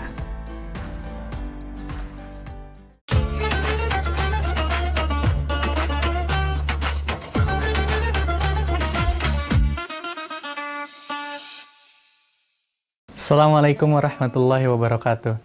Alhamdulillahirabbil alamin wa bihi nasta'in wa ala umuri dunya waddin wassalatu wassalamu ala asyrafil anbiya'i wal mursalin wa ala alihi wa sahbihi ajma'in amma ba'd.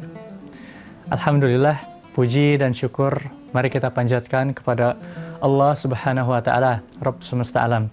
Dia yang telah menciptakan beribu-ribu nikmat yang telah kita rasakan pada saat ini, yang bisa kita rasakan dari pagi hingga petang, hingga malam. Dari awal kita bangun tidur sampai ke tidur lagi, kita mendapatkan ribuan nikmat yang bahkan kita tidak bisa menghitungnya. Bahkan dikatakan, wa in ta'udu ni'matallahi la tuhsuha. Jika engkau menghitung nikmat Allah, maka sungguh engkau tidak akan bisa menghitungnya. Tak lupa salat serta salam semoga selalu tercurahkan kepada junjungan kita bersama, manusia terbaik, manusia pilihan Allah, Nabi Muhammad SAW, dan kepada keluarganya, sahabatnya, dan kita selaku umatnya, yang semoga saja selalu istiqomah dalam ajaran beliau hingga akhir zaman. Amin, amin, ya rabbal alamin. Sobat Tribuners, gimana nih puasanya? Semoga masih tetap semangat ya. Alhamdulillah kita berada di bulan yang suci, di bulan yang penuh rahmat, bulan yang penuh kenikmatan, dan kita diberikan kewajiban untuk menjalankan ibadah yang sangat luar biasa, yaitu ibadah puasa Ramadan. Alhamdulillah kita berada di bulan suci Ramadan, bulan yang mana penuh keberkahan di dalamnya. Bahkan dari pagi hingga ke pagi lagi itu banyak keberkahannya. Dan ada beberapa waktu mustajab untuk berdoa. Jadi Allah itu ijabah doa-doa kita. Meskipun sebetulnya kapan saja kita berdoa, itu tentu akan dikabulkan ketika memenuhi syarat-syaratnya. Tapi di bulan suci Ramadan ada waktu-waktu yang tentunya lebih mustajab ketika doanya dipanjatkan pada waktu-waktu ini. Yang pertama, saat sahur. Jadi kita perlu memperbanyak doa kita saat bersahur, saat melaksanakan sahur. Hadis Nabi Muhammad SAW, beliau bersabda, Rabb kita tabaraka wa ta'ala turun ke langit dunia ketika tersisa sepertiga malam terakhir. Lantas Allah berfirman, siapa saja yang berdoa kepadaku, maka akan aku kabulkan. Siapa yang meminta kepadaku, maka aku beri. Siapa yang meminta ampunan kepadaku, maka akan aku ampuni. Hadis riwayat Bukhari dan Muslim. Jadi ini janji Allah kepada kita teman-teman. Kita sangat rugi jika menyia-nyiakan kesempatan ini. Allah akan memberikan apa yang kita inginkan. Jadi apa yang kita mau, mari kita panjatkan kepada Allah. Masih banyak yang menganggap waktu sahur adalah hanya untuk pemenuhan fisik saja, hanya untuk makan saja. Padahal di waktu ini ada waktu yang sangat mustajab untuk berdoa. Jadi jangan sampai kita hanya makan-makan saja atau minum-minum saja, tapi mari kita berdoa, meminta dan memohon kepada Allah Subhanahu wa taala. Itu yang pertama. Lalu yang kedua, ketika berpuasa. Ketika berpuasa secara umum. Dari awal subuh hingga terbenamnya matahari atau waktu maghrib. Ini juga merupakan waktu yang sangat mustajab untuk berdoa. Jadi jangan sampai kita lewatkan waktu ini untuk berdoa. Dari Abu Hurairah radhiyallahu anhu, Nabi sallallahu alaihi wasallam bersabda, "Thalathatun la turaddu da'watuhum." 3 golongan yang tidak ditolak doanya. Yang pertama, al-imamul adil. Pemimpin yang adil. Ini doanya tidak akan ditolak. Bukan pemimpin yang zalim. Lalu yang kedua, was-shaimu hatta yuftir. Orang yang berpuasa hingga ia berbuka. Lalu yang ketiga, doa orang yang terzolimi. Jadi, bulan Ramadan ini sangat mulia sekali teman-teman. Kita punya privilege yang Rasul sampaikan kepada kita yang sedang berpuasa, bahwa doa kita tidak akan tertolak. Jadi, itu waktu mustajab yang kedua. Itu apa tadi? Saat berpuasa dari awal hingga terbenamnya matahari. Lalu yang ketiga, saat berbuka puasa. Nabi Muhammad SAW bersabda, sungguh orang yang berpuasa mempunyai doa yang dikabulkan dan tidak akan ditolak tatkala berbuka puasa. Jadi, ayo kita panjatkan doa. Minta apa yang teman-teman perlukan. Minta apa saja yang kita butuhkan kepada Allah Subhanahu wa taala. Bahkan dikatakan, kalau ada orang yang tidak berdoa, itu adalah orang yang sombong. Jadi mari kita berdoa, apalagi waktu ini sangat mustajab. Dijanjikan oleh Rasul bahwa doanya tidak akan tertolak. Selain itu, di bulan ini juga ada satu malam yang sangat mulia. Bahkan dikatakan malam yang lebih baik daripada 1000 bulan. Dalam Al-Quran, surat Al-Qadr ayat 3, Allah Subhanahu wa ta'ala berfirman, Lailatul Qadri khairum min alfi syahr. Lailatul Qadar itu lebih baik daripada 1000 bulan. Diyakini juga pada malam ini ialah diturunkannya Al-Quran. Allah Subhanahu wa taala berfirman dalam surat Al-Baqarah ayat 185, Syahrul Ramadan alladzi unzila fihil Qur'anu hudalin nas.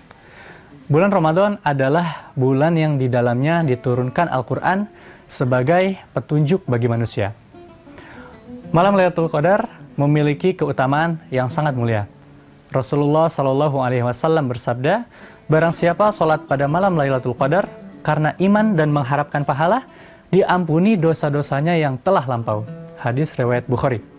Maka pada malam ini insya Allah seluruh doa akan diijabah. Dan banyak orang yang mencari malam ini di 10 hari terakhir Ramadan. Maka dari itu biasanya banyak yang memperkencang ibadahnya. Mulai dari sholat malam, membaca, bahkan menghatamkan Al-Quran, beriktikaf, dan lain sebagainya. Nah, pastikan kita berada di salah satunya. Jadi, ayo kita panjatkan doa. Minta apa yang teman-teman perlukan. Minta apa aja yang kita butuhkan. Minta kepada Allah. Apalagi waktu ini sangat mustajab. Dijanjikan oleh Rasul bahwa doanya tidak akan tertolak. Itulah beberapa waktu mustajab di bulan Ramadan. Jadi, mari kita jangan lupa dan jangan ragu untuk berdoa. Apalagi yang kita minta adalah Sang Maha Pengasih, Maha Penyayang, Ar-Rahman, Ar-Rahim, Maha Kaya, Maha Mendengar, yaitu Allah Subhanahu wa Ta'ala. Sangat rugi jika kita melewatkan atau menyia-nyiakan kesempatan ini. Wallahu a'lam bishawab. Wassalamualaikum warahmatullahi wabarakatuh. Download Tribun X sekarang. Menghadirkan lokal menjadi Indonesia. Orang-orang berlayar itu kan mereka orang-orang perahu berlayar. Membawa beli senjata di Surabaya, bawanya ke sini. Bawa ke sini langsung ketemulah dengan dia tuh. Membawa senjata untuk melakukan perlawanan. Habis dijadikan persahabatan. Menjadi satu kesatuan kekeluargaan. Dan menurut cerita bahwa kekeluargaan bukan secara lisan. Minum darah antara satu dengan yang satu. Tahun 92 itu kan ada gempa bencana. Masjid ini sudah tidak ada lagi. Dulu masjid ini kan berbentuk kayak rumah panggung. Pakai tiang-tiang semua. Tapi bentuknya seperti masjid. Ya. Jadi begitu habis gempa, masjid ini dapat bantuan dari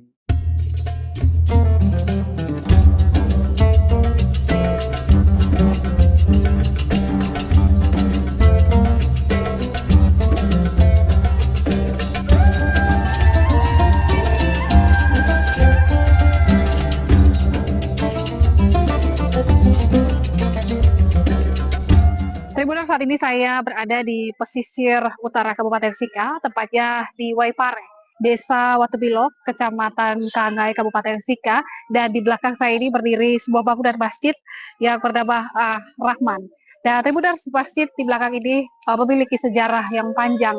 Juga ada keterkaitannya dengan masuknya agama Islam di Kabupaten Sika. Dan nanti kita akan melihat sejarah di balik masjid ini, maupun juga nanti cerita dari para tetua atau masyarakat umat muslim yang tinggal di sekitar Masjid Ar-Rahman terkait dengan sejarah masjid maupun juga sejarah masuknya agama Islam di Kabupaten Sika. Simak liputan kita berikut ini. Masjid Ar-Rahman Waipare di Desa Watungilo, Kecamatan Kangai, Kabupaten Sika, Pulau Flores, Nusa Tenggara Timur, berdiri kokoh sebagai simbol masuknya Islam di Kabupaten Sika sejak awal abad ke-20. Rumah ibadah yang diyakini sebagai salah satu yang tertua di wilayah ini bukan sekedar bangunan fisik. Rumah ibadah ini merupakan penanda sejarah yang lahir dari ikatan persaudaraan antara pelaut Bugis dan penguasa lokal. Terletak hanya beberapa langkah dari bibir pantai utara Pulau Flores, masjid ini menyajikan perpaduan warna yang kontras dengan alam pesisirnya. Tokoh masyarakat setempat, Muhammad Kadri, menuturkan bahwa kehadiran Islam di wilayah tersebut dibawa oleh para pelaut asal Gujarat dan Sulawesi yang melintasi perairan Nusantara sekitar tahun 1901. Pertemuan antara pendatang dan penguasa lokal, Raja Kangai, tidak berakhir dengan konflik.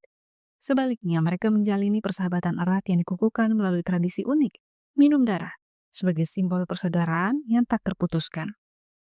Sebagai bentuk penerimaan, Raja Kangai menghibahkan lahan di sepanjang pesisir pantai hingga ke Tanjung Darat untuk dikelola para pendatang. Di lahan inilah pemukiman dan tempat ibadah dibangun.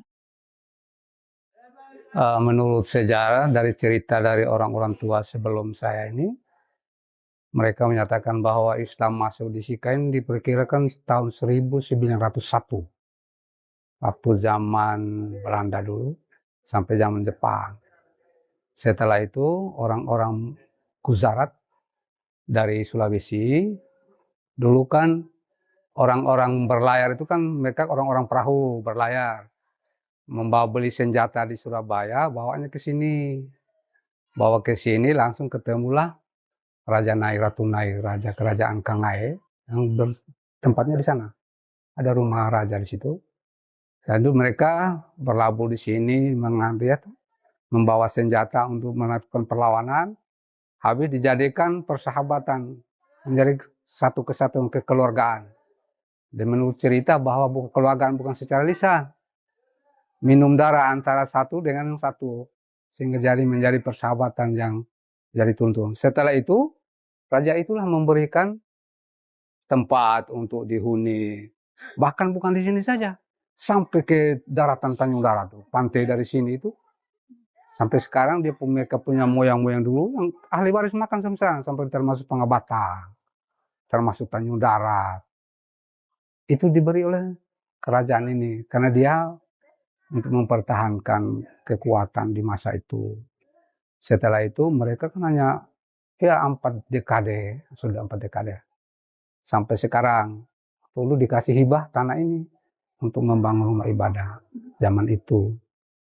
Bangun rumah darurat dulu. Sewaktu kami saya dulu 83, 82 ke sini bangunan masih lama itu. Direnovasi itu setelah gempa itu baru direnovasi sebagaimana rupa kita lihat ini.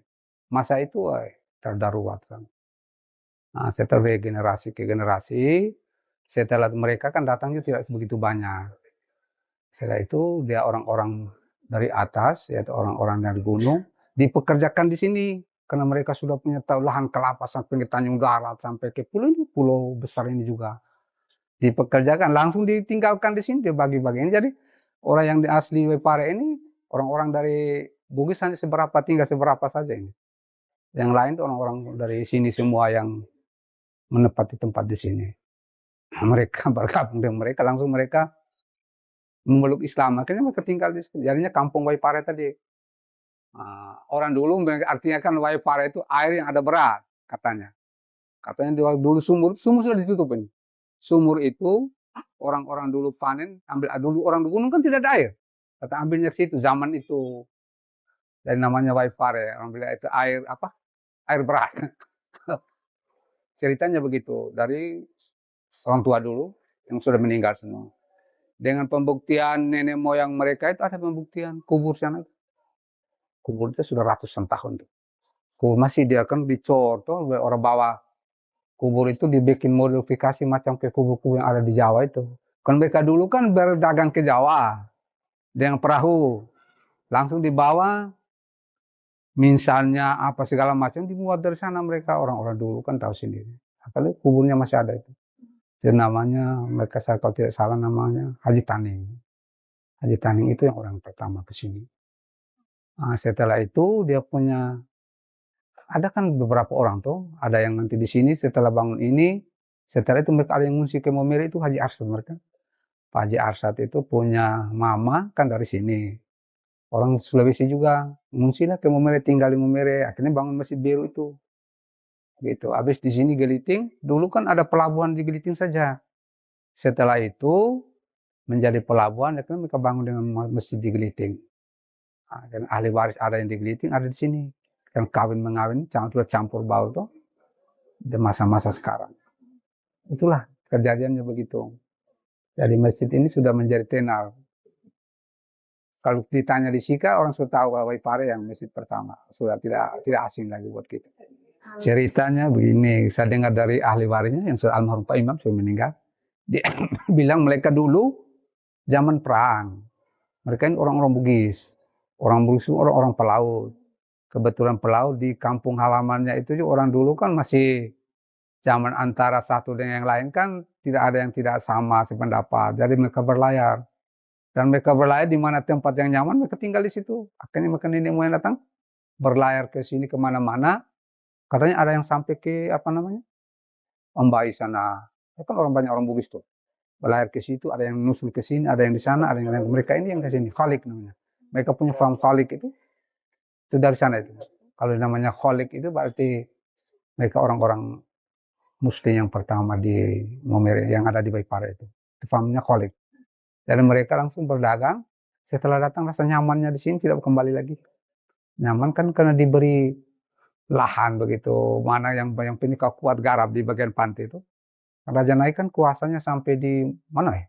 Mungkin di Nebe. Karena Tanjung Darat ini mereka tanah Tanjung Darat banyak sekali. Di bagian pesisir. Karena orang zaman-zaman dulu, zaman-zaman itu kan orang tidak ada yang tinggal di pesisir. Orang kan lari ke gunung semua, zaman penjajah. Ya mereka lahan banyak, sampai ke di pulau juga itu. Dan waktu itu mereka sudah punya ilmu pengetahuan. Sudah bisa masa depan sudah berpikir. Kita di sini kan hanya makan saja. Mereka berpikir, oh ini harus tanah saya garap di sini, garap di sini. Jadi di pulau besar itu berapa tempat tuh orang-orang Bugis? Sampai di Pangabatang sampai sekarang itu milik mereka. Mereka dari Pulau Pangabatang. Itu Khalid punya itu. Paham Khalid. Begitu. Melengkapi narasi sejarah tersebut, Yusuf Keneng, Imam Masjid Ar-Rahman yang telah mengabdi lebih dari 25 tahun, memberikan gambaran mengenai transformasi fisik masjid. Ia mengenang rupa asli masjid yang sangat sederhana sebelum hancur diterjang tsunami. Pasca bencana, upaya membangun kembali masjid dilakukan dengan penuh perjuangan. Yusuf mengungkapkan bahwa pembangunan kembali masjid ini lebih banyak mengandalkan swadaya masyarakat yang mayoritas bekerja sebagai nelayan.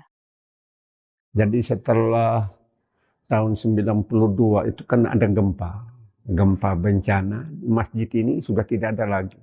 Dulu masjid ini kan berbentuk kayak rumah panggung, pakai tiang-tiang semua.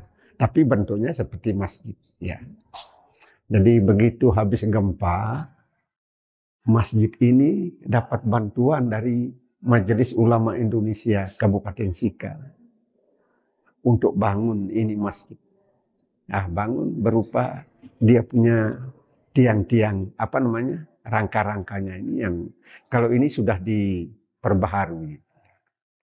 Akhirnya kami sudah dapat bantuan berapa kali. Bantuan itu kan tidak besar. Ada yang 25 juta, ada yang 15 juta. Itu kan kami bangun untuk rehab. Kami punya masjid ini. Jendelanya, pokoknya yang sebagaimana adik lihat sekarang ini. Yang terakhir ada donatur, orang yang ada uang. Maksudnya orang pengusaha. Kasih kami bantuan, tidak tahu uangnya berapa. Dia sendiri yang tangani ini. Dia punya kerja pelafonnya, semua sampai di luar. Uangnya kami tidak bisa sebut karena dia sendiri yang langsung tangani. Kalau kondisi ibadahnya biasa-biasa saja. Hanya kondisi masjidnya itu seperti yang saya bilang tadi itu. Masjidnya kayak rumah panggung begitu, pakai tiang-tiang semua dengan dinding-dinding. Begitu gempa, hancur. Akhirnya setelah gempa baru mulai bangun pelan-pelan ini, Mas. Tribun Masjid Ar-Rahman yang berada di Waipare, di Desa Watubilo, Kecamatan Kangae, Kabupaten Sika, Nusa Tenggara Timur, berdasarkan sejarah, merupakan masjid pertama yang ada di Kabupaten Sika dan juga menjadi titik masuk sejarah Islam masuk ke Kabupaten Sika. Masjid tertua ini juga pernah runtuh pada tahun 1992 ketika gempa dan tsunami menerjang Pulau Flores atau Kabupaten Sika. Kemudian masjid ini dibangun kembali hingga kokoh berdiri saat ini. Saat ini masjid ini juga menjadi tempat ibadah masyarakat di sekitar dan memiliki nilai sejarah dan harapnya bahwa masjid ini terus menjadi tempat yang ramah dan juga mewariskan cerita di balik berdirinya masjid tertua di Kabupaten Sika. Download Tribun X sekarang, menghadirkan lokal menjadi Indonesia.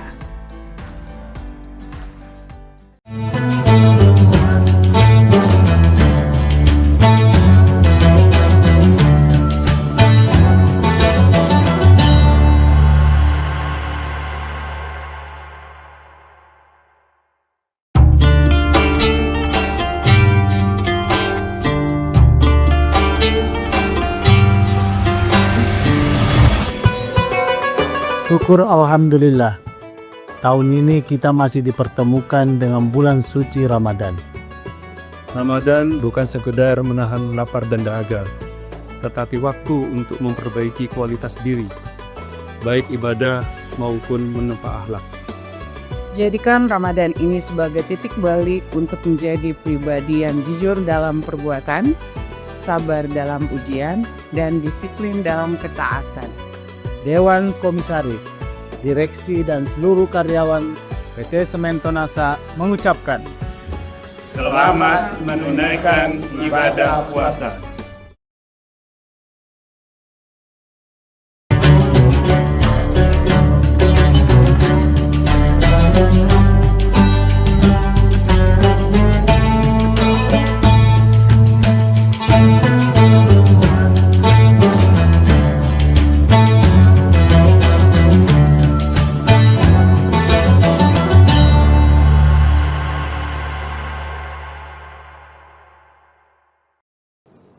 Assalamualaikum warahmatullahi wabarakatuh. Tribuners, seperti apa kabar Anda pada hari ini menantikan waktu berbuka puasa? Semoga semuanya masih tetap semangat berpuasa dan juga dalam keadaan sehat walafiat. Tentunya masih bersama saya Ilu Devi Sania dalam program Syiar Ramadan Tribun Timur yang spesial. Hari ini kita akan membahas terkait dengan tipe puasa yang nantinya akan dijelaskan secara lebih rinci oleh Bapak Ustadz Kiai Haji Sabarudin LC yang sudah bersama kita pada hari ini dan tentunya akan berbagi banyak pengetahuan seputar bulan suci Ramadan. Bapak Ustadz, Assalamualaikum warahmatullahi wabarakatuh. Waalaikumsalam warahmatullahi wabarakatuh. Baik, seperti apa kabarnya Pak? Alhamdulillah luar biasa. Alhamdulillah luar biasa. Baik, nah ini kita akan memberikan wejangan begitu ya Pak Ustadz ya terkait dengan tipe-tipe puasa selama bulan suci Ramadan, karena kan ada tipe puasa khusus dan lain sebagainya. Mungkin dapat disampaikan kepada Tribuners, silahkan.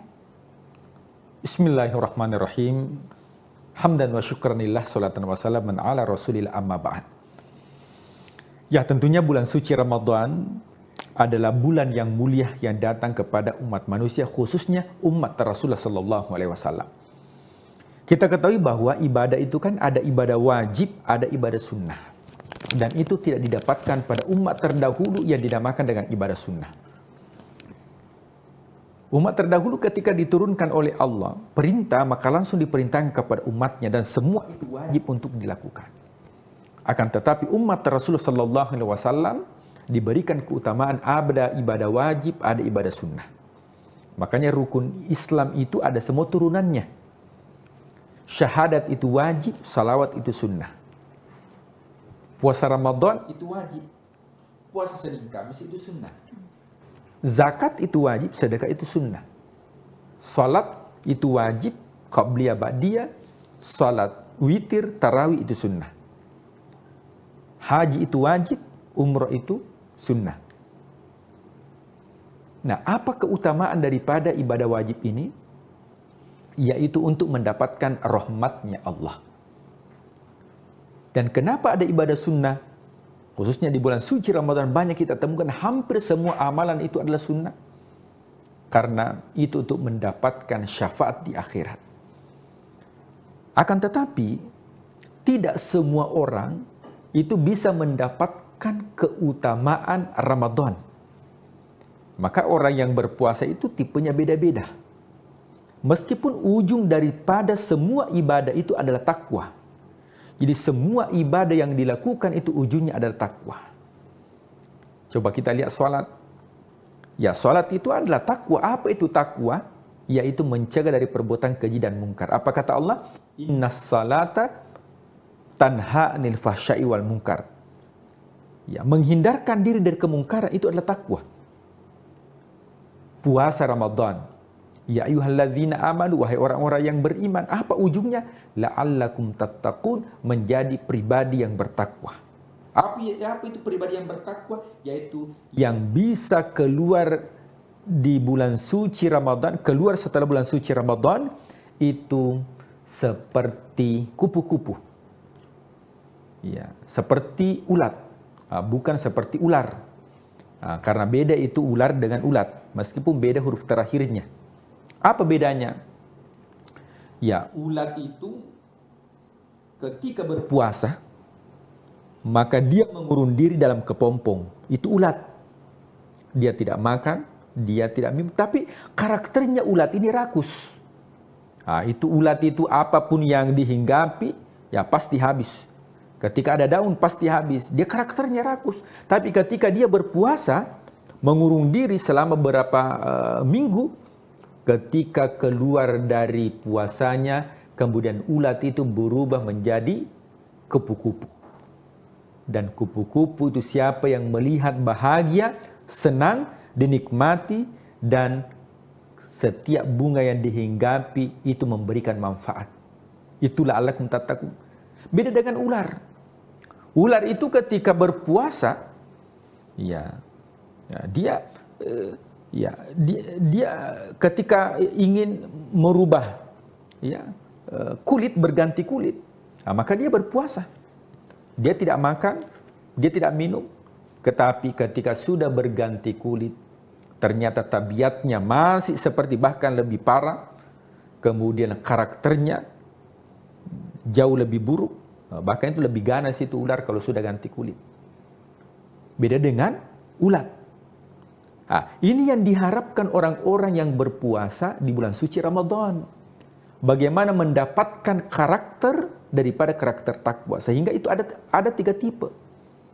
Tipe yang pertama ini adalah yang umum, awam. Ya banyak dilakukan. Maka Tribuners kita berusaha di tahun ini untuk bisa upgrade. Supaya kualitas puasa kita itu tidak sama dengan tahun-tahun sebelumnya. Apa itu tipe umum? Yaitu tidak makan, tidak minum, tidak muntah. Bagi yang suami istri tidak melakukan hubungan suami istri di siang hari bulan suci Ramadan, itu yang umum. Jadi kalau hanya melakukan yang itu puasa paling awam. Kemudian kita upgrade puasa khusus. Yang mana puasa khusus ini bukan hanya menahan lapar, menahan dahaga, menahan haus, tidak makan, tidak minum, tidak berhubungan. Akan tetapi matanya dijaga, penglihatannya dijaga, pendengarannya dijaga, lisannya dijaga, fikirannya dari prasangka buruk itu dijaga. Ketika kita sudah mampu untuk menjaga lisan kita, tidak berkata kotor, tidak mengumpat, tidak mencaci, kita bisa menjaga mata kita dari hal-hal yang diharamkan oleh Allah. Kemudian pendengaran kita, maka itu sudah masuk kategori puasa khusus. Tapi ada yang lebih tinggi. Apa itu puasa yang lebih tinggi? Adalah berpuasa bukan hanya tidak makan, tidak minum, menjaga pandangan, akan tetapi juga menjaga keinginan.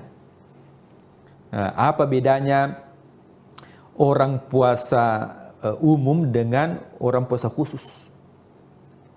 Kalau orang yang puasa umum, setiap saat yang diperhatikan adalah jam tangan. Jadi kapan terdengar suara azan, yang diperhatikan jam tangan, jam berapa nih. Dan satu-satunya azan yang paling ditunggu-tunggu adalah azan maghrib. Bahkan ada cerita, terdengar azan zuhur, dia pikir azan maghrib. Karena memang orientasinya adalah bagaimana cepat berbuka.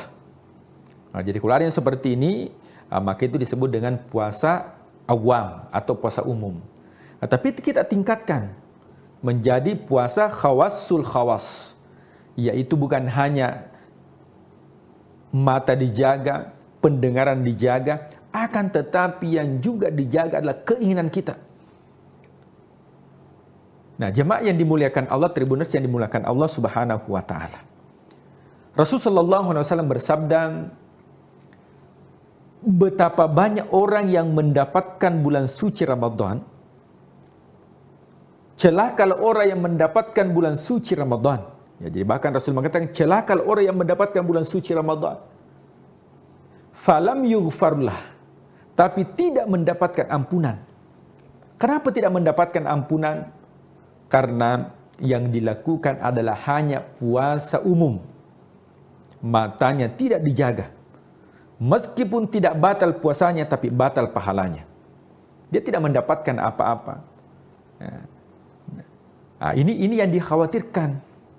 Siapa tahu kita masuk kategori ancaman yang disampaikan Rasulullah SAW, bahwa banyak manusia dalam kehidupan dunia ini niyaman itu seperti orang yang tidur.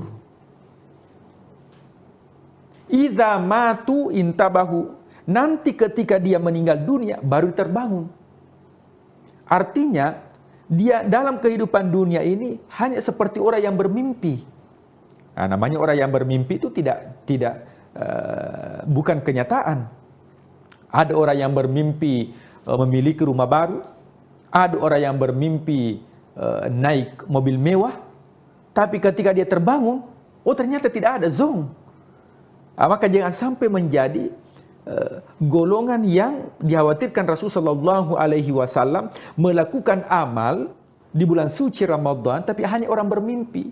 Ketika nanti dia meninggal dunia, baru dia terbangun. Oh ternyata tidak ada pali amalanku, zong. Kenapa? Karena yang dilakukan adalah bukan puasa khusus atau lebih khusus, akan tetapi hanya menggugurkan kewajiban saja, tidak makan dan tidak minum, hanya puasa fisik saja, tapi bukan puasa batin. Ya baik, jadi ada begitu banyak ternyata ya Pak Ustadz ya, kemudian larangan-larangan, kemudian juga yang dimaksud dengan puasa khusus dan lain sebagainya, itu perlu betul-betul kita perhatikan supaya kita menjalankan ibadah dengan benar selama bulan suci Ramadan ini, dan tentunya bisa lebih fokus lagi, kemudian konsisten untuk melaksanakan ibadah puasa, dan tentunya semoga semua Tribuners hingga hari ini masih menjalankan ibadah puasa dengan baik, kemudian juga masih konsisten dan tetap menjaga aturan-aturan tadi yang sudah Bapak sebutkan ya. Ada banyak sekali ternyata Tribuners yang perlu kita patuhi selama bulan suci Ramadan ini. Terima kasih Pak Ustadz sudah memberikan kita banyak sekali wejangan begitu ya. Semoga kita bisa menjalankan ibadah puasa semakin lancar, semakin juga konsisten sampai nanti kita tiba pada hari kemenangan ataupun juga Idul Fitri nantinya yang kita nantikan juga bersama-sama.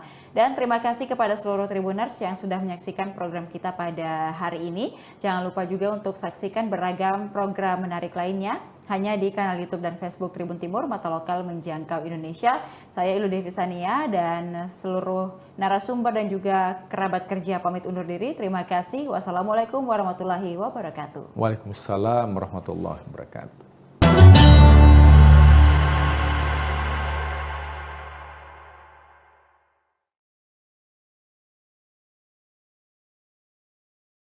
Terus terang aja ya, ketika saya masih di SD, itu belum terpikir saya mau kemana. Faktor penyebabnya sederhana aja. Ayah saya umur 2 tahun sudah meninggal. Ibu saya seorang petani. Jadi ibarat saya mimpi, kepengen, umpamanya sukses, nah itu nggak kepikir. Yang mengganti ayah saya tadilah Kiai Haji Abdul Rashid Siddiq. Beliau sayang dengan saya. Kiai Rashid sangat tadi mengharapkan saya menjadi pelanjut perjuangan beliau. Kenapa saya terharu? Karena begitu cita-cita mulia beliau.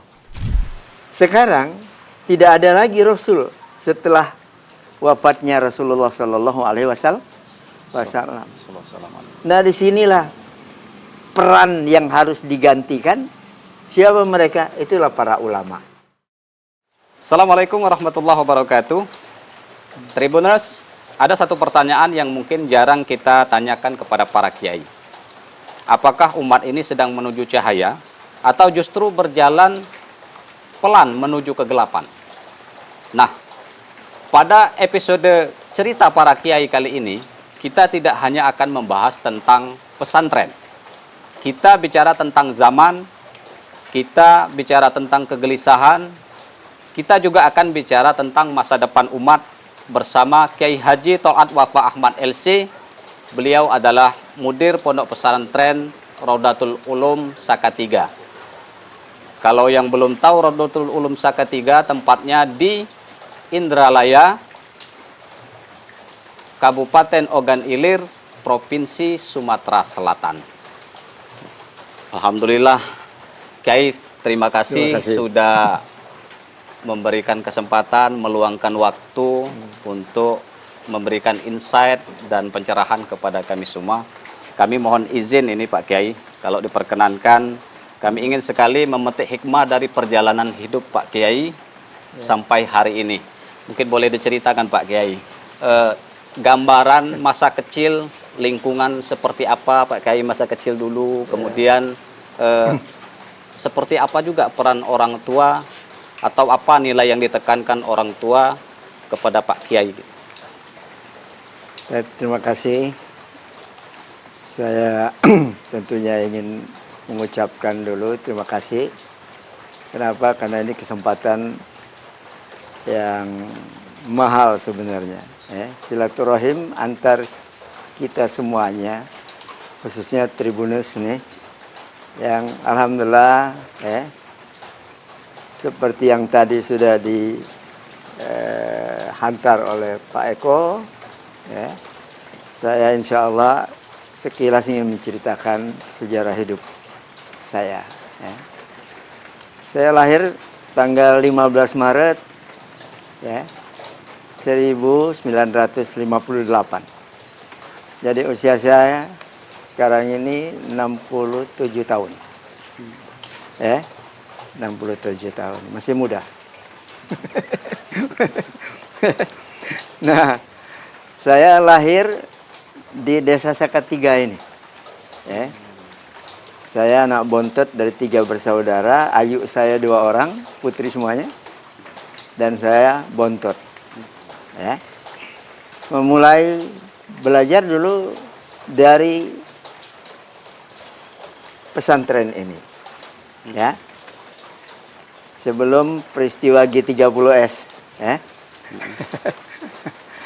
bayangkan, itu kalau sekarang mungkin tingkat taman kanak-kanak. Kalau bahasa Arabnya tahdiriyah. Tahdiriyah.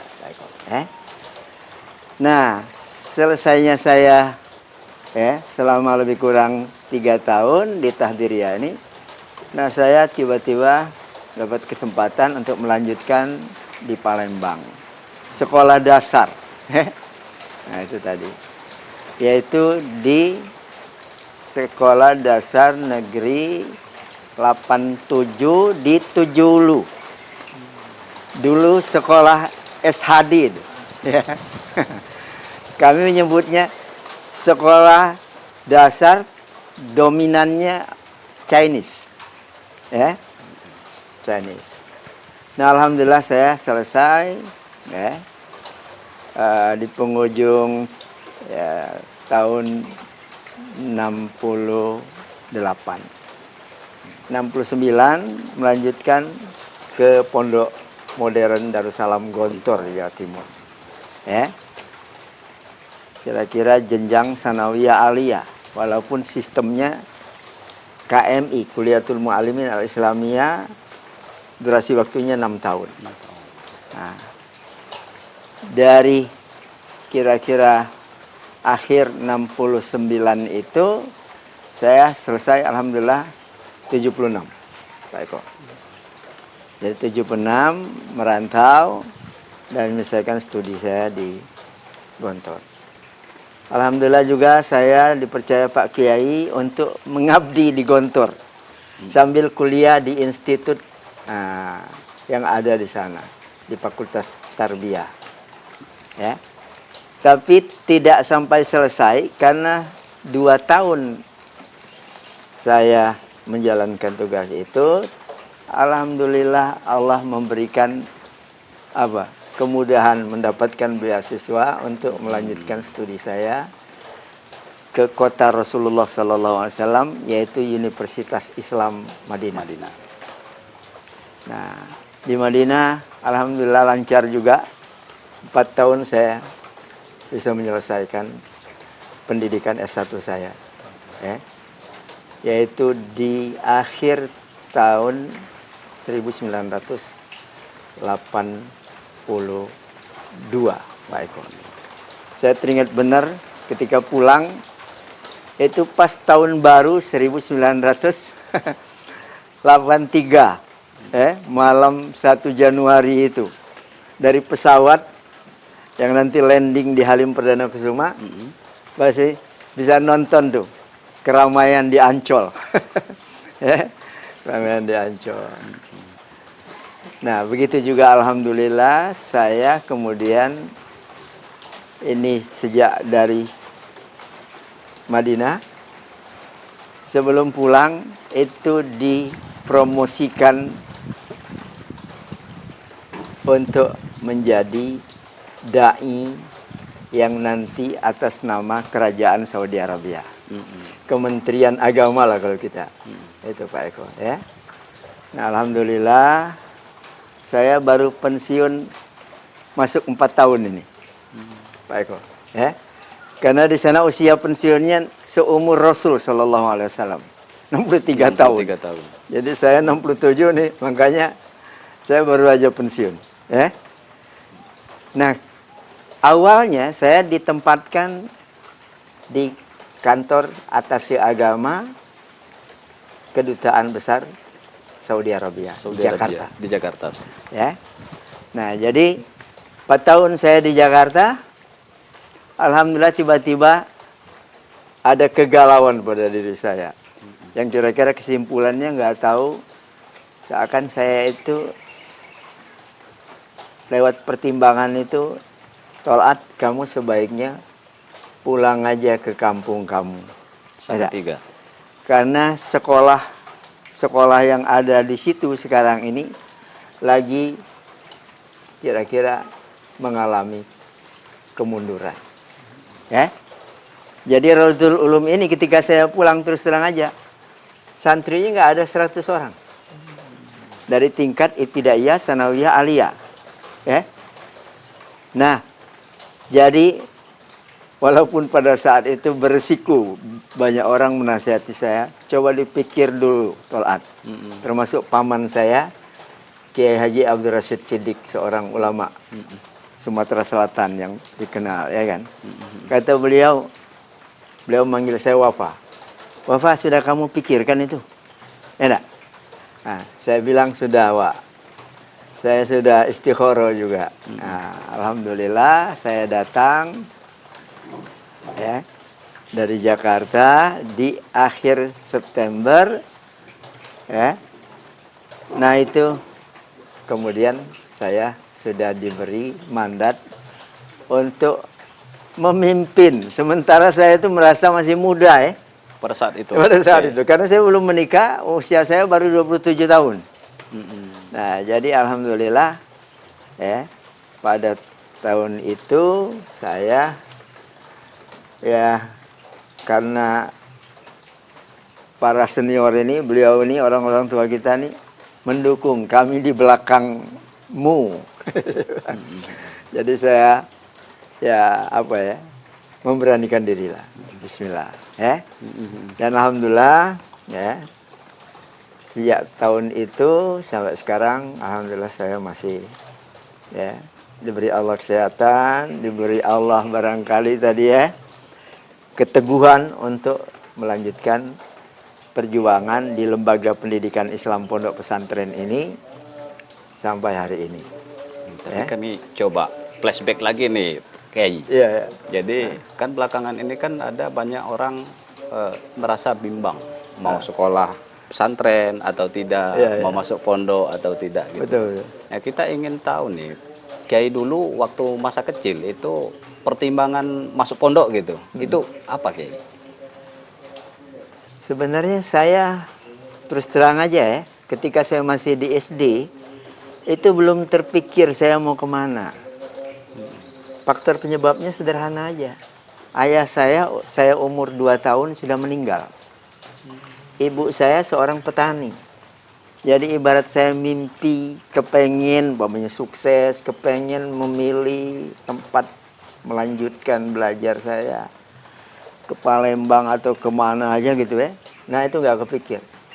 Tapi alhamdulillah pada waktunya ya, nah saya itu diajak oleh katakanlah kakak sepupu saya karena beliau mengantar pada saat itu 11 orang. Jadi 12-nya dengan saya ke Gontor ya. Nah, saya diikutkan. Lalu kemudian saya digaransi oleh saudara-saudara saya yang perempuan ini, karena suaminya bekerja, alhamdulillah, dan ayu saya ini juga ada salah seorang guru Nah, mereka mengatakan, insya Allah kami siap untuk membiayai. Itu dari sisi biaya. Iya, iya. Nah, jadi seperti itu. Nah. Jadi kalau ini boleh tahu nih Kiai, mungkin adakah hobi atau kebiasaan masa kecil Kiai itu yang mungkin orang banyak tidak tahu, tapi berkesan gitu loh sampai saat ini? Ya, ya betul. Jadi gimana ya? Saya kalau dibilang menjalani masa kecil itu, saya happy aja sebenarnya. Saya senang. Dan saya bukan juga orang gengsian gitu ya. Sebagai bukti, selama saya belajar di Palembang, di SD itu, saya sudah memikirkan keseimbangan ini. Beban yang ada pada saya. Sehingga saya enjoy aja. Pada waktu itu jualan koran. Kebetulan paman saya itu, beliau tadi mengelola koran yang ada di kota Palembang. Paman saya Hasan nama beliau. Dan saya sebenarnya itu dengan bahasa beliau itu mengatakan, Bapak, kalau kamu mau memanfaatkan waktu silakan. Nah, jadi sebenarnya begitu ya, sederhana. Dan alhamdulillah itu sampai tamat saya nyambi gitu ya. Jadi pagi sekolah, pulang dari sekolah makan, mampir ke rumah. Setelah itu saya ke seberang dekat Masjid Agung itu dulu. Nah itu. Jualan koran gitu? Iya, jualan koran. Nah begitu juga di kampung saya tinggalnya di sebelah Sulu. Jadi kalau di kampung itu, kira-kira ada kesempatan saya jual pempek, membawakan dagangan orang nih kira-kira. Saya juga biasa aja keliling kampung ya. Nah itu, melakukan itu. Musim ini layangan, kadang-kadang saya bikin layangan sendiri, saya menjual layangan itu. Ya. Nah, sehingga terkenal waktu itu, ini layangan Topa katanya. Padahal nama saya Wafa kan. Oh. Itu banyak yang tadi langganan membelinya dari saya. Bahkan ada lagi yang unik lagi apa? Biasanya di kampung kami itu banyak pedagang kelapa. Ngambilnya dari Penes, dibawa pakai perahu. Lalu ketika naik ke atas itu biasanya kan diolah lagi kan. Jadi dibuang kulitnya itu. Dikerok. Nah, saya dengan sebaya saya itu kadang-kadang orang Palembang bilang mengambil lupahan. Dari itu. Nah, itu saat masih SD Kiai? Masih SD. Tadi Kiai bilang usia 2 tahun kalau tidak salah sudah ditinggal orang tua. Ibu. Ayah. Ayah. Ayah. Lalu siapa sosok yang paling berpengaruh dalam membentuk kedisiplinan Kiai pada saat itu? Ya sebenarnya ya tetap ya orang tua pasti mungkin milieu saya ya, termasuk yang mengganti ayah saya kira-kira tadilah Kiai Haji Abdul Rashid Siddiq. Ya. Beliau sayang dengan saya. Beliau walaupun anak beliau yang paling tua itu pernah dikader, juga dikirim ya, sebelum tahun 70, seperti tokoh-tokoh di semua provinsi di Indonesia ini mendapat kesempatan untuk belajar di Madinah pada saat itu. Kakak saya itu sebenarnya cita-cita ayahnya supaya bisa menjadi pelanjut. Walaupun beliau tidak selesai, mohon maaf terputus di jalan gitu ya. Nah makanya Kiai Rashid sangat tadi mengharapkan saya menjadi pelanjut perjuangan beliau, termasuk mengurus madrasah ini, termasuk seperti beliau kira-kira menjadi dai nantinya di Sumsel ini. Makanya saya pernah menjadi pengurus Dewan Dakwah Islamiyah yang dulu pendirinya di Palembang ini, beliau pimpinan yang pertama beliau dulu pertama Dr. Andes Haji Husin Abdul Muin, ya kan? Murid beliau yang setia juga, ya. Nah itu. Nah peran beliau ini sangat apa ya, sangat membekas di hati Kiai ya. Sampai saya melihat tadi Kiai agak sedikit terharu gitu. Ya. Kenapa saya terharu? Karena begitu cita-cita mulia beliau. Ya. Walaupun kakak saya itu bukan pengangguran juga. Pasca beliau pulang tidak selesai dari Madinah, ya, beliau karena akrab dengan Pak Ibnu Stowo, akhirnya diberi kesempatan oleh Pak Ibnu Stowo untuk melanjutkan sekolah tentang perminyakan di Jawa Tengah. Nah itu tadi. Akhirnya beliau juga sukses. Kak Muhammad Rifat ini tadi menjadi pimpinan dan manajer tertinggi juga di Pertamina pada masanya. Ya, itu tadi. Jadi setelah melalui masa kecil di Palembang, kemudian tadi Kiai sempat cerita juga akhirnya memutuskan untuk berangkat ke Ponpes Darussalam Gontor. Iya. Saya ingin mungkin Kiai lebih mengingat, adakah pesan guru atau ustadz atau Kiai di sana yang sampai sekarang itu masih membekas di hati Kiai dan masih diamalkan sampai saat ini? Ya tentu. Jadi ibarat celupan yang paling barangkali ini di tingkat dasar menengah apa yang saya dapati dari Gontor itu seakan itulah yang sampai sekarang menjadi celupan yang saya bawa juga pulang ke Salatiga ini lagi. Dulu sistem pendidikan yang diterapkan di Raudatul Ulum ini belum seperti sekarang Sistem 24 jam boarding school. Nah itu tadi tinggal di asrama. Kita mengasuh mereka itu dekat dengan mereka itu ya selama 24 jam, bayangkan sekarang. Kalau dulu sistem kalong. Jadi sistem kalong itu pagi datang ke sekolah, siang pulang, ya kan? Nah itu.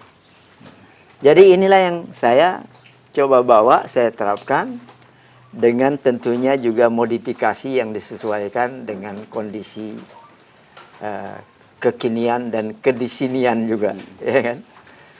Adaptif lah. Kalau baca-baca itu literatur itu Kiai sudah memimpin Ponpes ini sejak tahun 86 Kiai. 86. Kemudian mungkin pernah berselang ya di waktu tahun 2004 sampai 2010 kalau tidak salah Kiai ya. Nah, setelah itu 2010 sampai sekarang balik lagi Kiai yang memimpin Ponpes Raudatul Ulum. Nah, jadi selama puluhan mengabdi di pesantren Pak Kiai. Terus melihat juga perkembangan zaman. Apakah Kiai merasa umat kita saat ini nih sedang baik-baik saja atau justru sebaliknya begitu Pak? Ya, dinamika yang kita temui ya sekarang ini ya bisa iya bisa tidak gitu ya. Tapi kita belajar dari sejarah. Ada seorang sejarawan mengistilahkan inilah masa kekambuhan jahiliyah. Jadi bahasa jahiliyah itu bukan hanya bodoh ya, cara berpikirnya, tetapi kerusakan yang sudah begitu luar biasa. Gitu ya. Nah makanya kalau dulu dalam sejarah setiap terjadi kekambuhan jahiliyah, kerusakan tadi yang sifatnya sangat-sangat luas gitu ya. Nah, dan di semua sektor kehidupan. Nah disitulah Allah mengutus Rasulnya. Ya kan?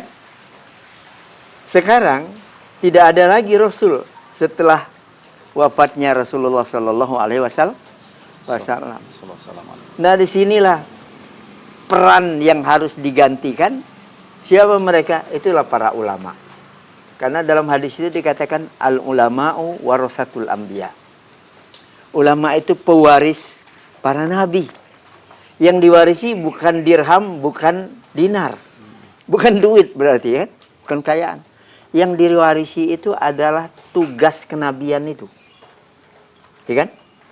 Tugas merubah tidak tahu jadi tahu dan seterusnya dan seterusnya. Tugas tadi melatih, membiasakan satu budaya buruk berubah menjadi budaya baik. Begitu kan? Fenomena buruk dirubah menjadi baik. Kebuntuan dihadirkan solusi-solusi yang tepat. Enak. Nah, begitu. Jadi kalau kita menyebut satu penyakit yang paling serius terhadap umat ini, Kiai, kira-kira apa itu, Kiai?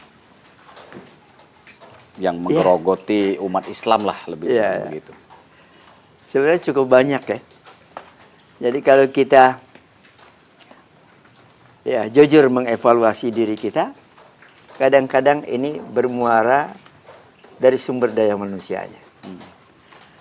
Nah, seperti umpamanya begini, kita ternyata belum sungguh-sungguh menyiapkan kader yang akan meneruskan tadi misi kenabian itu. Ya tak? Coba kita lihat. Mungkin anak-anak kita, cucu kita kalau ditanya pengen sekolah di mana, itu nggak kepikir, pokoknya ingin sekolah di madrasah, di pondok pesantren, dengan alasan macam-macam. Ya tak? Mereka justru memikirkan kalau bisa saya sukses nanti jadi presiden, ya tak? Jadi menteri, jadi gubernur, jadi bupati, jadi anggota dewan, ya enggak? Seakan-akan begitu tuh, jadi orang kaya. Nah, pikirannya kalau alumni pondok pesantren tuh paling juru doa aja. Spesialis doa. Atau merebut masjid gitu kan, kira-kira. Atau agak naik dikit nih, barangkali petugas untuk menikahkan nih. Kalau bahasa kami di sini ketip. Nah seperti itu. Padahal fakta nih sekarang, alumni pondok pesantren yang alhamdulillah sudah level dunia nih banyak. Nah, dulu pimpinan ormas terbesar Hasyim Muzadi itu alumni Gontor, senior saya jauh, ya enggak? Bayangin, beliau pernah memimpin organisasi setingkat dunia. Enak. Sama dengan sahabat saya satu angkatan juga masuk ke Gontor, Profesor Din Samsudin. Yang ternyata beliau bukan hanya berdakwah dalam negeri, yang ternyata bukan kuliah di dalam negeri juga, beliau kuliahnya di Amerika, ya kan? Nah, lalu dipilih nantinya menjadi ketua Ormas Muhammadiyah. Ini NU, ini Muhammadiyah, ya kan? Dan tadi beliau memimpin Muhammadiyah 2 periode, ya, pada zamannya. Dan beliau dengan kemampuan dan oleh-oleh seperti kami sama juga, menguasai bahasa Arab, menguasai bahasa Inggris. Akhirnya tadi beliau sering diundang oleh PBB, ya nak, untuk menyampaikan kira-kira apa yang kemudian menginspirasi banyak pihak. Oke. Lalu apa yang paling membuat Kiai gelisah ketika kita bicara tentang generasi muda saat ini, Pak Kiai? Nah ini termasuk ya. Jadi Gen Z ini banyak yang terjebak, tertipu, kalau istilah Al-Qur'annya maghrur ya. Tertipu itu. Nah, sehingga sekarang itu ada istilah apa ya? Visi negatif. Ya. Umpamanya hobi ini gadget, tidak? Ngikuti medsos yang sedemikian liarnya gitu ya. Sehingga tidak lagi berpikir tentang menyeleksi ini. Ya kan? Nah, sementara dalam konteks perang pemikiran, dan ini global sifatnya, lawan-lawan kita itu menyiapkan justru bagaimana menghancurkan generasi Z ini. Bayangkan, ya kan? Nah ini yang sebenarnya nyata. Bukan hanya di negeri kita Indonesia, bukan. Tapi di seluruh dunia ini begitu. Ya, ketika generasi Gen Z ini tadi ya, hancur, rusak, ya, dan kemudian tadi masif banget, maka masa depan suatu negeri kan akan tamat sudah, ya kan? Nah begitu. Jadi kalau kita bicara Gen Z nih Kiai, ya. Mungkin ada sebagian atau sebagian besar juga ada di sekarang ini sedang digodok di sekolah atau di pesantren gitu. Nah, pesantren itu kan mengajarkan kesederhanaan dan kedalaman ilmu. Tapi di sisi lain juga dunia ini menawarkan kecepatan dan popularitas. Nah, ini tentu menjadi pertarungan sengit ini Pak Kiai. Bagaimana Pak Kiai melihat pertarungan ini? Ya. Nah, itulah di antara kendala yang dihadapi oleh baik para kiai yang mengelola pondok-pondok pesantren maupun juga ya para intelektual yang juga mengelola lembaga-lembaga pendidikan, ya. Nah, inilah yang kita coba persiapkan ya untuk mengantisipasi yang tadi itu. Ya, model kami terus terang aja. Walaupun pesantren, kami ada SMP, ada SMA. Ya enggak? Ya.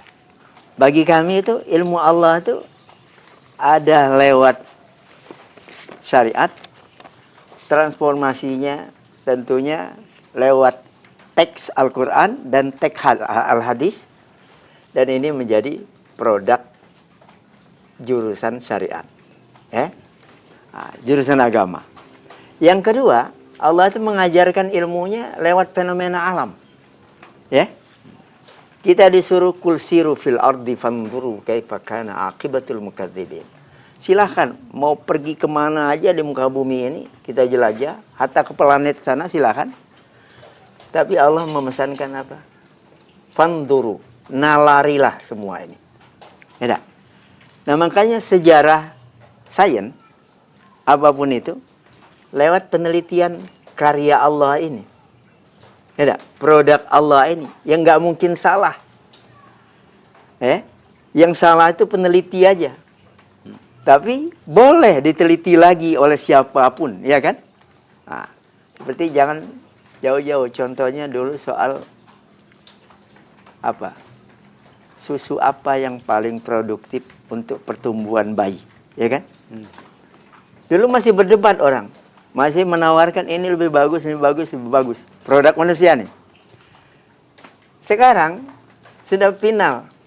Kesimpulan, ya saya dapat info dari Dr. Usman Said almarhum dulu. Beliau mengikuti seminar di Australia internasional. Kata beliau apa? Pada gilirannya semua dokter itu mengakui produk Allah. Ya apa itu? Susu ibu. ASI. Ya, ASI, ya kan? Nah, itu contoh. Nah begitulah sekarang, ya kalau bicara fenomena Allah seluas, ya saya kira alam ini, ya. Nah jadi kalau masih butuh penelitian, masih banyak sekali yang dibutuhkan, ya. Makanya ibarat kita model kami ini berharap nih anak-anak kita yang kita siapkan dari SMP sampai SMA, mereka silakan mau milih fakultas kedokteran silakan, mau fakultas pertanian silakan, teknik silakan, komputer silakan, dan alhamdulillah itu sudah kita buktikan. Jadi alumni SMA kita udah banyak yang jadi dokter, itu seperti putrinya Profesor Rujito, itu sekelas dengan anak saya. Hari ini sudah menjadi dokter spesialis. Ya, penyakit dalam. Ya. Nah, ini contoh. Ya, Kiai. Jadi saya pernah dengar tuh atau almarhum Kiai Haji Zainuddin MZ tuh bilang, setiap yang punya awal mesti punya akhir. Setiap yang ada permulaan pasti ada penghabisan. Ya. Dari awal tadi Kiai sudah menceritakan masa kecil, kemudian sekarang yang ada di hadapan kami sudah cukup senior. Tentu kan ada masanya nanti kayak juga pensiun, memberikan kesempatan kepada yang muda-muda. Setelah semua perjuangan yang dilalui Pak Kiai, kalau boleh kami ingin tahu, apa sebetulnya yang ingin Kiai pertanggungjawabkan di hadapan Allah Subhanahu wa Ta'ala? Ya, ini pertanyaan bagus ya untuk banyak orang. Nah, inilah yang kita persiapkan. Jadi pertama saya mempersiapkan anak-anak sebagai kader pelanjut perjuangan kami. Saya tidak mengatakan saya sendiri, karena banyak yang membantu saya, alhamdulillah. Baik di Rodotul Ulum ini maupun di lembaga-lembaga yang saya masih dipercaya untuk menjadi ketua Dewan Pembina yayasannya. Seperti di Palembang ada Bina Ilmi di Musi II, ada di Demang Lebar Daun Izzuddin, dulu ada Al Furqon di Basuki Rahmat, nah itu termasuk ada di Bogor, ada di Tasikmalaya, nah semua itu sesungguhnya adalah bagi saya tanggung jawab juga. Nah, sama. Kami menyiapkan kader baik anak biologis saya maupun anak ideologis saya. Seperti santri ini kan anak ideologis saya. Yang alhamdulillah barangkali separuh dari SDM kita yang sekarang ini status jadi pengurus, jadi guru di sini adalah produk itu tadi. Saya sudah berapa kali men-challenge mereka ini, termasuk anak saya. Kamu sudah layak untuk menggantikan orang tuamu. Ya enggak? Patah tumbuh hilang berganti ini. Ya enggak? Nah, tapi tadi dia mengatakan belum siap. Padahal sebenarnya kita menilainya sudah siap nih. Ya? Makanya saya sekarang sudah melatihnya ya. Wakil pimpinan saya, anak saya. Ya, nah ini baru menyelesaikan S2 di Universitas Islam Madinah. Ahmadi ini. Ini anak mantu saya. Karena istrinya anak saya perempuan yang bontot. Nah, saya suruh pulang dulu kamu. Persoalan S3 gampang. Ya kan? Nanti kamu mau kuliah di mana, insya Allah kita bantu, kita siapkan. Kita mudahkan. Nah, sekarang lagi menyiapkan ya untuk S3-nya. Ya.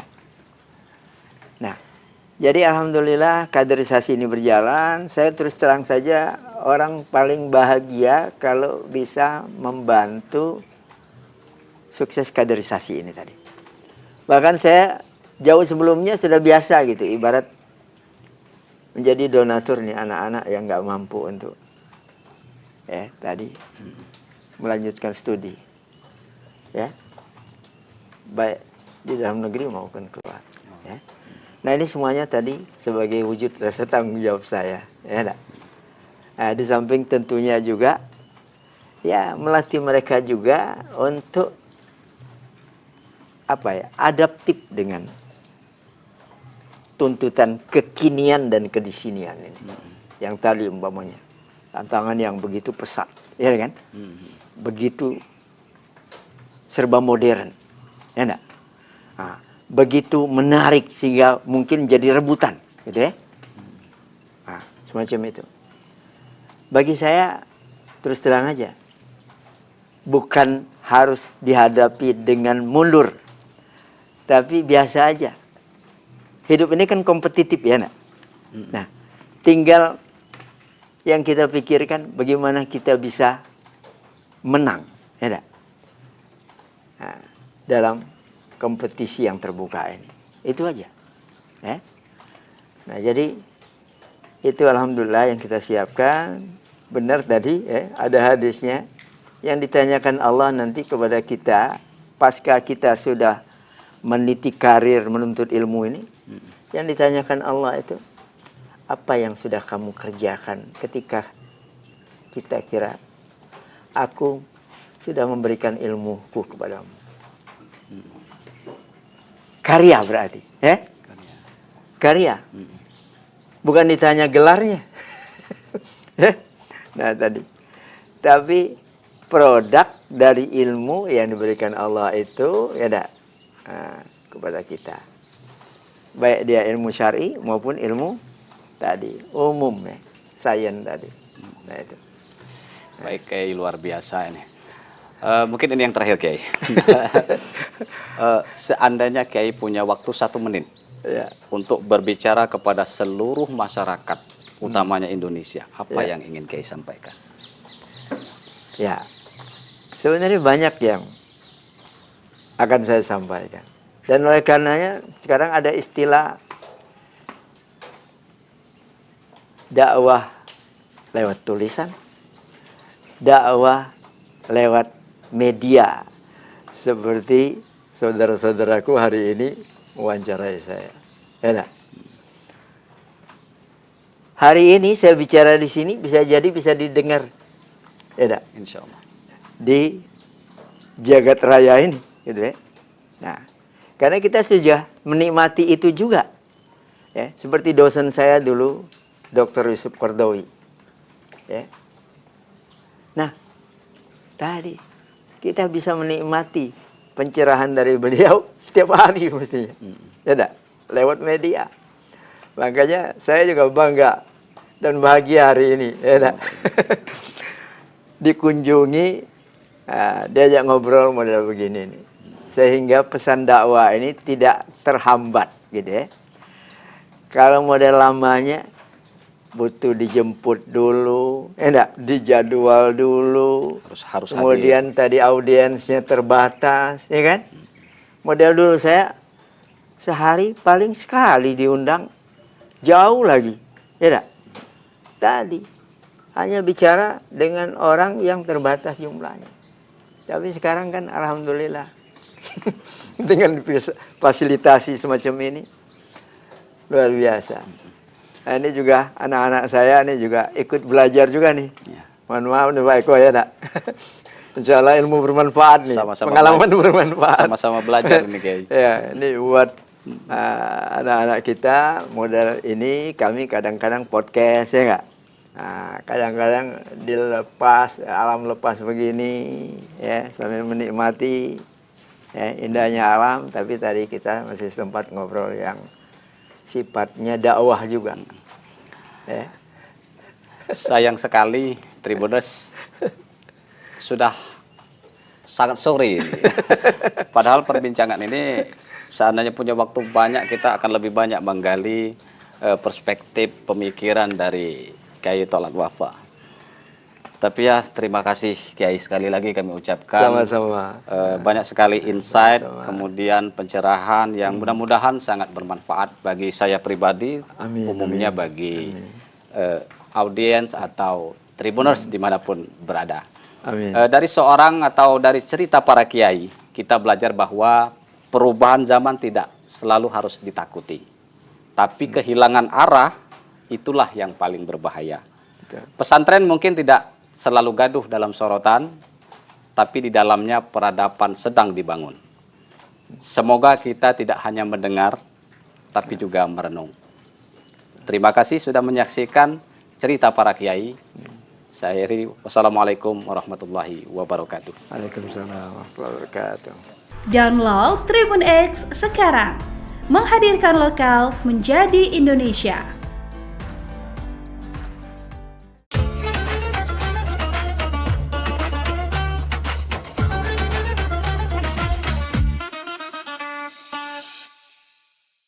Assalamualaikum warahmatullahi wabarakatuh. Alhamdulillahirabbil alamin wa bihi nasta'in wa ala umuri dunya waddin wassalatu wassalamu ala asyrafil anbiya'i wal mursalin wa ala alihi wa sahbihi ajma'in, amma ba'd. Alhamdulillah, puji dan syukur mari kita panjatkan kepada Allah Subhanahu wa taala, Rabb semesta alam. Dia yang telah menciptakan beribu-ribu nikmat yang telah kita rasakan pada saat ini, yang bisa kita rasakan dari pagi hingga petang, hingga malam. Dari awal kita bangun tidur sampai ke tidur lagi, kita mendapatkan ribuan nikmat yang bahkan kita tidak bisa menghitungnya. Bahkan dikatakan, wa in ta'udu ni'matallahi la tuhsuha. Jika engkau menghitung nikmat Allah, maka sungguh engkau tidak akan bisa menghitungnya. Tak lupa salat serta salam semoga selalu tercurahkan kepada junjungan kita bersama, manusia terbaik, manusia pilihan Allah, Nabi Muhammad SAW, dan kepada keluarganya, sahabatnya, dan kita selaku umatnya, yang semoga saja selalu istiqomah dalam ajaran beliau hingga akhir zaman. Amin, amin ya rabbal alamin. Sobat Tribuners, gimana nih puasanya? Semoga masih tetap semangat ya. Alhamdulillah kita berada di bulan yang suci, di bulan yang penuh rahmat, bulan yang penuh kenikmatan, dan kita diberikan kewajiban untuk menjalankan ibadah yang sangat luar biasa, yaitu ibadah puasa Ramadan. Alhamdulillah kita berada di bulan suci Ramadan, bulan yang mana penuh keberkahan di dalamnya. Bahkan dari pagi hingga ke pagi lagi itu banyak keberkahannya. Dan ada beberapa waktu mustajab untuk berdoa. Jadi Allah itu ijabah doa-doa kita. Meskipun sebetulnya kapan saja kita berdoa, itu tentu akan dikabulkan ketika memenuhi syarat-syaratnya. Tapi di bulan suci Ramadan ada waktu-waktu yang tentunya lebih mustajab ketika doanya dipanjatkan pada waktu-waktu ini. Yang pertama, saat sahur. Jadi kita perlu memperbanyak doa kita saat bersahur, saat melaksanakan sahur. Hadis Nabi Muhammad SAW, beliau bersabda, Rabb kita tabaraka wa ta'ala turun ke langit dunia ketika tersisa sepertiga malam terakhir. Lantas Allah berfirman, siapa saja yang berdoa kepadaku, maka akan aku kabulkan. Siapa yang meminta kepadaku, maka aku beri. Siapa yang meminta ampunan kepadaku, maka akan aku ampuni. Hadis riwayat Bukhari dan Muslim. Jadi ini janji Allah kepada kita teman-teman. Kita sangat rugi jika menyia-nyiakan kesempatan ini. Allah akan memberikan apa yang kita inginkan. Jadi apa yang kita mau, mari kita panjatkan kepada Allah. Masih banyak yang menganggap waktu sahur adalah hanya untuk pemenuhan fisik saja, hanya untuk makan saja. Padahal di waktu ini ada waktu yang sangat mustajab untuk berdoa. Jadi jangan sampai kita hanya makan-makan saja atau minum-minum saja, tapi mari kita berdoa, meminta dan memohon kepada Allah Subhanahu wa taala. Itu yang pertama. Lalu yang kedua, ketika berpuasa. Ketika berpuasa secara umum. Dari awal subuh hingga terbenamnya matahari atau waktu maghrib. Ini juga merupakan waktu yang sangat mustajab untuk berdoa. Jadi jangan sampai kita lewatkan waktu ini untuk berdoa. Dari Abu Hurairah radhiyallahu anhu, Nabi sallallahu alaihi wasallam bersabda, "Thalathatun la turaddu da'watuhum." 3 golongan yang tidak ditolak doanya.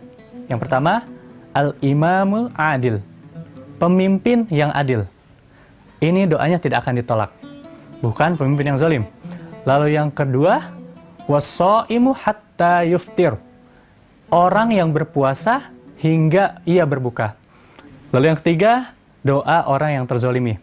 Jadi bulan Ramadan ini sangat mulia sekali teman-teman. Kita punya privilege yang Rasul sampaikan kepada kita yang sedang berpuasa, bahwa doa kita tidak akan tertolak. Jadi itu waktu mustajab yang kedua. Itu apa tadi? Saat berpuasa dari awal hingga terbenamnya matahari. Lalu yang ketiga, saat berbuka puasa.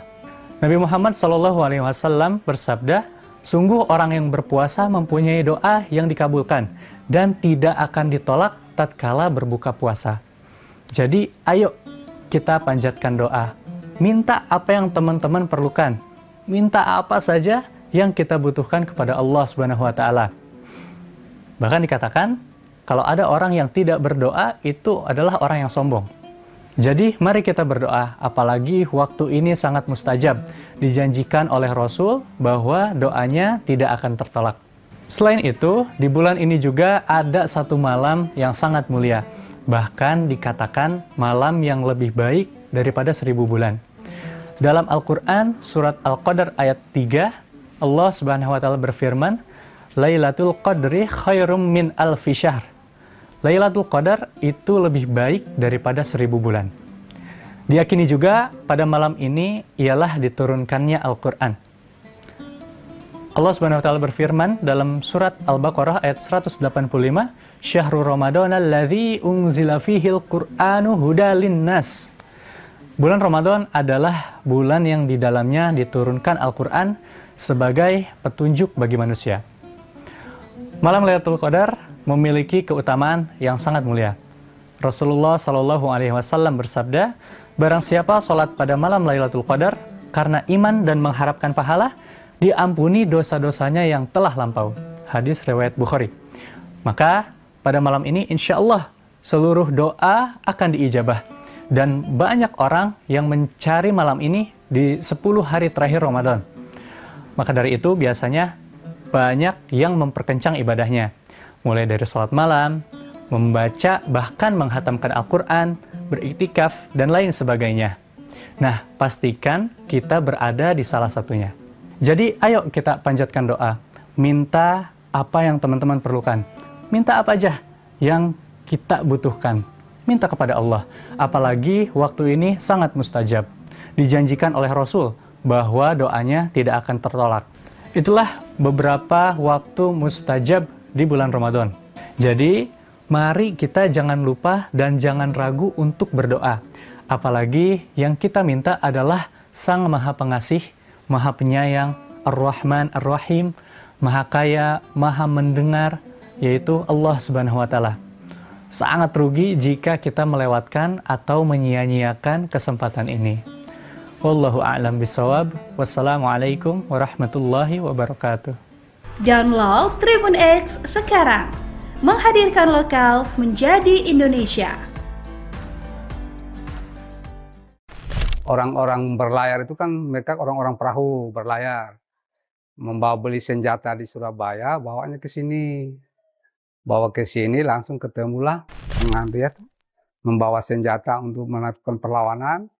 Habis dijadikan persahabatan. Menjadi satu kesatuan kekeluargaan. Dan menurut cerita bahwa kekeluargaan bukan secara lisan. Minum darah antara satu dengan yang satu. Tahun 92 itu kan ada gempa bencana. Masjid ini sudah tidak ada lagi. Dulu masjid ini kan berbentuk kayak rumah panggung. Pakai tiang-tiang semua. Tapi bentuknya seperti masjid. Ya. Jadi begitu habis gempa, masjid ini dapat bantuan dari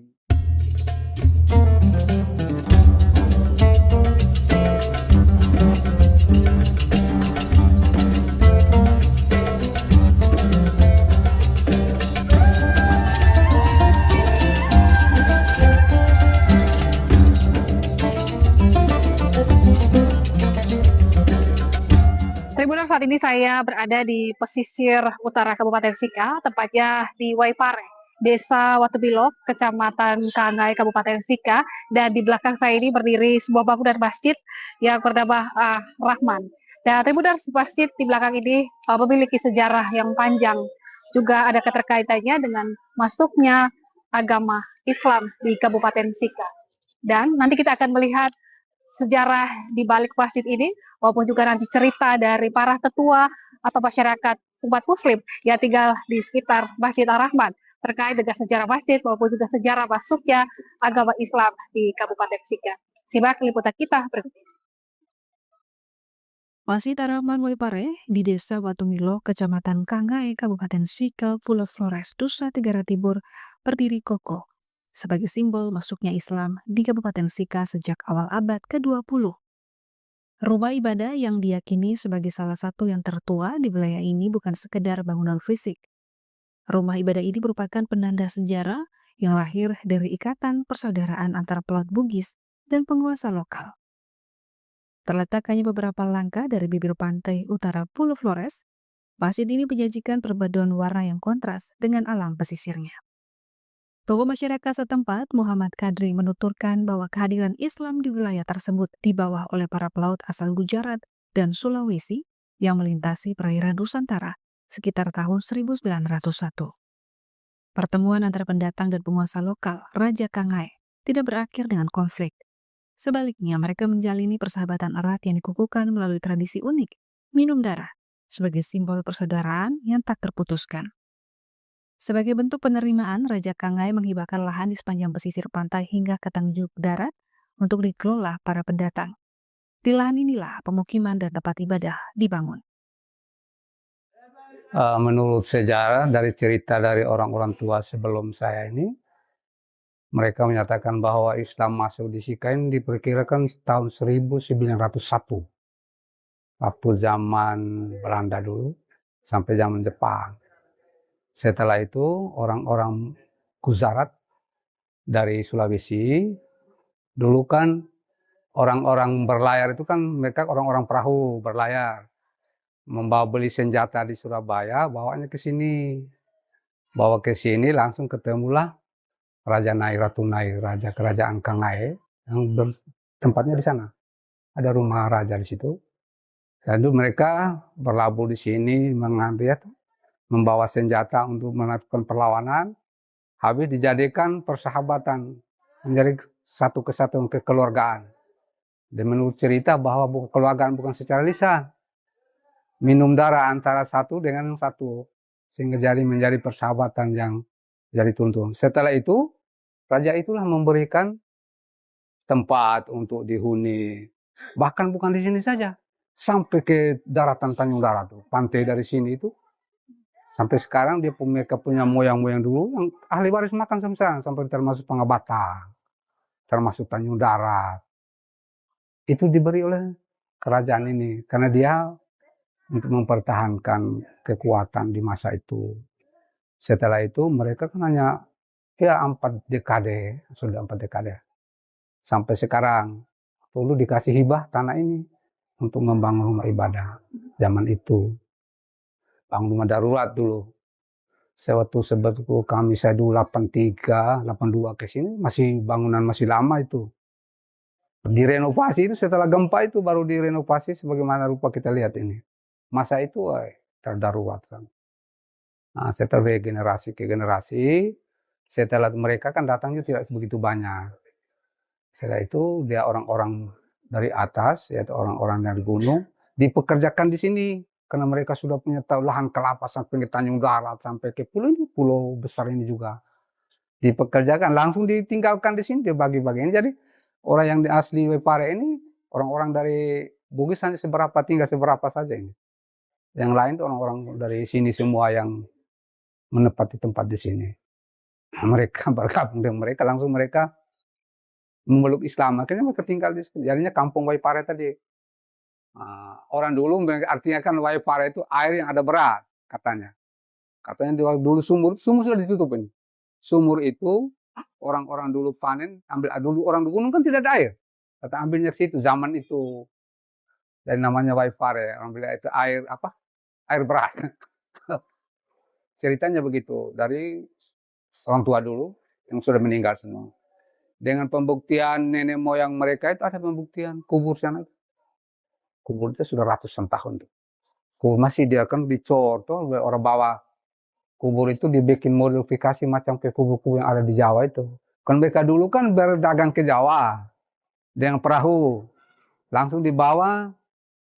Misalnya apa segala macam dibuat dari sana mereka, orang-orang dulu kan tahu sendiri. Apalagi kuburnya masih ada itu. Jadi namanya mereka kalau tidak salah namanya Haji Taning. Haji Taning itu yang orang pertama ke sini. Nah, setelah itu dia punya ada kan beberapa orang tuh, ada yang nanti di sini setelah bangun ini, setelah itu mereka ada yang ngungsi ke Momere itu Haji Arsad mereka. Pak Haji Arsad itu punya mama kan dari sini. Orang Sulawesi juga ngungsilah ke Momere, tinggal di Momere, akhirnya bangun Masjid Biru itu. Gitu. Habis di sini Geliting, dulu kan ada pelabuhan di Geliting saja. Setelah itu menjadi pelabuhan, akhirnya mereka bangun dengan masjid di Geliting. Nah, dan ahli waris ada yang di Geliting, ada di sini. Yang kawin-mengawin, sudah campur baur tuh.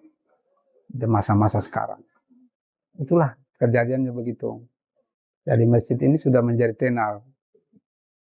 Kalau ditanya di Sika, orang sudah tahu Waipare yang masjid pertama. Sudah tidak asing lagi buat kita. Ceritanya begini, saya dengar dari ahli warisnya yang sudah almarhum Pak Imam, sudah meninggal. Dia bilang mereka dulu zaman perang. Mereka ini orang-orang Bugis. Orang Bugis itu orang-orang pelaut. Kebetulan pelaut di kampung halamannya itu orang dulu kan masih zaman antara satu dengan yang lain kan tidak ada yang tidak sama sependapat. Jadi mereka berlayar.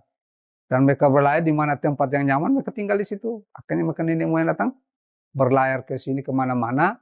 Katanya ada yang sampai ke Ambai sana. Kan banyak orang Bugis tuh.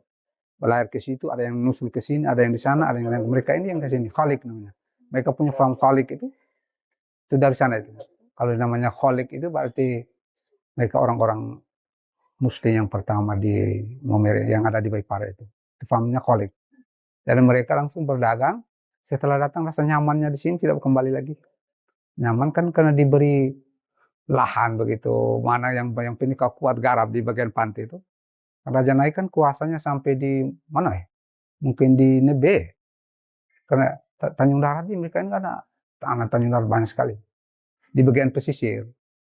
Karena orang zaman-zaman dulu, zaman-zaman itu kan orang tidak ada yang tinggal di pesisir. Orang kan lari ke Gunung Sumboro, zaman penjajah. Ya mereka lahan banyak, sampai di pulau juga itu. Dan waktu itu mereka sudah punya ilmu pengetahuan. Sudah bisa masa depan sudah berpikir. Kita di sini kan hanya makan saja. Mereka sepikir, oh ini harus tanah saya garap di sini, garap di sini. Jadi di pulau besar itu berapa tempat tuh orang-orang Bugis? Sampai di Pangabatang sampai sekarang itu milik mereka. Mereka dari Pulau Pangabatang. Itu Khalik punya itu. Farm Khalik. Begitu. Melengkapi narasi sejarah tersebut, Yusuf Keneng, Imam Masjid Ar-Rahman yang telah mengabdi lebih dari 25 tahun, memberikan gambaran mengenai transformasi fisik masjid. Ia mengenang rupa asli masjid yang sangat sederhana sebelum hancur diterjang tsunami. Pasca bencana, upaya membangun kembali masjid dilakukan dengan penuh perjuangan. Yusuf mengungkapkan bahwa pembangunan kembali masjid ini lebih banyak mengandalkan swadaya masyarakat yang mayoritas bekerja sebagai nelayan. Jadi setelah tahun 92 itu kan ada gempa bencana, masjid ini sudah tidak ada lagi. Dulu masjid ini kan berbentuk kayak rumah panggung, pakai tiang-tiang semua. Tapi bentuknya seperti masjid, ya. Jadi begitu habis gempa, masjid ini dapat bantuan dari Majelis Ulama Indonesia Kabupaten Sika untuk bangun ini masjid. Nah, bangun berupa dia punya tiang-tiang rangka-rangkanya ini yang kalau ini sudah diperbaharui. Akhirnya kami sudah dapat bantuan-bantuan berapa kali. Bantuan itu kan tidak besar. Ada yang 25 juta, ada yang 15 juta. Itu yang kami bangun untuk rehab. Kami punya masjid ini. Jendelanya, pokoknya yang sebagaimana adik lihat sekarang ini. Yang terakhir ada donatur, orang yang ada uang. Maksudnya orang pengusaha. Kasih kami bantuan, tidak tahu uangnya berapa. Dia sendiri yang tangani ini. Dia punya kerja pelafonnya, semua sampai di luar. Uangnya kami tidak bisa sebut karena dia sendiri yang langsung tangani. Kalau kondisi ibadahnya biasa-biasa saja. Hanya kondisi masjidnya itu seperti yang saya bilang tadi itu. Masjidnya kayak rumah panggung begitu, pakai tiang-tiang semua dengan dinding-dinding. Begitu gempa, hancur. Nah, akhirnya setelah gempa baru mulai bangun pelan-pelan ini, Mas. Kemudian Masjid Ar-Rahman yang berada di Waipare, di Desa Watubilo, Kecamatan Kangae, Kabupaten Sika, Nusa Tenggara Timur, berdasarkan sejarah, merupakan masjid pertama yang ada di Kabupaten Sika dan juga menjadi titik masuk sejarah Islam masuk ke Kabupaten Sika. Masjid tertua ini juga pernah runtuh pada tahun 1992 ketika gempa dan tsunami menerjang Pulau Flores atau Kabupaten Sika. Kemudian masjid ini dibangun kembali hingga kokoh berdiri saat ini. Saat ini masjid ini juga menjadi tempat ibadah masyarakat di sekitar dan memiliki nilai sejarah dan harapnya bahwa masjid ini terus menjadi tempat yang ramah dan juga mewariskan cerita di balik berdirinya masjid tertua di Kabupaten Sika. Download Tribun X sekarang, menghadirkan lokal menjadi Indonesia.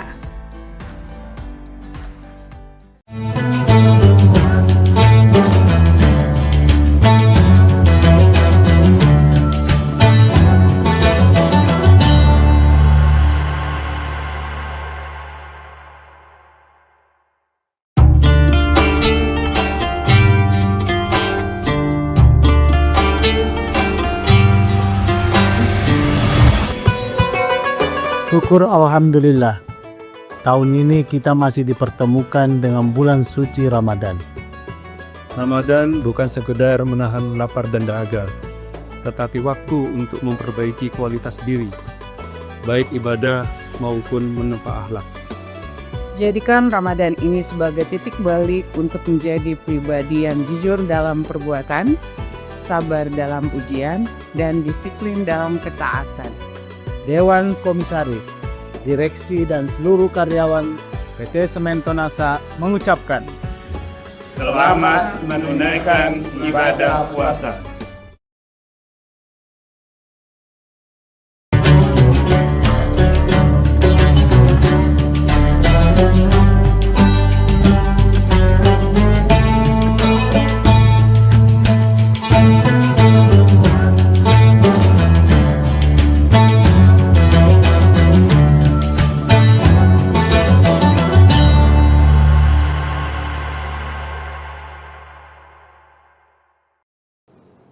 Assalamualaikum warahmatullahi wabarakatuh. Tribuners, seperti apa kabar Anda pada hari ini menantikan waktu berbuka puasa? Semoga semuanya masih tetap semangat berpuasa dan juga dalam keadaan sehat walafiat. Tentunya masih bersama saya Ilu Devisania dalam program Syiar Ramadan Tribun Timur yang spesial. Hari ini kita akan membahas terkait dengan tipe puasa yang nantinya akan dijelaskan secara lebih rinci oleh Bapak Ustadz Kiai Haji Sabarudin LC yang sudah bersama kita pada hari ini dan tentunya akan berbagi banyak pengetahuan seputar bulan suci Ramadan. Bapak Ustadz, Assalamualaikum warahmatullahi wabarakatuh. Waalaikumsalam warahmatullahi wabarakatuh. Baik, seperti apa kabarnya Pak? Alhamdulillah luar biasa. Alhamdulillah luar biasa. Baik, nah ini kita akan memberikan wejangan begitu ya Pak Ustadz ya terkait dengan tipe-tipe puasa selama bulan suci Ramadan, karena kan ada tipe puasa khusus dan lain sebagainya. Mungkin dapat disampaikan kepada Tribuners, silahkan. Bismillahirrahmanirrahim. Hamdan wa syukranillah, salatan wa salaman ala rasulillah, amma ba'd. Ya, tentunya bulan suci Ramadan adalah bulan yang mulia yang datang kepada umat manusia, khususnya umat Rasulullah sallallahu alaihi wasallam. Kita ketahui bahwa ibadah itu kan ada ibadah wajib, ada ibadah sunnah. Dan itu tidak didapatkan pada umat terdahulu yang dinamakan dengan ibadah sunnah. Umat terdahulu ketika diturunkan oleh Allah perintah, maka langsung diperintahkan kepada umatnya dan semua itu wajib untuk dilakukan. Akan tetapi umat Rasulullah sallallahu alaihi wasallam diberikan keutamaan ada ibadah wajib, ada ibadah sunnah. Makanya rukun Islam itu ada semua turunannya. Syahadat itu wajib, salawat itu sunnah. Puasa Ramadan itu wajib. Puasa Senin Kamis itu sunnah. Zakat itu wajib, sedekah itu sunnah. Salat itu wajib, qabliyah ba'diyah, salat witir, tarawih itu sunnah. Haji itu wajib, umrah itu sunnah. Nah, apa keutamaan daripada ibadah wajib ini? Yaitu untuk mendapatkan rahmatnya Allah. Dan kenapa ada ibadah sunnah? Khususnya di bulan suci Ramadan banyak kita temukan hampir semua amalan itu adalah sunnah. Karena itu untuk mendapatkan syafaat di akhirat. Akan tetapi, tidak semua orang itu bisa mendapatkan keutamaan Ramadan. Maka orang yang berpuasa itu tipenya beda-beda. Meskipun ujung daripada semua ibadah itu adalah takwa. Jadi semua ibadah yang dilakukan itu ujungnya adalah takwa. Coba kita lihat sholat.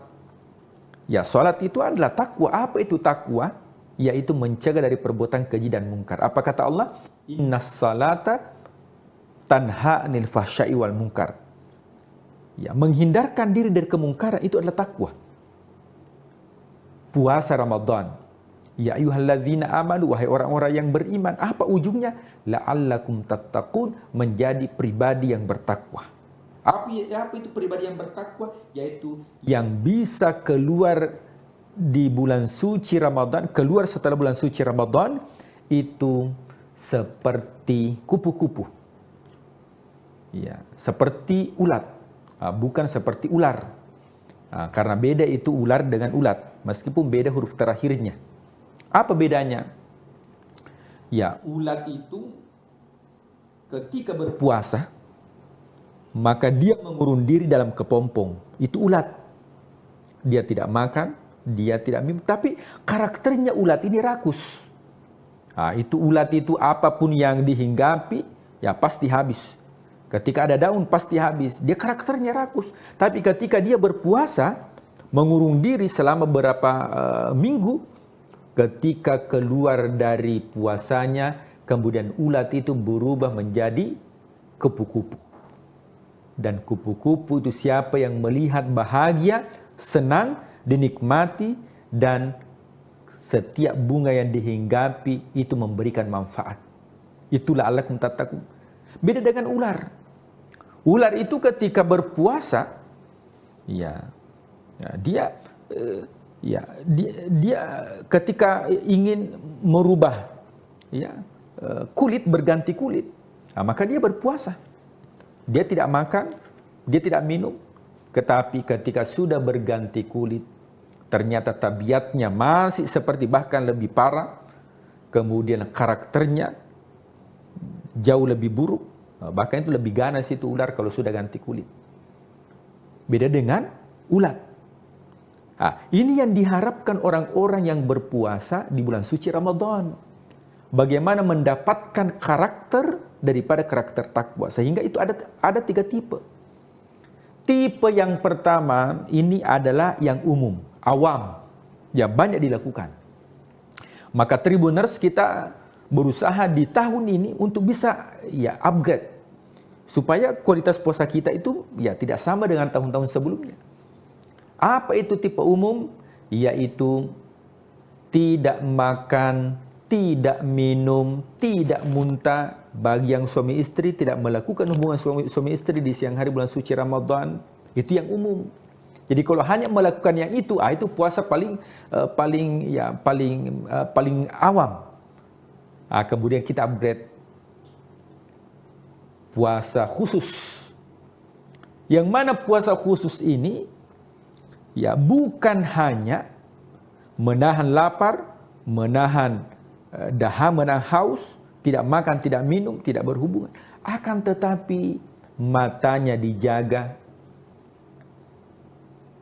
penglihatannya dijaga, pendengarannya dijaga, lisannya dijaga, fikirannya dari prasangka buruk itu dijaga. Ketika kita sudah mampu untuk menjaga lisan kita, tidak berkata kotor, tidak mengumpat, tidak mencaci, kita bisa menjaga mata kita dari hal-hal yang diharamkan oleh Allah. Kemudian pendengaran kita, maka itu sudah masuk kategori puasa khusus. Tapi ada yang lebih tinggi. Apa itu puasa yang lebih tinggi? Adalah berpuasa bukan hanya tidak makan, tidak minum, menjaga pandangan, akan tetapi juga menjaga keinginan. Apa bedanya orang puasa umum dengan orang puasa khusus? Kalau orang yang puasa umum, setiap saat yang diperhatikan adalah jam tangan. Jadi kapan terdengar suara azan, yang diperhatikan jam tangan, jam berapa nih. Dan satu-satunya azan yang paling ditunggu-tunggu adalah azan maghrib. Bahkan ada cerita, terdengar azan zuhur, dia pikir azan maghrib. Karena memang orientasinya adalah bagaimana cepat berbuka. Jadi kalau ada yang seperti ini, maka itu disebut dengan puasa awam atau puasa umum.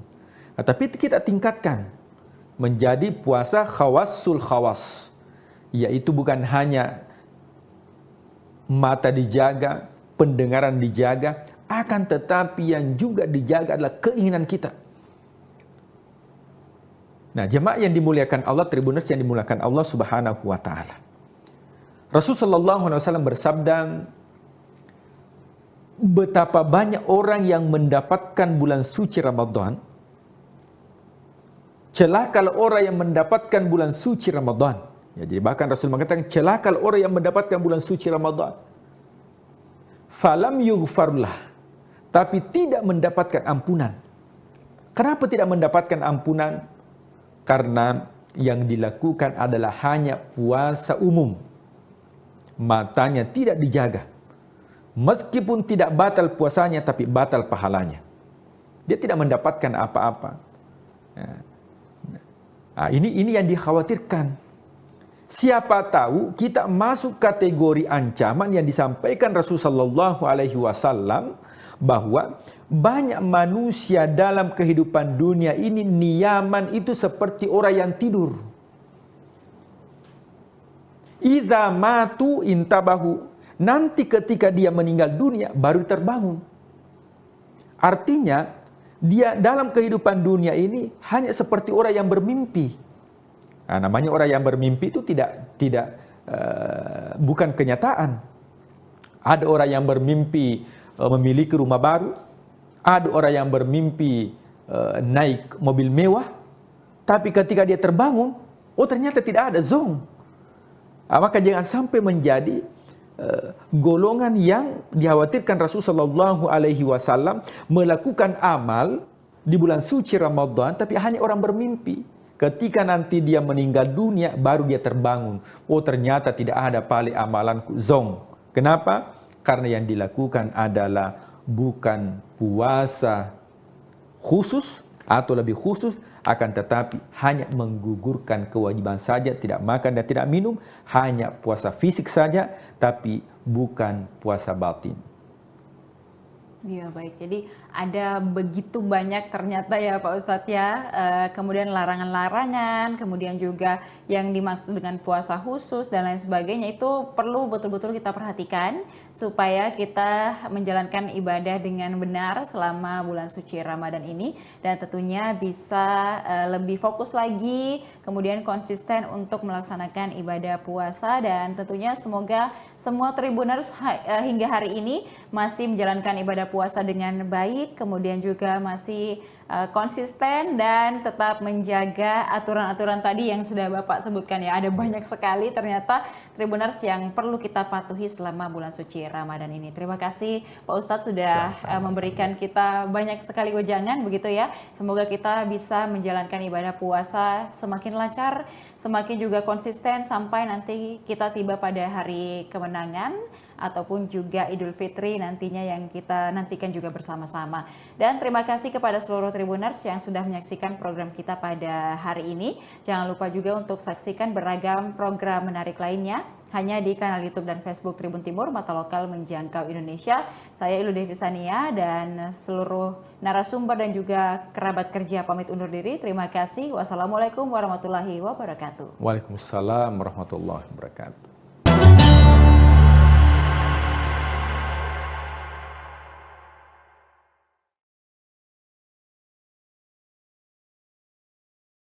Terus terang aja ya, ketika saya masih di SD, itu belum terpikir saya mau kemana.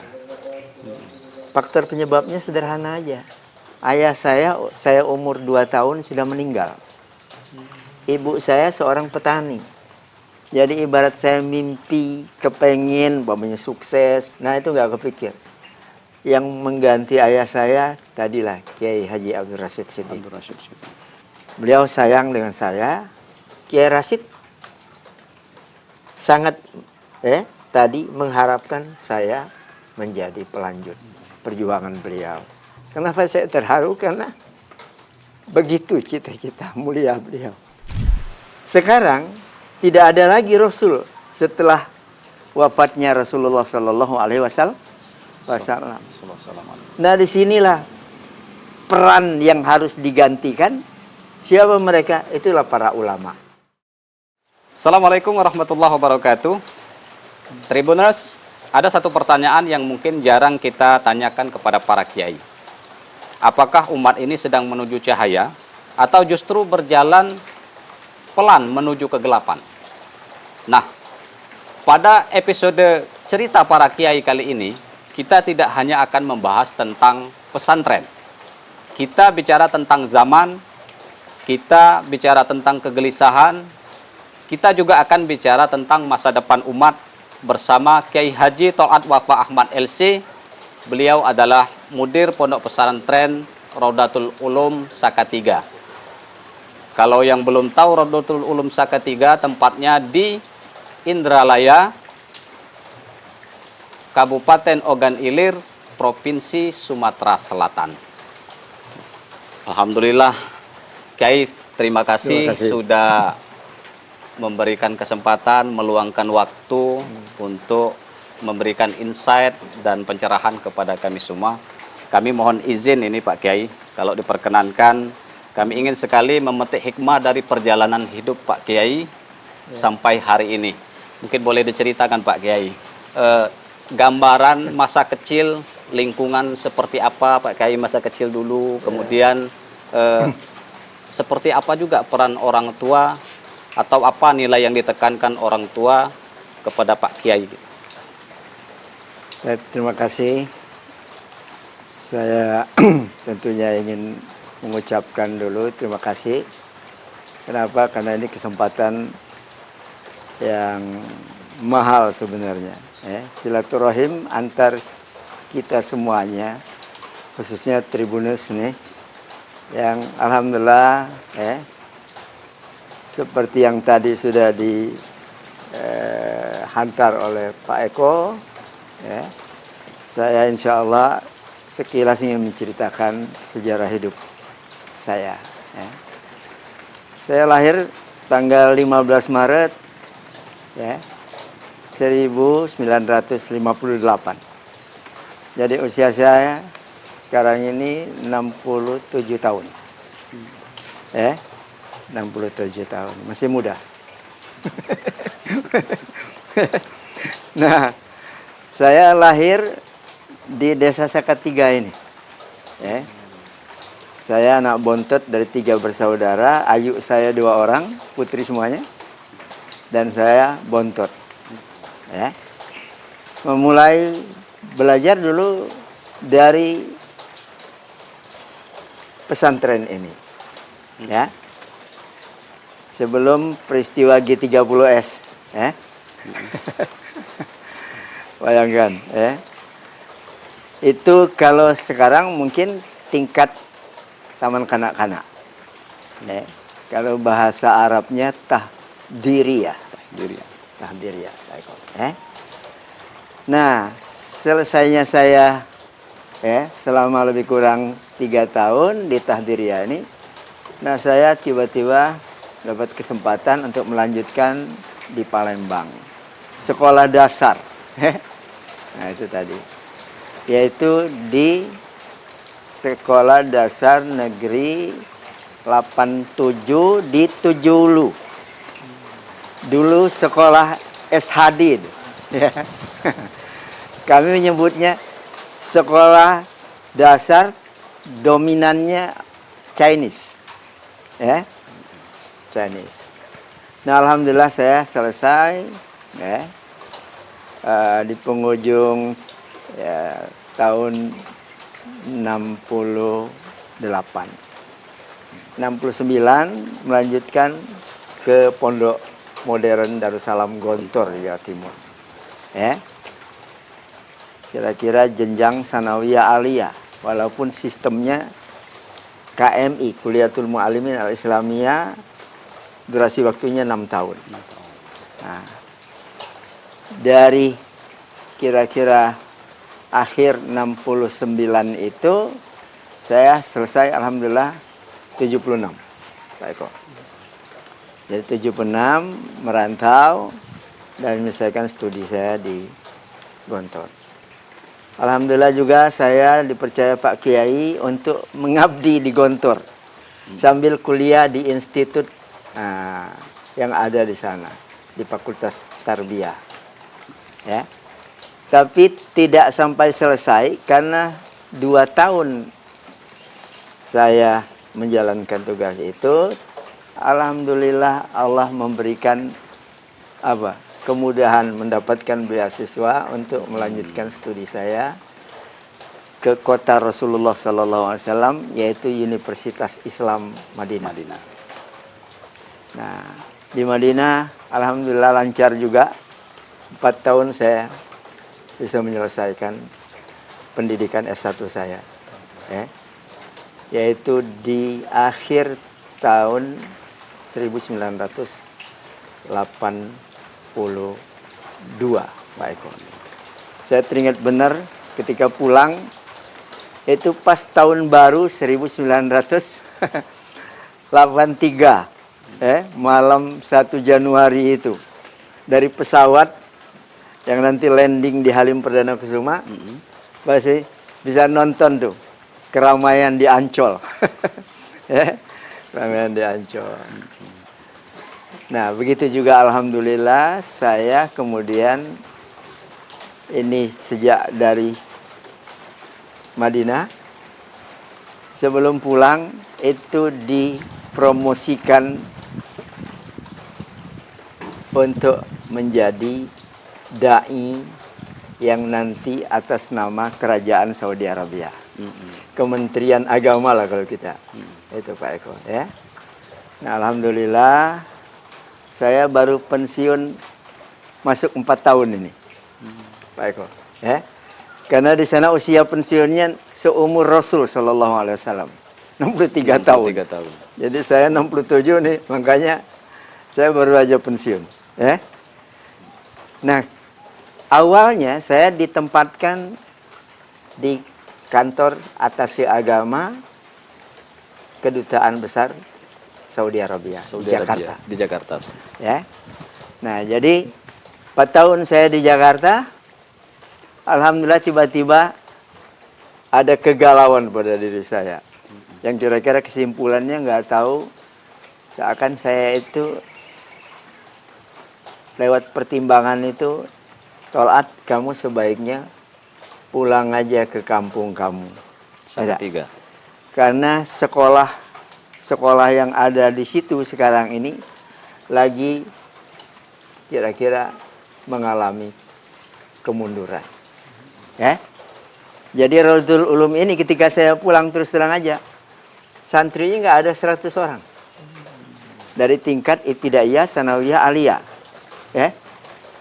Nah, jadi walaupun pada saat itu beresiko, banyak orang menasihati saya, coba dipikir dulu Tol'at.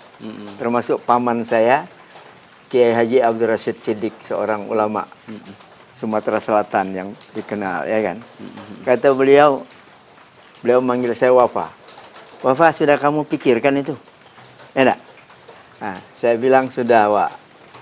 Saya sudah istikharah juga. Nah, alhamdulillah saya datang ya dari Jakarta di akhir September ya. Nah, itu kemudian saya sudah diberi mandat untuk memimpin. Sementara saya itu merasa masih muda ya. Pada saat itu. Pada saat itu. Karena saya belum menikah, usia saya baru 27 tahun. Nah, jadi alhamdulillah ya, pada tahun itu saya ya, karena para senior ini, beliau ini, orang-orang tua kita nih mendukung kami di belakangmu. Jadi saya ya memberanikan diri lah. Bismillah ya. Dan alhamdulillah ya, sejak tahun itu sampai sekarang alhamdulillah saya masih ya diberi Allah kesehatan, diberi Allah barangkali tadi ya keteguhan untuk melanjutkan perjuangan di lembaga pendidikan Islam Pondok Pesantren ini sampai hari ini. Tapi kami coba flashback lagi nih, Kiai. Iya. Jadi kan belakangan ini kan ada banyak orang merasa bimbang mau sekolah pesantren atau tidak, mau masuk pondok atau tidak gitu. Betul. Nah, kita ingin tahu nih, Kiai dulu waktu masa kecil itu pertimbangan masuk pondok gitu. Itu apa, Kiai? Sebenarnya saya terus terang aja ya, ketika saya masih di SD itu belum terpikir saya mau kemana. Faktor penyebabnya sederhana aja. Ayah saya umur 2 tahun sudah meninggal. Ibu saya seorang petani. Jadi ibarat saya mimpi, kepengen, umpamanya sukses, kepengen memilih tempat melanjutkan belajar saya ke Palembang atau kemana aja gitu ya. Nah, itu nggak kepikir. Tapi alhamdulillah pada waktunya ya, nah saya itu diajak oleh katakanlah kakak sepupu saya, karena beliau mengantar pada saat itu 11 orang. Jadi 12-nya dengan saya ke Gontor, ya. Nah, saya diikutkan. Lalu kemudian saya digaransi oleh saudara-saudara saya yang perempuan ini, karena suaminya bekerja, alhamdulillah. Dan ayu saya ini juga ada salah seorang guru, Nah, mereka mengatakan, insya Allah kami siap untuk membiayai. Itu dari sisi biaya. Iya, iya. Nah, jadi seperti itu. Nah. Jadi kalau ini boleh tahu nih, Kiai. Mungkin adakah hobi atau kebiasaan masa kecil Kiai itu yang mungkin orang banyak tidak tahu, tapi berkesan gitu loh sampai saat ini? Ya, ya betul. Jadi gimana ya? Saya kalau dibilang menjalani masa kecil itu, saya happy aja sebenarnya. Saya senang. Dan saya bukan juga orang gengsian gitu, Sebagai bukti, selama saya belajar di Palembang, di SD itu, saya sudah memikirkan keseimbangan ini, beban yang ada pada saya. Sehingga saya enjoy aja. Pada waktu itu jualan koran. Kebetulan paman saya itu, beliau tadi mengelola koran yang ada di kota Palembang. Paman saya Hasan nama beliau. Dan saya sebenarnya itu dengan bahasa beliau itu mengatakan, Bapak, kalau kamu mau memanfaatkan waktu silakan. Nah, jadi sebenarnya begitu ya, sederhana. Dan alhamdulillah itu sampai tamat saya nyambi gitu Jadi pagi sekolah, pulang dari sekolah makan, mampir ke rumah. Setelah itu saya ke seberang dekat Masjid Agung itu dulu. Nah itu. Jualan koran gitu? Iya, jualan koran. Nah begitu juga di kampung saya tinggalnya di sebelah Sulu. Jadi kalau di kampung itu, kira-kira ada kesempatan saya jual pempek, membawakan dagangan orang nih kira-kira. Saya juga biasa aja keliling kampung Nah itu, melakukan itu. Musim ini layangan, kadang-kadang saya bikin layangan sendiri, saya menjual layangan itu. Nah, sehingga terkenal waktu itu, ini layangan Topa katanya. Padahal nama saya Wafa kan. Itu banyak yang tadi langganan membelinya dari saya. Bahkan ada lagi yang unik lagi apa? Biasanya di kampung kami itu banyak pedagang kelapa. Ngambilnya dari Penes, dibawa pakai perahu. Lalu ketika naik ke atas itu biasanya kan diolah lagi kan. Jadi dibuang kulitnya itu. Nah, saya dengan sebaya saya itu kadang-kadang orang Palembang bilang mengambil lupahan. Jadi itu saat masih SD, Kiai? Masih SD. Tadi Kiai bilang usia 2 tahun kalau tidak salah sudah ditinggal orang tua. Ibu. Ayah. Ayah. Lalu siapa sosok yang paling berpengaruh dalam membentuk kedisiplinan Kiai pada saat itu? Ya sebenarnya ya tetap orang tua pasti, mungkin milieu saya termasuk yang mengganti ayah saya kira-kira tadilah Kiai Haji Abdul Rashid Siddiq. Beliau sayang dengan saya. Beliau walaupun anak beliau yang paling tua itu pernah dikader, juga dikirim sebelum tahun 70, seperti tokoh-tokoh di semua provinsi di Indonesia ini mendapat kesempatan untuk belajar di Madinah pada saat itu. Kakak saya itu sebenarnya cita-cita ayahnya supaya bisa menjadi pelanjut. Walaupun beliau tidak selesai, mohon maaf terputus di jalan gitu Nah makanya Kiai Rashid sangat tadi mengharapkan saya menjadi pelanjut. perjuangan beliau, termasuk mengurus madrasah ini, termasuk seperti beliau kira-kira menjadi dai nantinya di Sumsel ini. Makanya saya pernah menjadi pengurus Dewan Dakwah Islamiyah yang dulu pendirinya di Palembang ini beliau, pimpinan yang pertama beliau dulu pertama Dr. Andes Haji Husin Abdul Muin, ya kan? Murid beliau yang setia juga, ya. Nah itu. Nah, peran beliau ini sangat sangat membekas di hati Kiai ya. Sampai saya melihat tadi Kiai agak sedikit terharu gitu. Ya. Kenapa saya terharu? Karena begitu cita-cita mulia beliau. Ya.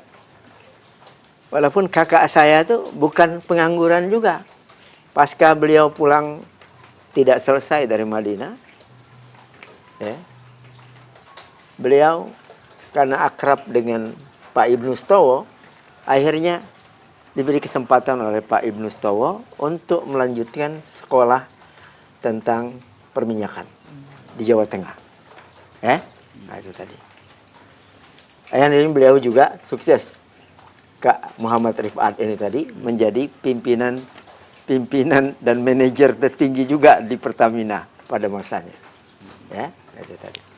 Jadi setelah melalui masa kecil di Palembang, kemudian tadi Kiai sempat cerita juga akhirnya memutuskan untuk berangkat ke Ponpes Darussalam Gontor. Iya. Saya ingin mungkin Kiai lebih mengingat, adakah pesan guru atau ustadz atau Kiai di sana yang sampai sekarang itu masih membekas di hati Kiai dan masih diamalkan sampai saat ini? Ya tentu. Jadi ibarat celupan yang paling barangkali ini di tingkat dasar menengah apa yang saya dapati dari Gontor itu seakan itulah yang sampai sekarang menjadi celupan yang saya bawa juga pulang ke Salatiga ini lagi. Dulu sistem pendidikan yang diterapkan di Raudatul Ulum ini belum seperti sekarang Sistem 24 jam boarding school. Nah itu tadi tinggal di asrama. Kita mengasuh mereka itu dekat dengan mereka itu ya selama 24 jam bayangkan sekarang. Kalau dulu sistem kalong. Jadi sistem kalong itu pagi datang ke sekolah, siang pulang, ya kan? Nah itu. Jadi inilah yang saya coba bawa, saya terapkan dengan tentunya juga modifikasi yang disesuaikan dengan kondisi kekinian dan kedisinian juga, ya kan? Adaptif lah. Kalau baca-baca itu literatur itu Kiai sudah memimpin Ponpes ini sejak tahun 86 Kiai. 86. Kemudian mungkin pernah berselang ya di waktu tahun 2004 sampai 2010 kalau tidak salah Kiai ya. Nah, setelah itu 2010 sampai sekarang balik lagi Kiai yang memimpin Ponpes Raudatul Ulum. Nah, jadi selama puluhan mengabdi di pesantren Pak Kiai. Terus melihat juga perkembangan zaman. Apakah Kiai merasa umat kita saat ini nih sedang baik-baik saja atau justru sebaliknya begitu Pak? Ya, dinamika yang kita temui ya sekarang ini ya bisa iya bisa tidak gitu ya. Tapi kita belajar dari sejarah. Ada seorang sejarawan mengistilahkan inilah masa kekambuhan jahiliyah. Jadi bahasa jahiliyah itu bukan hanya bodoh ya cara berpikirnya, tetapi kerusakan yang sudah begitu luar biasa gitu ya. Nah makanya kalau dulu dalam sejarah setiap terjadi kekambuhan jahiliyah, kerusakan tadi yang sifatnya sangat-sangat luas gitu ya. Nah, dan di semua sektor kehidupan. Nah disitulah Allah mengutus Rasulnya. Ya kan? Sekarang tidak ada lagi Rasul setelah wafatnya Rasulullah Sallallahu Alaihi Wasallam. Nah disinilah peran yang harus digantikan. Siapa mereka? Itulah para ulama. Karena dalam hadis itu dikatakan al-ulama'u warasatul anbiya. Ulama itu pewaris para nabi. Yang diwarisi bukan dirham, bukan dinar. Bukan duit berarti, kan? Bukan kekayaan. Yang diwarisi itu adalah tugas kenabian itu. Ya kan? Tugas merubah tidak tahu jadi tahu dan seterusnya dan seterusnya. Tugas tadi melatih, membiasakan satu budaya buruk berubah menjadi budaya baik. Begitu kan? Fenomena buruk dirubah menjadi baik. Kebuntuan dihadirkan solusi-solusi yang tepat. Enak. Nah, begitu. Jadi kalau kita menyebut satu penyakit yang paling serius terhadap umat ini, Kiai, kira-kira apa itu, Kiai? Yang menggerogoti umat Islam lah lebih begitu. Sebenarnya cukup banyak ya. Jadi kalau kita jujur mengevaluasi diri kita, kadang-kadang ini bermuara dari sumber daya manusianya. Nah, seperti umpamanya begini, kita ternyata belum sungguh-sungguh menyiapkan kader yang akan meneruskan tadi misi kenabian itu. Ya, coba kita lihat. Mungkin anak-anak kita, cucu kita kalau ditanya pengen sekolah di mana, itu nggak kepikir, pokoknya ingin sekolah di madrasah, di pondok pesantren, dengan alasan macam-macam. Ya, mereka justru memikirkan kalau bisa saya sukses nanti jadi presiden, ya, jadi menteri, jadi gubernur, jadi bupati, jadi anggota dewan, ya enggak? Seakan-akan begitu tuh, jadi orang kaya. Nah, pikirannya kalau alumni pondok pesantren itu paling juru doa aja. Spesialis doa. Atau merebut masjid gitu kan, kira-kira. Atau agak naik dikit nih, barangkali petugas untuk menikahkan nih. Kalau bahasa kami di sini ketip. Nah, seperti itu. Padahal fakta nih sekarang, alumni pondok pesantren yang alhamdulillah sudah level dunia nih banyak. Nah, dulu pimpinan ormas terbesar Hasyim Muzadi itu alumni Gontor. Senior saya jauh, ya enggak? Bayangin. Beliau pernah memimpin organisasi setingkat dunia. Ya, sama dengan sahabat saya satu angkatan juga masuk ke Gontor, Profesor Din Samsudin. Yang ternyata beliau bukan hanya berdakwah dalam negeri, yang ternyata bukan kuliah di dalam negeri juga. Beliau kuliahnya di Amerika, ya kan? Nah, lalu dipilih nantinya menjadi ketua Ormas Muhammadiyah. Ini NU, ini Muhammadiyah, ya kan? Dan tadi beliau memimpin Muhammadiyah 2 periode, ya, pada zamannya. Dan beliau dengan kemampuan dan oleh-oleh seperti kami sama juga, menguasai bahasa Arab, menguasai bahasa Inggris. Akhirnya tadi beliau sering diundang oleh PBB, ya, untuk menyampaikan kira-kira apa yang kemudian menginspirasi banyak pihak, ya. Oke. Lalu apa yang paling membuat Kiai gelisah ketika kita bicara tentang generasi muda saat ini, Pak Kiai? Nah, ini termasuk, ya. Jadi Gen Z ini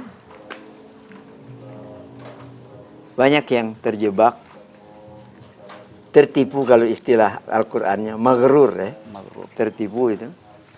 Nah, sehingga sekarang itu ada istilah apa ya? Visi negatif. Ya.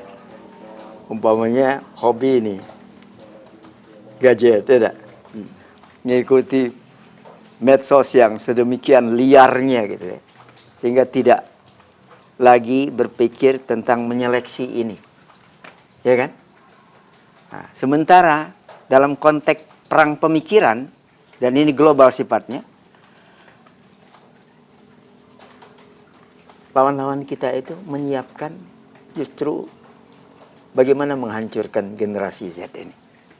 Bayangkan, ya kan?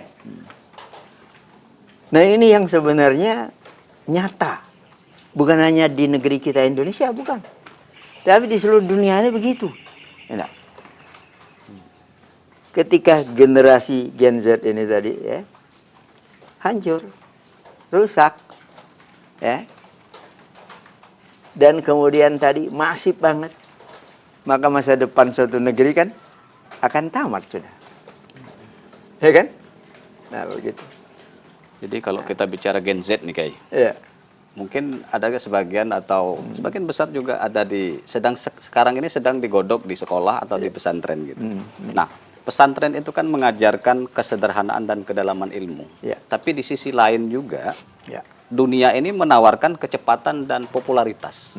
Nah, ini tentu menjadi pertarungan sengit ini, Pak Kiai. Bagaimana Pak Kiai melihat pertarungan ini? Ya, nah itulah di antara kendala yang dihadapi oleh baik para kiai yang mengelola pondok-pondok pesantren maupun juga ya para intelektual yang juga mengelola lembaga-lembaga pendidikan. Ya, nah inilah yang kita coba persiapkan ya untuk mengantisipasi yang tadi itu. Ya, model kami terus terang aja. Walaupun pesantren, kami ada SMP, ada SMA. Ya enggak? Ya. Bagi kami itu ilmu Allah itu ada lewat syariat, transformasinya tentunya lewat teks Al-Quran dan teks Al-Hadis. Dan ini menjadi produk jurusan syariat. Ya? Nah, jurusan agama. Yang kedua, Allah itu mengajarkan ilmunya lewat fenomena alam. Ya. Kita disuruh kul siru fil ardi fanzuru kaifa kana aqibatul mukadzibin. Silahkan mau pergi kemana aja di muka bumi ini, kita jelajah, hatta ke planet sana silahkan. Tapi Allah memesankan apa? Fanzuru, nalarilah semua ini. Ya. Nah makanya sejarah sains apapun itu lewat penelitian karya Allah ini, ya, produk Allah ini, yang nggak mungkin salah. Yang salah itu peneliti aja. Tapi boleh diteliti lagi oleh siapapun, ya kan? Nah, seperti jangan jauh-jauh. Contohnya dulu soal apa? Susu apa yang paling produktif untuk pertumbuhan bayi, ya kan? Dulu masih berdebat orang. Masih menawarkan ini lebih bagus, lebih bagus, lebih bagus. Produk manusia nih. Sekarang sudah final. Kesimpulan, ya saya dapat info dari Dr. Usman Said almarhum dulu. Beliau mengikuti seminar di Australia internasional. Kata beliau apa? Pada gilirannya semua dokter itu mengakui produk Allah. Ya apa itu? Susu ibu. ASI. Ya, ASI, ya kan? Nah, itu contoh. Nah begitulah sekarang, ya kalau bicara fenomena Allah seluas, ya saya kira alam ini, ya.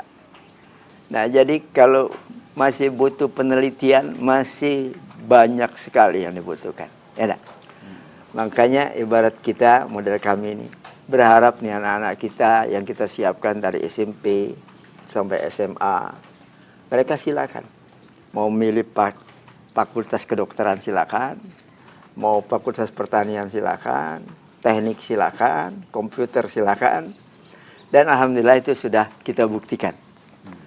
Jadi alumni SMA kita udah banyak yang jadi dokter, itu seperti putrinya Profesor Rujito, itu sekelas dengan anak saya.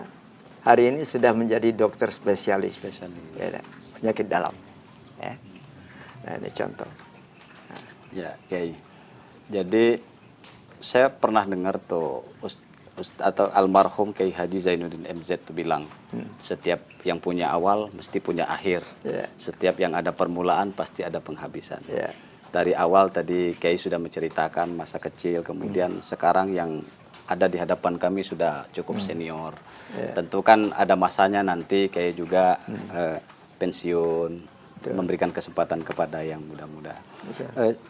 Setelah semua perjuangan yang dilalui Pak Kiai, kalau boleh kami ingin tahu, apa sebetulnya yang ingin Kiai pertanggungjawabkan di hadapan Allah Subhanahu wa Ta'ala? Ya, ini pertanyaan bagus ya untuk banyak orang. Nah, inilah yang kita persiapkan. Jadi pertama saya mempersiapkan anak-anak sebagai kader pelanjut perjuangan kami. Saya tidak mengatakan saya sendiri, karena banyak yang membantu saya, alhamdulillah. Baik di Rodotul Ulum ini maupun di lembaga-lembaga yang saya masih dipercaya untuk menjadi ketua Dewan Pembina yayasannya. Seperti di Palembang ada Bina Ilmi di Musi II, ada di Demang Lebar Daun Izzuddin, dulu ada Al Furqon di Basuki Rahmat. Nah itu termasuk ada di Bogor, ada di Tasikmalaya. Nah semua itu sesungguhnya adalah bagi saya tanggung jawab juga. Nah sama, kami menyiapkan kader baik anak biologis saya maupun anak ideologis saya. Seperti santri ini kan anak ideologis saya. Yang alhamdulillah barangkali separuh dari SDM kita yang sekarang ini status jadi pengurus, jadi guru di sini adalah produk itu tadi. Saya sudah berapa kali men-challenge mereka ini, termasuk anak saya. Kamu sudah layak untuk menggantikan orang tuamu. Ya enggak? Patah tumbuh hilang berganti ini. Ya enggak? Nah, tapi tadi dia mengatakan belum siap. Padahal sebenarnya kita menilainya sudah siap nih. Makanya saya sekarang sudah melatihnya ya. Wakil pimpinan saya, anak saya. Nah ini baru menyelesaikan S2 di Universitas Islam Madinah. Ahmadi ini. Ini anak mantu saya. Karena istrinya anak saya perempuan yang bontot. Nah, saya suruh pulang dulu kamu. Persoalan S3 gampang. Ya kan? Nanti kamu mau kuliah di mana, insya Allah kita bantu, kita siapkan, kita mudahkan. Nah, sekarang lagi menyiapkan untuk S3-nya. Nah, jadi alhamdulillah kaderisasi ini berjalan. Saya terus terang saja orang paling bahagia kalau bisa membantu sukses kaderisasi ini tadi. Bahkan saya jauh sebelumnya sudah biasa gitu, ibarat menjadi donatur nih anak-anak yang nggak mampu untuk tadi melanjutkan studi, baik di dalam negeri maupun keluar. Nah ini semuanya tadi sebagai wujud rasa tanggung jawab saya. Nah, di samping tentunya juga melatih mereka juga untuk adaptif dengan tuntutan kekinian dan kedisinian ini. Yang tadi umpamanya tantangan yang begitu pesat, ya kan? Begitu serba modern, ya enggak? Nah, begitu menarik sehingga mungkin jadi rebutan, gitu ya? Nah, semacam itu. Bagi saya terus terang aja, bukan harus dihadapi dengan mundur, tapi biasa aja. Hidup ini kan kompetitif ya, nak? Nah, tinggal yang kita pikirkan bagaimana kita bisa menang, ya nak? Nah, dalam kompetisi yang terbuka ini, itu aja. Nah, jadi itu alhamdulillah yang kita siapkan. Benar tadi, ada hadisnya yang ditanyakan Allah nanti kepada kita pasca kita sudah meniti karir menuntut ilmu ini, yang ditanyakan Allah itu, apa yang sudah kamu kerjakan ketika kita kira aku sudah memberikan ilmuku kepadamu. Karya berarti, ya? Karya. Bukan ditanya gelarnya. Nah tadi. Tapi produk dari ilmu yang diberikan Allah itu ya kepada kita. Baik dia ilmu syar'i maupun ilmu tadi umum ya, sains tadi. Nah itu. Baik, Kiai, luar biasa ini. Mungkin ini yang terakhir, Kiai. Seandainya Kiai punya waktu 1 menit ya, untuk berbicara kepada seluruh masyarakat, utamanya Indonesia, apa yang ingin Kiai sampaikan? Ya, sebenarnya banyak yang akan saya sampaikan. Dan oleh karenanya sekarang ada istilah dakwah lewat tulisan, dakwah lewat media, seperti saudara-saudaraku hari ini mewawancarai saya. Ya, hari ini saya bicara di sini bisa jadi bisa didengar, ya, insya Allah, di jagat raya ini, gitu ya. Nah, karena kita sudah menikmati itu juga, ya, seperti dosen saya dulu, Dr. Yusuf Qardawi, ya. Nah, tadi kita bisa menikmati pencerahan dari beliau setiap hari mestinya, ya, lewat media. Makanya saya juga bangga dan bahagia hari ini, ya, dikunjungi, diajak ngobrol model begini nih, sehingga pesan dakwah ini tidak terhambat, gitu ya. Kalau model lamanya butuh dijemput dulu, dijadwal dulu, harus kemudian hadir. Tadi audiensnya terbatas, ya kan? Model dulu saya sehari paling sekali diundang, jauh lagi, ya. Tadi hanya bicara dengan orang yang terbatas jumlahnya. Tapi sekarang kan alhamdulillah dengan fasilitasi semacam ini luar biasa. Nah, ini juga anak-anak saya ini juga ikut belajar juga nih. Mohon maaf nih Pak Eko, ya, Nak. Insya Allah ilmu bermanfaat nih. Sama-sama pengalaman bermanfaat. Sama-sama belajar ini, Kiai. Ya, ini buat anak-anak kita model ini, kami kadang-kadang podcast, ya nggak? Nah, kadang-kadang dilepas, alam lepas begini, ya, sambil menikmati, ya, indahnya alam. Tapi tadi kita masih sempat ngobrol yang sifatnya dakwah juga. Ya. Sayang sekali Tribuners sudah sangat sore ini. Padahal perbincangan ini seandainya punya waktu banyak, kita akan lebih banyak menggali perspektif pemikiran dari Kiai Tholad Wafa. Tapi ya terima kasih Kiai, sekali lagi kami ucapkan. Sama-sama. Banyak sekali insight, kemudian pencerahan yang mudah-mudahan sangat bermanfaat bagi saya pribadi, umumnya bagi audiens atau Tribuners dimanapun berada. Dari seorang atau dari cerita para Kiai, kita belajar bahwa perubahan zaman tidak selalu harus ditakuti. Tapi kehilangan arah, itulah yang paling berbahaya. Pesantren mungkin tidak selalu gaduh dalam sorotan, tapi di dalamnya peradaban sedang dibangun. Semoga kita tidak hanya mendengar, tapi juga merenung. Terima kasih sudah menyaksikan cerita para Kiai. Saya akhiri, wassalamualaikum warahmatullahi wabarakatuh. Waalaikumsalam warahmatullahi wabarakatuh. Download Tribun X sekarang, menghadirkan lokal menjadi Indonesia.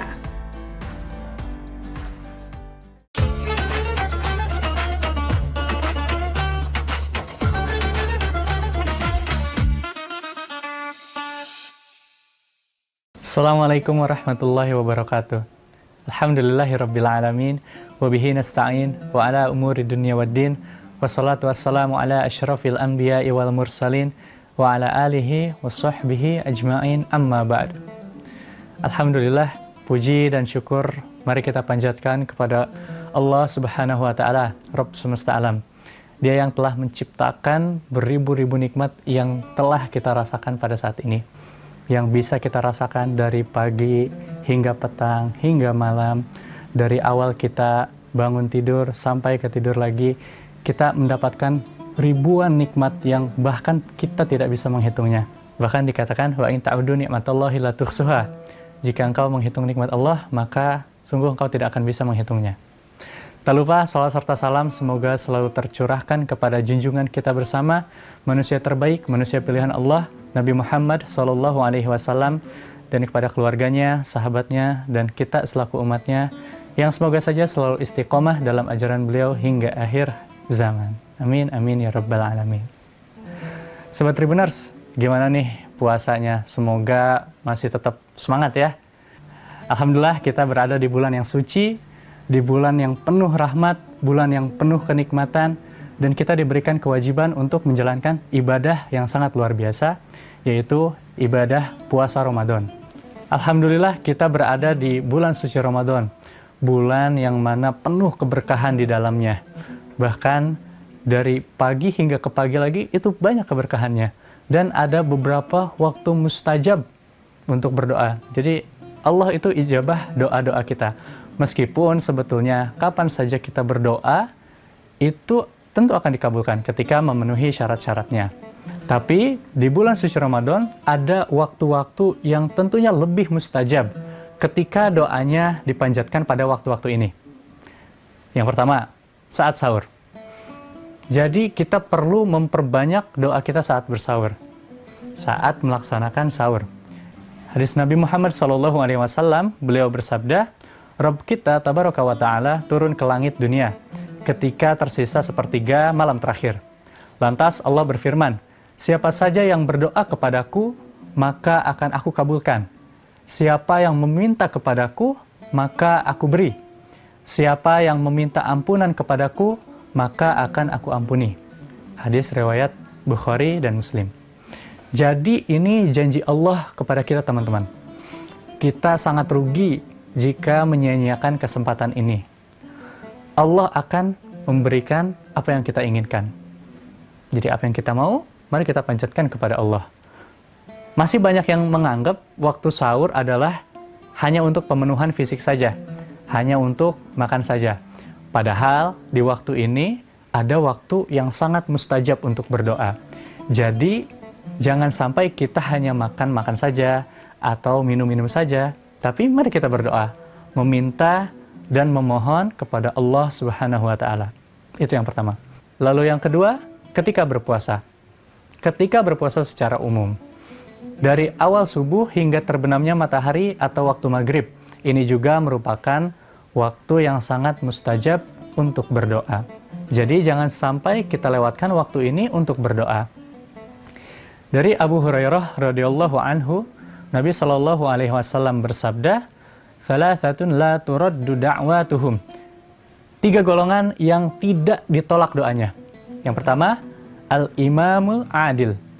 Pemimpin yang adil. Ini doanya tidak akan ditolak. Bukan pemimpin yang zalim. Lalu yang kedua, was-shaimu hatta yuftir. Orang yang berpuasa hingga ia berbuka. Lalu yang ketiga, doa orang yang terzalimi. Jadi, bulan Ramadan ini sangat mulia sekali teman-teman. Kita punya privilege yang Rasul sampaikan kepada kita yang sedang berpuasa, bahwa doa kita tidak akan tertolak. Jadi, itu waktu mustajab yang kedua. Itu apa tadi? Saat berpuasa dari awal hingga terbenamnya matahari.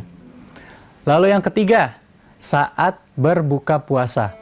Nabi Muhammad SAW bersabda, sungguh orang yang berpuasa mempunyai doa yang dikabulkan dan tidak akan ditolak tatkala berbuka puasa. Jadi, ayo kita panjatkan doa. Minta apa yang teman-teman perlukan. Minta apa saja yang kita butuhkan kepada Allah Subhanahu wa Ta'ala. Bahkan dikatakan, kalau ada orang yang tidak berdoa, itu adalah orang yang sombong. Jadi, mari kita berdoa, apalagi waktu ini sangat mustajab. Dijanjikan oleh Rasul bahwa doanya tidak akan tertolak. Selain itu, di bulan ini juga ada satu malam yang sangat mulia. Bahkan dikatakan malam yang lebih baik daripada 1000 bulan. Dalam Al-Quran, surat Al-Qadar ayat 3, Allah Subhanahu wa Ta'ala berfirman, Lailatul Qadri khairum min alfi syahr. Lailatul Qadar itu lebih baik daripada 1000 bulan. Diyakini juga pada malam ini ialah diturunkannya Al-Quran. Allah Subhanahu wa Ta'ala berfirman dalam surat Al-Baqarah ayat 185, Syahrul Ramadan alladzi unzila fihil Qur'anu hudalin nas. Bulan Ramadan adalah bulan yang di dalamnya diturunkan Al-Quran sebagai petunjuk bagi manusia. Malam Lailatul Qadar memiliki keutamaan yang sangat mulia. Rasulullah Shallallahu Alaihi Wasallam bersabda, barang siapa sholat pada malam Lailatul Qadar karena iman dan mengharapkan pahala, diampuni dosa-dosanya yang telah lampau. Hadis riwayat Bukhari. Maka pada malam ini insya Allah seluruh doa akan diijabah. Dan banyak orang yang mencari malam ini di 10 hari terakhir Ramadan. Maka dari itu biasanya banyak yang memperkencang ibadahnya. Mulai dari sholat malam, membaca, bahkan menghatamkan Al-Quran, beriktikaf, dan lain sebagainya. Nah, pastikan kita berada di salah satunya. Jadi ayo kita panjatkan doa. Minta apa yang teman-teman perlukan. Minta apa aja yang kita butuhkan. Minta kepada Allah. Apalagi waktu ini sangat mustajab. Dijanjikan oleh Rasul bahwa doanya tidak akan tertolak. Itulah beberapa waktu mustajab di bulan Ramadan. Jadi, mari kita jangan lupa dan jangan ragu untuk berdoa. Apalagi yang kita minta adalah Sang Maha Pengasih, Maha Penyayang, Ar-Rahman, Ar-Rahim, Maha Kaya, Maha Mendengar, yaitu Allah Subhanahu wa Ta'ala. Sangat rugi jika kita melewatkan atau menyia-nyiakan kesempatan ini. Wallahu a'lam bishawab. Wassalamualaikum warahmatullahi wabarakatuh. Download Tribun X sekarang. Menghadirkan lokal menjadi Indonesia. Orang-orang berlayar itu kan mereka orang-orang perahu berlayar. Membawa beli senjata di Surabaya, bawanya ke sini. Bawa ke sini langsung ketemulah mengambil membawa senjata untuk melakukan perlawanan, habis dijadikan persahabatan, menjadi satu kesatuan kekeluargaan. Dan menurut cerita bahwa kekeluargaan bukan secara lisan, minum darah antara satu dengan yang satu. Tahun 92 itu kan ada gempa bencana, masjid ini sudah tidak ada lagi. Dulu masjid ini kan berbentuk kayak rumah panggung. Pakai tiang-tiang semua. Tapi bentuknya seperti masjid. Ya. Jadi begitu habis gempa, masjid ini dapat bantuan dari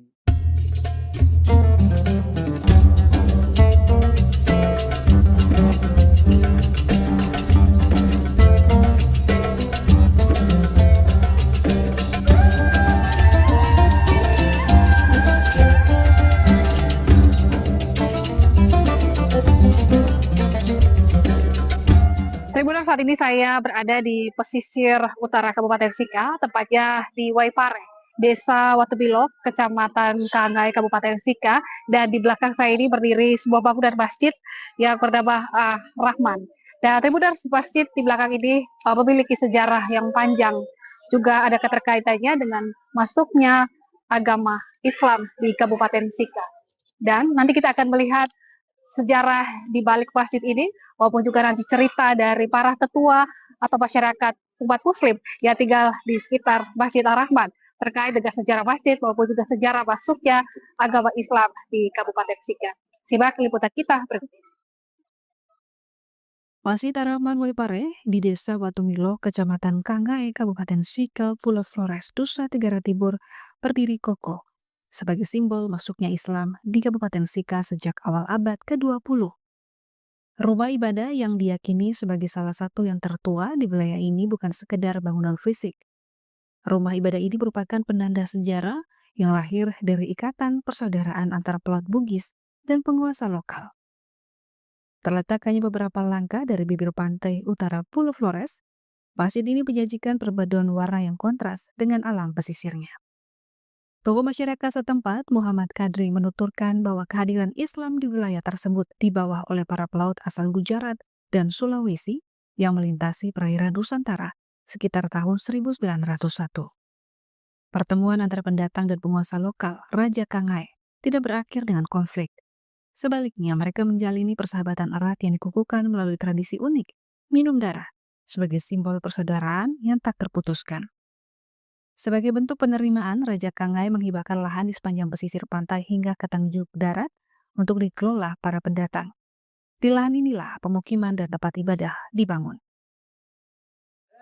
Menurut sejarah dari cerita dari orang-orang tua sebelum saya ini, mereka menyatakan bahwa Islam masuk di Sika ini diperkirakan tahun 1901.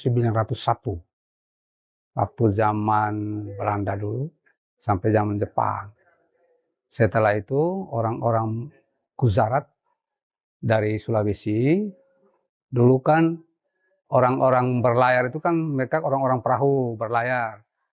Membawa beli senjata di Surabaya, bawanya ke sini. Bawa ke sini langsung ketemulah Raja Nair, Ratu Nair, Raja Kerajaan Kangai yang tempatnya di sana. Ada rumah raja di situ. Lalu mereka berlabuh di sini membawa senjata untuk melakukan perlawanan. Habis dijadikan persahabatan, menjadi satu kesatuan kekeluargaan. Dan menurut cerita bahwa kekeluargaan bukan secara lisan. Minum darah antara satu dengan yang satu, sehingga menjadi persahabatan yang jadi tuntun. Setelah itu, raja itulah memberikan tempat untuk dihuni. Bahkan bukan di sini saja, sampai ke daratan Tanjung Darat, pantai dari sini itu. Sampai sekarang mereka punya moyang-moyang dulu yang ahli waris makan sampai termasuk Pangabata, termasuk Tanjung Darat. Itu diberi oleh kerajaan ini karena dia untuk mempertahankan kekuatan di masa itu. Setelah itu mereka kan hanya 4 dekade, sudah 4 dekade. Sampai sekarang, dulu dikasih hibah tanah ini untuk membangun rumah ibadah zaman itu. Bangun rumah darurat dulu. Sebetulnya kami saya dulu 83, 82 ke sini, masih bangunan masih lama itu. Direnovasi itu setelah gempa itu baru direnovasi sebagaimana rupa kita lihat ini. Masa itu terdarurat. Nah, setelah generasi ke generasi, setelah mereka kan datangnya tidak sebegitu banyak. Setelah itu dia orang-orang dari atas, yaitu orang-orang dari gunung, dipekerjakan di sini. Karena mereka sudah punya lahan kelapa sampai ke Tanjung Darat, sampai ke pulau besar ini juga. Dipekerjakan, langsung ditinggalkan di sini, dibagi-bagi. Jadi orang yang asli Waipare ini, orang-orang dari Bugis hanya tinggal seberapa saja ini. Yang lain itu orang-orang dari sini semua yang menempati tempat di sini. Mereka bergabung dengan mereka, langsung mereka memeluk Islam. Akhirnya mereka tinggal di sini. Jadinya kampung Waipare tadi. Orang dulu artinya kan Waipare itu air yang ada beras, katanya. Katanya dulu sumur sudah ditutup ini. Sumur itu orang-orang dulu panen, ambil dulu orang di gunung kan tidak ada air. Kata ambilnya ke situ zaman itu. Dan namanya Waipare, orang bilang itu air apa? Air beras. Ceritanya begitu dari orang tua dulu yang sudah meninggal semua. Dengan pembuktian nenek moyang mereka itu ada pembuktian kubur sana. Kubur itu sudah ratusan tahun tuh. Kubur masih dia kan dicor tuh orang bawa kubur itu dibikin modifikasi macam ke kubur-kubur yang ada di Jawa itu. Kan mereka dulu kan berdagang ke Jawa dengan perahu, langsung dibawa. Misalnya apa segala macam dimuat dari sana mereka, orang-orang dulu kan tahu sendiri. Apalagi kuburnya masih ada itu. Jadi namanya mereka saya kalau tidak salah namanya Haji Taning. Haji Taning itu yang orang pertama ke sini. Nah, setelah itu dia punya ada kan beberapa orang tuh, ada yang nanti di sini setelah bangun ini, setelah itu mereka ada yang ngungsi ke Momere itu Haji Arsad mereka. Pak Haji Arsad itu punya mama kan dari sini. Orang Sulawesi juga ngungsilah ke Momere, tinggal di Momere, akhirnya bangun Masjid Biru itu. Gitu. Habis di sini Geliting, dulu kan ada pelabuhan di Geliting saja.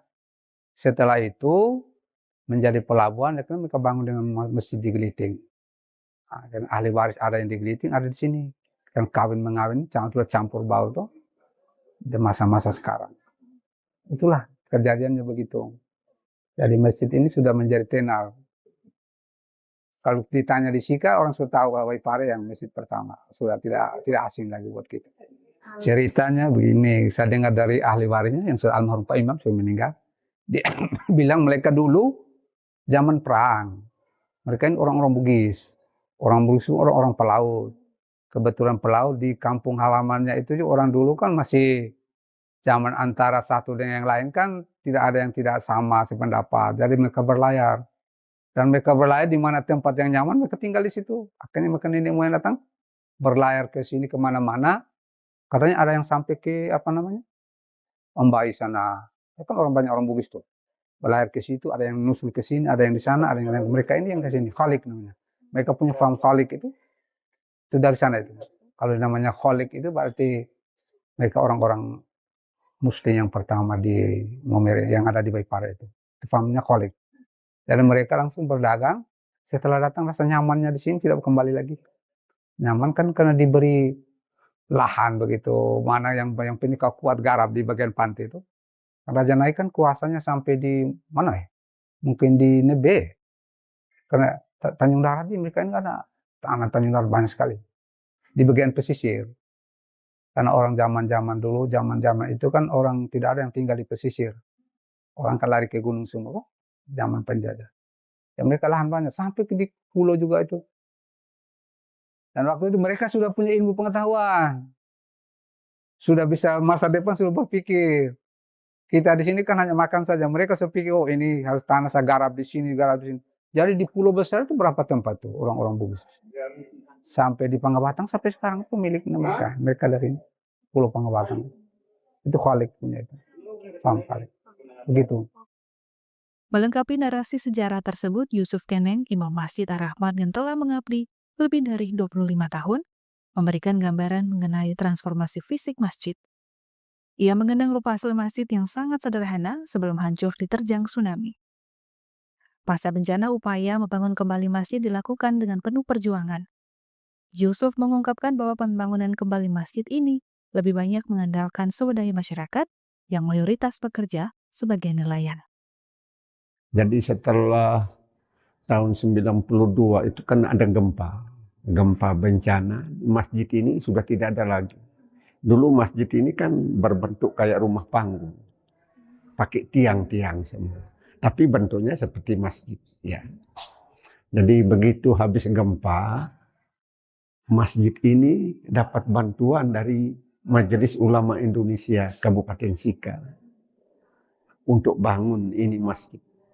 Nah, bangun berupa dia punya tiang-tiang apa namanya rangka-rangkanya ini yang kalau ini sudah diperbaharui. Akhirnya kami sudah dapat bantuan berapa kali. Bantuan itu kan tidak besar. Ada yang 25 juta, ada yang 15 juta. Itu kan kami bangun untuk rehab.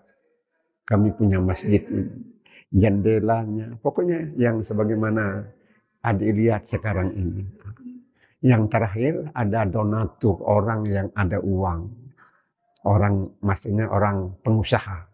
Kasih kami bantuan, tidak tahu uangnya berapa. Dia sendiri yang tangani ini. Dia punya kerja pelafonnya, semua sampai di luar. Uangnya kami tidak bisa sebut karena dia sendiri yang langsung tangani. Kalau kondisi ibadahnya biasa-biasa saja. Hanya kondisi masjidnya itu seperti yang saya bilang tadi itu. Masjidnya kayak rumah panggung begitu, pakai tiang-tiang semua dengan dinding-dinding. Begitu gempa, hancur. Nah, begitu. Akhirnya setelah gempa baru mulai bangun pelan-pelan ini, Mas. Terminal Masjid Ar-Rahman yang berada di Waipare, di Desa Watubilo, Kecamatan Kangae, Kabupaten Sika, Nusa Tenggara Timur, berdasarkan sejarah, merupakan masjid pertama yang ada di Kabupaten Sika dan juga menjadi titik masuk sejarah Islam masuk ke Kabupaten Sika. Masjid tertua ini juga pernah runtuh pada tahun 1992 ketika gempa dan tsunami menerjang Pulau Flores atau Kabupaten Sika. Kemudian masjid ini dibangun kembali hingga kokoh berdiri saat ini. Saat ini masjid ini juga menjadi tempat ibadah masyarakat di sekitar dan memiliki nilai sejarah dan harapannya bahwa masjid ini terus menjadi tempat yang ramah dan juga mewariskan cerita di balik berdirinya masjid tertua di Kabupaten Sika. Download Tribun X sekarang, menghadirkan lokal menjadi Indonesia.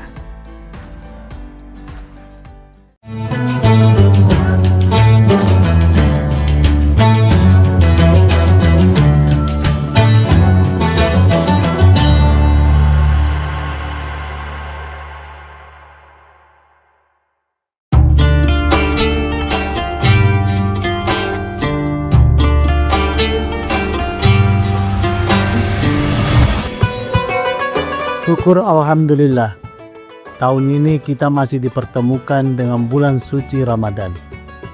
Ramadan bukan sekedar menahan lapar dan dahaga, tetapi waktu untuk memperbaiki kualitas diri, baik ibadah maupun menempa akhlak.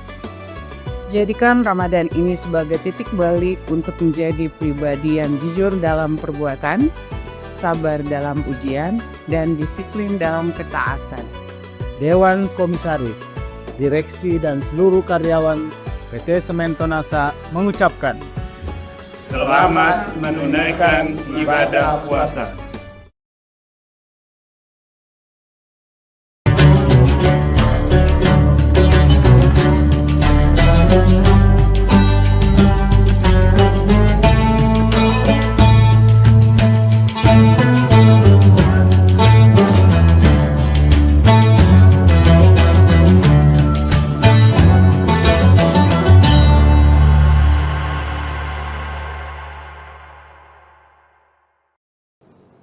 Assalamualaikum warahmatullahi wabarakatuh. Tribuners, seperti apa kabar Anda pada hari ini menantikan waktu berbuka puasa? Semoga semuanya masih tetap semangat berpuasa dan juga dalam keadaan sehat walafiat. Tentunya masih bersama saya Ilu Devisania dalam program Syiar Ramadan Tribun Timur yang spesial. Hari ini kita akan membahas terkait dengan tipe puasa yang nantinya akan dijelaskan secara lebih rinci oleh Bapak Ustadz Kiai Haji Sabarudin LC yang sudah bersama kita pada hari ini dan tentunya akan berbagi banyak pengetahuan seputar bulan suci Ramadan. Bapak Ustadz, Assalamualaikum warahmatullahi wabarakatuh. Waalaikumsalam warahmatullahi wabarakatuh. Baik, seperti apa kabarnya Pak? Alhamdulillah luar biasa. Alhamdulillah luar biasa. Baik, nah ini kita akan memberikan wejangan begitu ya Pak Ustadz ya terkait dengan tipe-tipe puasa selama bulan suci Ramadan, karena kan ada tipe puasa khusus dan lain sebagainya. Mungkin dapat disampaikan kepada Tribuners, silakan.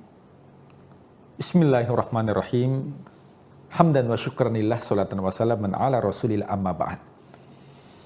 Ya, tentunya bulan suci Ramadan adalah bulan yang mulia yang datang kepada umat manusia, khususnya umat Rasulullah sallallahu alaihi wasallam. Kita ketahui bahwa ibadah itu kan ada ibadah wajib, ada ibadah sunnah. Dan itu tidak didapatkan pada umat terdahulu yang dinamakan dengan ibadah sunnah. Umat terdahulu ketika diturunkan oleh Allah perintah, maka langsung diperintahkan kepada umatnya dan semua itu wajib untuk dilakukan. Akan tetapi umat Rasulullah sallallahu alaihi wasallam diberikan keutamaan ada ibadah wajib, ada ibadah sunnah. Makanya rukun Islam itu ada semua turunannya. Syahadat itu wajib, salawat itu sunnah. Puasa Ramadan itu wajib. Puasa Senin Kamis itu sunnah.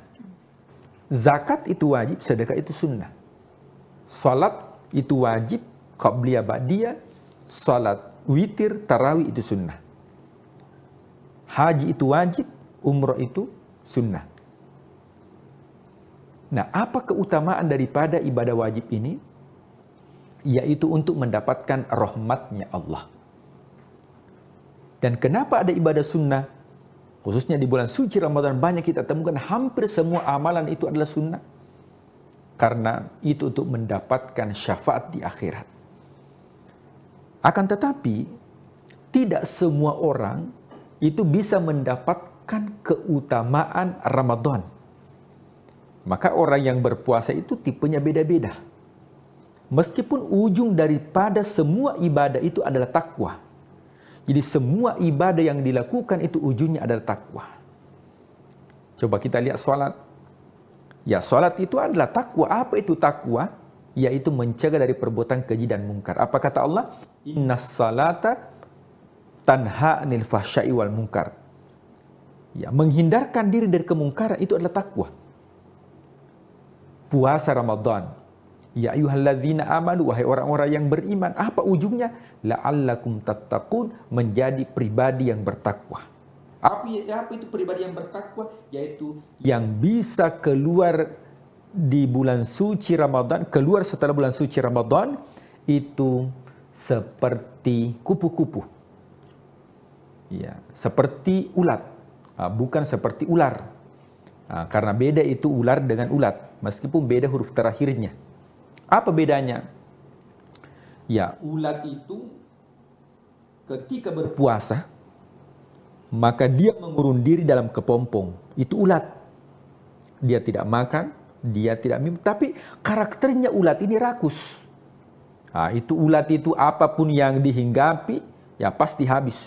Ketika ada daun, pasti habis. Dia karakternya rakus. Tapi ketika dia berpuasa, mengurung diri selama beberapa minggu, ketika keluar dari puasanya, kemudian ulat itu berubah menjadi kupu-kupu.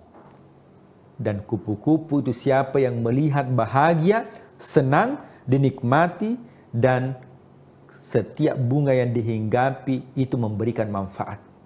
Itulah la'allakum tattaqun. Beda dengan ular. Ular itu ketika berpuasa, dia ketika ingin merubah kulit, berganti kulit, maka dia berpuasa. Dia tidak makan, dia tidak minum.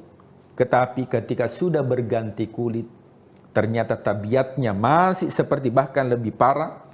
Kemudian karakternya jauh lebih buruk. Bahkan itu lebih ganas itu ular kalau sudah ganti kulit. Beda dengan ulat. Ini yang diharapkan orang-orang yang berpuasa di bulan suci Ramadan. Bagaimana mendapatkan karakter daripada karakter takwa. Sehingga itu ada 3 tipe. Tipe yang pertama ini adalah yang umum, awam. Ya, banyak dilakukan. Maka Tribuners kita berusaha di tahun ini untuk bisa upgrade. Supaya kualitas puasa kita itu tidak sama dengan tahun-tahun sebelumnya. Apa itu tipe umum? Yaitu tidak makan, tidak minum, tidak muntah. Bagi yang suami istri tidak melakukan hubungan suami istri di siang hari bulan suci Ramadan, itu yang umum. Jadi kalau hanya melakukan yang itu puasa paling awam. Kemudian kita upgrade puasa khusus. Yang mana puasa khusus ini bukan hanya menahan lapar, menahan dahaga, menahan haus, tidak makan, tidak minum, tidak berhubungan. Akan tetapi matanya dijaga, penglihatannya dijaga, pendengarannya dijaga, lisannya dijaga, fikirannya dari prasangka buruk itu dijaga. Ketika kita sudah mampu untuk menjaga lisan kita, tidak berkata kotor, tidak mengumpat, tidak mencaci, kita bisa menjaga mata kita dari hal-hal yang diharamkan oleh Allah. Kemudian pendengaran kita, maka itu sudah masuk kategori puasa khusus. Tapi ada yang lebih tinggi. Apa itu puasa yang lebih tinggi? Adalah berpuasa bukan hanya tidak makan, tidak minum, menjaga pandangan, akan tetapi juga menjaga keinginan. Apa bedanya orang puasa umum dengan orang puasa khusus? Kalau orang yang puasa umum, setiap saat yang diperhatikan adalah jam tangan. Jadi kapan terdengar suara azan, yang diperhatikan jam tangan, jam berapa nih. Dan satu-satunya azan yang paling ditunggu-tunggu adalah azan maghrib. Bahkan ada cerita, terdengar azan zuhur, dia pikir azan maghrib. Karena memang orientasinya adalah bagaimana cepat berbuka. Jadi kalau ada yang seperti ini, maka itu disebut dengan puasa awam atau puasa umum. Tapi kita tingkatkan menjadi puasa khawasul khawas, yaitu bukan hanya mata dijaga, pendengaran dijaga, akan tetapi yang juga dijaga adalah keinginan kita.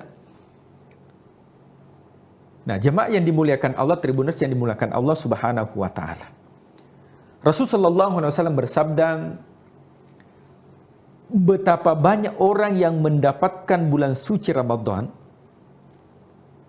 Celaka orang yang mendapatkan bulan suci Ramadan. Ya, jadi bahkan Rasul mengatakan, celaka orang yang mendapatkan bulan suci Ramadan. Falam yughfarlah, tapi tidak mendapatkan ampunan. Kenapa tidak mendapatkan ampunan? Karena yang dilakukan adalah hanya puasa umum. Matanya tidak dijaga.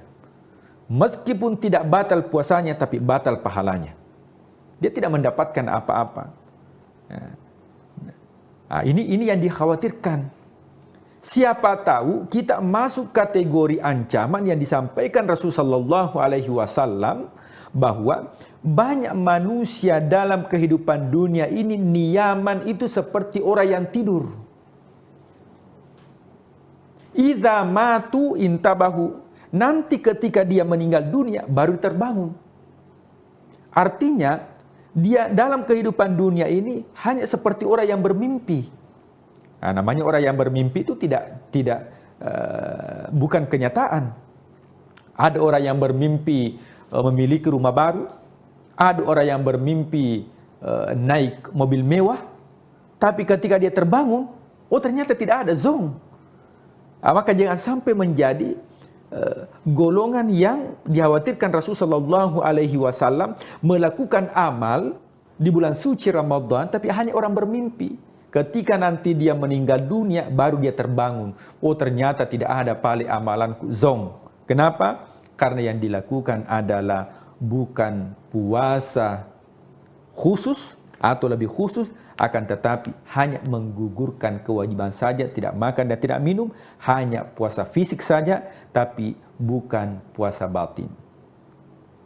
Iya baik, jadi ada begitu banyak ternyata ya Pak Ustadz ya, kemudian larangan-larangan, kemudian juga yang dimaksud dengan puasa khusus dan lain sebagainya, itu perlu betul-betul kita perhatikan supaya kita menjalankan ibadah dengan benar selama bulan suci Ramadan ini, dan tentunya bisa lebih fokus lagi, kemudian konsisten untuk melaksanakan ibadah puasa, dan tentunya semoga semua Tribuners hingga hari ini masih menjalankan ibadah puasa dengan baik, kemudian juga masih konsisten dan tetap menjaga aturan-aturan tadi yang sudah Bapak sebutkan ya. Ada banyak sekali ternyata Tribuners yang perlu kita patuhi selama bulan suci Ramadan ini. Terima kasih Pak Ustadz sudah memberikan kita banyak sekali wejangan begitu ya. Semoga kita bisa menjalankan ibadah puasa semakin lancar, semakin juga konsisten sampai nanti kita tiba pada hari kemenangan ataupun juga Idul Fitri nantinya yang kita nantikan juga bersama-sama.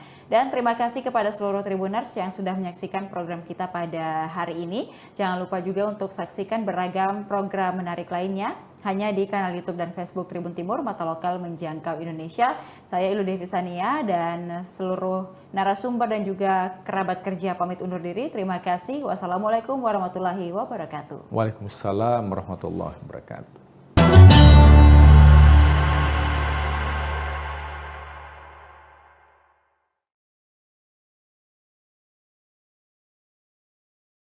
Terus terang aja ya, ketika saya masih di SD, itu belum terpikir saya mau kemana.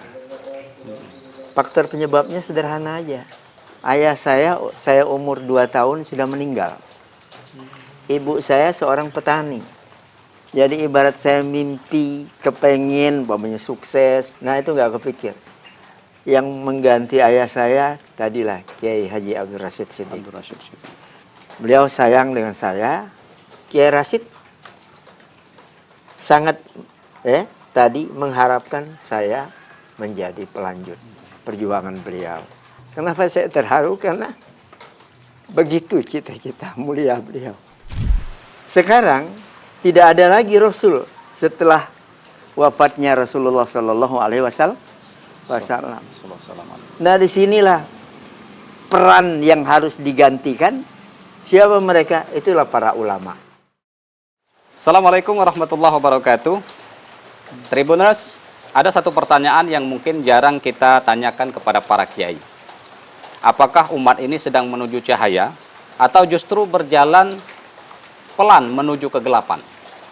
Nah, pada episode cerita para kiai kali ini, kita tidak hanya akan membahas tentang pesantren.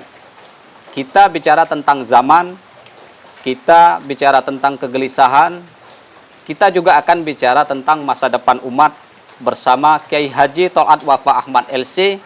Beliau adalah mudir Pondok Pesantren Raudatul Ulum Saka-3. Kalau yang belum tahu, Raudatul Ulum Saka-3 tempatnya di Indralaya, Kabupaten Ogan Ilir, Provinsi Sumatera Selatan. Alhamdulillah, Kiai, terima kasih sudah memberikan kesempatan, meluangkan waktu untuk memberikan insight dan pencerahan kepada kami semua.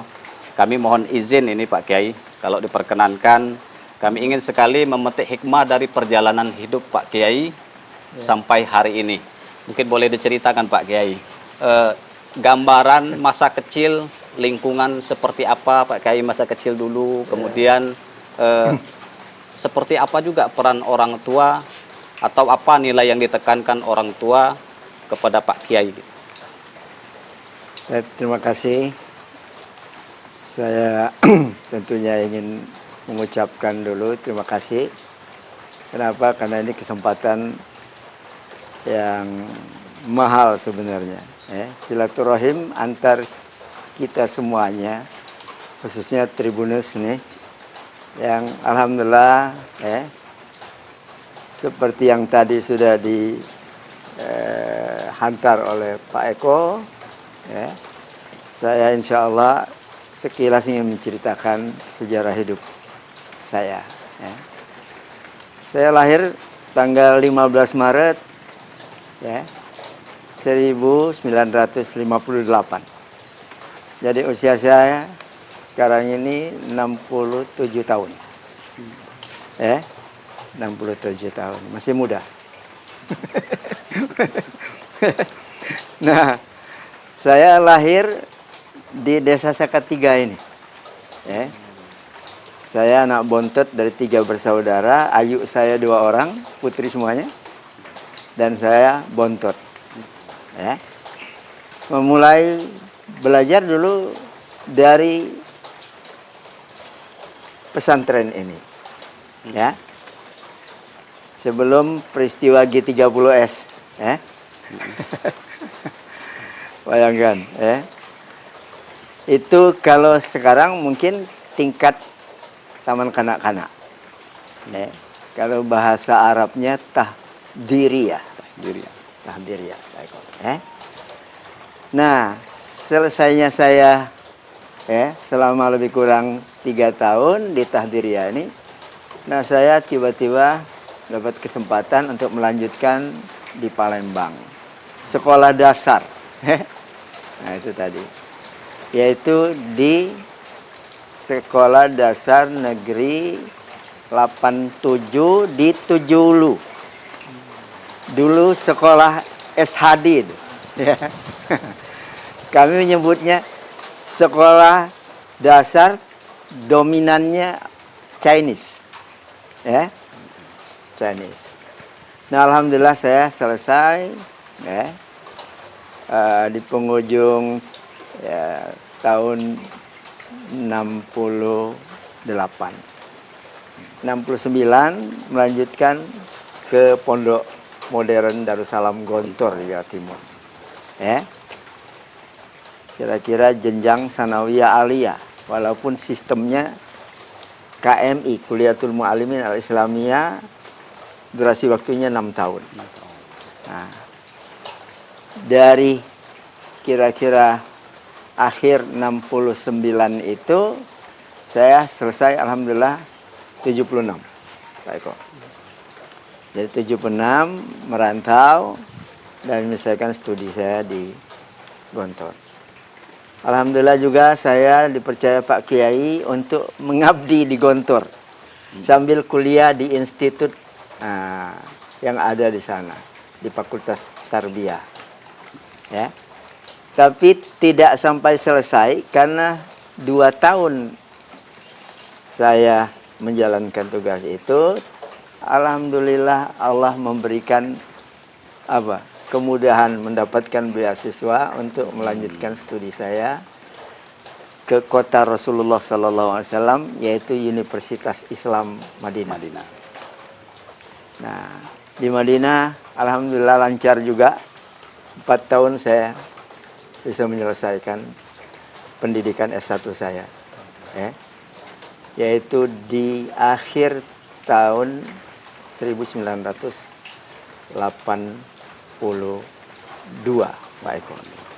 Saya teringat benar ketika pulang, itu pas tahun baru 1983, malam 1 Januari itu, dari pesawat yang nanti landing di Halim Perdana Kusuma, masih bisa nonton tuh keramaian di Ancol. Keramaian di Ancol. Nah, begitu juga alhamdulillah saya kemudian ini sejak dari Madinah, sebelum pulang itu dipromosikan untuk menjadi dai yang nanti atas nama Kerajaan Saudi Arabia. Kementerian Agama lah kalau kita. Itu Pak Eko, ya. Nah, alhamdulillah saya baru pensiun masuk 4 tahun ini, Pak Eko, ya. Karena di sana usia pensiunnya seumur Rasul Shallallahu Alaihi Wasallam, 63 tahun. Jadi saya 67 nih, makanya saya baru aja pensiun, ya. Nah, awalnya saya ditempatkan di kantor atase agama Kedutaan Besar Saudi Arabia, di Jakarta. Ya. Nah, jadi 4 tahun saya di Jakarta, alhamdulillah tiba-tiba ada kegalauan pada diri saya. Yang kira-kira kesimpulannya nggak tahu, seakan saya itu lewat pertimbangan itu, Tol'at, kamu sebaiknya pulang aja ke kampung kamu. Salatiga. Karena sekolah yang ada di situ sekarang ini lagi kira-kira mengalami kemunduran. Ya. Jadi Raudhul Ulum ini ketika saya pulang, terus terang aja, santrinya nggak ada 100 orang. Dari tingkat ibtidaiyah, sanawiyah, aliyah. Ya. Nah, jadi walaupun pada saat itu beresiko, banyak orang menasihati saya, coba dipikir dulu Tol'at. Termasuk paman saya, Kiai Haji Abdul Rashid Siddiq, seorang ulama Sumatera Selatan yang dikenal, ya kan. Kata beliau manggil saya Wafa. Wafa, sudah kamu pikirkan itu? Ya enggak? Nah, saya bilang sudah, Wak. Saya sudah istikharah juga. Nah, alhamdulillah saya datang, ya, dari Jakarta di akhir September, ya. Nah, itu kemudian saya sudah diberi mandat untuk memimpin. Sementara saya itu merasa masih muda, ya. Pada saat itu. Pada saat itu, karena saya belum menikah, usia saya baru 27 tahun. Nah, jadi alhamdulillah, ya, pada tahun itu saya, ya, karena para senior ini, beliau ini, orang-orang tua kita nih mendukung kami di belakangmu. Jadi saya, ya, memberanikan diri lah. Bismillah, ya. Dan alhamdulillah, ya, sejak tahun itu sampai sekarang, alhamdulillah saya masih, ya, diberi Allah kesehatan, diberi Allah barangkali tadi, ya, keteguhan untuk melanjutkan perjuangan di lembaga pendidikan Islam Pondok Pesantren ini sampai hari ini. Tapi kami coba flashback lagi nih, Kiai. Iya. Jadi kan belakangan ini kan ada banyak orang merasa bimbang mau sekolah pesantren atau tidak, mau masuk pondok atau tidak gitu. Betul. Nah, kita ingin tahu nih, Kiai dulu waktu masa kecil itu pertimbangan masuk pondok gitu, itu apa, Kiai? Sebenarnya saya terus terang aja, ya, ketika saya masih di SD, itu belum terpikir saya mau kemana. Faktor penyebabnya sederhana aja. Ayah saya umur 2 tahun sudah meninggal. Ibu saya seorang petani. Jadi ibarat saya mimpi, kepengen, umpamanya sukses, kepengen memilih tempat melanjutkan belajar saya ke Palembang atau kemana aja gitu ya. Nah itu nggak kepikir. Tapi alhamdulillah pada waktunya ya, nah saya itu diajak oleh katakanlah kakak sepupu saya, karena beliau mengantar pada saat itu 11 orang. Jadi 12-nya dengan saya ke Gontor, ya. Nah, saya diikutkan. Lalu kemudian saya digaransi oleh saudara-saudara saya yang perempuan ini, karena suaminya bekerja, alhamdulillah. Dan ayu saya ini juga ada salah seorang guru Nah, mereka mengatakan, insya Allah kami siap untuk membiayai. Itu dari sisi biaya. Iya, iya. Nah, jadi seperti itu. Nah. Jadi kalau ini boleh tahu nih Kiai, mungkin adakah hobi atau kebiasaan masa kecil Kiai itu yang mungkin orang banyak tidak tahu, tapi berkesan gitu loh sampai saat ini? Ya, ya betul. Jadi gimana ya? Saya kalau dibilang menjalani masa kecil itu, saya happy aja sebenarnya. Saya senang. Dan saya bukan juga orang gengsian gitu ya. Sebagai bukti, selama saya belajar di Palembang, di SD itu, saya sudah memikirkan keseimbangan ini. Beban yang ada pada saya. Sehingga saya enjoy aja. Pada waktu itu jualan koran. Kebetulan paman saya itu beliau tadi mengelola koran yang ada di kota Palembang. Paman saya Hasan nama beliau. Dan saya sebenarnya itu dengan bahasa beliau itu mengatakan, Bapak, kalau kamu mau memanfaatkan waktu silakan. Nah, jadi sebenarnya begitu ya, sederhana.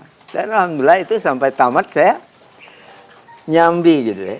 Jadi pagi sekolah, pulang dari sekolah makan, mampir ke rumah. Setelah itu saya ke seberang dekat Masjid Agung itu dulu. Nah itu. Jualan koran gitu? Iya, jualan koran. Nah begitu juga di kampung saya tinggalnya di sebelah Sulu. Jadi kalau di kampung itu kira-kira ada kesempatan saya jual pempek, membawakan dagangan orang nih kira-kira. Saya juga biasa aja keliling kampung ya. Nah itu, melakukan itu. Musim ini layangan, kadang-kadang saya bikin layangan sendiri, saya menjual layangan itu. Ya. Nah, sehingga terkenal waktu itu, ini layangan Topa katanya. Padahal nama saya Wafa kan. Oh. Itu banyak yang tadi langganan membelinya dari saya. Bahkan ada lagi yang unik lagi apa? Biasanya di kampung kami itu banyak pedagang kelapa. Ngambilnya dari Penes, dibawa pakai perahu.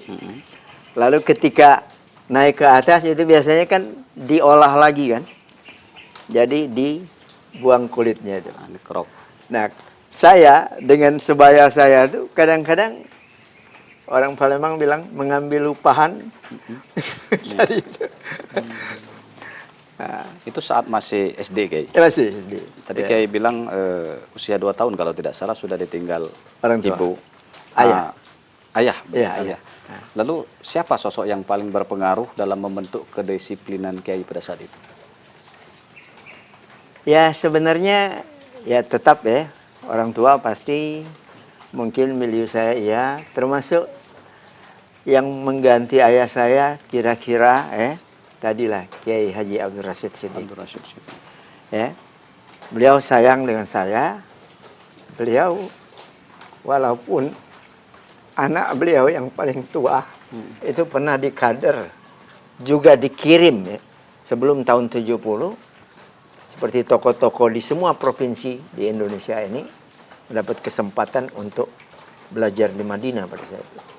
Kakak saya itu sebenarnya cita-cita ayahnya supaya bisa menjadi pelanjut. Walaupun beliau tidak selesai, maaf terputus di jalan, gitu ya. Nah makanya Kiai Rashid sangat tadi mengharapkan saya menjadi pelanjut, perjuangan beliau, termasuk mengurus madrasah ini, termasuk seperti beliau kira-kira menjadi dai nantinya di Sumsel ini. Makanya saya pernah menjadi pengurus Dewan Dakwah Islamiyah yang dulu pendirinya di Palembang ini, beliau, pimpinan yang pertama beliau dulu pertama Dr. Andes Haji Husin Abdul Muin. Ya kan? Murid beliau yang setia juga. Ya. Nah, itu. Nah, peran beliau ini sangat sangat membekas di hati Kiai ya. Sampai saya melihat tadi Kiai agak sedikit terharu gitu. Ya.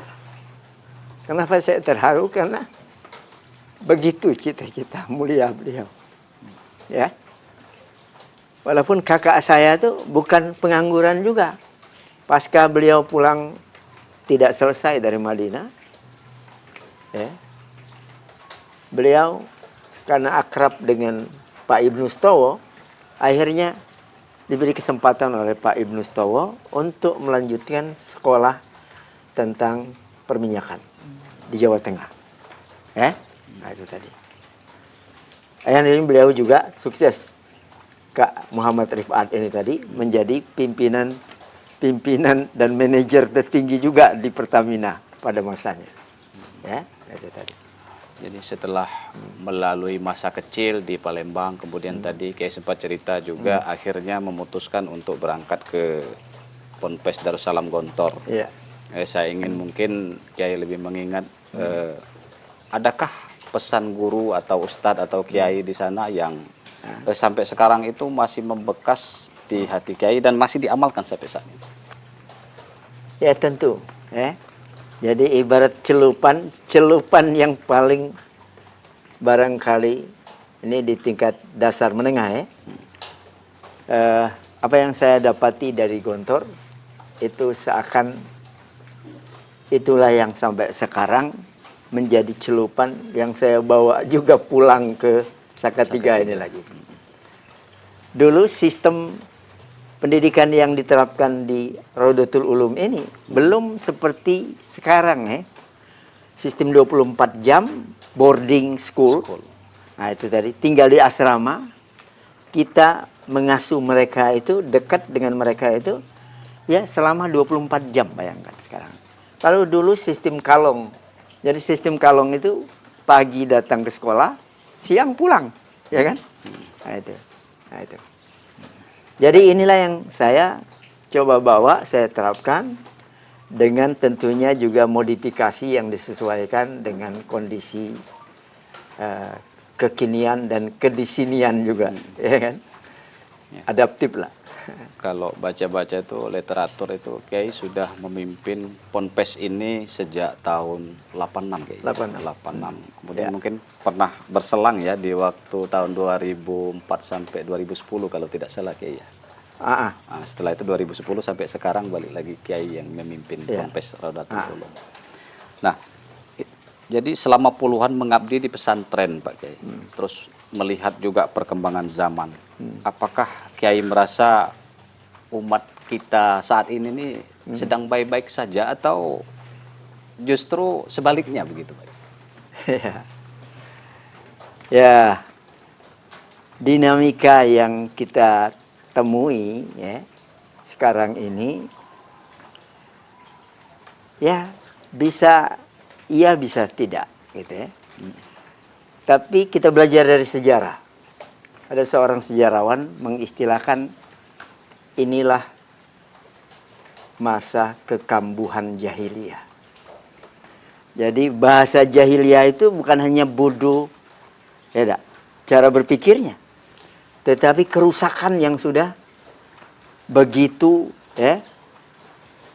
luar biasa. Gitu ya. Nah makanya kalau dulu dalam sejarah, setiap terjadi kekambuhan jahiliyah, kerusakan tadi yang sifatnya sangat-sangat luas gitu ya. Nah, dan di semua sektor kehidupan. Nah disitulah Allah mengutus Rasulnya. Ya kan? Sekarang tidak ada lagi Rasul setelah wafatnya Rasulullah Sallallahu Alaihi Wasallam. Nah disinilah peran yang harus digantikan. Siapa mereka? Itulah para ulama. Karena dalam hadis itu dikatakan al ulama'u warasatul anbiya. Ulama itu pewaris para nabi. Yang diwarisi bukan dirham, bukan dinar. Bukan duit berarti ya, bukan kekayaan. Yang diwarisi itu adalah tugas kenabian itu. Ya kan? Tugas merubah tidak tahu jadi tahu dan seterusnya dan seterusnya. Tugas tadi melatih, membiasakan satu budaya buruk berubah menjadi budaya baik. Begitu kan? Fenomena buruk dirubah menjadi baik. Kebuntuan dihadirkan solusi-solusi yang tepat. Enak. Nah, begitu. Jadi kalau kita menyebut satu penyakit yang paling serius terhadap umat ini, Kiai, kira-kira apa itu, Kiai? Yang menggerogoti umat Islam lah lebih begitu. Sebenarnya cukup banyak ya. Jadi kalau kita jujur mengevaluasi diri kita, kadang-kadang ini bermuara dari sumber daya manusianya. Nah, seperti umpamanya begini, kita ternyata belum sungguh-sungguh menyiapkan kader yang akan meneruskan tadi misi kenabian itu. Ya nak? Coba kita lihat. Mungkin anak-anak kita, cucu kita kalau ditanya pengen sekolah di mana, itu nggak kepikir, pokoknya ingin sekolah di madrasah, di pondok pesantren, dengan alasan macam-macam. Ya, mereka justru memikirkan kalau bisa saya sukses nanti jadi presiden, jadi menteri, jadi gubernur, jadi bupati, jadi anggota dewan, seakan-akan begitu tuh, jadi orang kaya. Nah, pikirannya kalau alumni pondok pesantren itu paling juru doa aja, spesialis doa, atau merebut masjid gitu kan, kira-kira, atau agak naik dikit nih, barangkali petugas untuk menikahkan nih. Kalau bahasa kami di sini ketip. Nah seperti itu. Padahal fakta nih sekarang, alumni pondok pesantren yang alhamdulillah sudah level dunia nih banyak. Nah, dulu pimpinan ormas terbesar Hasyim Muzadi itu alumni Gontor, senior saya jauh, ya enggak? Bayangin, beliau pernah memimpin organisasi setingkat dunia. Ya, sama dengan sahabat saya satu angkatan juga masuk ke Gontor, Profesor Din Samsudin. Yang ternyata beliau bukan hanya berdakwah dalam negeri, yang ternyata bukan kuliah di dalam negeri juga, beliau kuliahnya di Amerika, ya kan? Nah, lalu dipilih nantinya menjadi ketua Ormas Muhammadiyah. Ini NU, ini Muhammadiyah, ya kan? Dan tadi beliau memimpin Muhammadiyah 2 periode, ya, pada zamannya. Dan beliau dengan kemampuan dan oleh-oleh seperti kami sama juga, menguasai bahasa Arab, menguasai bahasa Inggris. Akhirnya tadi beliau sering diundang oleh PBB ya, untuk menyampaikan kira-kira apa yang kemudian menginspirasi banyak pihak. Oke. Lalu apa yang paling membuat Kiai gelisah ketika kita bicara tentang generasi muda saat ini, Pak Kiai. Nah ini termasuk ya. Jadi Gen Z ini banyak yang terjebak, tertipu kalau istilah Al-Qur'annya, maghrur ya. Tertipu itu. Nah, sehingga sekarang itu ada istilah apa ya? Visi negatif. Ya. Umpamanya hobi ini. Gadget, tidak. Mengikuti medsos yang sedemikian liarnya gitu ya. Sehingga tidak lagi berpikir tentang menyeleksi ini. Ya kan? Nah, sementara dalam konteks perang pemikiran, dan ini global sifatnya, lawan-lawan kita itu menyiapkan justru bagaimana menghancurkan generasi Z ini. Bayangkan, ya kan? Nah ini yang sebenarnya nyata. Bukan hanya di negeri kita Indonesia, bukan. Tapi di seluruh dunia ini begitu. Enak. Ketika generasi Gen Z ini tadi ya, hancur, rusak, ya, dan kemudian tadi masif banget, maka masa depan suatu negeri kan akan tamat sudah, ya kan? Nah begitu. Jadi kalau kita bicara Gen Z nih Kiai, ya. Mungkin ada sebagian atau sebagian besar juga ada sekarang ini sedang digodok di sekolah atau di pesantren gitu. Nah, pesantren itu kan mengajarkan kesederhanaan dan kedalaman ilmu. Tapi di sisi lain juga dunia ini menawarkan kecepatan dan popularitas. Nah, ini tentu menjadi pertarungan sengit ini, Pak Kiai. Bagaimana Pak Kiai melihat pertarungan ini? Ya.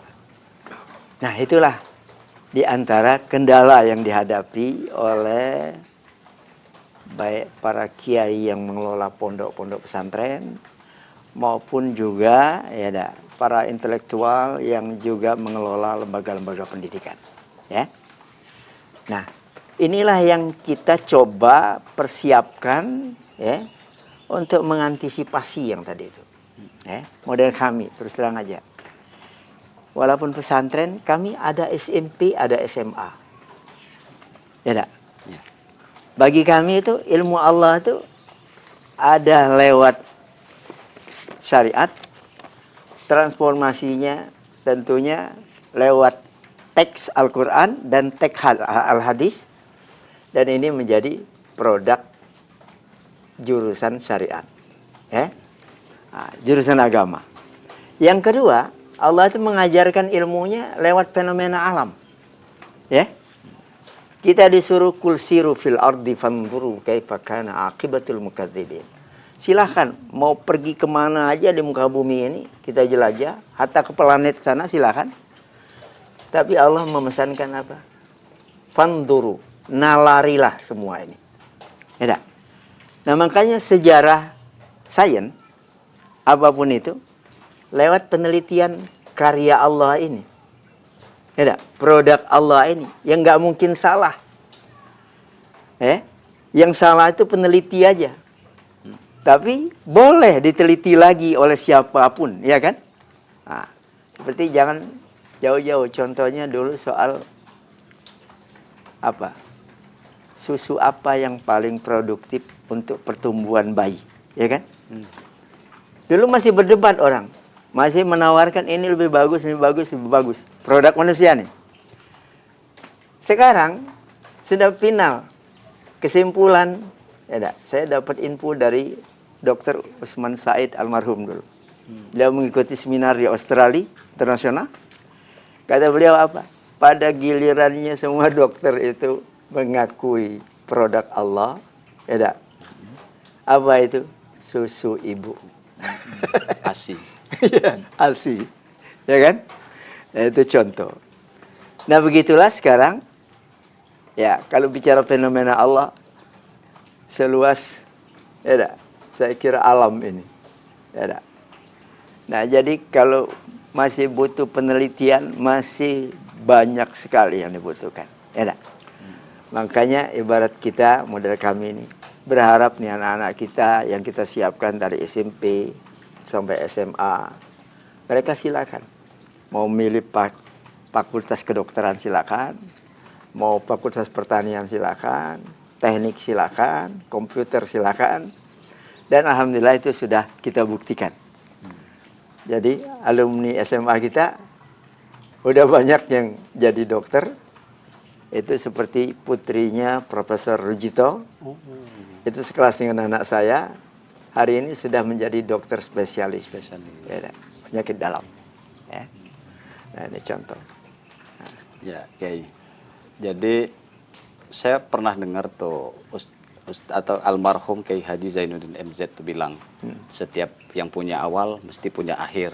Setiap yang ada permulaan pasti ada penghabisan. Dari awal tadi Kiai sudah menceritakan masa kecil, kemudian sekarang yang ada di hadapan kami sudah cukup senior. Tentu kan ada masanya nanti Kiai juga pensiun, memberikan kesempatan kepada yang muda-muda. Setelah semua perjuangan yang dilalui Pak Kiai, kalau boleh kami ingin tahu, apa sebetulnya yang ingin Kiai pertanggungjawabkan di hadapan Allah Subhanahu wa Ta'ala? Ya, ini pertanyaan bagus ya untuk banyak orang. Nah, inilah yang kita persiapkan. Jadi pertama saya mempersiapkan anak-anak sebagai kader pelanjut perjuangan kami. Ya. Saya tidak mengatakan saya sendiri, karena banyak yang membantu saya, alhamdulillah. Ya, baik di Rodotul Ulum ini maupun di lembaga-lembaga yang saya masih dipercaya untuk menjadi ketua Dewan Pembina yayasannya. Seperti di Palembang ya, ada Bina Ilmi di Musi II, ada di Demang Lebar Daun Izzuddin, dulu ada Al Furqon di Basuki Rahmat. Nah itu termasuk ada di Bogor, ada di Tasikmalaya, ya. Nah semua itu sesungguhnya adalah bagi saya tanggung jawab juga. Nah sama, kami menyiapkan kader baik anak biologis saya maupun anak ideologis saya. Seperti santri ini kan anak ideologis saya.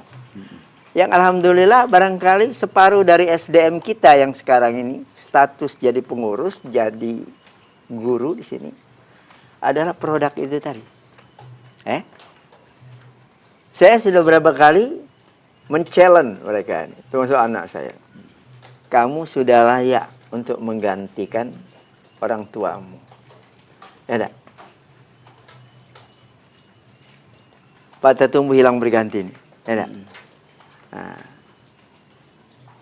tapi tadi dia mengatakan belum siap. Padahal sebenarnya kita menilainya sudah siap nih, ya. Makanya saya sekarang sudah melatihnya aja. Wakil pimpinan saya, anak saya. Ya, nah ini baru menyelesaikan S2 di Universitas Islam Madinah, Ahmadi ini. Ini anak mantu saya. Ya. Karena istrinya anak saya perempuan yang bontot. Gitu. Nah, saya suruh pulang dulu kamu. Persoalan S3 gampang, ya kan? Nanti kamu mau kuliah di mana, insya Allah kita bantu, kita siapkan, kita mudahkan. Nah, sekarang lagi menyiapkan ya untuk S3-nya. Ya.